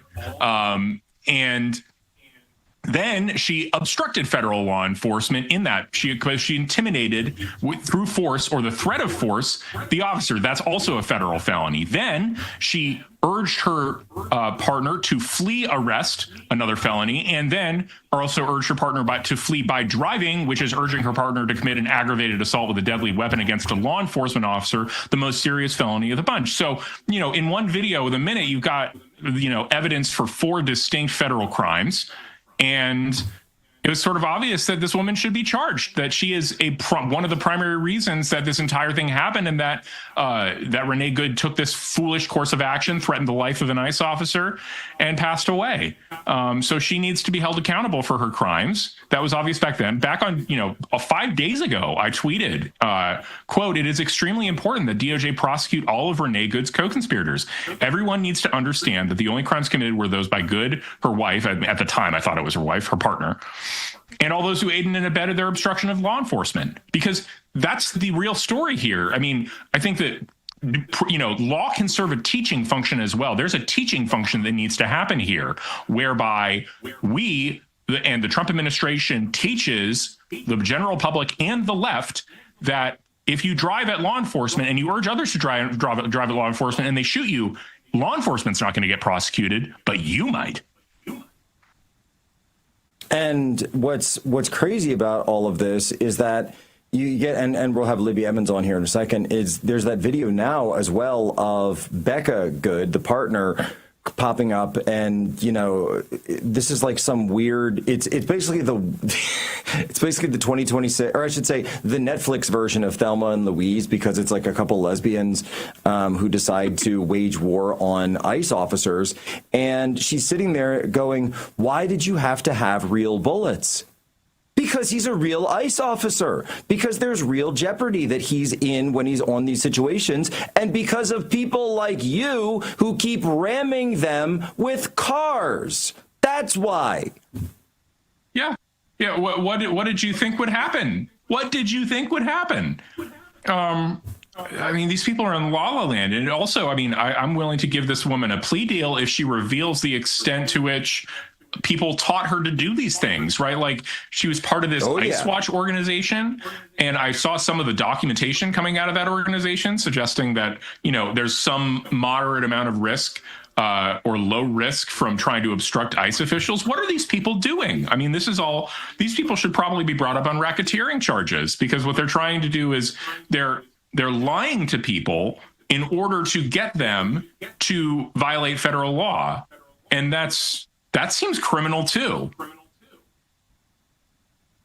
It certainly does seem criminal, and and that's why, by the way, the DOJ is rightly opened up these criminal investigations.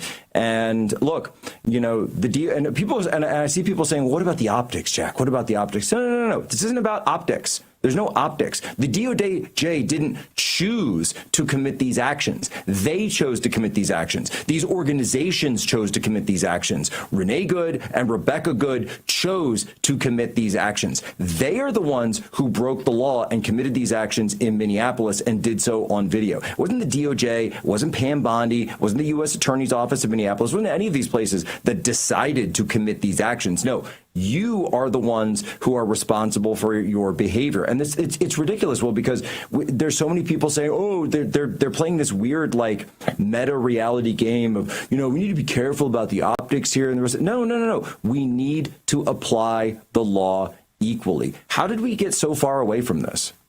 Correct. I mean, optics aside, obviously, you need to prosecute the actual violations of law that occurred.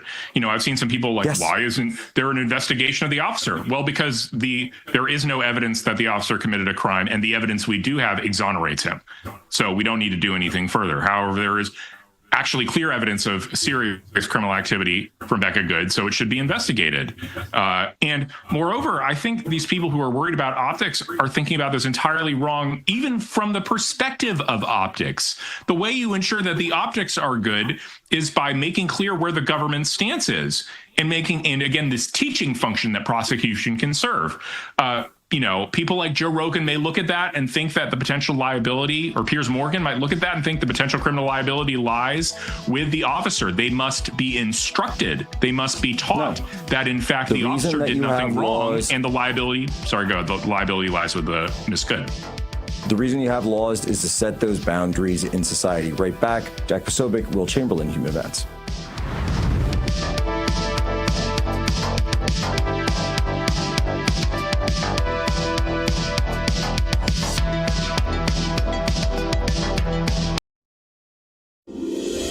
This holiday season, Real America's Voice is proud to partner with our friends at Angel Studios for a special giveaway you won't want to miss. As they launch season 2 of their hit series Homestead, we're giving you the chance to win an exclusive Homestead hat absolutely free. Everyone who becomes an Angel Guild member using our link is automatically entered to the contest. When you join, you're supporting meaningful pro-American storytelling, and you're supporting RAV at the same time. Scan the QR code on your screen right now, or text the word RAVAngel to 75802. After you scan or text, make sure you follow the steps provided. When you complete the steps and join the Angel Guild, you'll be automatically entered to win that exclusive Homestead hat, a perfect holiday gift for yourself or someone you love. Be one of the first 50 people to sign up and win a hat automatically. Hurry while there's still time. So scan that QR code or text RAVAngel to 75802. Happy holidays from all of us at RAV.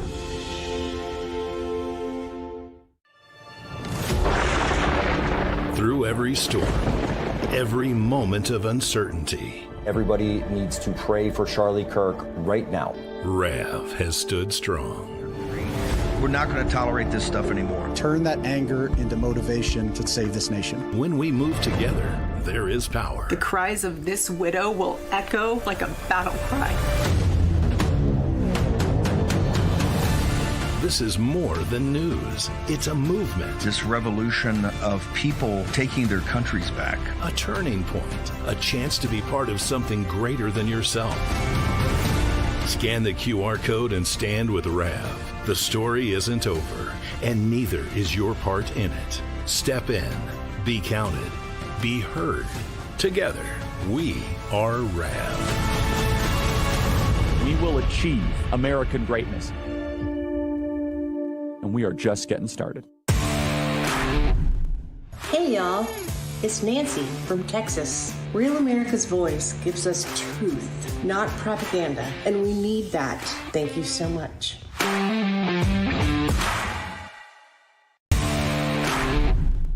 I'm Chris from Illinois. We like to watch Real America's Voice in the War Room with Stephen K. Bannon for all the great guts. Everyone from Kerry Lake, the great Frank Gaffney, Trump 24, Retribution.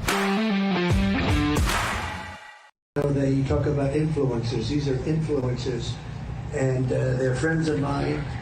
Jack Posobiec. Where's Jack? Jack, he's done a great job. All right, folks, Jack Posobiec, we're back live here, Human Events Daily. We're talking about all of this stuff going on in Minneapolis, the criminal investigation now into the partner of the agitator who rammed her car at an ICE officer there in Minneapolis. Will, also, one of the things that I asked about with Andrew Branca, talked with you about off air, is this question of the felony murder rule. And, you know, the basic concept of the felony murder rule is that, and if I have this correctly, I'll probably try to, explain in English for the folks listening, is that when you are committing a crime, and you are engaged in partners with a crime, that if a death occurs in the commission of that crime, during the commission of that crime, that you are liable for that death, even if you didn't directly cause that death. So, for example, if your partner is shot and killed by police, you can be held liable under the felony murder rule. That's sort of the general idea of it. Now, when we dug into Minneapolis and the state of Minnesota, we found that Tim Walz actually defanged the state felony murder rule a couple of years ago in 2023, because most states have this. This is a traditional law. However, because this was a federal officer, that means that the federal felony murder rule would apply. And when you go to the federal statute, it actually says that murder is the unlawful killing of a human being with malice aforethought, every murder perpetuated by a person lying in wait, or, listen to this, committed in the perpetration of or attempt to perpetrate any arson, escape, murder, kidnapping, treason, espionage, sabotage, aggravated sexual abuse, or sexual abuse, child abuse, burglary, robbery, etc., perpetuated as part of a pattern, a lot about children all the way, where the effect of the death of any human being other than him who was killed is murder in the first degree. So escape is actually mentioned as one of the crimes that can trigger felony murder under the federal statute. Now, Will, when she says drive, baby, drive, is that not exactly what she is doing? I think, yeah, she's definitely fleeing a lawful arrest. And I'm literally sitting here thinking to myself, okay, does the federal escape statute apply to merely fleeing a lawful arrest? Because it obviously applies to people who are like convicted criminals escaping from prison, or convicted criminals escaping the custody of a prison warden during a transfer or something. But there's an interesting question that I'm trying to figure out the answer to, and maybe I'll have it by the end of the segment, of whether or not escape under the federal escape statute includes fleeing from an arrest, or if that's just a different distinct crime, which is just resisting arrest or fleeing arrest. Yeah, and you're right. I'm sure they have separations there, but I mean, point being though is we're pretty close. We're very close to triggering this, isn't she? She's right up on the line of it. Yeah, we're definitely looking at that. Now, I just asked Grok this question. Grok is not flawless on this, but Grok doesn't think so. Grok thinks that custody under the escape statute requires you to already be in confinement. So, that probably means that pre-arrest you're not in custody, and so it's a distinct crime and probably not therefore triggering the felony murder statute. But I might be wrong, right? Like that's just AI coming at you on a specific question. I don't know. I think the funny thing is the felony murder thing matters, but one of the things that's totally missing in this discussion, it was totally missing on Piers yesterday too, and I did it too, is there was this bizarre attempt to create an equivalence between the potential policy mistakes that the officer made, which I don't even think he did, but just even assuming for the sake of discussion, it was a mistake for him to be in front of the car that police policy says he shouldn't. And they're saying, well, he made mistakes and so did she. It's like, no, one of whom might have not adhered to a best policing practice and the other one committed multiple federal felonies. There's a difference that really is actually essential here. If you're blaming the police officer, you're blaming him for not being in the best possible position that he could be. And honestly, it's kind of a hard thing to blame him for because it's a bizarre situation. Normally, when you pull people over, they aren't parked across the middle of the road. They aren't obstructing a law enforcement investigation going on a few houses down. And what happened here? You had an aggravated assault with a deadly weapon by this woman. Oh, it's a mistake. A small act of defiance, as Jon Stewart would put it. No, it's a serious felony. Aggravated assault on a law enforcement officer can land you 20 years in prison. That's no joke. That's not a small act of defiance. And, I think, obviously it's a tragedy that this woman died, just like it's a tragedy that any woman dies. Well, but I think Jon Stewart said. Yeah, Jon Stewart. Yeah. Yeah. The small act of defiance. Right. But I think it would have been another reason it would have been good for this woman to survive is so that she could have been put on trial for the serious crimes she committed and put in jail. And Will, let me ask you about that because the point of a trial here as well. And to be fair, look, in that area, I think there's a real question of whether or not you could get a jury that does not commit jury nullification like we've seen in Washington, D.C. This is the same area, of course, where Derek Chauvin was charged, and that jury process was a complete joke, as we've talked about for years. And that being said, the fact that there should be a trial, the fact that she should be put on trial, what message? You said that prosecution sends a message to society as a teaching moment. To me, I say to the Trump administration, to everyone else out there, this is the moment you do, perhaps pun intended, you do floor the gas in a legal sense, right? You say, we're going to go and actually enforce all of these laws. And you certainly see Stephen Miller saying that to all federal law enforcement. Remember, you have federal immunity while in the conduct of your duties. It is really simple. The administration is backing them fully, and I believe they should prosecute every single person. 18 U.S.C. 111, where they're obstruction of justice. It's constant obstruction of justice everywhere. Arrest them all. Yeah, I think it's a very, very important teaching function for two respects. It teaches ICE officers that the administration has their back, that they don't have to be afraid of enforcing federal law as long as their conduct is lawful. And then the second thing is it teaches the general public and it teaches would-be obstructors of justice. Like, the idea here being you act like this and you get yourself killed by failing to comply with police orders.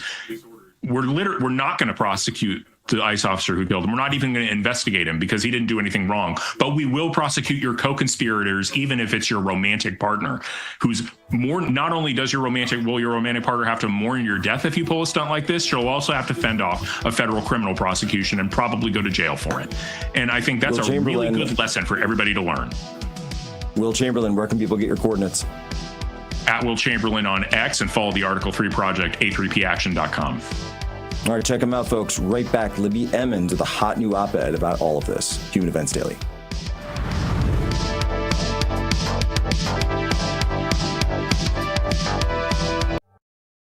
Welcome to Real America's Voice, Real Minute. Your quick look at the powerful stories of faith and freedom, inspiring audiences across the nation. Angel Studios presents. I'm Bo Davidson with this Real America's Voice, Real Minute. Most people know the biblical story of David, the shepherd boy who fought Goliath and became king. Well, Angel Studios has created a new animated film called David that tells the story of Israel's greatest king. There's a light I've always followed when I'm looking for the way, when I'm searching for the answer, in the moments I'm afraid. There's a whisper in the wind, and a story in the sky, when I'm looking for a lantern to illuminate the night. If you want the secret of freedom and feeling alive, you gotta follow the light. Follow the light. For those who love great animated classics like The Lion King and Prince of Egypt, David is an awe-inspiring animated musical that depicts David as a spirited boy who fought lions, giants, and even betrayal, depicting how one boy's faith could lead him to be king of Israel. David will be released in theaters just in time for Christmas on December 19th, but your family can get a head start by watching the prequel to the film, Young David, which is streaming exclusively right now on Angel. It's perfect for the entire family and has memorable music. So once you join the Angel Guild, you can start watching Young David right now and prepare the fam for the David film in theaters in December. And by joining the Guild, you'll guarantee 2 free tickets to see it. And it's a great value. Let's be honest, going to the movies isn't all that cheap. But if you're a member of the Angel Guild, not only do you get those 2 free tickets to David, but you'll now have access to every single film or TV series on Angel at your convenience anytime. So just go to angel.com/Rav and join there.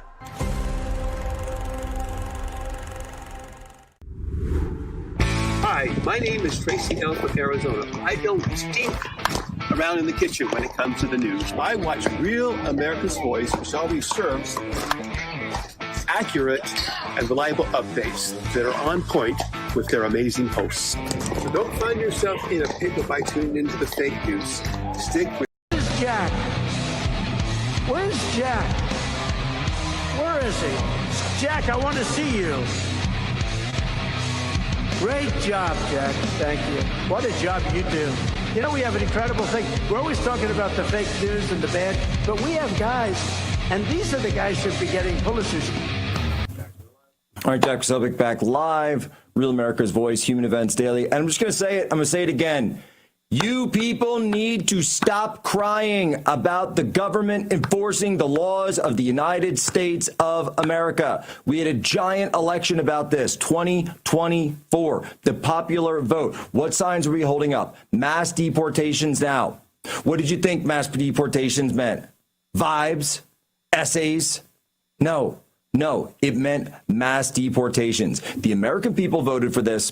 And Donald Trump, when he was on that campaign trail, he talked about mass deportations every single possible chance he was given. Any interview, any stop, even when he was sitting at Waffle House or the McDonald's, we're going to have mass deportations. We're going to have mass deportations. He would say it over and over and over. We need to do it. We need to do it. And they asked him, remember when they asked him what the cost was? They said, what's the cost, Mr. President? What's the cost? He said, there's no cost that's too high. There's no cost that's too high because it's about keeping our country. That's why on this issue, above all other issues, we're not pumping the brakes. We're not pausing. We're not going to back down because some podcaster on Spotify is all crying about it up there. No. The only way out is through. We have the initiative. We are going to press the initiative. We are going to continue. The American people want this, and the laws on the books of the United States of America are wanted. And by the way, if the left wants to go and abolish ICE, then by all means, introduce the legislation. Go to every single state. Go to every single state legislature, every single state capital. Go to the federal government. Introduce your abolish ICE legislation. I dare you. I dare you right now. Introduce the legislation, and let's see how it goes. Let's play the game. You want to play? Let's play. I'm willing to roll the dice. Are you? Libby Emmons joins us now. Libby, you've got a great op-ed up at humanevents.com all about LARPing and the goods, who, by the way, Julie Kelly tells us are not legally married in any true sense. There was actually a name change certificate, but not a marriage certificate that they've been able to find in any of these states. What is LARPing, and why did LARPing go wrong, so badly wrong in this case? Yeah, so for all the gamers out there, they know what LARPing means. It's live action role playing. It's a word I learned from my son, who is, 15. But basically, my supposition here is that these two women, along with many other activists, were out there playing at activism. You have Becca Good, the partner of Renee Good, after the shots were fired, saying to ICE agents, "Why did you have real bullets?" They didn't think that law enforcement was actually out there being law enforcement. They thought law enforcement was out there to, LARP around with these activists. And it doesn't make any sense that this is what they should be doing, but they're encouraged to do this by Democrat politicians, by celebrities who go out there wearing their pins and buttons and donate to the ACLU and then pretend that that makes them good people. And there's no reason for Americans to go out into the streets and protest law enforcement that's out there doing their jobs. And furthermore, I think it's really important to note that ICE wouldn't have to be out in the communities going door to door looking for people if the state of Minnesota wasn't LARPing as well, believing that they are not accountable to federal law. The state of Minnesota says that local law enforcement officers cannot comply with federal law enforcement actions, and that's absolutely crazy. If local cops were turning over illegal alien criminals to ICE, then ICE wouldn't be out there in the first place doing this kind of stuff. So, Libby, when we talk about LARPing, the scene, I guess, or the video that's come out of this that really strikes to me on this is when Becca Good, the partner of Renee Good, is there on the street, and this has gone viral. It was something that came out during the wake of this, but people were so focused on the car ramming that they kind of missed this. She says, she said, "It was my fault. I told her to be here." But then she also added, "Why did it have to be real bullets? Why did it have to be real bullets?" Libby, did they not ever stop to think about the consequences of their actions, or are they just so wrapped up in the idea that they're fighting this quote unquote revolutionary charge and filming content for their TikToks that they never actually stop to think about what could happen to them because they're breaking laws and, in this case, committing violence? Yeah, I don't think they did think about the consequences. And I certainly know when my son was a newborn and there were protests and I was interested in going check it out in New York City. It was when it was Occupy Wall Street was happening. I did not go, and I did not go because I had much greater responsibilities than going to see what the idiots were doing downtown, taking over Zuccotti Park. So I don't think they were thinking about the consequences of their actions. I don't think they thought there were consequences to their actions. I think they thought, as you said, that they could go out there, shoot some TikToks, get that all set up and still get home in time for the school bus to drop the little boy off, who now, of course, is an orphan, which is terrible. And you have to think about the consequences of these things. They didn't realize, perhaps, that ICE is actually a law enforcement organization that is going out there doing the job that they are mandated and required to do. They thought it was just, some kind of joke. And what's interesting, too, is I was checking out what Joy Reid had to say about it, because I always find her perspective pretty interesting. And what she said is that the activists believed that these white women would be protected by their white privilege, assuming that all ICE agents are just horribly racist and would shoot a black person on sight, but would not shoot these white women. And so that was, I think, part of their understanding, too. I think they're so indoctrinated with the bogus anti-racism narrative that they believe that their white skin would protect them from the consequences of interfering directly with law enforcement actions. So they actually believe that that's such an interesting, because Libby, you come from this sort of world of the left. They believe, right, because in canonical wokeness, that if you are white, then police will let you do whatever you want, because that is what they believe. And so as that would then follow, that their whiteness would be a shield to them from any police activity. But it turns out that it's never been a shield against police activity, and the same way that it turns out that skin color has never been the predicate of police behavior. It's always been the behavior of the individual predicates what a policeman's or policeman or policewoman's behavior is going to be. And to the same point, Libby, have you seen a single one of these videos where I see it across X all the time, where someone will say, oh my gosh, there's this terrible video. There's a 17-year-old in a Target. There's a woman who's being drugged from her car. There's this, there's that. And then you watch the video and they're either not complying, they're obstructing, they're blocking the road, they're getting in the face of officers, they're taking swings at officers. They're always doing something, and the people just lie about it. Yes, they are always doing something and the people just lie about it. And it's important to know, yes, we do have First Amendment rights. We can go out there and protest our government. We can petition our government for a redress of grievances. That is entirely within our right.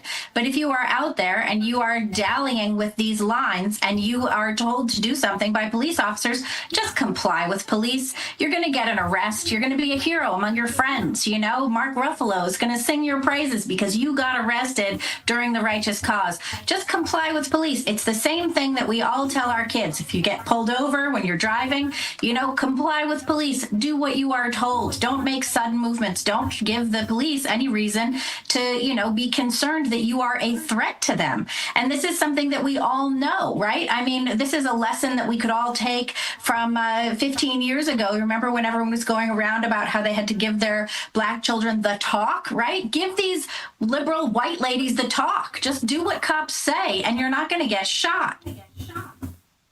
And Chris Rock used to have a great bit about this. Do you have any priors? Are you on drugs? Are you holding drugs? Don't do that. Just don't do that when you get pulled over. You better check before you do any of these things. And look, I always say as well, to people, obviously my kids aren't old enough for this yet, but I always just say, guys, you want to argue in court. All right, you want to argue in court, argue in paper, make your argument later. Don't do it on the street. Literally just don't do the street, because it's as simple as that. Because you don't want to be there. They don't want to be there. You're in a bad situation. Obviously, with ICE, you definitely don't want to be there. And something else really simple. If you're driving around Minneapolis and you don't want to get involved with ICE, then literally just go the other way. I was in Minneapolis for the whole time I was there. I didn't actually randomly run into ICE operations. They're seeking them out. They're following them. You got Will Stancil over on Blue Sky talking about how his 2011 Honda Fit can barely keep up with the ICE convoys. It's ridiculous. It's a joke. And people are doing this on purpose. But here's the thing, folks. We need to rip the Band-Aid off now. Get it done now, and we'll never have to worry about this crap again. Libby Emmons, where can people go to get your op-ed and follow your work? Well, I just want to say also that they're coordinating on Signal chats and telling everyone where to go. You can find me on Twitter at Libby Emmons. You can check out all the work that we're doing at humanevents.com, and I would be glad if you go read my op-ed.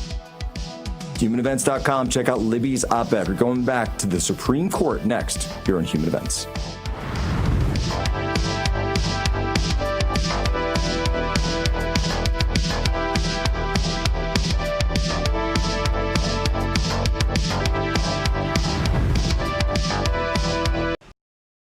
Welcome to Real America's Voice, Real Minute. Your quick look at the powerful stories of faith and freedom, inspiring audiences across the nation. Angel Studios presents. I'm Bo Davidson with this Real America's Voice, Real Minute. Most people know the biblical story of David, the shepherd boy who fought Goliath and became king. Well, Angel Studios has created a new animated film called David that tells the story of Israel's greatest king. There's a light I've always always followed when I'm looking for the way, when I'm searching for the answer. In the moments I'm afraid, there's a whisper in the wind and a story in the sky. When I'm looking for a lantern to illuminate the night. If you want the secret of freedom and feeling alive, you gotta follow the light. Follow the light. For those who love great animated classics like The Lion King and Prince of Egypt, David is an awe-inspiring animated musical that depicts David as a spirited boy who fought lions, giants, and even betrayal, depicting how one boy's faith could lead him to be king of Israel. David will be released in theaters just in time for Christmas on December 19th, but your family can get a head start by watching the prequel to the film, Young David, which is streaming exclusively right now on Angel. It's perfect for the entire family and has memorable music. So once you join the Angel Guild, you can start watching Young David right now and prepare the fam for the David film in theaters in December. And by joining the Guild, you'll guarantee 2 free tickets to see it. And it's a great value. Let's be honest, going to the movies isn't all that cheap. But if you're a member of the Angel Guild, not only do you get those 2 free tickets to David, but you'll now have access to every single film or TV series on Angel at your convenience anytime. So just go to angel.com/Rav and join there.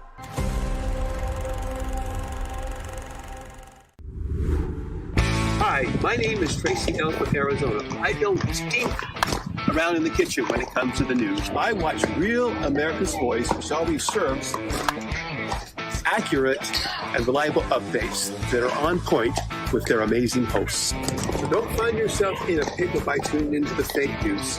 Stick with Jack is a great guy. He's written a fantastic book. Everybody's talking about it. Go get it. And he's been my friend right from the beginning of this whole beautiful event. And we're going to turn it around and make our country great again. Amen.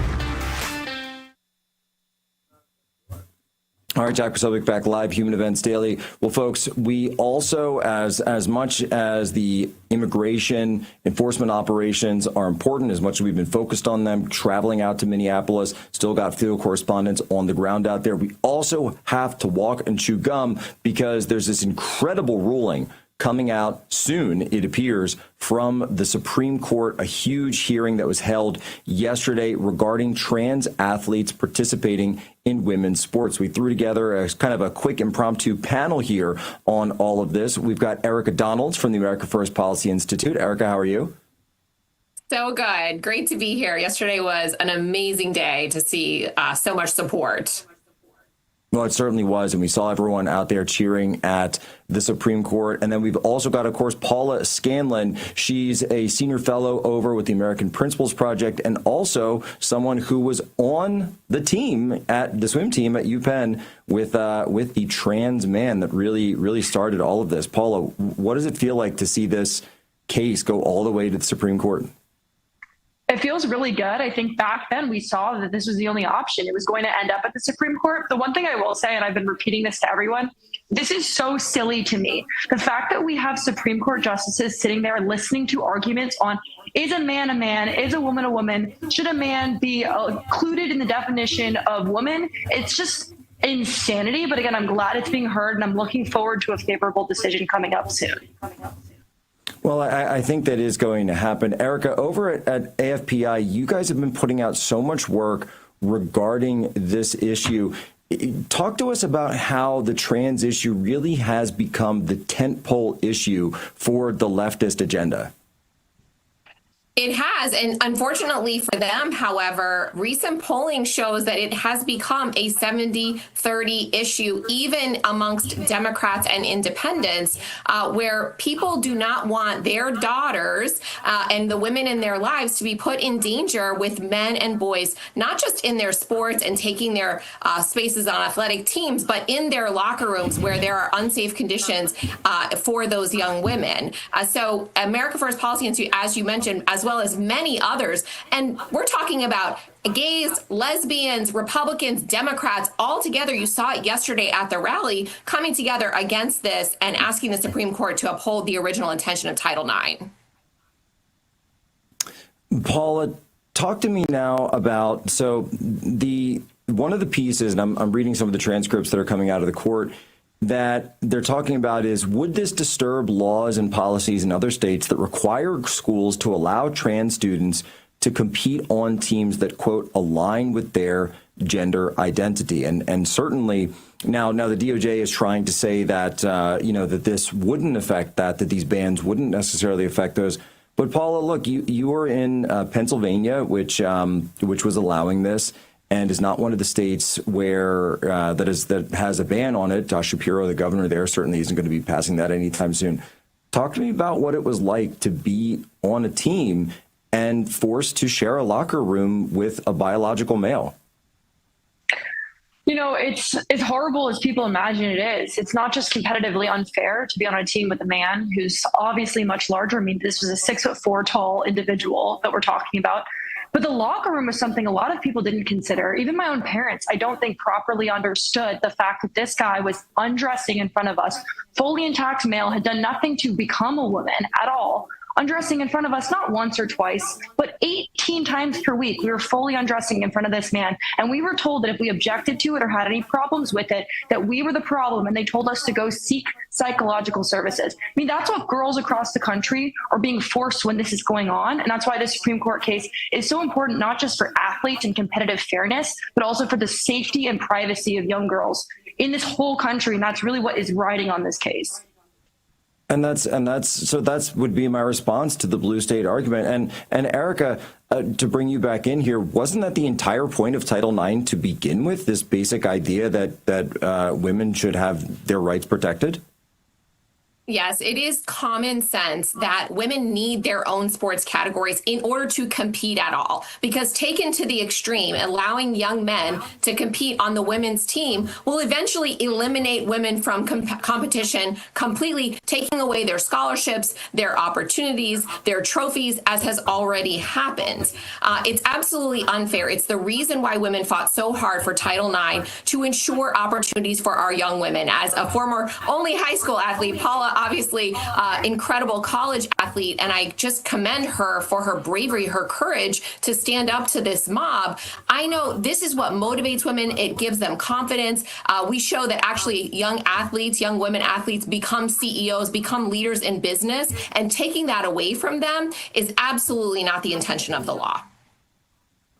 No, it's certainly not. Paula, switching back to you here, when you look at these arguments, and I know that you've been looking at the case, it does look like the Supreme Court is going to come down here. Amy Coney Barrett, Clarence Thomas getting in there. Do you think that those people supporting the trans students, did they even make their case? Watching the arguments yesterday, I felt genuinely embarrassed. I mean, there's no other way to explain what's going on here.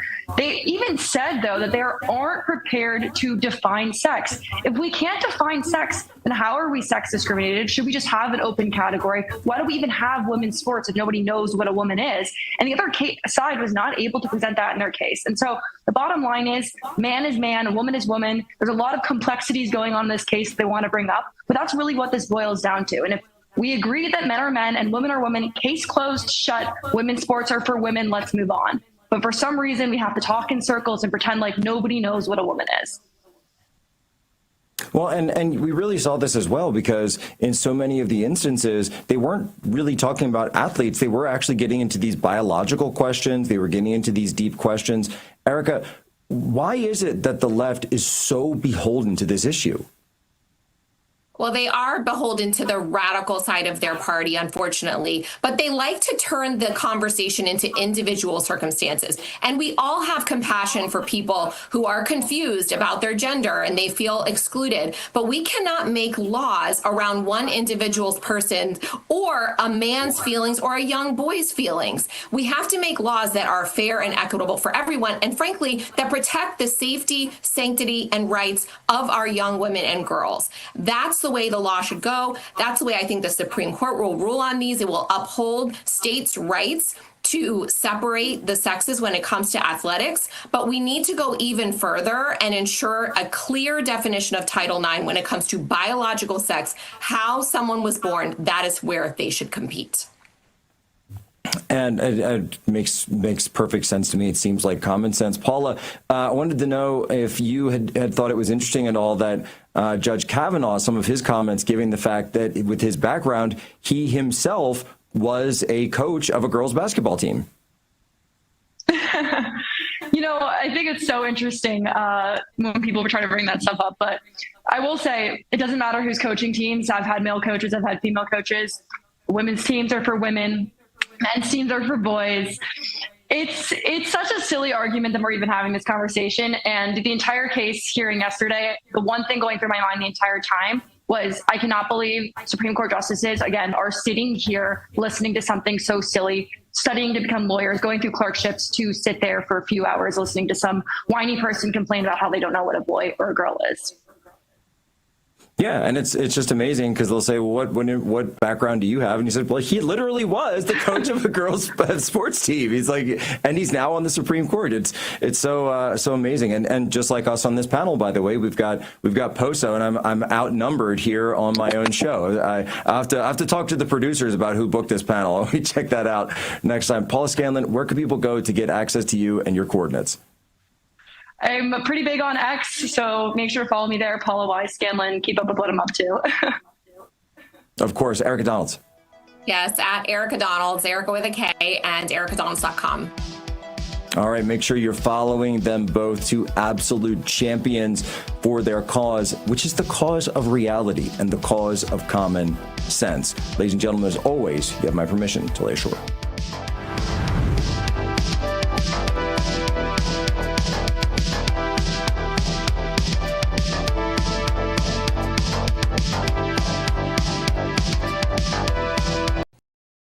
Welcome to Real America's Voice, Real Minute. Your quick look at the powerful stories of faith and freedom, inspiring audiences across the nation. Angel Studios presents. I'm Bo Davidson with this Real America's Voice, Real Minute.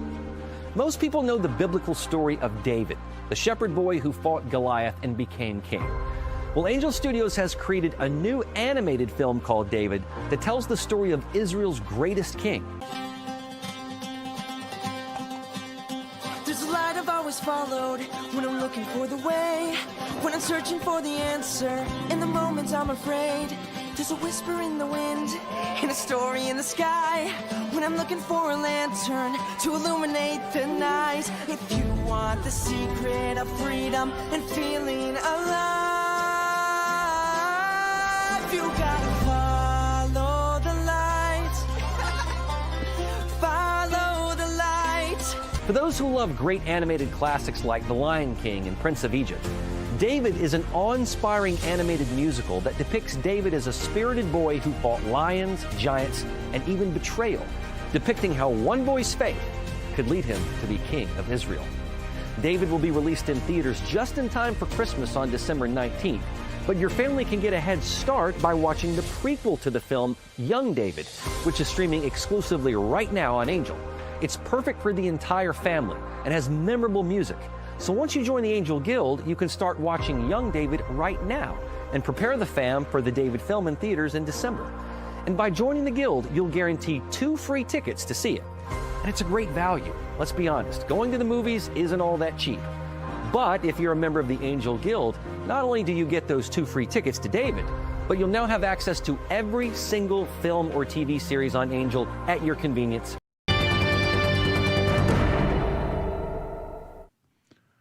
All right, welcome to America's Voice Live. It's the 14th of January, and President Trump in the Oval Office for the signing of an executive order. Let's go there live. Hello, everybody. Thank you very much. You see that beautiful milk? That's what we're here for. We're going to be discussing milk and whole milk and how good it is, how nourishing. And these people all come from beautiful farms, have a wonderful life, and they're happier today than they would have been if we didn't sign this. So we'll be talking about that in a second. Will, could you read the first 2 items, and we're going to get going after that, and we'll be talking about a couple of things. We have some news on Iran, which we're going to talk about. So shortly before you all came in, the president signed 2 executive actions. The first is the result of a Section 232 trade investigation into critical minerals supplies. What it does is it sets up a mechanism, a process by which the United States will seek to secure its international supply chain of critical minerals and critical mineral-derived products. The second is actually the result of another Section 232 trade investigation, this one into semiconductors. It sets up a two-phase process. Under the first phase, semiconductors that are imported into the United States of America that are not then used domestically to build out RAI or computing architecture here will be subject to a 25% tariff. So, for example, semiconductors that were transshipped through the United States to other foreign countries would be subject to that 25% tariff. But those are two executive actions that the president reviewed shortly before you all came in. So they're going to sell chips, basically, and it's a chip. It's not the highest level, but it's a very good level. And China wants them, and other people want them, and we're going to be making 25% on the sale of those chips, basically. So we're allowing them to do it, but the United States is getting 25% of the chips in terms of the dollar value, and I think it's a very good deal. Great deal. They're taking billions of dollars, and they've done a fantastic job. But it's not the Blackwell or the Rubin; those are the two top. But it's a very good chip, and people want it, and we think it's in our best interest to do. And we have some other little things to talk about. Maybe we'll start that first. Should I start that first? I think they're going to want me to. I have a feeling they're going to want me to. We have been notified, and pretty strongly, but we'll find out what that all means. But we've been told that the killing in Iran is stopping, and it's stopped, and it's stopping. And there's no plan for executions or executions. So I've been told that on good authority. We'll find out about it. I'm sure if it happens, we'll all be very upset, including you will be very upset, but that's just gotten to me, some information that the killing has stopped, that the executions have stopped. They're not going to have an execution, which a lot of people were talking about for the last couple of days. Today was going to be the day of execution. And another piece of information that I think is very important is the leaker has been found and is in jail right now. And that's the leaker on Venezuela. And a very bad leaker. So there could be some others, and we'll let you know about that. We're out on their trail. But the leaker has been found, and the leaker's in jail. And will probably be in jail for a long time. Let's see what happens. So we'll let you know. We'll keep you apprised as to what's going to happen with that. And I want to thank all of the incredible people behind me, political people, both Republicans and Democrats, because they like whole milk. Whether you're a Democrat or a Republican, whole milk is, right? That's a great thing. The senator was in the office many years ago. It feels like many years ago, but quite a while ago, right at the beginning of my first term. Yeah, with Elijah Cummings. Right, with Elijah, a very good person. You and I had a good relationship with him. At that time, I think you were a congressman. You've made a lot of progress. You've done very well. Some would disagree. No, I don't disagree. I think you did a great job. But it's great to have you here again. Thank you. Appreciate it. So today I'm delighted to sign the Whole Milk for Healthy Kids Act into law, which is a very important thing for our farmers, and I think maybe more important for our people, the people that drink milk. This is the first bill signing of the new year, and it will ensure that millions of school-aged children have access to high-quality milk as we make America healthy again. I want to thank Secretary of Agriculture Brooke Rollins, who's behind me, Secretary of Health and Human Services Robert F. Kennedy Jr., Senators John Boozman and Mike Crapo, Roger Marshall, Peter Welch, as well as Representative G.T. Thompson and Tim Walberg, all great people. Also with us today is USDA National Nutrition Advisor Dr. Ben Carson, my friend for a long time. We went head-to-head, and it was not easy going head-to-head with Ben. He's great. He still looks good. That's because he drinks a lot of milk. and some of our nation's wonderful dairy farmers and their children. They're going to be farmers for a long time, we hope. As it currently stands, schools participating in the National School Lunch Program are only able to offer students low or non-fat milk options. That was changed during the Obama administration, and a lot of people disagreed with it at the time. With this legislation, schools will finally be able to expand their offerings to include nutritious whole milk. It's actually a legal definition, whole milk. And it's whole with a W for those of you that have a problem. Most of the media will get that. This is the perfect follow-up to the new Real Food Pyramid, and Secretary Kennedy and Secretary Rollins announced that last week. You probably heard. This legislation also allows parents to directly request a substitute for milk for children with dairy intolerance. Previously, parents were required to submit a written statement from a doctor, but we're eliminating that rather ridiculous policy, allowing parents to choose what is best for their child, which is a big move. Hard to believe that that would be a big thing, but it is. And of course, these changes will be major victories for the American dairy farmers, who we love and who voted for me in great numbers, I will say. I think I got every one of them. In December, I also signed the Secure Rural Schools Reauthorization Act, and I'm proud to say that these two pieces of legislation will give school-age children across the country the resources and support that they need, not just to succeed, but really to thrive in life and later on in life. So I want to ask Secretary Rollins to say a few things, and then I'd like to ask Secretary Kennedy and Dr. Carson. I'd also like to hear from these great political leaders, senators, congressmen, if they'd like to say something. I'd be honored. So, Brooke, do you want to start? Yes, sir. Thank you. And what a joy and an honor it is to be here. I feel like I have the best job in the world with representing all of these farmers. And Mr. President, not in our lifetime has been a president who loves and supports our farmers more, and certainly the dairy farmers. I want to thank all of our farmers here today, sir. Most of them are 5th and 6th generation. They represent states from all across our country, and bringing the children to and seeing what the next generation of dairy farmers looks like. The amazing thing is some of these farmers back here from Butler, Pennsylvania, he milks Where? Butler, Pennsylvania. I love Butler. I do.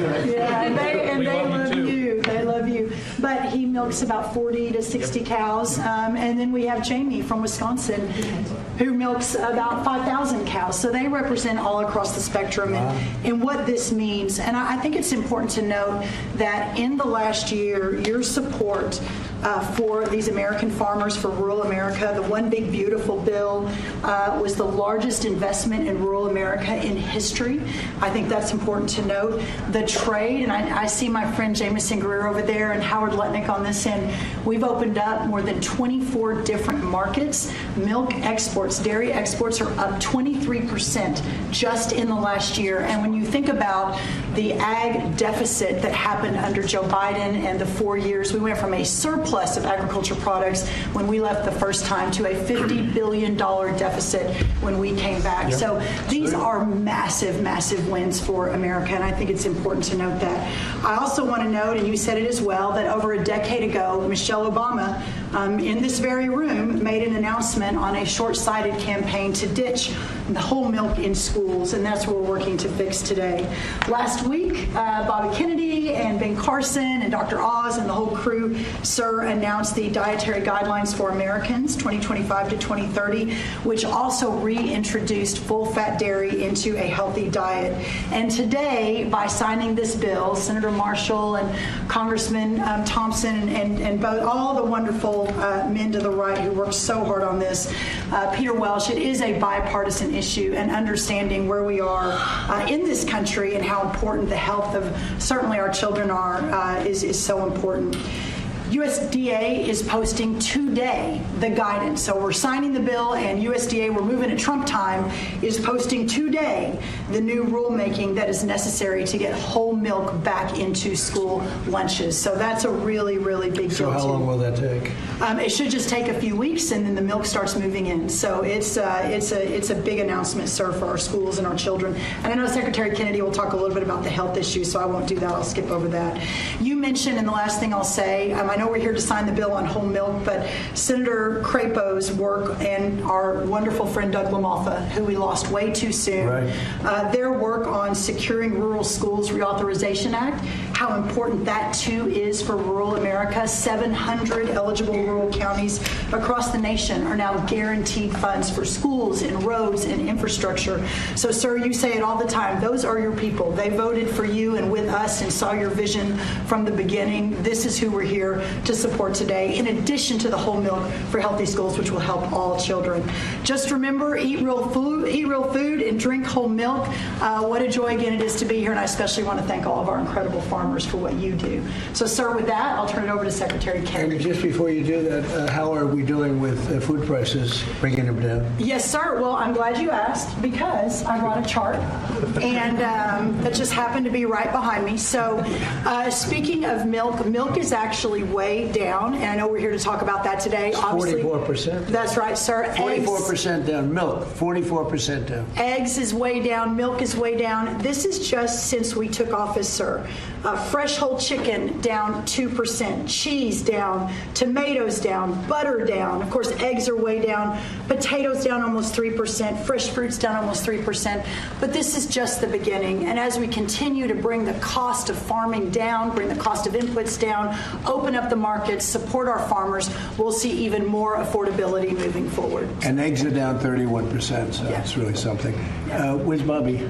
Bobby's right here. Right here, Mr. President. Go ahead, wherever you are. Go ahead. Good to see you.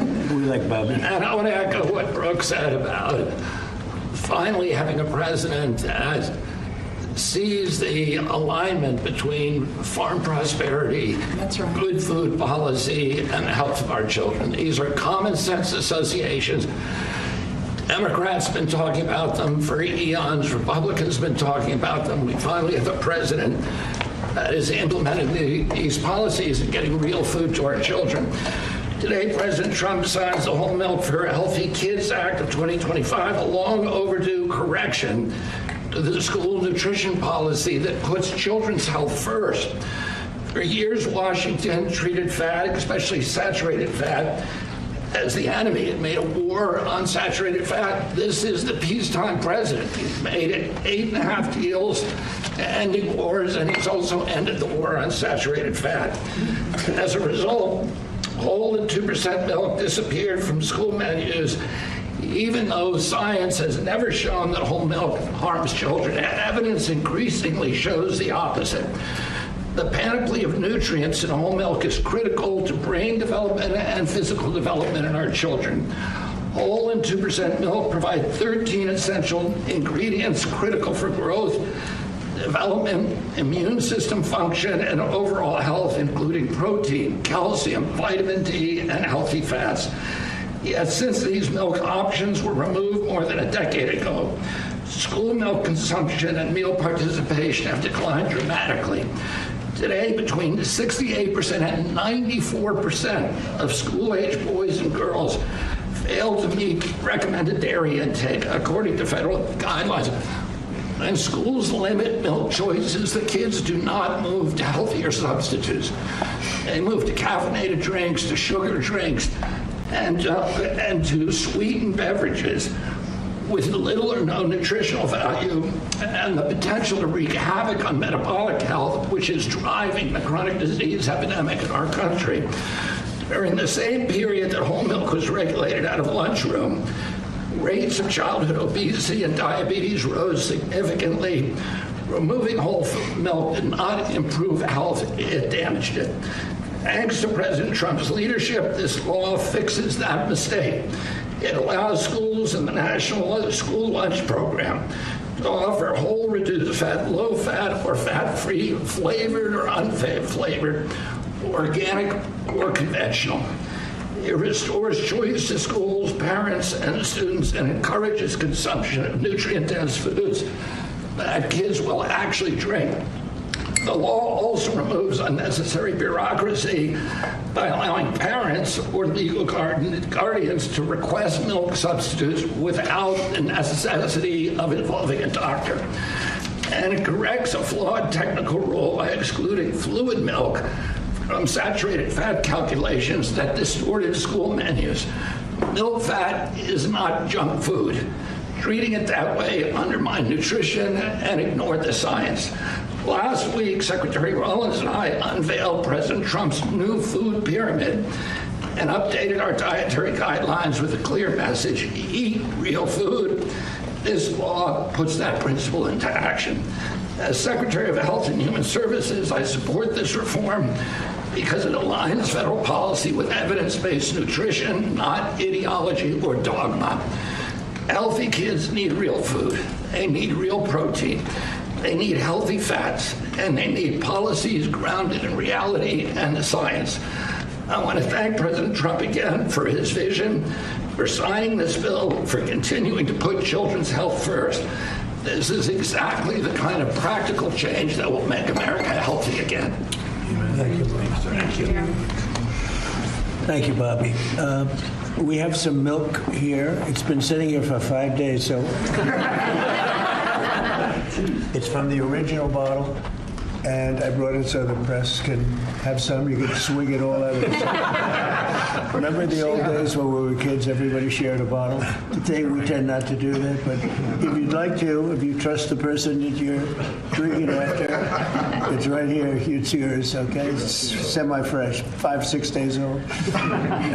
Thank you. So Ben Carson, special man, knows a lot about health. He looks better than ever, so Ben, how about it? Well, thank you, Mr. President. Thank you for being interested in the health of the people. It's made a big difference in facilitating an atmosphere where the agencies can work together. Secretary Rollins, Secretary Kennedy, Marty McCary, Dr. Oz, the whole group, every week at least meeting once to talk about these things, and it's made a big difference. And I want to thank the dairy farmers. I know you guys have been in the doghouse for a little while. You're out of the doghouse as of today. Yes, sir. And, whole milk is a wonderful beverage. Good protein. We talk about real food. It is real food. Healthy fats, important nutrients. You look at vitamin D, you look at calcium, phosphorus, the things that are absolutely essential for bone development and for teeth. But as a neurosurgeon, the thing I really like is the brain, what it does for the brain. Right. The brain starts to develop right after conception and adds millions of neurons every single day. Continues to do that right up until the mid to late 20s. Now, it's important what that brain is getting during the development. Is it getting soda or is it getting milk? So milk would help your cognitive ability. Absolutely. You can tell who's been drinking. Take a cognitive test. I've taken a lot of them. I've aced every one of them because I drink milk. It's good for it, and it shows. Do you consider there to be a big difference in taste between what you are having and this is just, it just looks so good sitting there, right? Yes, sir. It looks better. They stick. Go ahead, Ben. Sorry to interrupt you. When you go to school and you give the kids milk, real milk, they love it. When you pour this stuff that looks like, dish pan water, you don't particularly want that. It doesn't taste good either. So this is a great day. It's only a part of what's happening with our emphasis on health. Our longevity has been going down. In other industrialized nations, it's been going up. It's because we haven't been paying attention to this. That has changed, and we want to thank you for your leadership. Well, thank you very much, Ben. Appreciate it. Appreciate all you've done, too, for the country.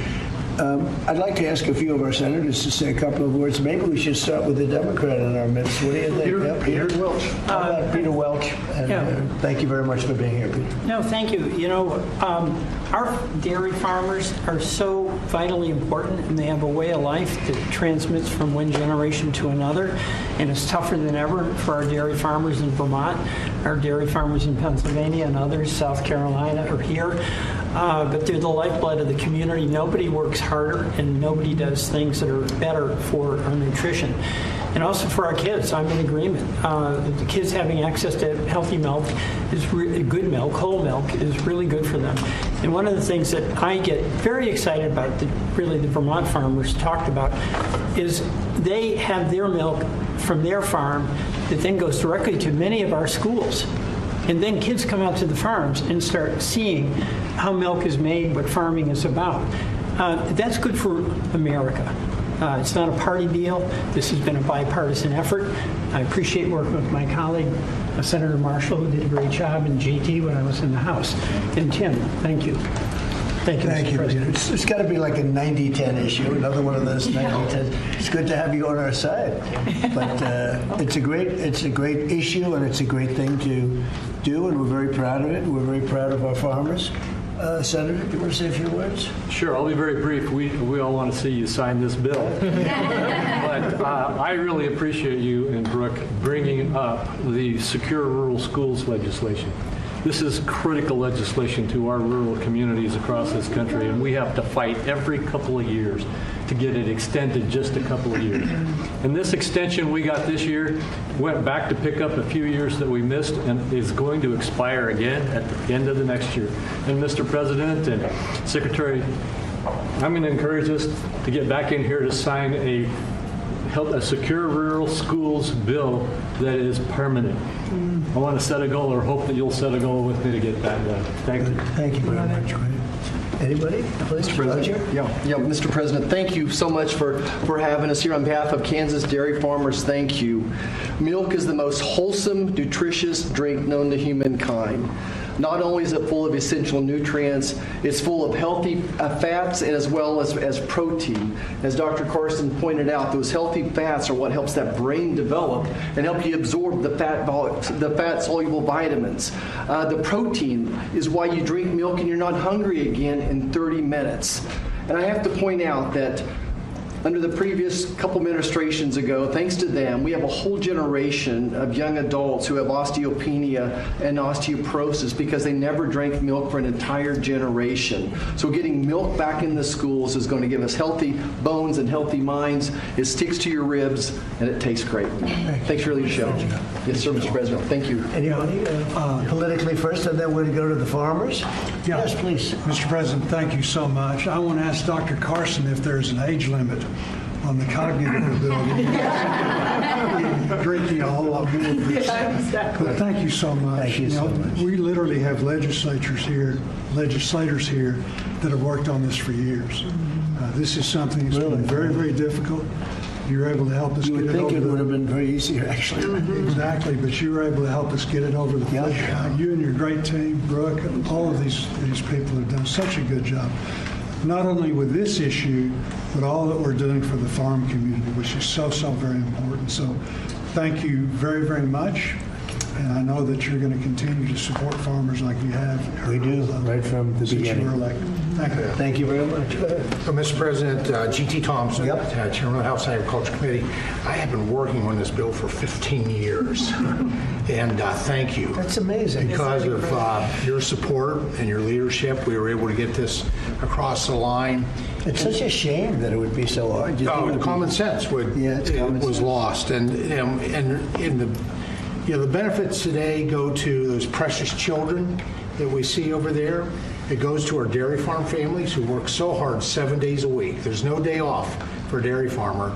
And quite frankly, our rural communities who, when the misguided move to take whole milk and 2% milk and flavor out of the schools, we lost a generation, probably 2 generations of milk drinkers, and it devastated those rural communities because you lose the dairy farms, then you lose all the supplies, businesses, and then you lose grocery stores, and you lose community pharmacies.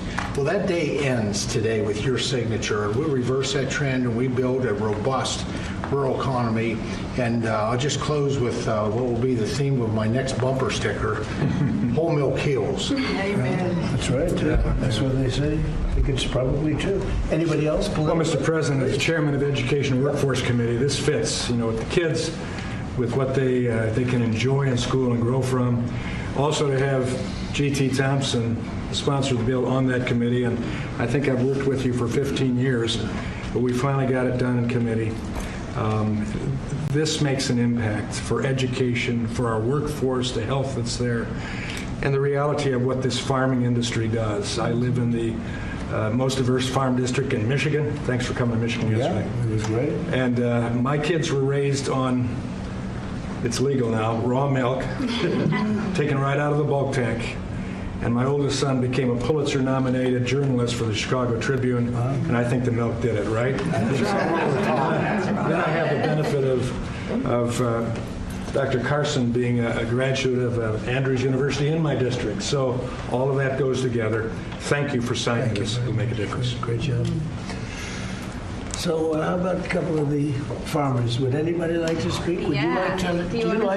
Do you want to just say how great milk is? It's so amazing. That's good. Yes, Mr. President, we want to say thank you for doing this. It's been stated several times how long this took, and so thank you for your support and leadership in finally making this happen. As a mom and a dairy farmer, this isn't just a big win for the dairy farm families across the country, but as it's been said, the millions of school-age kids that depend on school lunches for their nutrition and to fuel their bodies. So thank you. So they've been fighting this for years then, huh? 15 years. Well, have you Before been these fighting kids. it? You're too young to be fighting it. Have you been fighting it for that long? For a while, we've been fighting it. I mean, I think I speak for everybody. It's been a long time coming, so your leadership is it. Well, it's great. I had no idea you would. It just seems to make sense, right? Hard to believe. When you said 15 years, I said, you have to be kidding. It's government is tough. Government can be very tough. How about you? Would you like to say something? So we are very grateful and thankful that you passed this bill because it is common sense as to what we should be consuming. Right. Whole foods and whole milk. Unfortunately, that has not been the case for a few years.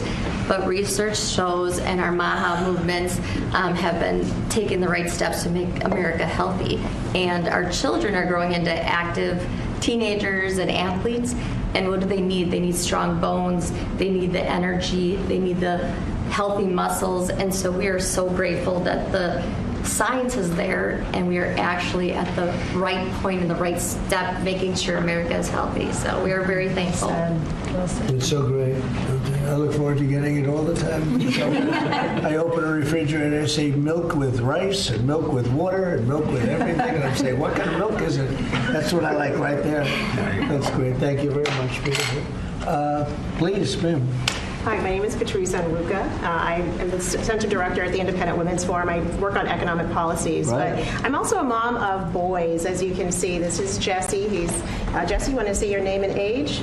My name is Jesse. I am 6 years old. I am 7 years old. I want to be an engineer when I grow up. I am a first grade. I also know where does milk come from. Good job. Where does it come from? So first farmers milk it, and then next they put it into a coal tank, and then to take the germs out, they put it very hot, and then they put it back in the coal tank, and then they haul it to somewhere that is cold in a big refrigerator. What, that is unbelievable.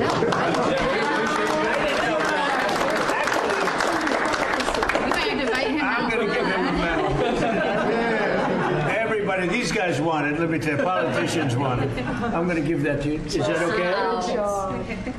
Thank you, sir. Thank you. That's and beautiful. This is Daniel, Wow. his younger brother. Daniel, how old are you? 5. And what grade are you in?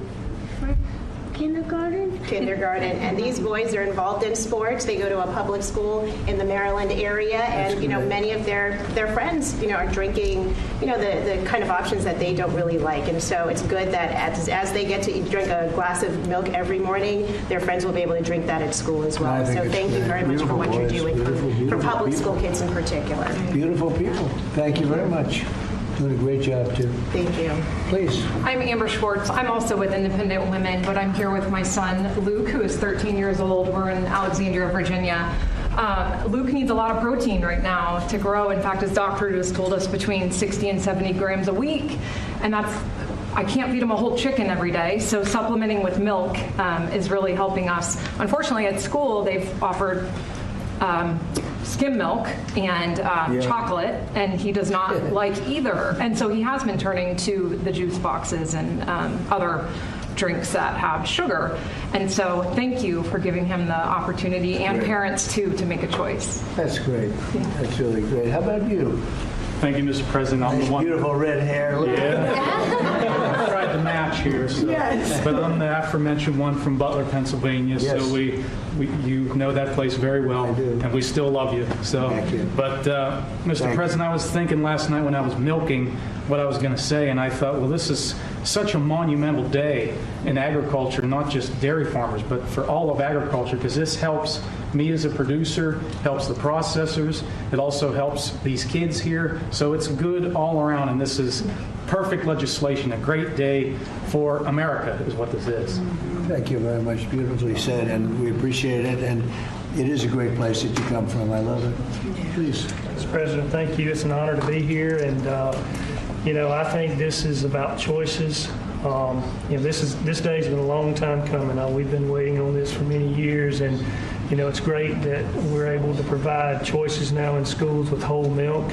Well, thank you for that, and thank you for everything that you do for the dairy industry. That us dairy farmers produce valuable nutrients every day for consumers. So you're going to need to produce more milk because you're not mixing it up with all sorts of things, right? That's right. That's great. That's a big. How much of an increase will that be? Do you have any idea? Pretty good. A lot more. A lot more. Absolutely. That's great, boy. That's so good for the industry. Absolutely. Hard to believe you had to wait so long. Yep. Would you like to say something? Mr. President, I'd like to thank you again for your support behind this, and the gentleman standing behind you. Like you said, we worked 15 years on it. I advocate for our industry a lot out in the community, and I know I've been into high schools, I've been in middle schools where the students want milk. I did a taste test one time at a high school where we gave them whole milk versus the skim milk their school was giving them. The kids love the whole milk. So just your all support behind us, your support getting it pushed through, I really appreciate what you've done and what the gentleman behind you were able to do. We support the farmer. Yes, sir. Yes, sir. The farmer knows what's right better than anybody else. Bobby would tell you that. I mean, the farmer, they know what's right. Yes, sir. Especially when it comes to things like this. Sorry it took so long. It was 15 years. I can't believe it. Howard, would you like to say something? What's amazing is that the president has the leadership and common sense to drive the right outcomes. Why should kids not be given the choice to drink whole milk? How is that even possible? So it's amazing to work for you because you just own common sense and you're driving it through our economy, you're driving it through the farmers. You've got great leadership in Secretary Rollins and Secretary Kennedy, and it's great fun to be here because, I mean, think of today. I mean, how much fun is this? It's just common sense. Come on. Like the Oval Office. It's just beautiful. Even the media, they come here and they're here a lot, but it's sort of like you're in the Oval Office. It's the whole ballgame. It all begins and ends and then re-begins here. There is no place like it, right? Yes, Isn't that exciting? There's no place like it. If you love the country especially, there's no place like it. So thank you. Thank you, Howard, very much. So let's sign it. Should I sign it? Yes, sir. Your last chance. We could go another 15 years. Let's do it. Do it? You go stand right there. Come on, right over here. Jesse, come on. We have to do a good one here. This is right? Yes, sir. This is an important one for me.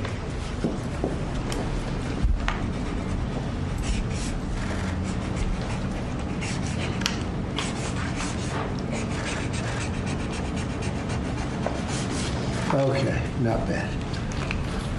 Not bad. Too bad.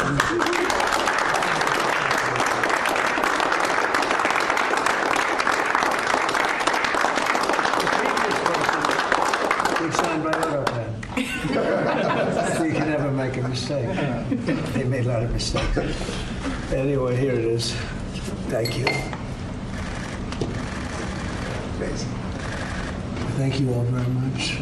You have it? Thank you. Thank you. I'm going to start drinking a lot of milk. We appreciate it. Okay, thank you very much. That's great. Here, hold that on for a little while. You'll give it to us later, okay? It's a good job you do. That's great. So any questions on what we just signed, please? Mr. President. Yeah, let's talk about this first. I've got one on the milk. Coming from a family, my dad was a dairy engineer from Texas Tech University. Big, strong guy. There it is. Drink lots of whole milk in my day. Would you look at this as being a shift from what the industry kind of went woke with the oat milk and the almond milk? It's amazing. It's going exactly the opposite direction. Let's talk about the impact of dairy farmers on this whole milk. There are a lot of changes being made in the last year. As you know, we're still a little bit less than a year. I think there's probably never been a year like this for a president or for a country. We have tremendous success. We've had success with everything we've done. And the economy now is coming back. And here's an example of farmers. They're going to be working harder to produce because it's not going to be watered down by something. And it's great to see it. And if you'd like a zip of that, I'd give it to you. It's actually been here. It's only been here for a few minutes before we started. It's not 5 days. 5 days and open, right? No, it's not. But it's an honor. What we've done in the country in the last year, it's incredible. All of us together. It's incredible. So I appreciate the question. Mr. President, on Iran, you said that the killing has stopped. Who told you that the killings have stopped there? And if it's the Iranian regime? We have been informed by very important sources on the other side, and they've said the killing has stopped and the executions won't take place. There was supposed to be a lot of executions today, and that the executions won't take place. And we're going to find out. I mean, I'll find out after this. You'll find out. But we've been told on good authority, and I hope it's true. Who knows, right? Who knows? We've Crazy seen the body world. bags, so how do you trust them? You've seen that over the last few days, and they said people were shooting at them with guns, and they were shooting back, and it's one of those things. But they told me that there'll be no executions, and so I hope that's true. Does this mean military action is now off the table against Iran? No, we're going to watch it and see what the process is, but we were given a very good statement by people that are aware of what's going on. Considering military action, when they say no executions, everyone is talking about a lot of executions were taking place today. We were just told no executions. I hope that's true. That's a big thing. Yes, ma'am. The foreign minister of Greenland, she said a while ago in a press conference in an embassy of Denmark that she made very clear in the meeting that happened here in the White House what are their limits. She also said that it was a very respectful meeting. Are those limits going to be respected? Well, we're going to see what happens with Greenland. We need Greenland for national security, so we're going to see what happens. They're going to brief me on the meeting right after this conference. In fact, the sooner I get you out, the faster I'm going to know exactly what happened. But we have a very good relationship with Denmark, as you know. We'll see. But, we're doing the Golden Dome. We're doing a lot of things, and we really need it. If we don't go in, Russia's going to go in, and China's going to go in. And there's not a thing that Denmark can do about it, but we can do everything about it. There's no more in what they can do there? Well, we're going to see. I mean, look, we're going to see what happens, but we need it. I'm not the first one. This was talked about by President Truman, and 40 years before President Truman, they were talking about it. They've been talking about this for 100 years. This is not anything so new. A lot of people don't realize that, but this was a hot subject. Probably not as hot as it is now, but it was a hot subject for a long time. We need it for national security, and that includes for Europe. And I spoke with, as you know, Mark, the head of NATO, and he really wants to see something happen. It's very important for national security. It's being reported that Health and Human Services released frozen funds to Planned Parenthood. I'm wondering why this happened and why Planned Parenthood is receiving any federal I don't know funds. anything about that. Bobby, do you know anything about that? What was the question? It's being reported that frozen funds were released to Planned Parenthood in December by HHS. I'm wondering why that happened. I have not heard that. I have not heard that. Mr. President, on NATO, right now it sounds like you are saying that you would potentially acquire Greenland by force. That would be a NATO country. You're saying that. Are you saying that? Would you do that? No, you're saying that. Would you I acquire didn't that by say it. force No, right you're now? telling me that that's what I'm going to do. You don't know what I'm going to do. So what are the options? Your network doesn't know either. The Danish foreign minister said that there's still fundamental differences after the meeting with Rubio and with the vice president. Are you willing to leave the NATO alliance in order to get what you want with Greenland? What are the options right Well, now? I wouldn't be telling you what I'm willing to do, certainly. I'm not going to give up options, but it's very important. Greenland's very important for the national security, including of Denmark. And the problem is not a thing that Denmark can do about it if Russia or China wants to occupy Greenland. But there's everything we can do. You found that out last week with Venezuela. There's everything we can do about things such as that. Not going to happen. We're not, I can't rely on Denmark being able to fend themselves off. They were talking about they put an extra dog, and they were serious about this. They put an extra dog sled there last month. They added a second dog sled. That's not going to do the trick. Denmark fought alongside the United States in both Afghanistan Thank you and for telling me Iraq. that. I appreciate it.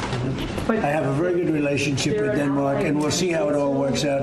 I think something will work out. Yeah. Venezuela, Cabello, the de facto number 2 in Venezuela right now, he seemed pretty reluctant to work with the U.S. And obviously he's Yes, they just gave us 50 million barrels of oil. the number 2, the Venezuela security Well, I don't chief. know. I know the number 1. We just had a great conversation today, and she's a terrific person. I mean, she's somebody that we've worked with very well. Marco Rubio is dealing with her. I dealt with her this morning. We had a long call. We discussed a lot of things, and I think we're getting along very well with Venezuela. Yes. You created a new Assistant Attorney General position dedicated to rooting out fraud. Yeah, he's fantastic. The person is fantastic. Who is it? It's a he. When are you I will tell you maybe within minutes. I mean, I don't know if it's appropriate to say yet because we're going through a process, but we have chosen a person who's very tough, very smart, very fair. You gave a speech yesterday in Michigan about how you've recalibrated the American economy to work for workers, U.S. auto factories. We've seen core inflation's completely tamed. You lowered the trade deficit to the lowest amount since 2009. American exports are growing, but we're also waiting on the Supreme Court case for the tariffs. Given the success that you've had in the first 12 months, what is at stake in this case, sir? It's a little bit like whole milk. I can't believe we even have a case. This was a case started by very China-centric people and also anti-American people, frankly, people that don't want us to do well. Tariffs have helped us stop 8 wars. They've helped us get the best trade numbers we've ever had. They've helped us get $18 trillion brought into the country. And maybe above all else, they've given us tremendous national security. Just the threat of tariffs. You saw that just yesterday when I put tariffs on a certain country. We won't talk about that country, but you know who it is, based on the fact that if you do business with that country, it's going to make them, it's going to bring them to the table a lot faster. So we have made hundreds of billions of dollars with tariffs. We have very little inflation. Think of it. Inflation's gone down and productivity, everything has gone up. We've never taken in money like we have. We've never had anywhere near $18 trillion invested in our country, neither has any other country. It's the biggest number by maybe 5 times. 5 times, not 5%, 5 times. Nobody's ever seen numbers like this. We have plants going up. You mentioned I was in Michigan yesterday. I was at the Ford plant where they make the Ford 150. It's one of the original plants. It was from before World War I. It's a giant plant. That plant was probably going to be closed. And 2 years ago, they were doing very poorly. And now they just announced yesterday that they're going to go 24 hours around the clock, 3 shifts, which they rarely do. That's Ford, and Ford's having the best numbers they've ever had. General Motors having the best numbers they've ever had. Stellantis, which hasn't been here, is now investing billions, tens of billions of dollars on building in the country. We're building auto plants all over the country. We're building AI all over the country. We're leading China by a lot, and a lot of it has to do with tariffs. That would be a very disappointing decision. And especially since the people that are fighting me are people that want China to do well. And we're doing great against China. We're doing great against everybody. We're the hottest country anywhere in the world. As I say often, we're right now the hottest country anywhere in the world. And a year and a half ago, we were a dead country. Thank you very much, everybody.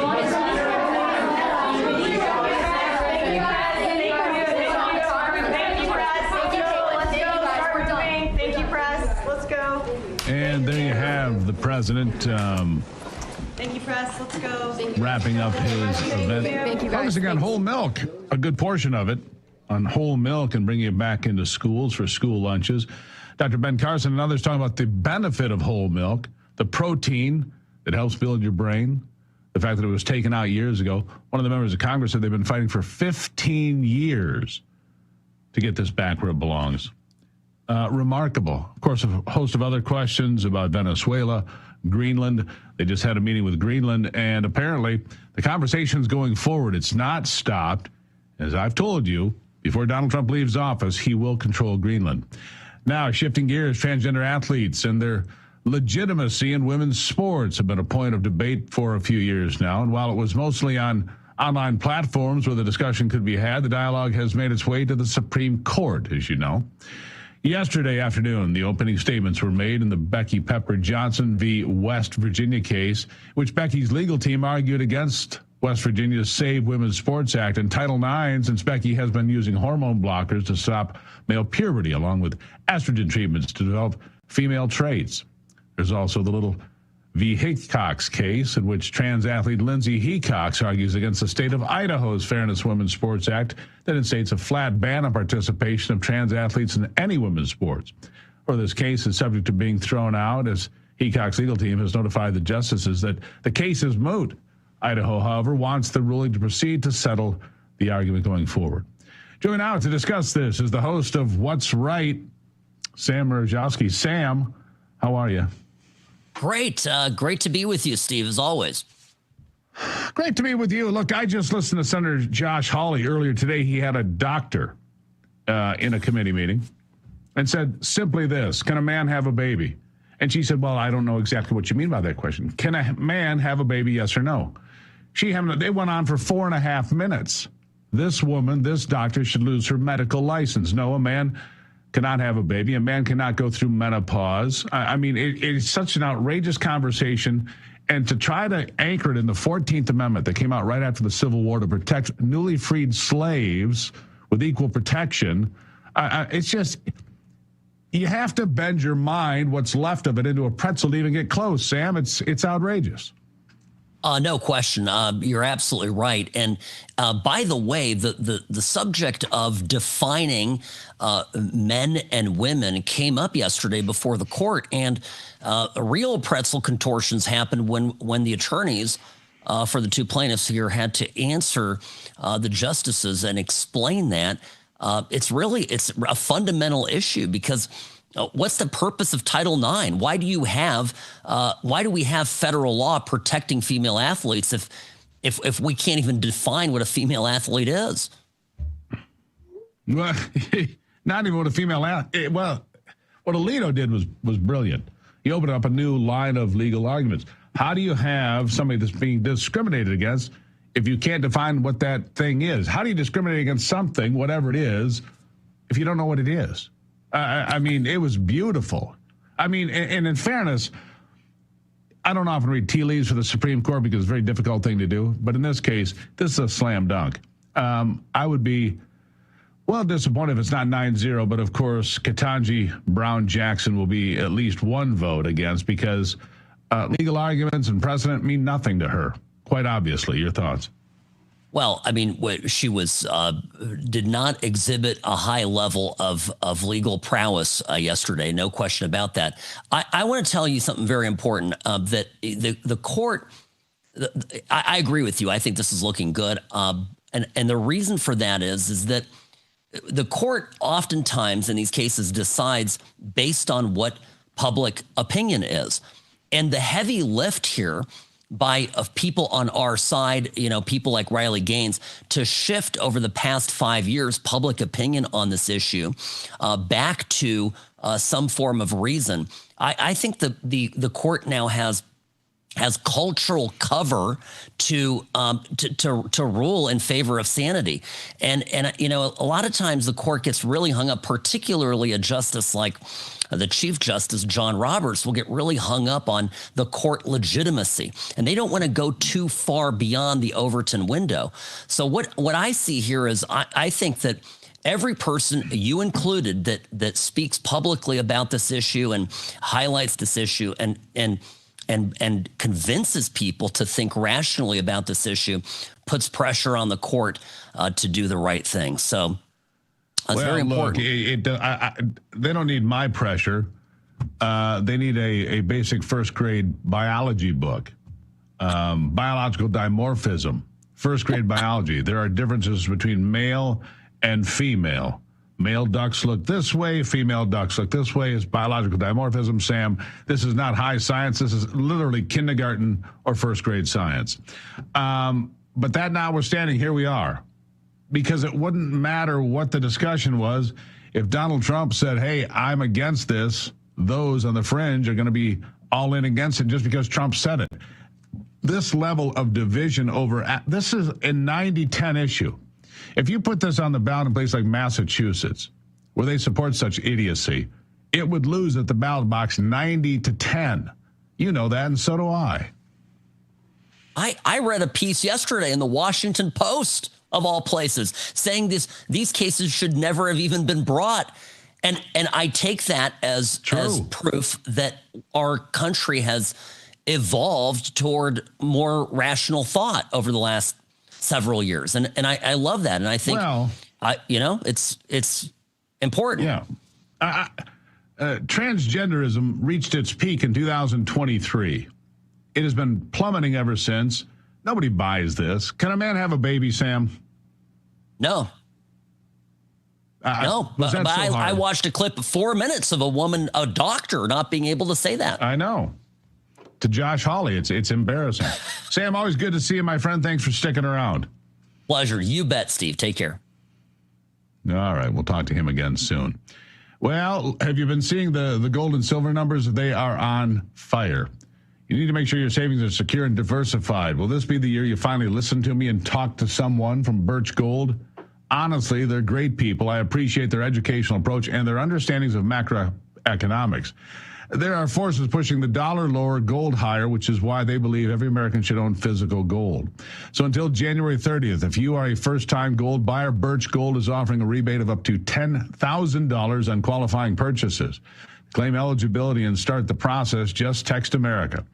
989898. Birch Gold can help you roll an existing IRA or 401k into an IRA in gold, and you're still eligible for a rebate of up to $10,000. Make right now your first time to buy gold.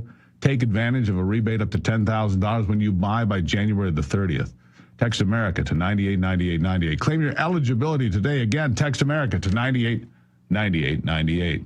After the break, we'll have a story that reminds us of just how wonderful America is, plus your answers to the America's Voice question of the day. Why do you think Democrats constantly push the narrative that President Trump is a radical extremist? Doesn't sound like it. We'll be back.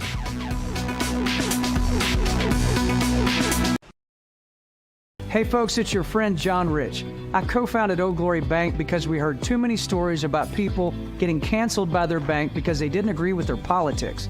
The government wanted to know where you shop. If you bought a Bible or you shopped at a sporting goods store, you're probably on a list. We created Old Glory Bank because America needed a bank that would protect their privacy and security. Exercising your constitutional rights is not a criminal activity, and neither is loving your country. At Old Glory Bank, we stand with you. I'm a J6er. I spent 1,143 days in prison. About a year in prison.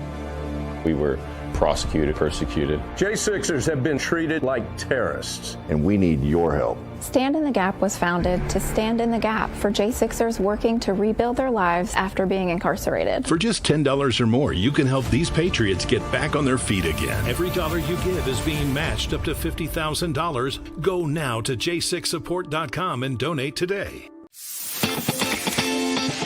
Patriots, it's time to gear up. Real America's Voice has an entire lineup of merch made just for you. We got some Rav fans out here. We watch you every day. From mugs that start your morning strong to hoodies, hats, t-shirts, pants, vests, flags, and so much more. Yeah, I noticed it. I mean, that caught my eye big time. Every piece lets you wear your pride loud and clear. This isn't just merch, it's a movement. When you shop Rav, you're showing the world you're proud to be part of the Real America's Voice family. God bless Real America's Voice. So don't wait. Scan the QR code right now or visit realamericasvoice.launchcart.store to shop today. Thank you, Real America's Voice, for doing true journalism. Stand tall, be bold, be proud. Represent your voice with Real America's Voice. It's good to have a real news network out there, so I'm a big fan. Use code RAVSWAG10 for 10% off. Real America's Voice rocks.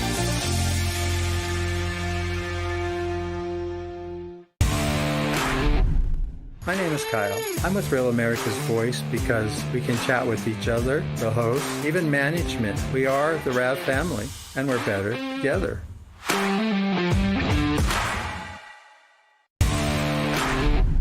It's Mama Love in northern Minnesota. You know, a collective voice is much louder than a single voice. Thanks, RAV, for giving us a place to chat and connect. See y'all in chat.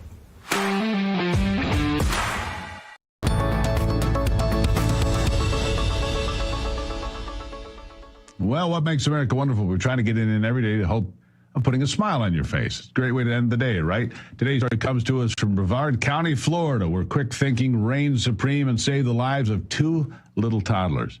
John Brittingham was driving along A1A one afternoon. Noticed that two very young girls were standing in the middle of the road, with one of them heading into the busy intersection. Geez, talk about a heart-stopping moment. Brittingham immediately pulled over and jumped out of his car and rushed over to them. With one hand, he scooped up one toddler and quickly grabbed the other, effectively getting them both out of imminent danger in just seconds. After getting them to safety and onto a sidewalk, Brittingham searched for the parents and ultimately found them, ensuring that the little ones were returned without a scratch. As we noted in the start, quick thinking was the catalyst here, as Brittingham's actions were done without delay. And today, that effort reminds us of what makes America wonderful. So I hope we can put a smile on your face with that one. A quick question of the day. What do you think? Democrats constantly push the narrative that President Trump is a radical extremist. Charlie Dunman, they feel they're entitled to the office, and he is in their way to push their agenda. Truth to that. Kathy Parker, they're losing, and name-calling and lies are all they have left. I think that's true. Melissa Ward writes, covering up fraud. Well, we know that's true in Minnesota and elsewhere. So there you have it, my friends. We should call it Donald Trump's America's Voice Live, don't you think? I mean, does he like my time slot that much? He seems to covet it. I'm just kidding. Don't forget to start your day tomorrow with me here at 6 a.m. The Steve Gruber Show will kick it off here on Real America's Voice, as it does every day. Follow me on all the social media platforms, and I'll see you right back here tomorrow, my friends. Until then, have a good day.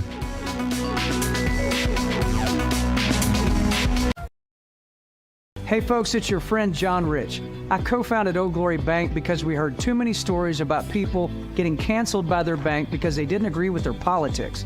The government wanted to know where you shopped. If you bought a Bible or you shopped at a sporting goods store, you're probably on a list. We created Old Glory Bank because America needed a bank that would protect their privacy and security. Exercising your constitutional rights is not a criminal activity, and neither is loving your country. At Old Glory Bank, we stand with you. I'm a J6er. I spent 1,143 days in prison. About a year in prison. We were prosecuted, persecuted. J6ers have been treated like terrorists. And we need your help. Stand in the Gap was founded to stand in the gap for J6ers working to rebuild their lives after being incarcerated. For just $10 or more, you can help these patriots get back on their feet again. Every dollar you give is being matched up to $50,000. Go now to j6support.com and donate today.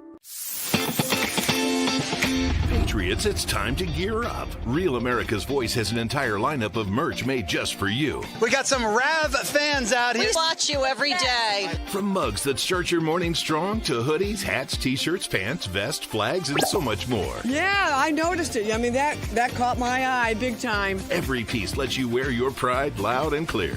This isn't just merch, it's a movement. When you shop RAV, you're showing the world you're proud to be part of.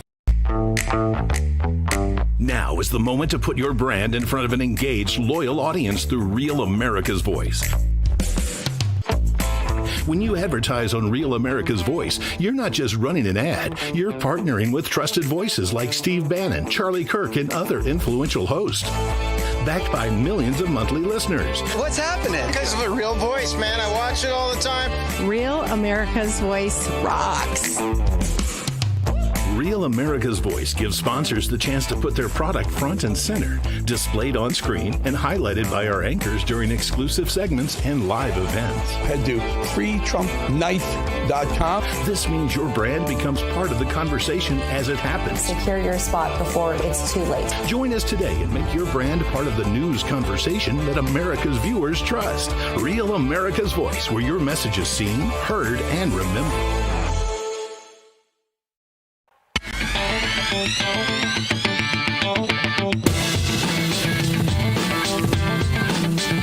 All right, there we go. Marsh, not sure Marsh, but I know it's the corner of Broad and Wall right now where they're ringing that bell. Take a look at the markets very quickly. Got a lot to get to on the politics side, but in the markets, down just a little bit, a little less than that, about 45 points at the close. S&P 37 lower. NASDAQ off 200 plus. That was the biggest mover down in the NASDAQ.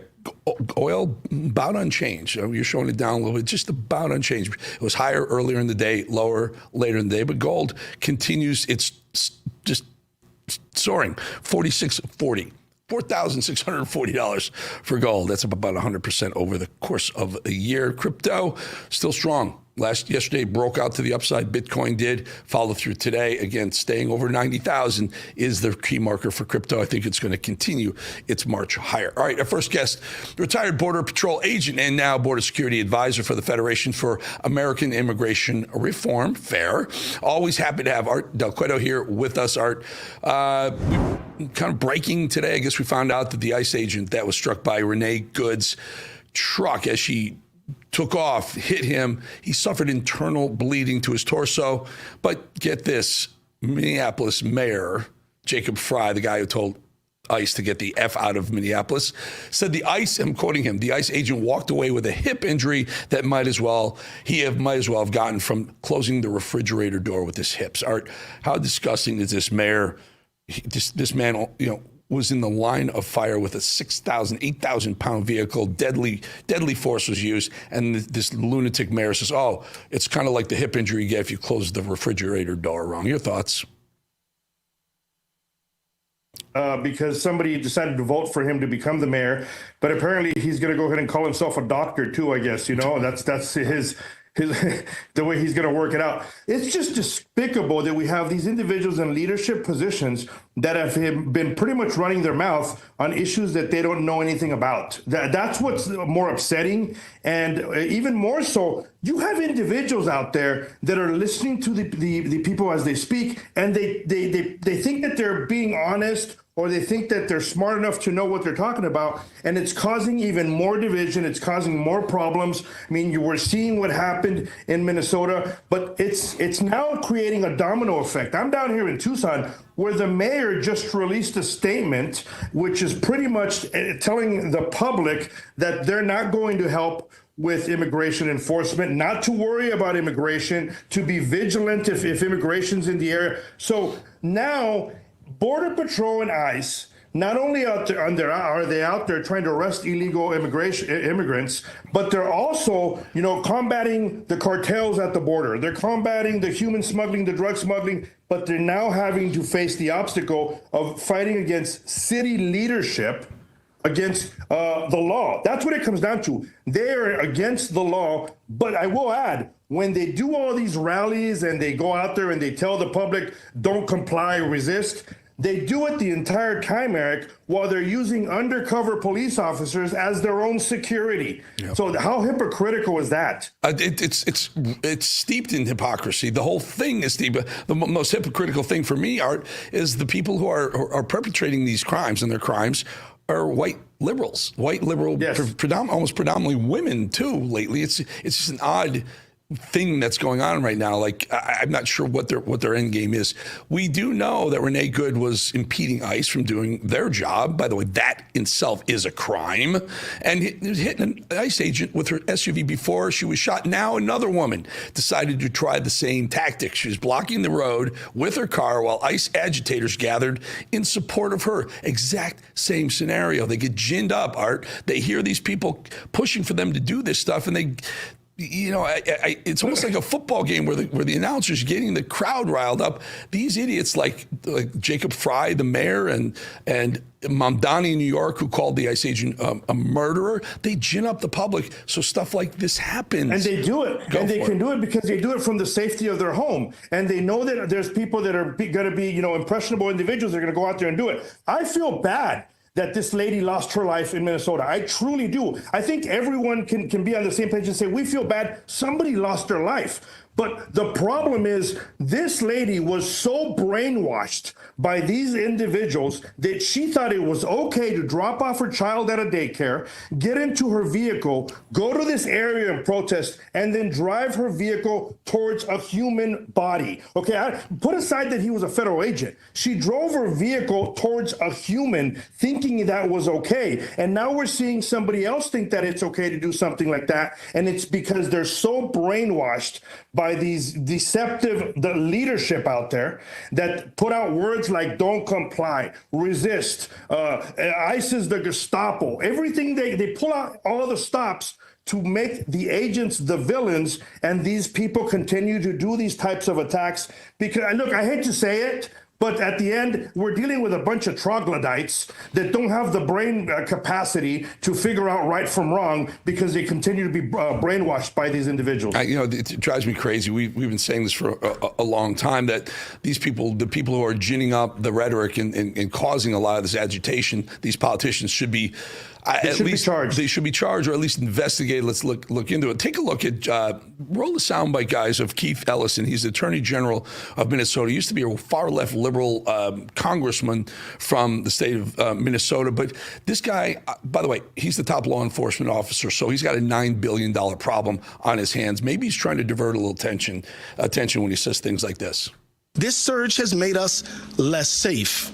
Thousands of poorly trained, aggressive, and armed agents of the state, of the federal government have rolled into our communities, overwhelmed our local police departments, and law enforcement agencies should be focused on our public safety. But instead, many are dealing with the aftermath of DHS agents' chaos and violence. And I would say that these people who are on the hook, Jacob Fry, the mayor of Minneapolis, the governor of Minnesota, Tim Walz, and this guy, Keith Ellison, the Attorney General of the state of Minnesota, they should all be on the hook. But your thoughts on that comment there?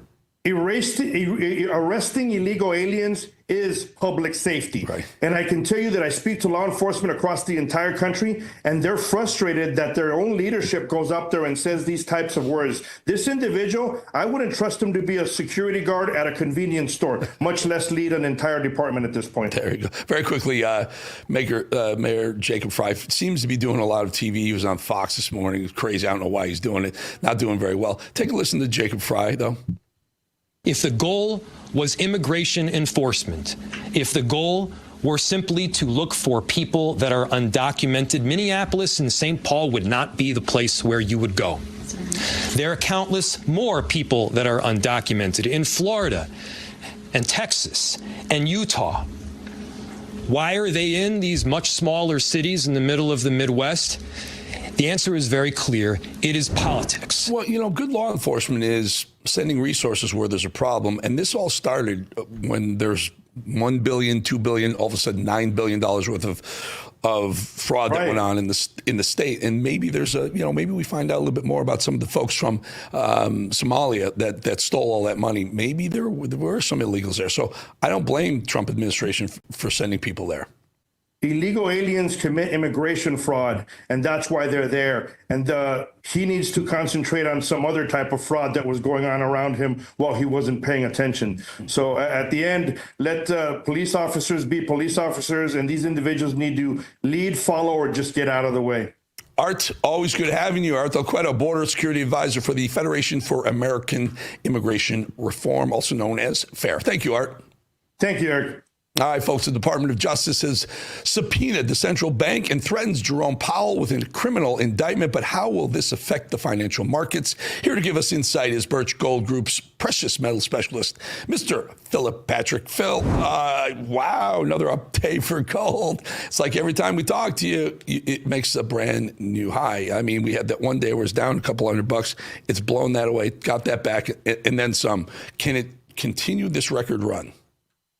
The answer is absolutely yes. I think it's a coincidence that when we speak, it spikes, but the climate is getting stronger and stronger for precious metals.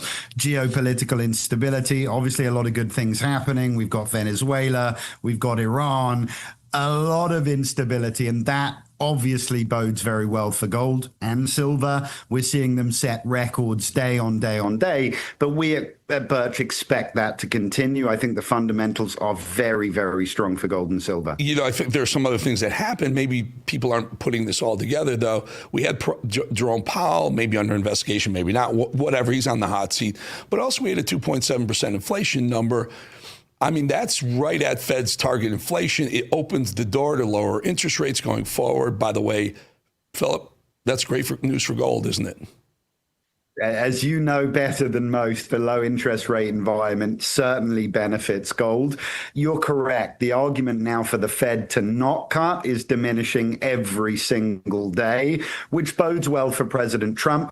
I think this whole mess with the Federal Reserve needs to get ironed out as quickly as possible. We don't want to spook financial markets. At the end of the day, they want to see an independent Federal Reserve. I think the administration knows that. I saw a lot of talk that Scott Bessent was very firm, and I think talks of Jerome Powell settled down with Trump's speech in Detroit. So overall, I think we're getting through the issues, but as you point out, a low interest rate environment, which is where we're heading, bodes very well for growth in gold. And we talk about crypto as being, you know, kind of competitive with the precious metal markets. They both seem, since the new year came along, more recently, crypto finally got on board, but it feels like both can rally at the same time now too, doesn't it? Yeah, I think so. Listen, people are looking long-term at stores of wealth outside of the US dollar. We still have big problems with debt, deficit spending. We haven't yet got a handle on that. Trump's making inroads, right? We're generating good revenue from tariffs, but there's a lot of work to do there, and that is very tough work. So as long as that problem sustains, I think stores of wealth outside of the US dollar, be it physical precious metals or crypto, will continue to see a pickup. So I'm predicting a very strong year for commodities, and I think crypto will move along with it. I would tend to agree with you. I think they both are great alternatives to a very strong equities market right now as well. That can't last forever, tends to correct. And when it does, if it does, people will flow out of those equities into things like precious metals and crypto. Very quickly, the dollar, since I've been doing this something like 30, 35 years, has started here and has done nothing but go down and literally rarely jumps up unless some geopolitics. The trajectory of the dollar continues lower. Yeah, and by the way, that's always good for precious metals. It's absolutely correct. As you know better than anyone else, the history of currency is destruction and decline. They don't thrive over long periods of time, particularly when you get stuck with deficit spending and unmanageable debt. So history tells us the dollar has a tough time in front of it, which bodes well for gold, bodes well for crypto. It certainly does. Philip Patrick, Birch Gold Group, the group I use for my gold. You guys are great. Appreciate your time. And we'll see you again soon, Philip. Thank you.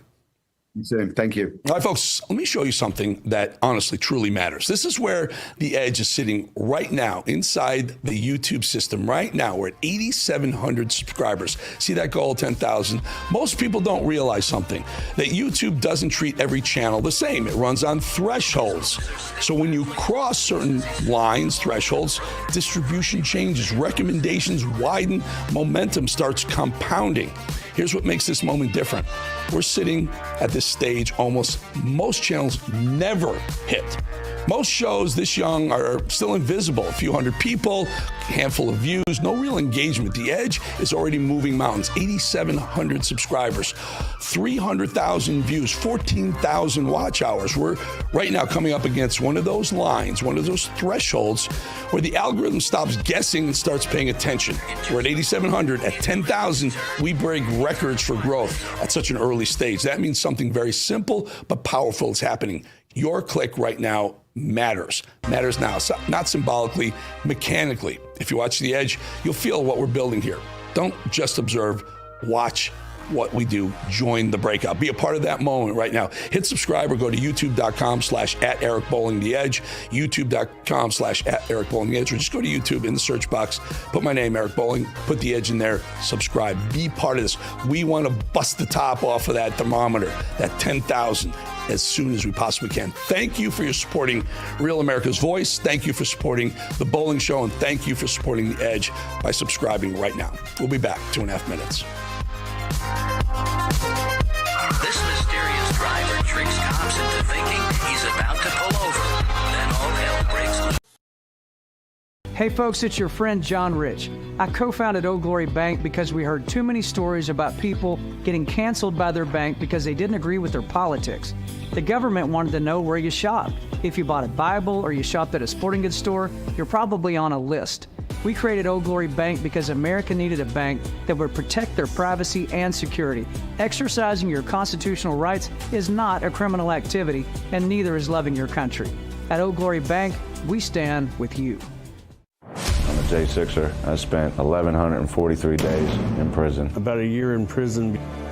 We were prosecuted, persecuted. J6ers have been treated like terrorists. And we need your help. Stand in the Gap was founded to stand in the gap for J6ers working to rebuild their lives after being incarcerated. For just $10 or more, you can help these patriots get back on their feet again. Every dollar you give is being matched up to $50,000. Go now to j6support.com and donate today.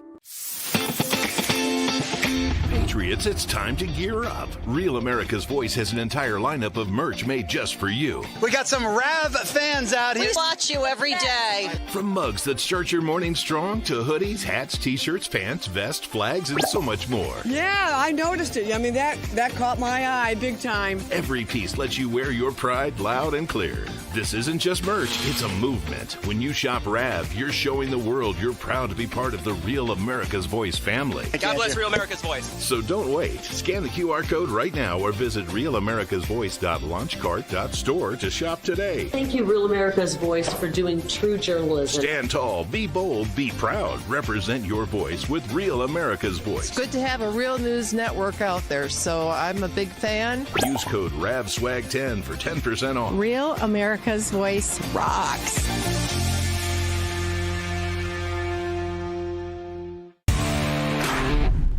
My name is Kyle. I'm with Real America's Voice because we can chat with each other, the host, even management. We are the RAV family, and we're better together.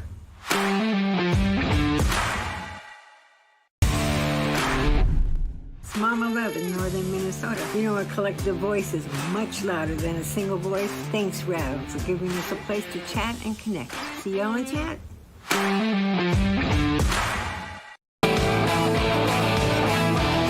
All right, everyone, I want to welcome my next guest back to the show, who is former foreign policy advisor to President Trump, the author of Iran, an Imperialist Republic and U.S. Policy, and the Secretary General of the Transatlantic Parliamentary Group, Dr. Waleed Phares. Doc, we got to jump right into this because here we are on Wednesday. Already I'm hearing rumors potentially of our embassies maybe leaving some of the region in Iran and in area and surrounding. I'm also hearing some of the outages on cell phone services right now, maybe Iranian-backed blocking of some of our communication systems. Are we Wednesday now heating up to find that within the next maybe 24, 48, 72 hours, there'll be an escalation between the Iranians and ourselves, or is this Israel? Help us out. Oh, that is a very difficult question. Which of the allies is engaging first? But we have an official statement by our president in encouragement to the Iranian demonstrators that he called them patriots. That's a very important statement. And then he told them, continue with your protests. You're entitled to them, and then take your institutions. We will be there. Now, he did not specify what the United States is going to do, but you saw some of these aspects. I think we are in an early engagement and preparation for it. But what is beyond that is basically what to do to allow the Iranian people to win. And is it the role of the United States? Apparently, the president has decided so. There are many polls that a majority of Americans want to help the Iranians, but not to put forces on the ground. And there is a consensus on this. So tell us, you've been an advisor to the president. You know, I don't think anyone really saw President Trump dropping bombs into the Iranian nuclear facilities. We thought Israel was going to be the ones to do that. Well, that changed. It feels to me, just watching Trump talk, he wants something more than just sanctions on the folks that want to do business with Iran. How about you? Oh, absolutely, Eric. Actually, the measure to put 25% of anybody who wants to do business with that Islamic regime is not really, an economic measure. This is a message by our president to those who are undecided or those who are coalescing in silence in the region, trying to support that regime. Because remember, if that regime falls down, or I'll say when that regime will fall down, what's going to replace it is not going to be an Islamist, a jihadist regime anymore. It's going to be the return of the ancient Iran in modern ways. There are millions and millions of Iranians around the world, educated, graduates, talents.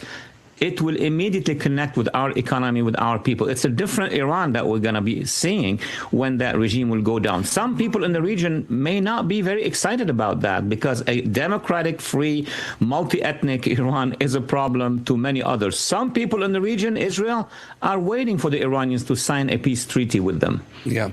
Well, Doctor, is it a regime change, or is removing Ali Khamenei, the Ayatollah, simply akin to removing Maduro in Venezuela and the infrastructure that's already there just replaces him? How does this work? It's not going to work, Eric. I mean, if we take the Venezuelan model and try to apply it to Iran, there are about, they say, at least 12,000 people killed by the regime. No regime can survive this. Either they're going to continue to kill and get them to 100,000, or they're going to go. There is no middle way. I don't imagine that there's going to be a national cabinet of unity between the Islamic regime and these masses. Look at the videos, mothers crying, children killed, etc. So it is going to be a fall of a regime. I'm not using the term regime change because that would put us in the perspective of what happened in Iraq, what happened with the Taliban. That's not the case. We see the masses on the ground. These are not Marines on the ground. These are Iranians on the ground. The only difference is going to be if we don't help them, it's going to be bloody for a long period of time. It's going to impact at the end of the day. If we help them, they will form a new government. They will form their own Israel. Let me put it that blank. And they will be allies to the United States along with Israel. So it's been, so prior to 1978, 79, the Iranian Revolution, it was run like a quasi-democracy, let's call it that, quasi. And then it became almost like a dictatorship with the ruling class, the mullahs that took over. We're, 50-something years into this now, or almost 50 years into this now. Can it go back to the original structure, the Shah and such, which I wouldn't call democracy, maybe, I don't even know what we would call that. But so the religious fanaticism, will there ever be a case where they've been removed from power? They can still exist, but at least from the day-to-day running of the country? Let me say two things very quickly here for our audience. Number one, the Middle East studies elite in this country that has been funded by petrodollars has always been describing what happened in 79 and the Islamic revolution. In fact, it was an Islamic coup because the Khomeinis came with their militias, created an axis of other militias, brought down that government. And then they started to eat each other, to destroy each other. And then it's like in Russia, right? They had the Bolsheviks, the Mensheviks, everybody was against the Tsar, we understand, but then what did they establish? An absolute totalitarian regime. That was the case in Iran. So now if you're asking me, would the Khomeinis vanish? Yes, of course. I mean, we don't have to go inside Iran and change the regime. The people is changing the regime. But the question is going to be, what will happen after that? Yes, it's not going to be Sweden, New Zealand immediately. There are going to be various stages. The most important step to take, and I think most of the Iranian diaspora and opposition understand that, is to install already a transitional government that will represent all the ethnicities, all the political parties. And as far as I can see, it is there. It's going. The day we are going to help them will be, the next day will be the rise of a transitional government for the new Iran. Interesting. I also noticed that Trump's playing around Iran, took Maduro out, took up to 50 million barrels of oil, kind of to pay for the operation. You know, you look at Venezuela, the number one country with the most oil reserves under its soil, can't produce it because of infrastructure, but still, nonetheless, the number one available oil under that. Iran is number 4, I believe, if I'm not mistaken. So, I mean, could Trump go in there and cut some sort of deal with the resistance to help them take power, but it's going to cost you and your price is going to be in oil? Absolutely. I'm going to straight to the point. Absolutely. I think this has already started. I think there are talks between the administration and the various centers of the opposition that go into the details, because then you can have some political problems. But the decision makers of the opposition have already offered to our president, to our Congress, an absolute cooperation on economic and financial levels. They would do anything to get rid of that regime and to join the community of nations. Imagine a nation of 90 million people will be joining the West, the free world. That's 90 million new customers. The reason why I bring that up is because, well, who haven't been brought into the 21st century with products and branding and whatnot. It's just like Cuba, 12 million brand new customers. I wonder if Cuba's on the table for a similar reason.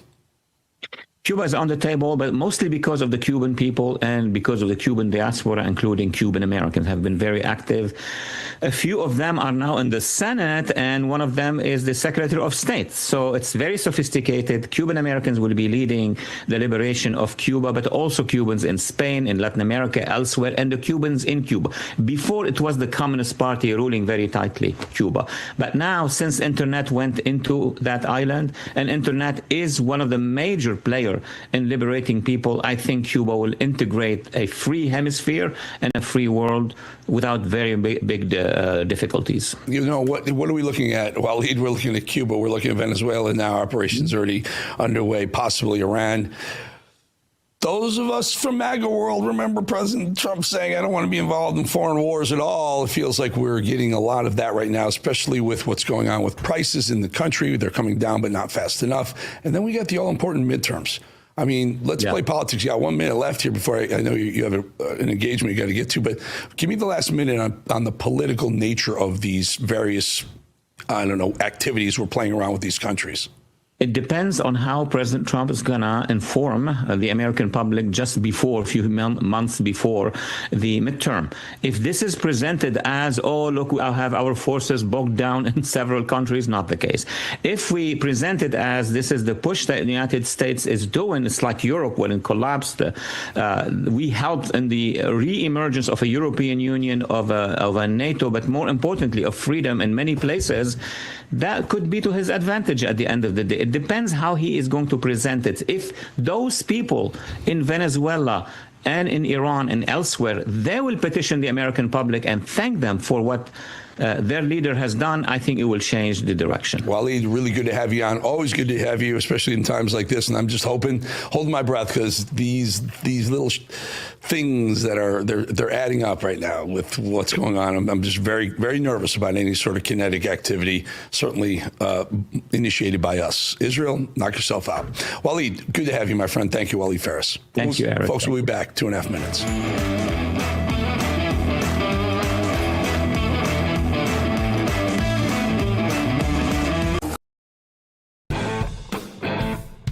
When the lights go down, the truth comes out. This is built like a chicken McNugget, but...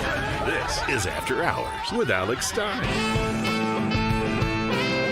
No filter. You're a globalist. You don't care about America. No apologies. You're a pro-abortion when you should have been aborted. The undisputed king of trolling. I was recently sexually assaulted within the metaverse. I want to vaccinate your mom. They tried to cancel us. Deplatforming works. She wants to kill babies, but she's still beautiful. Look at that booty on AOC. That's my favorite big booty Latina. Politics, culture, hypocrisy. They want them to have their penises cut off. Uncensored and uncontrolled. That's what I'm saying. They admit they want to cut people's penises off. Late night just got dangerous. After Hours with Alex Stein. Coming soon to Real America's Voice.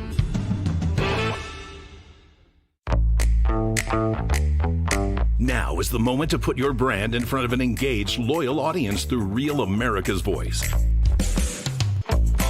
When you advertise on Real America's Voice, you're not just running an ad, you're partnering with trusted voices like Steve Bannon, Charlie Kirk, and other influential hosts. Backed by millions of monthly listeners. What's happening? Because of the Real Voice, man. I watch it all the time. Real America's Voice rocks. Real America's Voice gives sponsors the chance to put their product front and center, displayed on screen and highlighted by our anchors during exclusive segments and live events. Head to freetrumpknife.com. This means your brand becomes part of the conversation as it happens. Secure your spot before it's too late. Join us today and make your brand part of the news conversation that America's viewers trust. Real America's Voice, where your message is seen, heard, and remembered. Howdy, Rad fans. This is Warbringer here. Love you all. Rad is the only place to get the truth, and this is the only way we're going to be able to restore our republic. Love you all.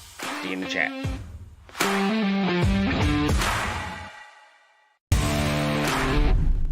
I'm Andy M., and I love Real America's Voice, where my voice counts and your voice counts. That is America's Voice.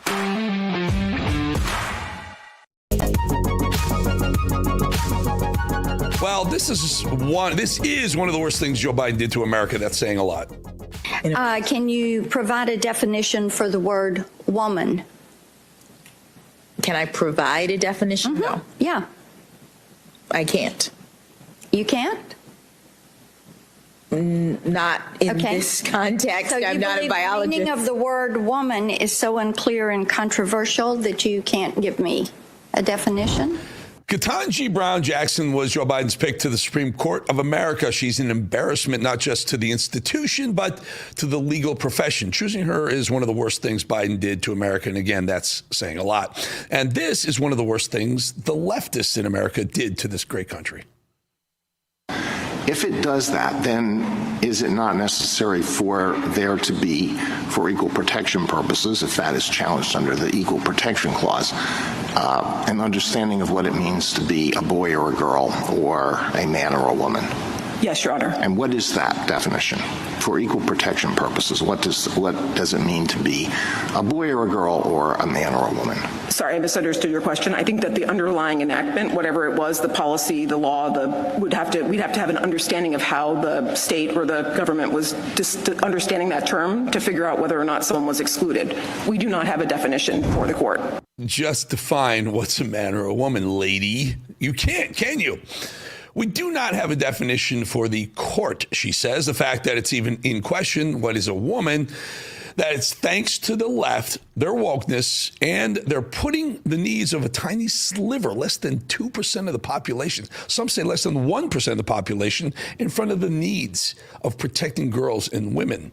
The left is the entire reason we're here and even having this discussion. This week, the Supreme Court is hearing oral arguments in cases which challenge laws that keep women's and girls' sports divisions in government schools, meaning ones we pay taxes for, as remaining exclusively for females. They're trying to make a law that keeps men out of women's sports. How ridiculous is this? We have to have a law for this.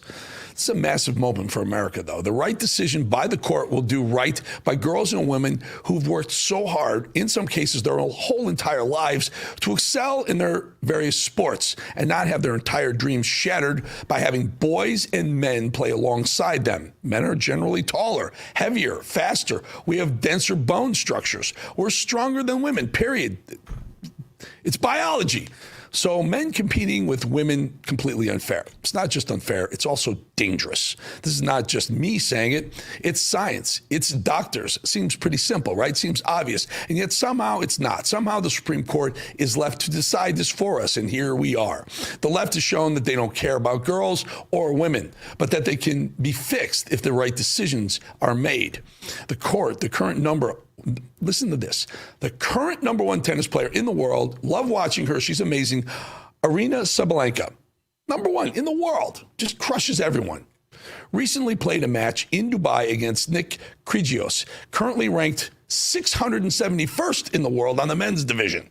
Kyrgios admitted that he was tired, out of breath, feeling weak against Sabalenka's serve, and yet he beat her. 671st male beat the number one woman 6-3, 6-3 straight sets.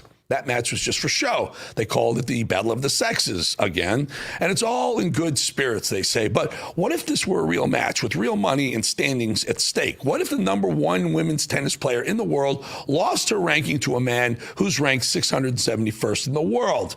Men playing women's sports. How's this? Keep men in men's sports, keep women in women's sports, shall we? But somehow that simple and obvious concept became complicated to the woke left. Why are you splitting our sports? Like, I'm pretty sure a woman can play basketball as well as a man if she practice and he practice. Like, what's the issue? See, they're not just advocating for biological men who pretend to be women to play on a woman's team. They want to combine it all. Women should just work harder, they say. Folks, this is the kind of mentality we're up against. It's your fault for your thinking like a logical human being. It's your fault for not trying harder to placate some with a mental illness. And unbelievably, that thinking goes all the way up to the Supreme Court. You have the overarching classification, everybody has to be, play on the team that is the same as their sex at birth. But then you have a gender identity definition that is operating within that, meaning a distinction, meaning that for cisgender girls, they can play consistent with their gender identity. For transgender girls, they can't. When she said cisgender, I think she meant cisgender, which is probably the most enraging words the left has ever created. A cisgender girl just means a biologically born girl. How about just a girl? Cisgender is insulting to women and to men. Man, woman, that's it. We don't need a new word, cisgender. And basically, KGB, Kajani Brown Jackson, still refuses to admit to what a woman really is. This notion that this is really just about the definition of who we accept that you can separate boys and girls, and we are now looking at the definition of a girl, and we're saying only people who were girl assigned at birth qualify. And that's a Supreme Court justice, and she's angry that people only count girls assigned at birth as girls. We're talking about putting ideological bias over law. Biology is not a social construct. Biological sex, evolution, that's not up for interpretation. Don't even know why we have to say that part out loud, do you? Isn't it insane that we have to point the obvious out? Just say it. Woman, XX chromosome. Man, XY chromosome. That's it. End of conversation. Should go no further than that. And KBJ is astounded that the court would, quote, treat cisgender women differently than cis women. You realize how astounding this is, how infuriating this is, that a justice of the Supreme Court can't see the difference between a biological female and a biological male whose psychology makes him feel as if he's a female. Hey, Ketanji, let's break this to you. There are differences. They are different, and it's downright dangerous to women. Dr. Chad Carlson, a specialist in sports medicine and a former president of the American Medical Society for Sports Medicine, writes this in the Wall Street Journal, quoting, "Science is telling us plainly what common sense told us all along. Athletics is about bodies, not identities. If we allow boys and men in female divisions, girls and women will suffer injury," close quote. This isn't just about fairness, it's about danger. The left doesn't care about that at all. They only care about feeling good about themselves for putting a sick delusion above the mental and physical needs of girls and women. The Supreme Court has a chance to take the left's insanity and wipe the floor with it, make it right. I'm hearing reports that they will do just that. And it will be a win for our country, for our society, and for all the men and women, and especially the women in sports. We'll be back 2.5 minutes.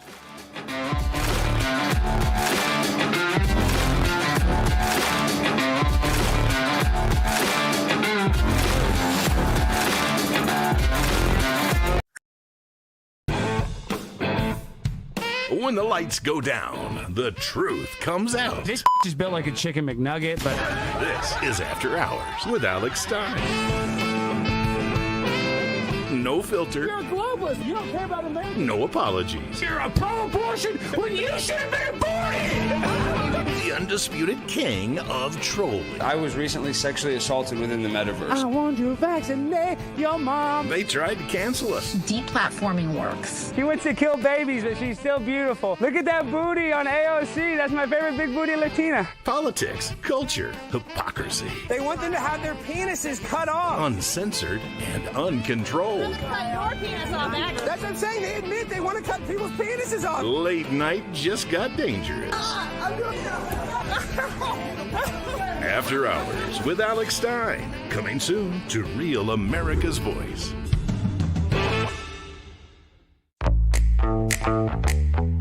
Now is the moment to put your brand in front of an engaged, loyal audience through Real America's Voice.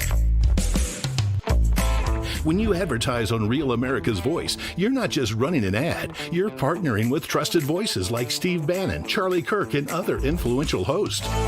Backed by millions of monthly listeners. What's happening? Because of a Real Voice, man. I watch it all the time.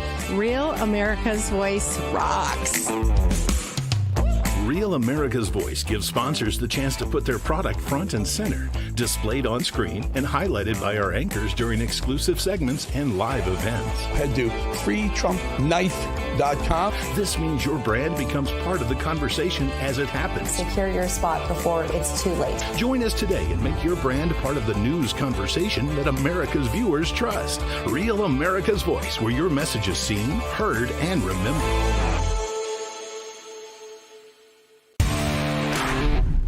Howdy, Rad fams. It's Warbringer here. Love you all. Rad is the only place to get the truth, and this is the only way we're going to be able to restore our republic. Love you all.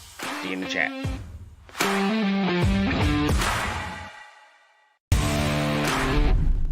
I'm Andy M., and I love Real America's Voice, where my voice counts and your voice counts. That is America's Voice.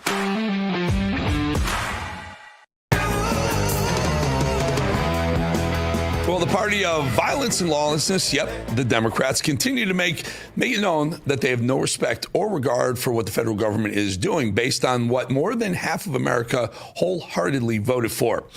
It doesn't matter to them that they're putting the lives of ICE agents in serious danger, and it doesn't matter to them that they are the ones inciting violence and chaos. They're handing the proverbial baton to each other within the Democrat Party, spewing hateful rhetoric in an effort to get these brave men and women killed. And yet, California Congressman Ted Lieu comes out and flips it around and deflects a classic Democrat tactic. For full transparency, we need everyone to cooperate to get to the bottom of what happened. And I also asked ICE leaders and the administration to tone down the rhetoric. ICE Commander Greg Bovino last night made a post that essentially called protesters, quote, cannon fodder. He needs to delete that post or he needs to resign. The American people are not cannon fodder. We have the absolute First Amendment right to witness what ICE is doing publicly, to film what ICE is doing publicly, to photograph what ICE is doing publicly. We are protected by the Constitution, and if Greg Bovino and the administration doesn't turn on the rhetoric, it's going to cause more people to get killed. Knock yourself out, Ted Lieu. Film them, because all they're doing is carrying out the job that they've been told to do, the job that people elected Donald Trump to happen. That's what they're doing. That's exactly what they're doing. By the way, Tom Homan was on Fox this morning saying that it took one step further because of the rhetoric of these idiots like this guy right here, Ted Lieu in California. His family's been threatened. Not him. He said, my family's been threatened. They said, we don't want to kill you anymore. We want to kill your family. That's how sick these leftists are in this country. Shouldn't Ilhan Omar be hiding in a hole somewhere? She's defending criminals in her constituency, $9 billion worth. She married her own brother, give him illegal status, make him legal. She's being investigated for fraud of her own, and she said time and time again that her allegiance is to her home of Somalia first and foremost. Doesn't that matter to Ilhan? Where there once was defund the police, Omar now brings you defund ICE. And so today, I am glad to announce that the Congressional Progressive Caucus has adopted an official position to hold ICE accountable. Our caucus members will oppose all funding for immigration enforcement in any appropriation bills until meaningful reforms are enacted to end militarized policing practices. So listen to that carefully, because she just told you what they're going to do if they get the gavel in the House. Remember, the House holds the country's checkbook, right? So if they take the House in November, 10 months away, they are going to make life very, very difficult for the Trump administration. And certainly they're going to start at DHS, despite the fact that DHS has provided information to the public proving that many of those they're deporting are known criminals. Ilhan Omar insists on continuing to spread lies to Americans about this very fact. They have not been able to tell us what is the purpose for this search. They haven't been able to produce any evidence that they are finding people who are undocumented, who have committed crimes. Almost every single person that they have information and shared information with us has been someone that has already been adjudicated and was already in prison. And so there's no way to justify what they are doing. Almost every single person that they're doing this to has been adjudicated and has been. Are you out of your mind? Are you nuts, lady? Untrue, completely false. Just lie, and what people listen to that crap? No, most of the people who are doing this are illegals who are here and haven't been adjudicated. They'd be in jail if they were. Or they've been sent back and they came back again. Stop it. Stop with the lies. New Jersey Democrat Senator Cory Booker, I don't know, just about now due for another diaper-wearing meltdown on the Senate floor. Soon, isn't he? It was about 25 hours of a delusional rant last year. Time to beat that record, Cory, where two depends this time. In the meantime, Booker takes it a step further and calls for defunding the Department of Homeland Security completely. Your colleague is calling on you and others to refuse to fund DHS unless those new rules are put in place for ICE and immigration enforcement. Do you agree? Look, for me personally, I can't in good conscience support an agency that is so out of control. Okay. Yeah, defund the ball. See how that works out. Oh, in New Jersey? Good. A ton of illegals there. I got it. You just want to bring a bunch of votes to the state of New Jersey. Got it, Cory. Meanwhile, it's kind of sweet of Don Lemon to check in on us, the people who voted to remove the millions in our country illegally, just to make sure we are doing it right. Thanks, Donnie. Is this what you voted for, MAGA? You idiots? Is this what you voted for? Why would you even want this job? Is your ego and are they that small that you feel that you have to harass people in order to feel like a man or to feel strong? Is this what you voted for? Is this what you voted for? Maybe it is. And if you did, then you're a cruel, heartless. Clearly, what this administration is trying to get you to do is unlawful. Yes, that's exactly what we voted for, Donnie. Yes, I'm MAGA, and that's exactly what we voted. We voted for removing the illegals in the country. We voted to close the southern border, which Trump has done, and which he's moving the illegals out. Yes, exactly what me and 80 million other people voted for, Donnie Lemon. By the way, let's have this conversation. You want to do it? I'll do it on your show and my show. We'll simulcast them both. We'll have a debate on whether what ICE is doing is what we voted for or not. I love to have the debate with you, Donnie Lemon. Come on. Remember you used to call me? Remember you used to text me when you were at CNN? I was at Fox. Let's do it again, pal. I'm up for it. Are you? I do love a Democrat's self-owned moment, don't you? Joy Behar, one of the smartest women sitting at the View table. Not a very high bar, by the way, accidentally let the cat out of the bag by saying that the president is having ICE deport illegals to win the next election. Behar is admitting the left want them to stay so they can get their votes. About right. I really worry about that Trump is looking for this kind of pandemonium to go on, like you just described, so that he can declare martial law or something, and also cancel the midterms. Well, under martial law, you won't have elections. Yeah, that's what she's saying. But listen, because he's worried. He even said, if the Democrats take Congress next time, I will be impeached, which means that he could be convicted and sent to jail. He does not want that to happen. That's what they want. They want to keep these people here just for their votes. They can't really like them, or they certainly can't love the crime, do they? Maybe they do. Squadster Congresswoman Pramila Jayapal proving she's never opened up a history book and has some very interesting ideas about who actually made America what it is today. The majority of Americans across the country, regardless of political party, know that immigrants from all over the world, Somalia, India, wherever they're from, Latin America, Africa, that immigrants have built this country and make this country what it is today. No one's against immigration, Jayapal. Nobody said no immigration. We said, remember, Trump even said it. Higher wall, bigger door. Make it legal immigration and bring more of them in. Make it the best of the best, not what they're sending over, emptying their jails, their prisons, and sending them across the border. Legal immigration, Jayapal, stop. If ever you needed more proof that Democrats have learned nothing from bogus impeachments and willy-nilly lawfare against the president, it's the fact that they're not shy to say that they will absolutely do those things again if they win back the House majority this year. We've been saying it all along. That's all they're hoping for, just to impeach Trump again. Watch. Would you support impeachment if Democrats take back the House?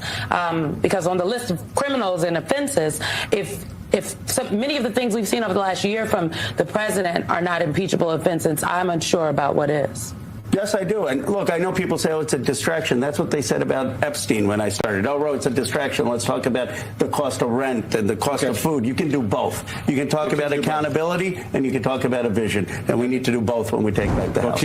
That's all I want. That's their whole plan. Get the House, impeach him. It won't matter because they won't win the Senate, and he's the president anyway. He can veto it. Doesn't really matter. But keep trying. Keep trying. This is why elections have consequences and are extremely important this time. Finally, apparently, some lib women are shaving their heads in honor of Renee Good, the Minneapolis woman who was shot after she used her car as a weapon to attack federal officers. What's really interesting is that the woman making a post as she does so can't even get the woman's name right. You know, the actual woman she's shaving her head for, referring to her as Renee Cook in her dramatic snowflake post.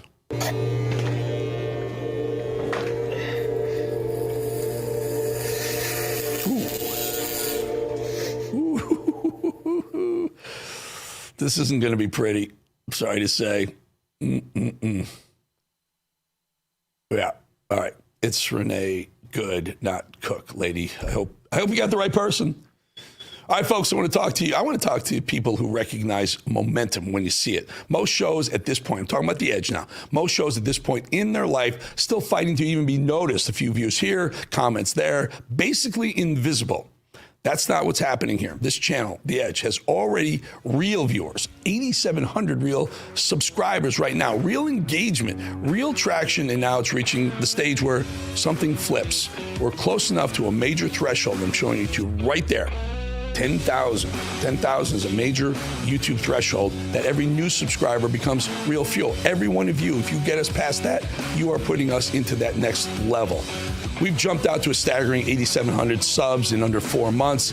The average YouTube channel hits 8,700 in something like 3 years, if they ever make it there at all. 99% never reach 8,700. So we're going after that 10,000 number with a vengeance. Help me do it. It's not hype, just math. This is the moment where YouTube decides whether something becomes a movement or stays a small niche. Right now, that decision is being made by real people choosing to step in. That means you. I'm asking you for help to blow that mercury right out that thermometer's top at 10,000. We can do this together. Hit your QR code right there with your camera. Press subscribe or go to youtube.com/@EricBowlingTheEdge. If you got Eric Bowling and The Edge in the search box in YouTube, hit subscribe there, get to that page. We want you part of it. Again, thank you for your viewership right here at Real America's Voice. Thank you for watching The Bowling Show. And thank you for subscribing to Eric Bowling, The Edge. We want to get that 10,000. Let's get it, folks. Let's do it together. We'll be back 2.5 minutes.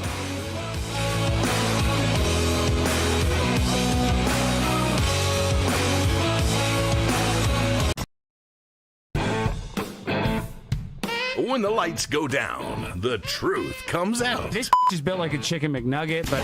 This is After Hours with Alex Stein.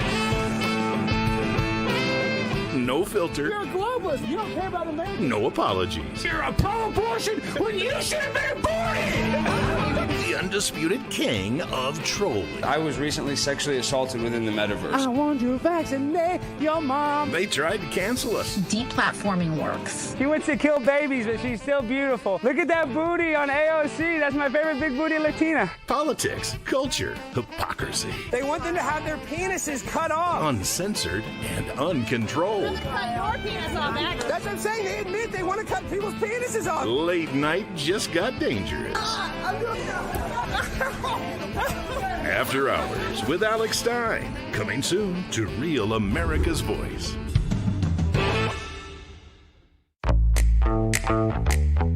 Now is the moment to put your brand in front of an engaged, loyal audience through Real America's Voice. When you advertise on Real America's Voice, you're not just running an ad, you're partnering with trusted voices like Steve Bannon, Charlie Kirk, and other influential hosts. Backed by millions of monthly listeners. What's happening? Because of a real voice, man. I watch it all the time. Real America's Voice rocks. Real America's Voice gives sponsors the chance to put their product front and center, displayed on screen and highlighted by our anchors during exclusive segments and live events. Head to freetrumpknife.com. This means your brand becomes part of the conversation as it happens. Secure your spot before it's too late. Join us today and make your brand part of the news conversation that America's viewers trust. Real America's Voice, where your message is seen, heard, and remembered.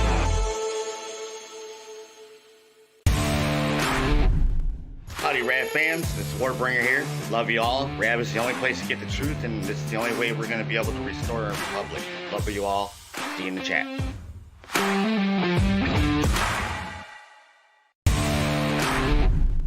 I'm Andy M., and I love Real America's Voice, where my voice counts and your voice counts. That is America's Voice.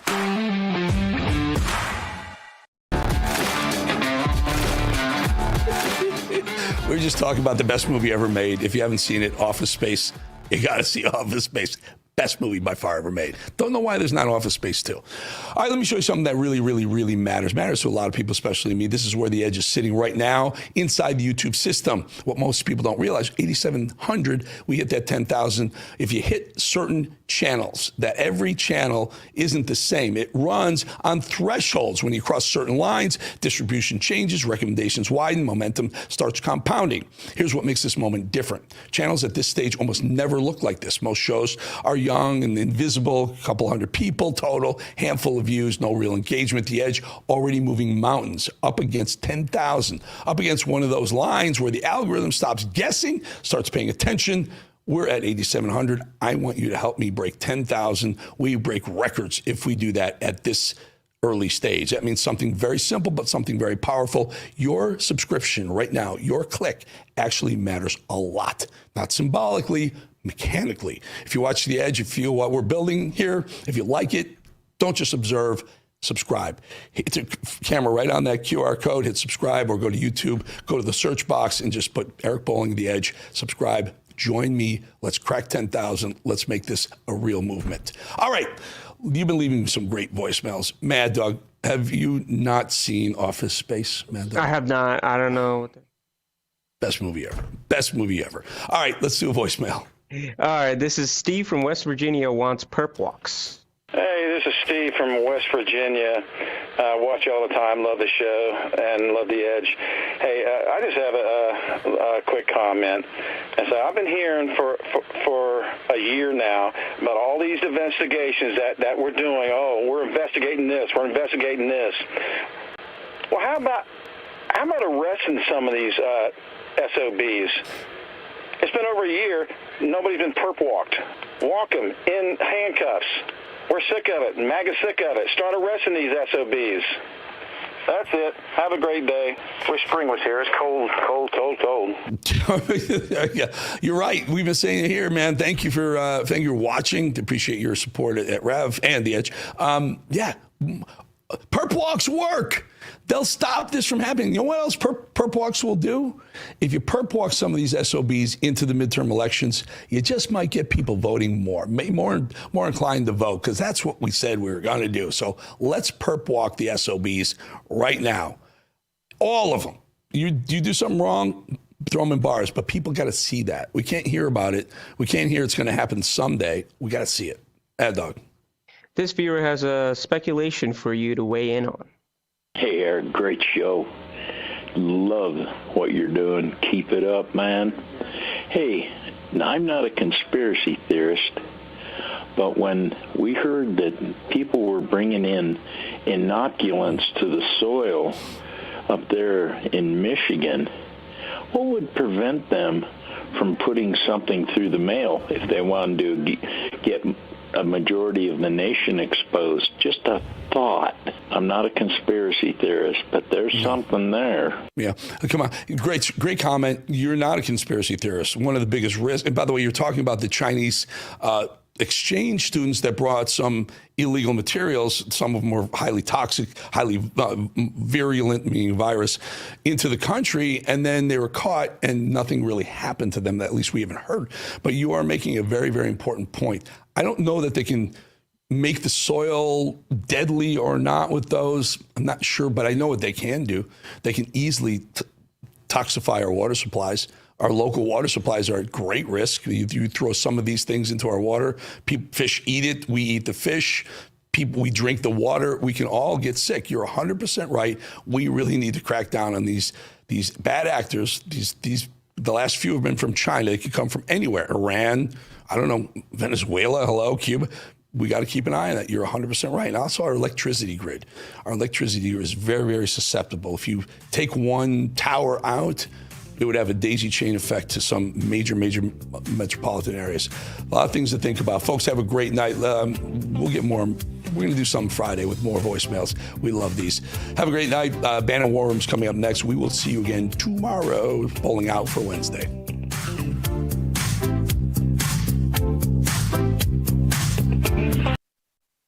Understand that another fight with Iran and Hezbollah and possibly the Houthis is imminent. And today I can say something we couldn't have said a month ago. This regime is going down. There will be no Iranian regime. And this is going to change entirely the future of Israel. How it will happen? Can you describe us? It will be an American attack? It will be an Israeli-American attack? So I think it's going to be an American-led attack with the assistance of Israel. Iranians, even before the demonstrations, they started rearming again. They wanted revenge. They want to attack us. They want to shoot massive amounts of ballistic missiles on us. And Israel prepared for a preemptive attack. But as Israel was preparing for a preemptive attack that might have happened even today, the demonstration started, and a clear message for President Trump: we are not going to let you shoot these demonstrators. We are going to defend them. And indeed, I think that we'll see in the very near future a massive American attack with the help of Israel. And with the demonstrators, I think this regime stands no chance, and they will fall. And I can tell you, as I said, the bigger the win will be, the greater the golden age of Israel and the Jewish people. This is the primal scream of a dying regime. Pray for our enemies, because we're going medieval on these people. Israel's not got a free shot on all these networks lying about the people. The people have had a belly full of it. I know you don't like hearing that. I know you try to do everything in the world to stop that, but you're not going to stop it. It's going to happen. And where do people like that go to share the big lie? MAGA media. I wish in my soul, I wish that any of these people had a conscience. Ask yourself, what is my task and what is my purpose? If that answer is to save my country, this country will be saved. War Room. Here's your host, Stephen K. Bannon.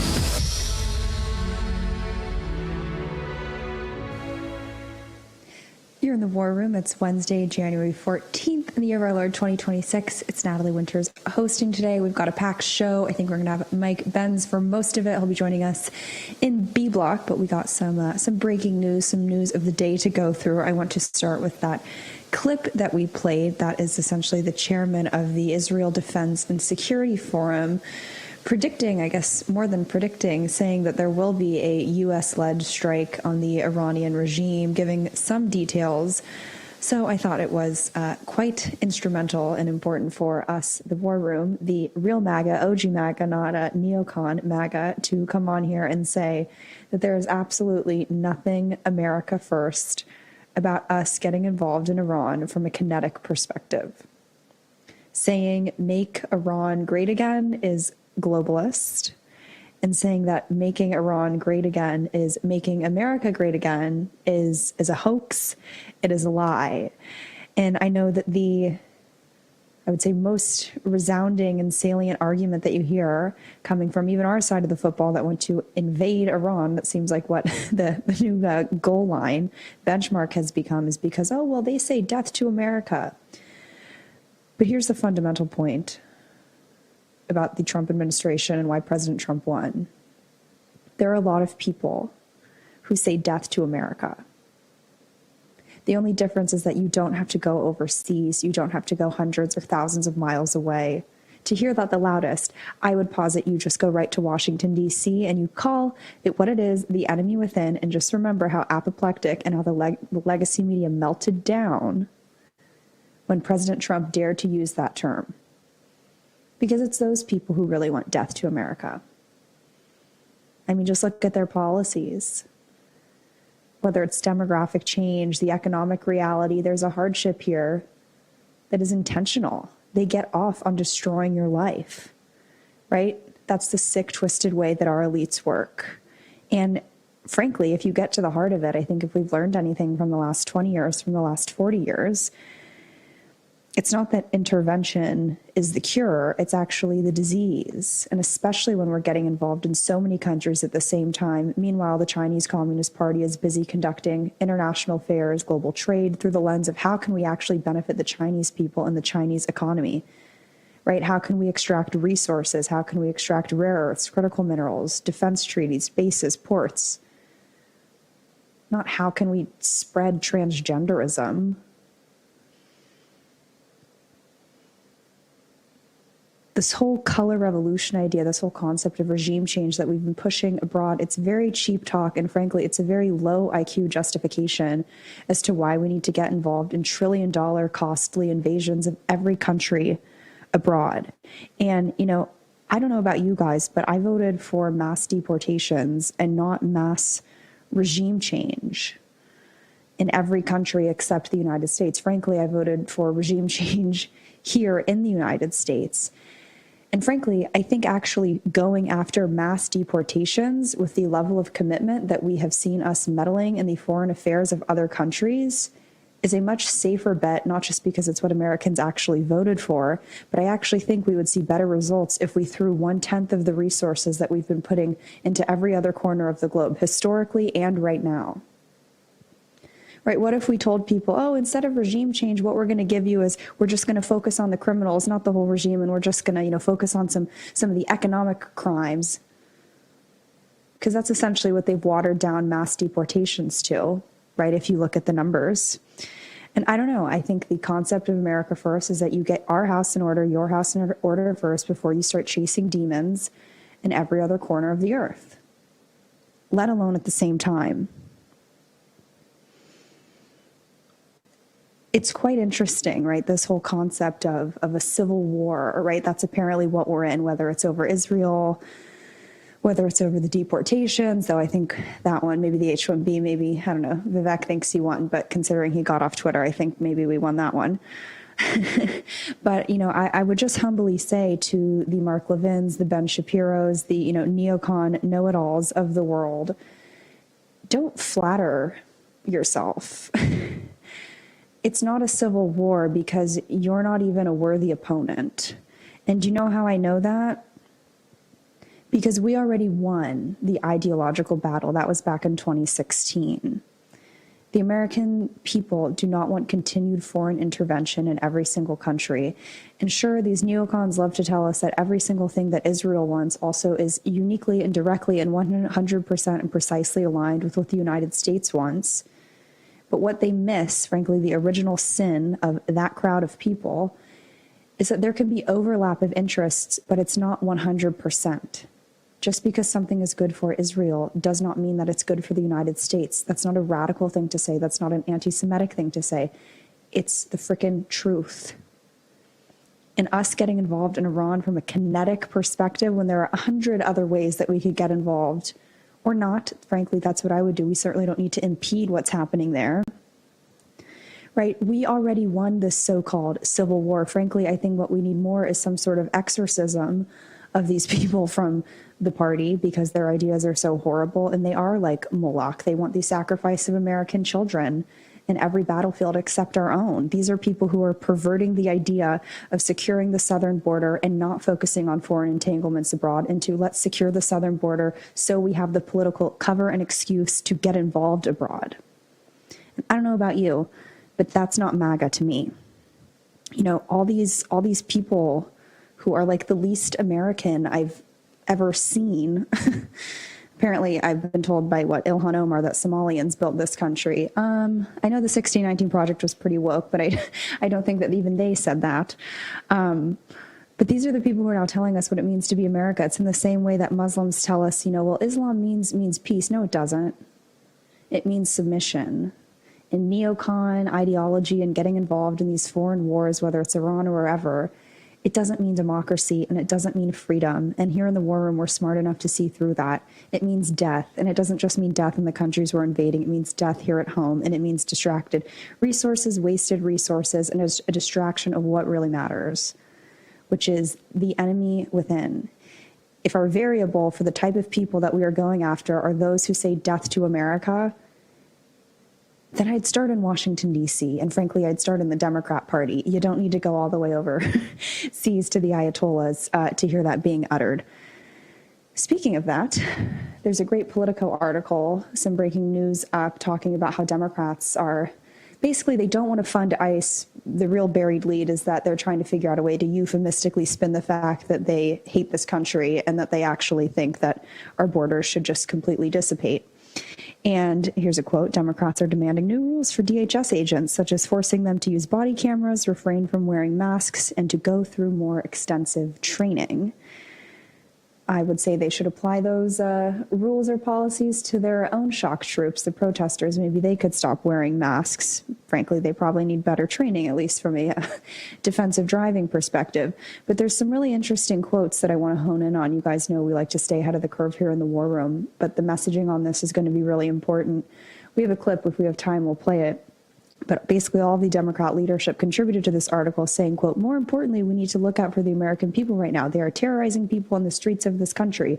There's a culture of violence that's happening that does need to be addressed. That's in reference to ICE agents. And I would say to those asinine Democrats, if you guys care about terrorism and violence and keeping our streets safe, then maybe I would stop defending the importation and let alone letting criminal twice, thrice, quadruple convicted rapists, gang members, and criminals stay in this country in the name of human rights and saying that diversity is our strength.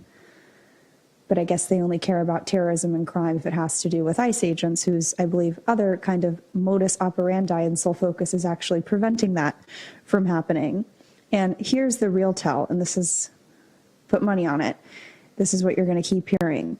They're opposing new DHS funding, quote, because unless there are meaningful and significant reforms to immigration enforcement practices. Now, for those of you who have watched this show for a while or tuned in to any form of politics for a while, you know that the number one term that you hear anytime it comes to anything related to immigration on both sides of the aisle is comprehensive immigration reform. Remember that one, the Gang of Eight, amnesty, right? It just sort of, I don't know, it maybe evolves every few years, but that's always the core of it. And now they've pivoted instead of comprehensive immigration reform because they know they're not going to get a lot on that front. Now it's comprehensive reform of ICE and these agents. And by the way, the only reason that they're throwing out they want more training, it's to throw sand in the wheels, right? It's to get in the way of everything that's going on and to make it so we don't have the manpower to carry this out. And I would also just add that it's quite rich, all these Democrat freaks complaining to Politico about how our ICE agents are not competent and they're being hired for the wrong reasons. I'm pretty sure that that's the party of DEI now complaining and projecting that they think ICE is doing the very same thing, not just that they push for, but that they tried to legally mandate and enforce and shove down your throat in this country for years. But now all of a sudden, now they think there's something wrong with hiring unqualified people. I don't know about you, but I think I'm old enough to remember the apoplexy over how if you dared to say, well, we can't hire unqualified people, that you were somehow racist. And by the way, I would also add that, I'm so glad there's this newfound respect for law enforcement and Border Patrol and ICE agents and DHS, et cetera, from Democrats. Well then, I don't know about you guys. Have you heard anything from them condemning the wild and rogue Secret Service agent who was basically doxing the vice president's location and advance details to James O'Keefe? He did wonderful work on that video. Maybe that's where we need reform. Yeah.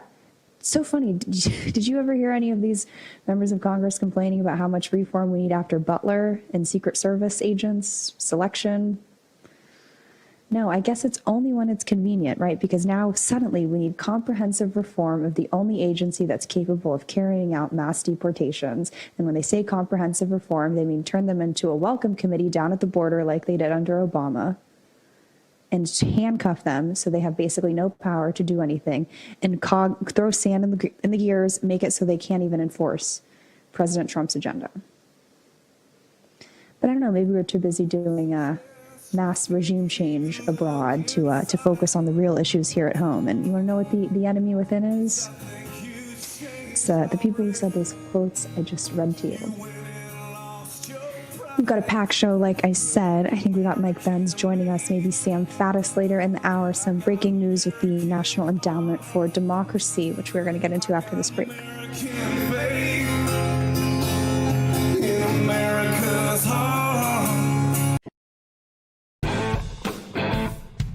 When the lights go down, the truth comes out. This is built like a chicken McNugget, but... This is After Hours with Alex Stein. No filter. You're a globalist. You don't care about America. No apologies. You're a pro-abortion when you should have been aborted.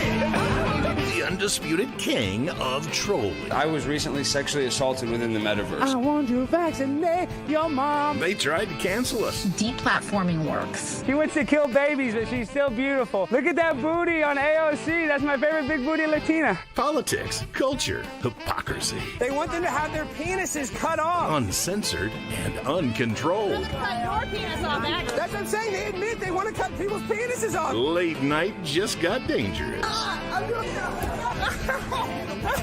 After Hours with Alex Stein. Coming soon to Real America's Voice.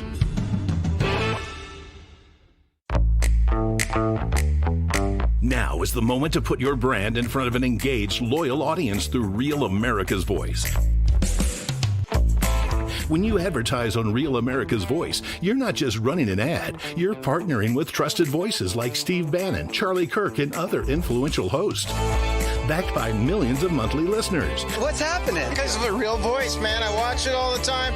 Real America's Voice rocks. Real America's Voice gives sponsors the chance to put their product front and center, displayed on screen and highlighted by our anchors during exclusive segments and live events. Head to freetrumpknife.com. This means your brand becomes part of the conversation as it happens. Secure your spot before it's too late. Join us today and make your brand part of the news conversation that America's viewers trust. Real America's Voice, where your message is seen, heard, and remembered.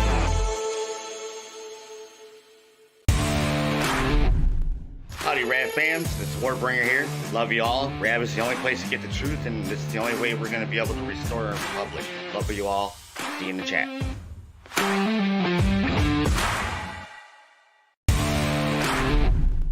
I'm Andy M., and I love Real America's Voice, where my voice counts and your voice counts. That is America's Voice.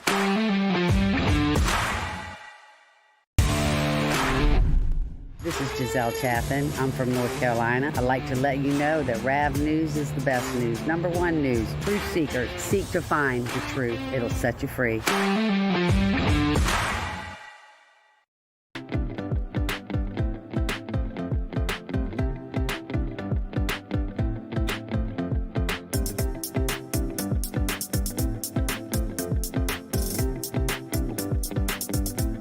America's Voice family. Are you on Getter yet? No? What are you waiting for? It's free. It's uncensored, and it's where all the biggest voices in conservative media are speaking out.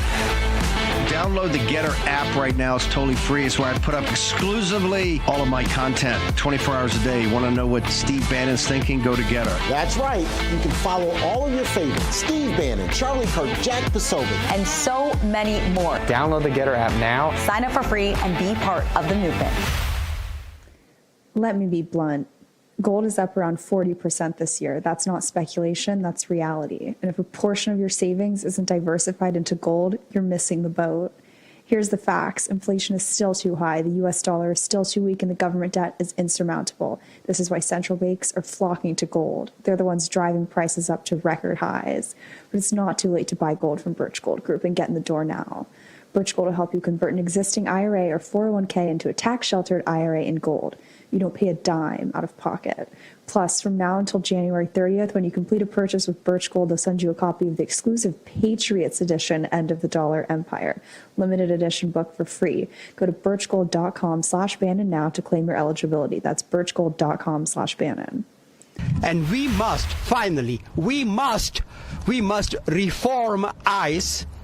But it looks at this stage, folks, ICE is beyond reform. ICE is totally out of control, and this week I intend to introduce a bill to abolish ICE. We need to make ICE go away. 2003, before 2003, without ICE, various federal agencies were able to take care of business, and we can do this without ICE. But we do not need the murderers. We do not need these paramilitary organizations, members on our street. Actually, I think we need to make that guy go away. I would probably support deporting him. I'm sure if you look into the background there's probably some sort of visa fraud, but I digress. We've got serious matters to get to. That is, we got Mike Benz joining us. Mike, you know how we do it here in the War Room when you're on. I'm going to let you take it away. I know you're working on some new stuff when it comes to funding, the National Endowment for Democracy, everything going on there. So fill us in. Well, this is one of the most important days potentially in modern American history if the amendment to defund the National Endowment for Democracy can pass. I say one of because the House has indeed twice in U.S. history voted to defund the National Endowment for Democracy, once in 1984 and once in 1993. Both times the House overwhelmingly voted to defund it. And then secret back channel deals were made through the Senate to kill the amendment so it didn't appear in the final bill. But this will at least set us up for that fight with the Senate if this does indeed go through. And the reason this is so important is because the National Endowment for Democracy is the most prolific, aggressive, corrupt spear tip of what you might call the deep state, the blob, permanent Washington, BlackRock, the CIA, whatever face you want to put on it. I guarantee you it is a face, one of many in the funhouse mirrors of what Ned wears. For folks who have not followed this issue as closely, the National Endowment for Democracy was set up in 1983, in large part by the CIA itself. CIA Director Bill Casey at the time and the Reagan administration were stressed out that the CIA's powers had been cut back in the late 1970s after the Church Committee hearings. And they felt like the CIA wasn't authorized to do the kind of dirty black ops that it used to have the power to do before the late 1970s. And so given that there was a Democrat control over the House of Representatives at the time, they didn't feel that they could legislatively undo it. And so they used a cheeky little maneuver to create a new agency funded by the executive branch. Well, agency, whatever you want to call it. It's technically an NGO, but it's fully funded by the U.S. government. It reports to the U.S. government, and it has a variety of very interesting secret agreements with the U.S. government. Its founders bragged that it was set up to fund the organizations that the CIA can no longer directly fund, or that it would be too scandalous if the CIA gave them the money. And so Ned basically confessed to being the CIA's bag man. And it was the CIA director is who actually back-channeled the deal in 1984, just 1 year after it was created. The House voted by about a 50-vote majority to defund Ned because they said it was too close to the CIA and already been caught doing CIA dirty work as an outside NGO, completely unauthorized and with no bookkeeping effectively. And then the CIA director, Bill Casey, then worked out a deal with the Democrat Senator, Bill Proxmire, to have the Senate kill the House defunding. And today, Ned is probably the #1 global social media censorship coordinator. So when you take the fact that it was set up by the CIA, its own founders confess that it operates for the CIA, that it has this cloak and dagger relationship where there's no transparency about it because they signed a secret agreement to classify all grants that it gives out, and that it's the #1 global coordinator of the censorship industrial complex. That's a pretty bad combination. We used to call that Operation Mockingbird, but that seems quite quaint and pale in comparison to what we're talking about here. So the idea that there's now at least a bill to defund this. Now, I think a large part of this was because the Senate Appropriations Committee under Susan Collins, Republican, with friends like this, who needs enemies, put in the draft bill about a week ago or so, full funding for the National Endowment for Democracy, which the Trump OMB, the Office of Management and Budget, wanted to zero out to zero last year. And so what you have right now is this never Trump Republican wing of the GOP under Susan Collins, and however many friends she and her colleagues can muster, against the Trump White House, running into each other. And what this vote will prove is really where we are going into the 2026 midterms in terms of how many Trump Republicans there are in Congress versus how many of the kind of deep, permanent swamp Republicans there are. And this is about as pure a metric for determining that as anything I've ever seen. And just walk us through a little bit. I mean, you're so good at the vast apparatus of all these organizations, but when you say that this could be not one of the most important days in history, obviously that attributes a lot of significance to this body. Just walk us through why that is the case. Well, everything that since Trump first ran for office, we had a free and open internet in this country from basically 1991 until 2016. And then suddenly the walls all closed in.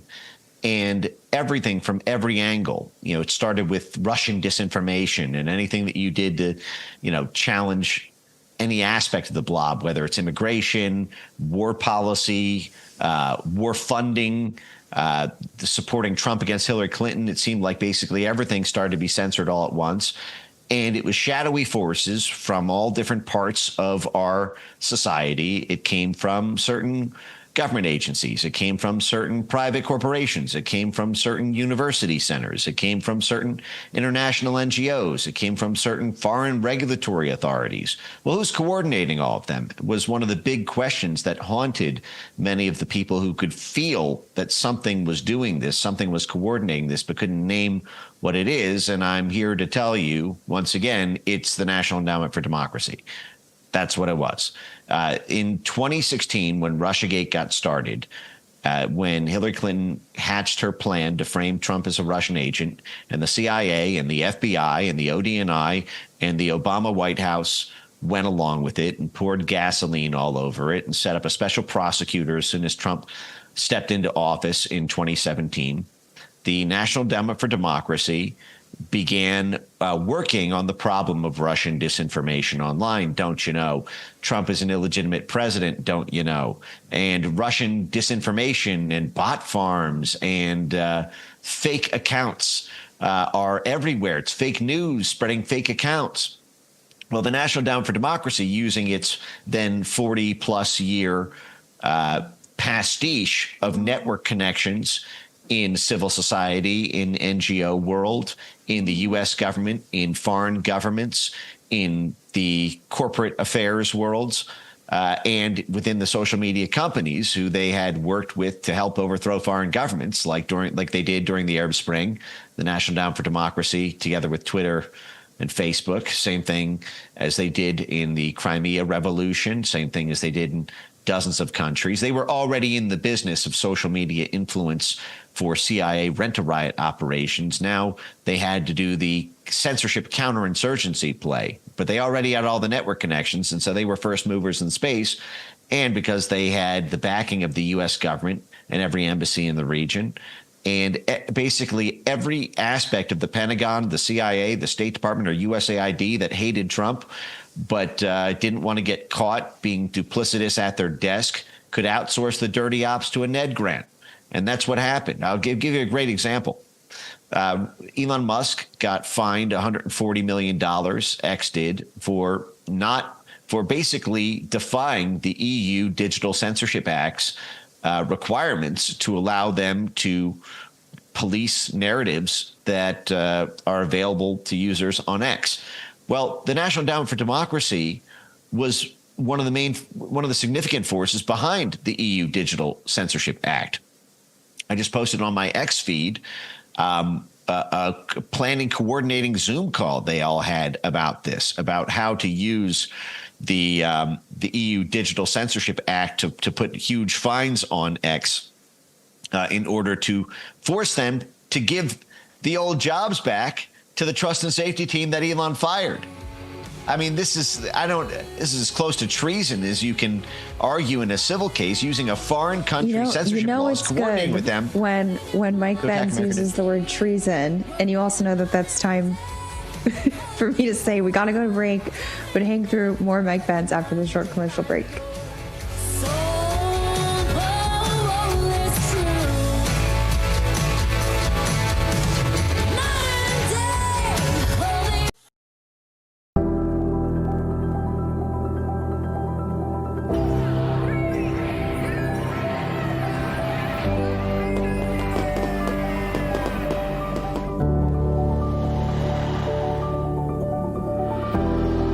California wildfire ripping apart Los Angeles County. This is ridiculous. This is death by 1,000 paper cuts by Democrat policies.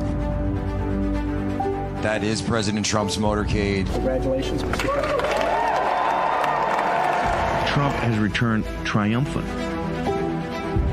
We hope they come out tonight. We prayed together and we cried for 4 years. Such an amazing feeling.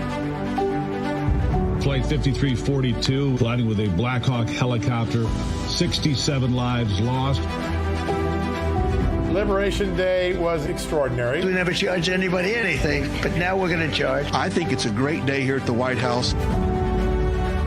They've sold out our country, and they don't care why they're here. We're now averaging 2,000 deportations a day.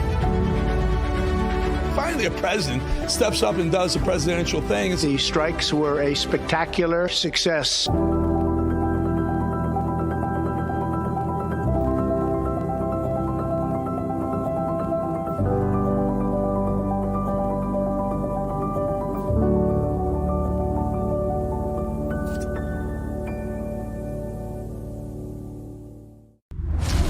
I'm a J6er. I spent 1,143 days in prison. I'm a J6er, and I spent 3 months in jail and about a year in prison. I spent 4 years out of an 18-year sentence in prison.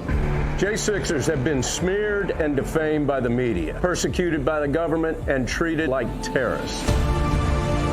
In reality, J6ers are patriotic men and women, mothers, fathers, sisters, and brothers from all walks of life. Stand in the Gap was founded to stand in the gap for J6ers working to rebuild their lives after being incarcerated. And we need your help. For just $10 or more, you're helping these patriots get mental, physical, and spiritual help. Please scan the QR code or go to j6support.com to donate $10 or more to support these American patriots. Thank you for being a patriot. Thank you for standing in the gap. Hi, Pat, from Muskegon, Michigan. Why do you love Rav? Because we've become family. All those Rav live chatters and me.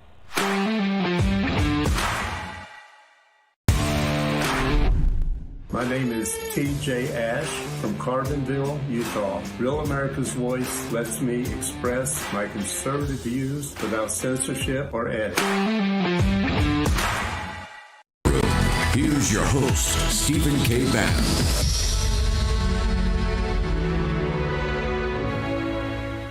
Gold is up around 40% this year. That's not speculation, that's reality. And if a portion of your savings isn't diversified into gold, you're missing the boat. Here's the facts. Inflation is still too high. The U.S. dollar is still too weak and the government debt is insurmountable. That's why central banks are flocking to gold. They're the ones driving prices up to record highs. But it's not too late to buy gold from Birch Gold and get in the door now. They'll help you convert an existing IRA or 401k into a tax-sheltered IRA in gold. Plus, from now until January 30th, when you complete a purchase with Birch Gold, they'll send you a copy of the exclusive Patriots Edition, End of the Dollar Empire. Go to birchgold.com/Bannon now to claim your eligibility. We're back in the war room. Mike, feel free to pick up where you left off, but I just want to also maybe toss into the fire this new reporting we have. I believe it's coming from the Free Press. Gabe Kaminsky, who does great work, talking about how a lot of the rhetoric that we heard about these investigations and the freezing of funds in a lot of these kind of left-wing, maybe Soros is the best catch-all phrase to use, but there's obviously more depth there.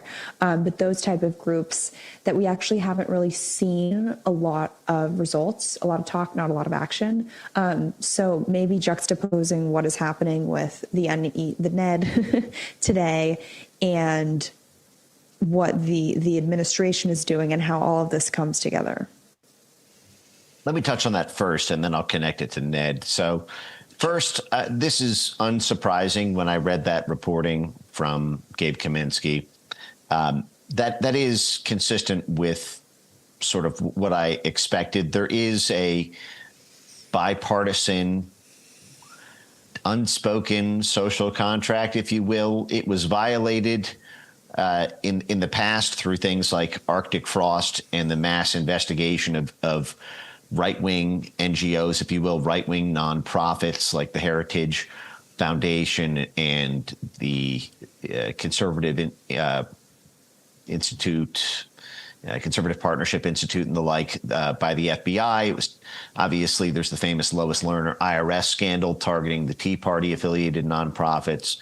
But given that that's kind of a nuclear weapon, if the other party takes power, I had been watching with some eagerness to see how exactly the second Trump administration would navigate that. The fact is the political left does have a much vaster NGO ecosystem than the right, but the right's is still a significant and very, very powerful pillar of everything from thought leadership to funding to, all manner of kind of, the political soup that goes into running an administration and putting out a campaign.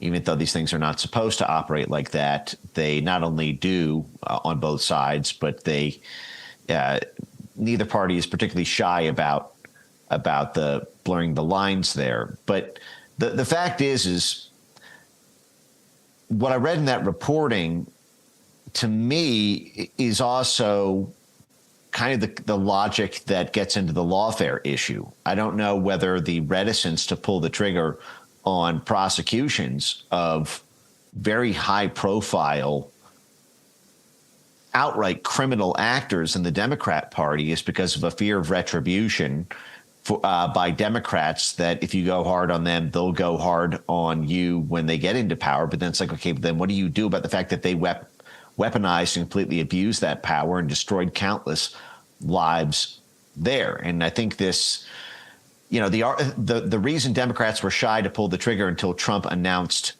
his run for office was because they didn't want to set in motion a tit for tat, endless, every election means everybody else from the other party goes to jail, like what plays out in so many other countries. The problem is they did it. And it's the same thing with the NGO fraud ops. And, you know, the fact that it took Lindsey Harrington to try to bring charges against Comey when it was out and out smoking gun proof of perjury, to bring charges against Letitia James when it was out and out smoking gun proof of mortgage fraud. And the fact that besides that, there's really been no Justice Department prosecutions. I suspect that there's been something similar as an analogy for what's happening in terms of taking on the foundations. I don't know what the exact thought process is, but I do think there's still a way to achieve a substantial amount of the victory without using the criminal justice system, and that is through a mass transparency effort. See, unlike many Republican NGOs, Democrat-aligned NGOs have a much more robust relationship with the U.S. State Department, USAID, and with other U.S. government-funded grantees, as well as through the Department of Labor and the Department of Energy and Department of Education. I mean, you name it. There is this U.S. government cloak and dagger NGO relationship, which is allowed to operate under a shroud of secrecy, because these grants and activities, so-called promote U.S. interests. For example, all of the grants all the activities that the Open Society Foundation has participated in with various local U.S. embassies, with USAID and the like, or for that matter, with our intelligence services. I believe that one of the best ways to try to get reform here is through sunlight, not necessarily direct criminal action, especially, you don't want to just go on a fishing expedition just because you don't like the other party. But the fact is, if you use secrecy as a sword to do dirty work abroad, you can no longer hold up that sword as a shield if you're doing dirty work at home, if you're doing campaign or political work at home, or you're supporting various politically infused issues and the like. And so I believe that whole shroud of secrecy around these liberal international NGOs and their relationship with state, CIA, USAID has to be completely unclassified to the extent that it's classified, and has to be completely made public to the extent that it's, quote, SBU, sensitive but unclassified, meaning it can't be declassified because it's not classified in the first place, but it can't be made public. Well, I believe that if you operate at home, you lose that ability to do that work abroad. So, and you really don't have that on this side. You don't have like Heritage getting $100 million grants to influence some election in Kosovo, like you do with liberal NGOs that operate here. I mean, take the Ford Foundation, for example. The Ford Foundation was working with the CIA since the 1940s, late 1940s. And the Ford Foundation is still around as a basically Democrat Party surrogate. Its relationship is now largely with the State Department and USAID and the like. But when exactly did its relationship with the CIA, which it had for 30 years, go away? But the point is I believe that all of those internal communications, all of the quarterly reports, annual reports, email communications, should be public as a matter of course, rather than sort of being treated as a kind of covert operation because we want to swing an election in Kosovo and the Ford Foundation network is passing through grants to help us here. Does that make sense? Yeah, I guess my question, and maybe it will help us better understand too, this apparatus that you're talking about. Though in some cases it sounds like they don't totally have to rebrand, right? They're still getting their money, the grants, maybe a little less now that USAID has been shut down. But how have they sort of morphed their strategy in these past few months in response to whether it's the rhetoric or some of the actions, and we'll give credit where credit is due, that the Trump administration has done, or is it just kind of same old tactics, just kind of, waiting the Trump administration out? Well, it's been really interesting to watch it because one of the most prolific, notorious, and powerful of these dark money nonprofits on the liberal side was Arabella Partners. And Arabella has wound down. Probably should have been a bigger headline than I think many people now remember it to be. But Arabella Partners had this partnership network of hundreds of NGOs. It was just a dark money fund that would disguise payments all throughout the ecosystem.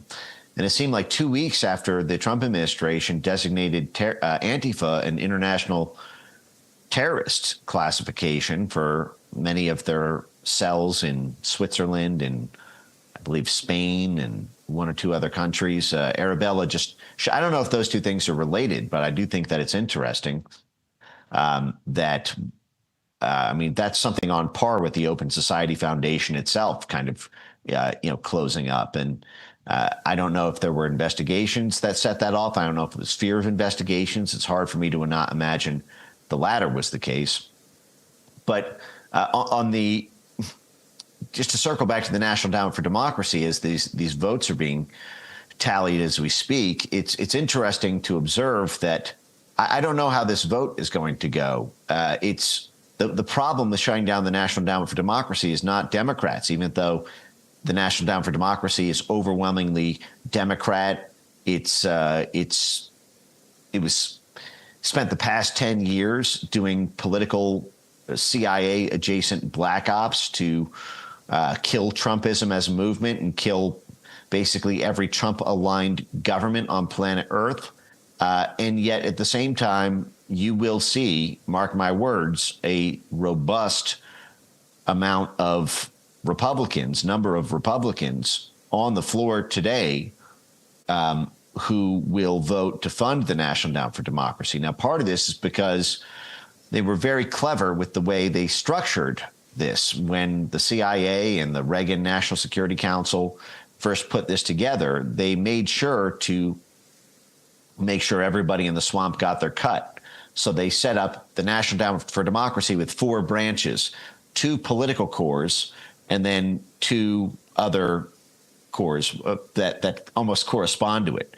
So the 4 cores are something called the NDI, the IRI, CPAY, and the Solidarity Center. The IRI is the International Republican Institute. You can think of it like the CIA wing of Republicans, of the Republican Party. It's the internationalist branch of the RNC that, our intelligence agencies basically do favors to create markets for our oil companies, our agriculture companies, our tech companies, our retailers, our, you name it, basically, International Debt Collector Service, intelligence agency, Confessions of an Economic Hitman type thing. That's basically the way it's always operated, from the days of Bush and before. But then on the Democrat side, you have something called the NDI, which is the National Democratic Institute, which is the NED's DNC branch. And so you have right there, the National Endowment for Democracy is equally funding Republicans and Democrats. Now, it has its leadership reflects that, by the way. On the IRI board, you had Mike, Mitt I hate Romney. to do this, and the audience is going to kill me, but okay. We still have to get to Sam Faddis, and I'm going to have you back the next time I host. But in the meantime, if people want to follow you, read all of this, stay up to date with all of this. It's so critical. I feel horrible cutting you off, but where can they go to do problem. that? Follow me on X at Mike Ben Cyber, also on YouTube and Rumble. Thank you, Mike. I like how you know when I do that, it means we have no time, so you do that very quickly. Thank you. Thank you to Mike. And like I said, we got Sam Faddis with us after the break. Just wanted to get an update on everything going down in Iran. We will be right back after this short break. But the games you want to play, bring it on and now we'll fight to the end. Just watch and see. It's all started, everything's begun, and you are over. 'Cause we're taking down the CCP. Spread the word all through Hong Kong. We will fight till they're all gone. We rejoice when there's no more. Let's take down the CCP.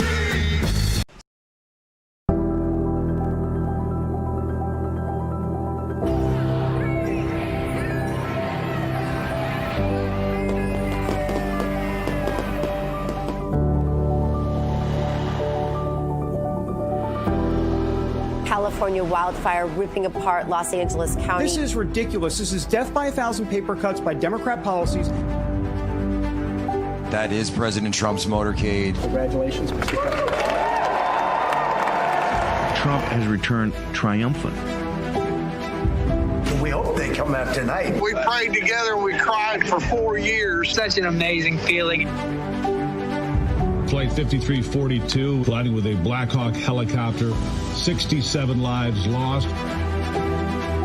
Liberation Day was extraordinary. We never charged anybody anything, but now we're going to charge. I think it's a great day here at the White House.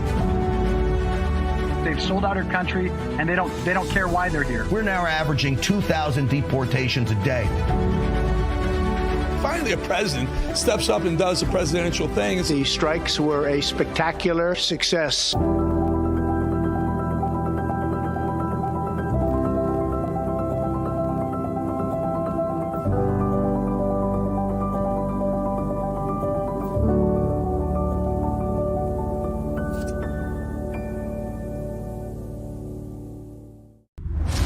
I'm a J6er. I spent 1,143 days in prison. I'm a J6er, and I spent 3 months in jail and about a year in prison. I spent 4 years out of an 18-year sentence in prison.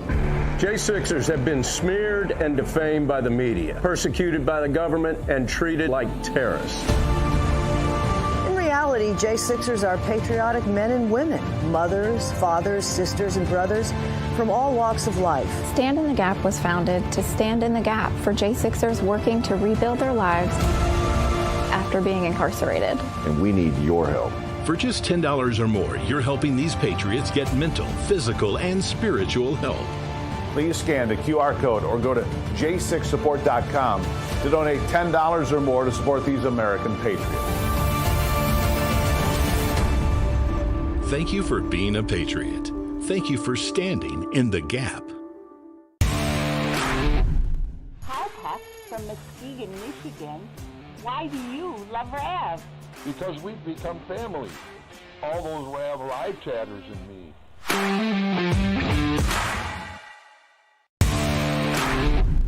My name is TJ Ash from Carbonville, Utah. Real America's Voice lets me express my conservative views without censorship or edit.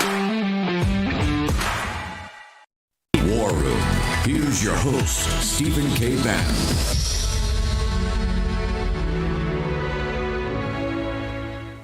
Criminals can forge your signature on one document, use a fake notary stamp, pay a small fee with your county, and boom, your home title has been transferred out of your name.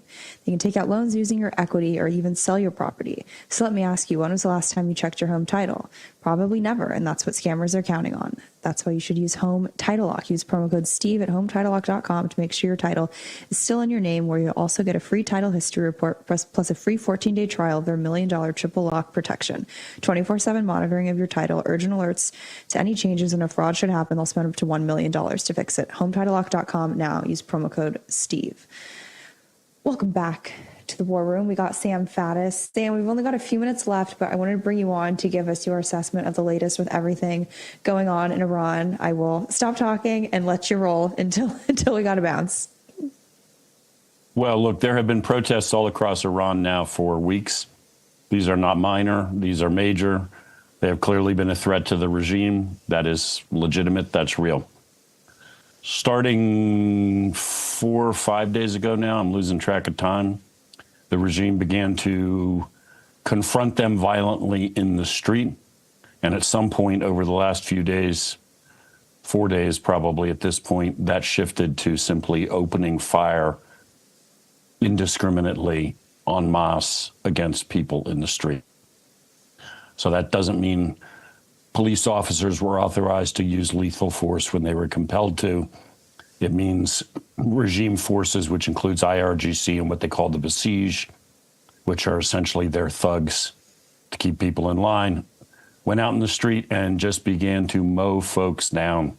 And even when they were running away and trying to flee, they were pursued and they were killed in the street.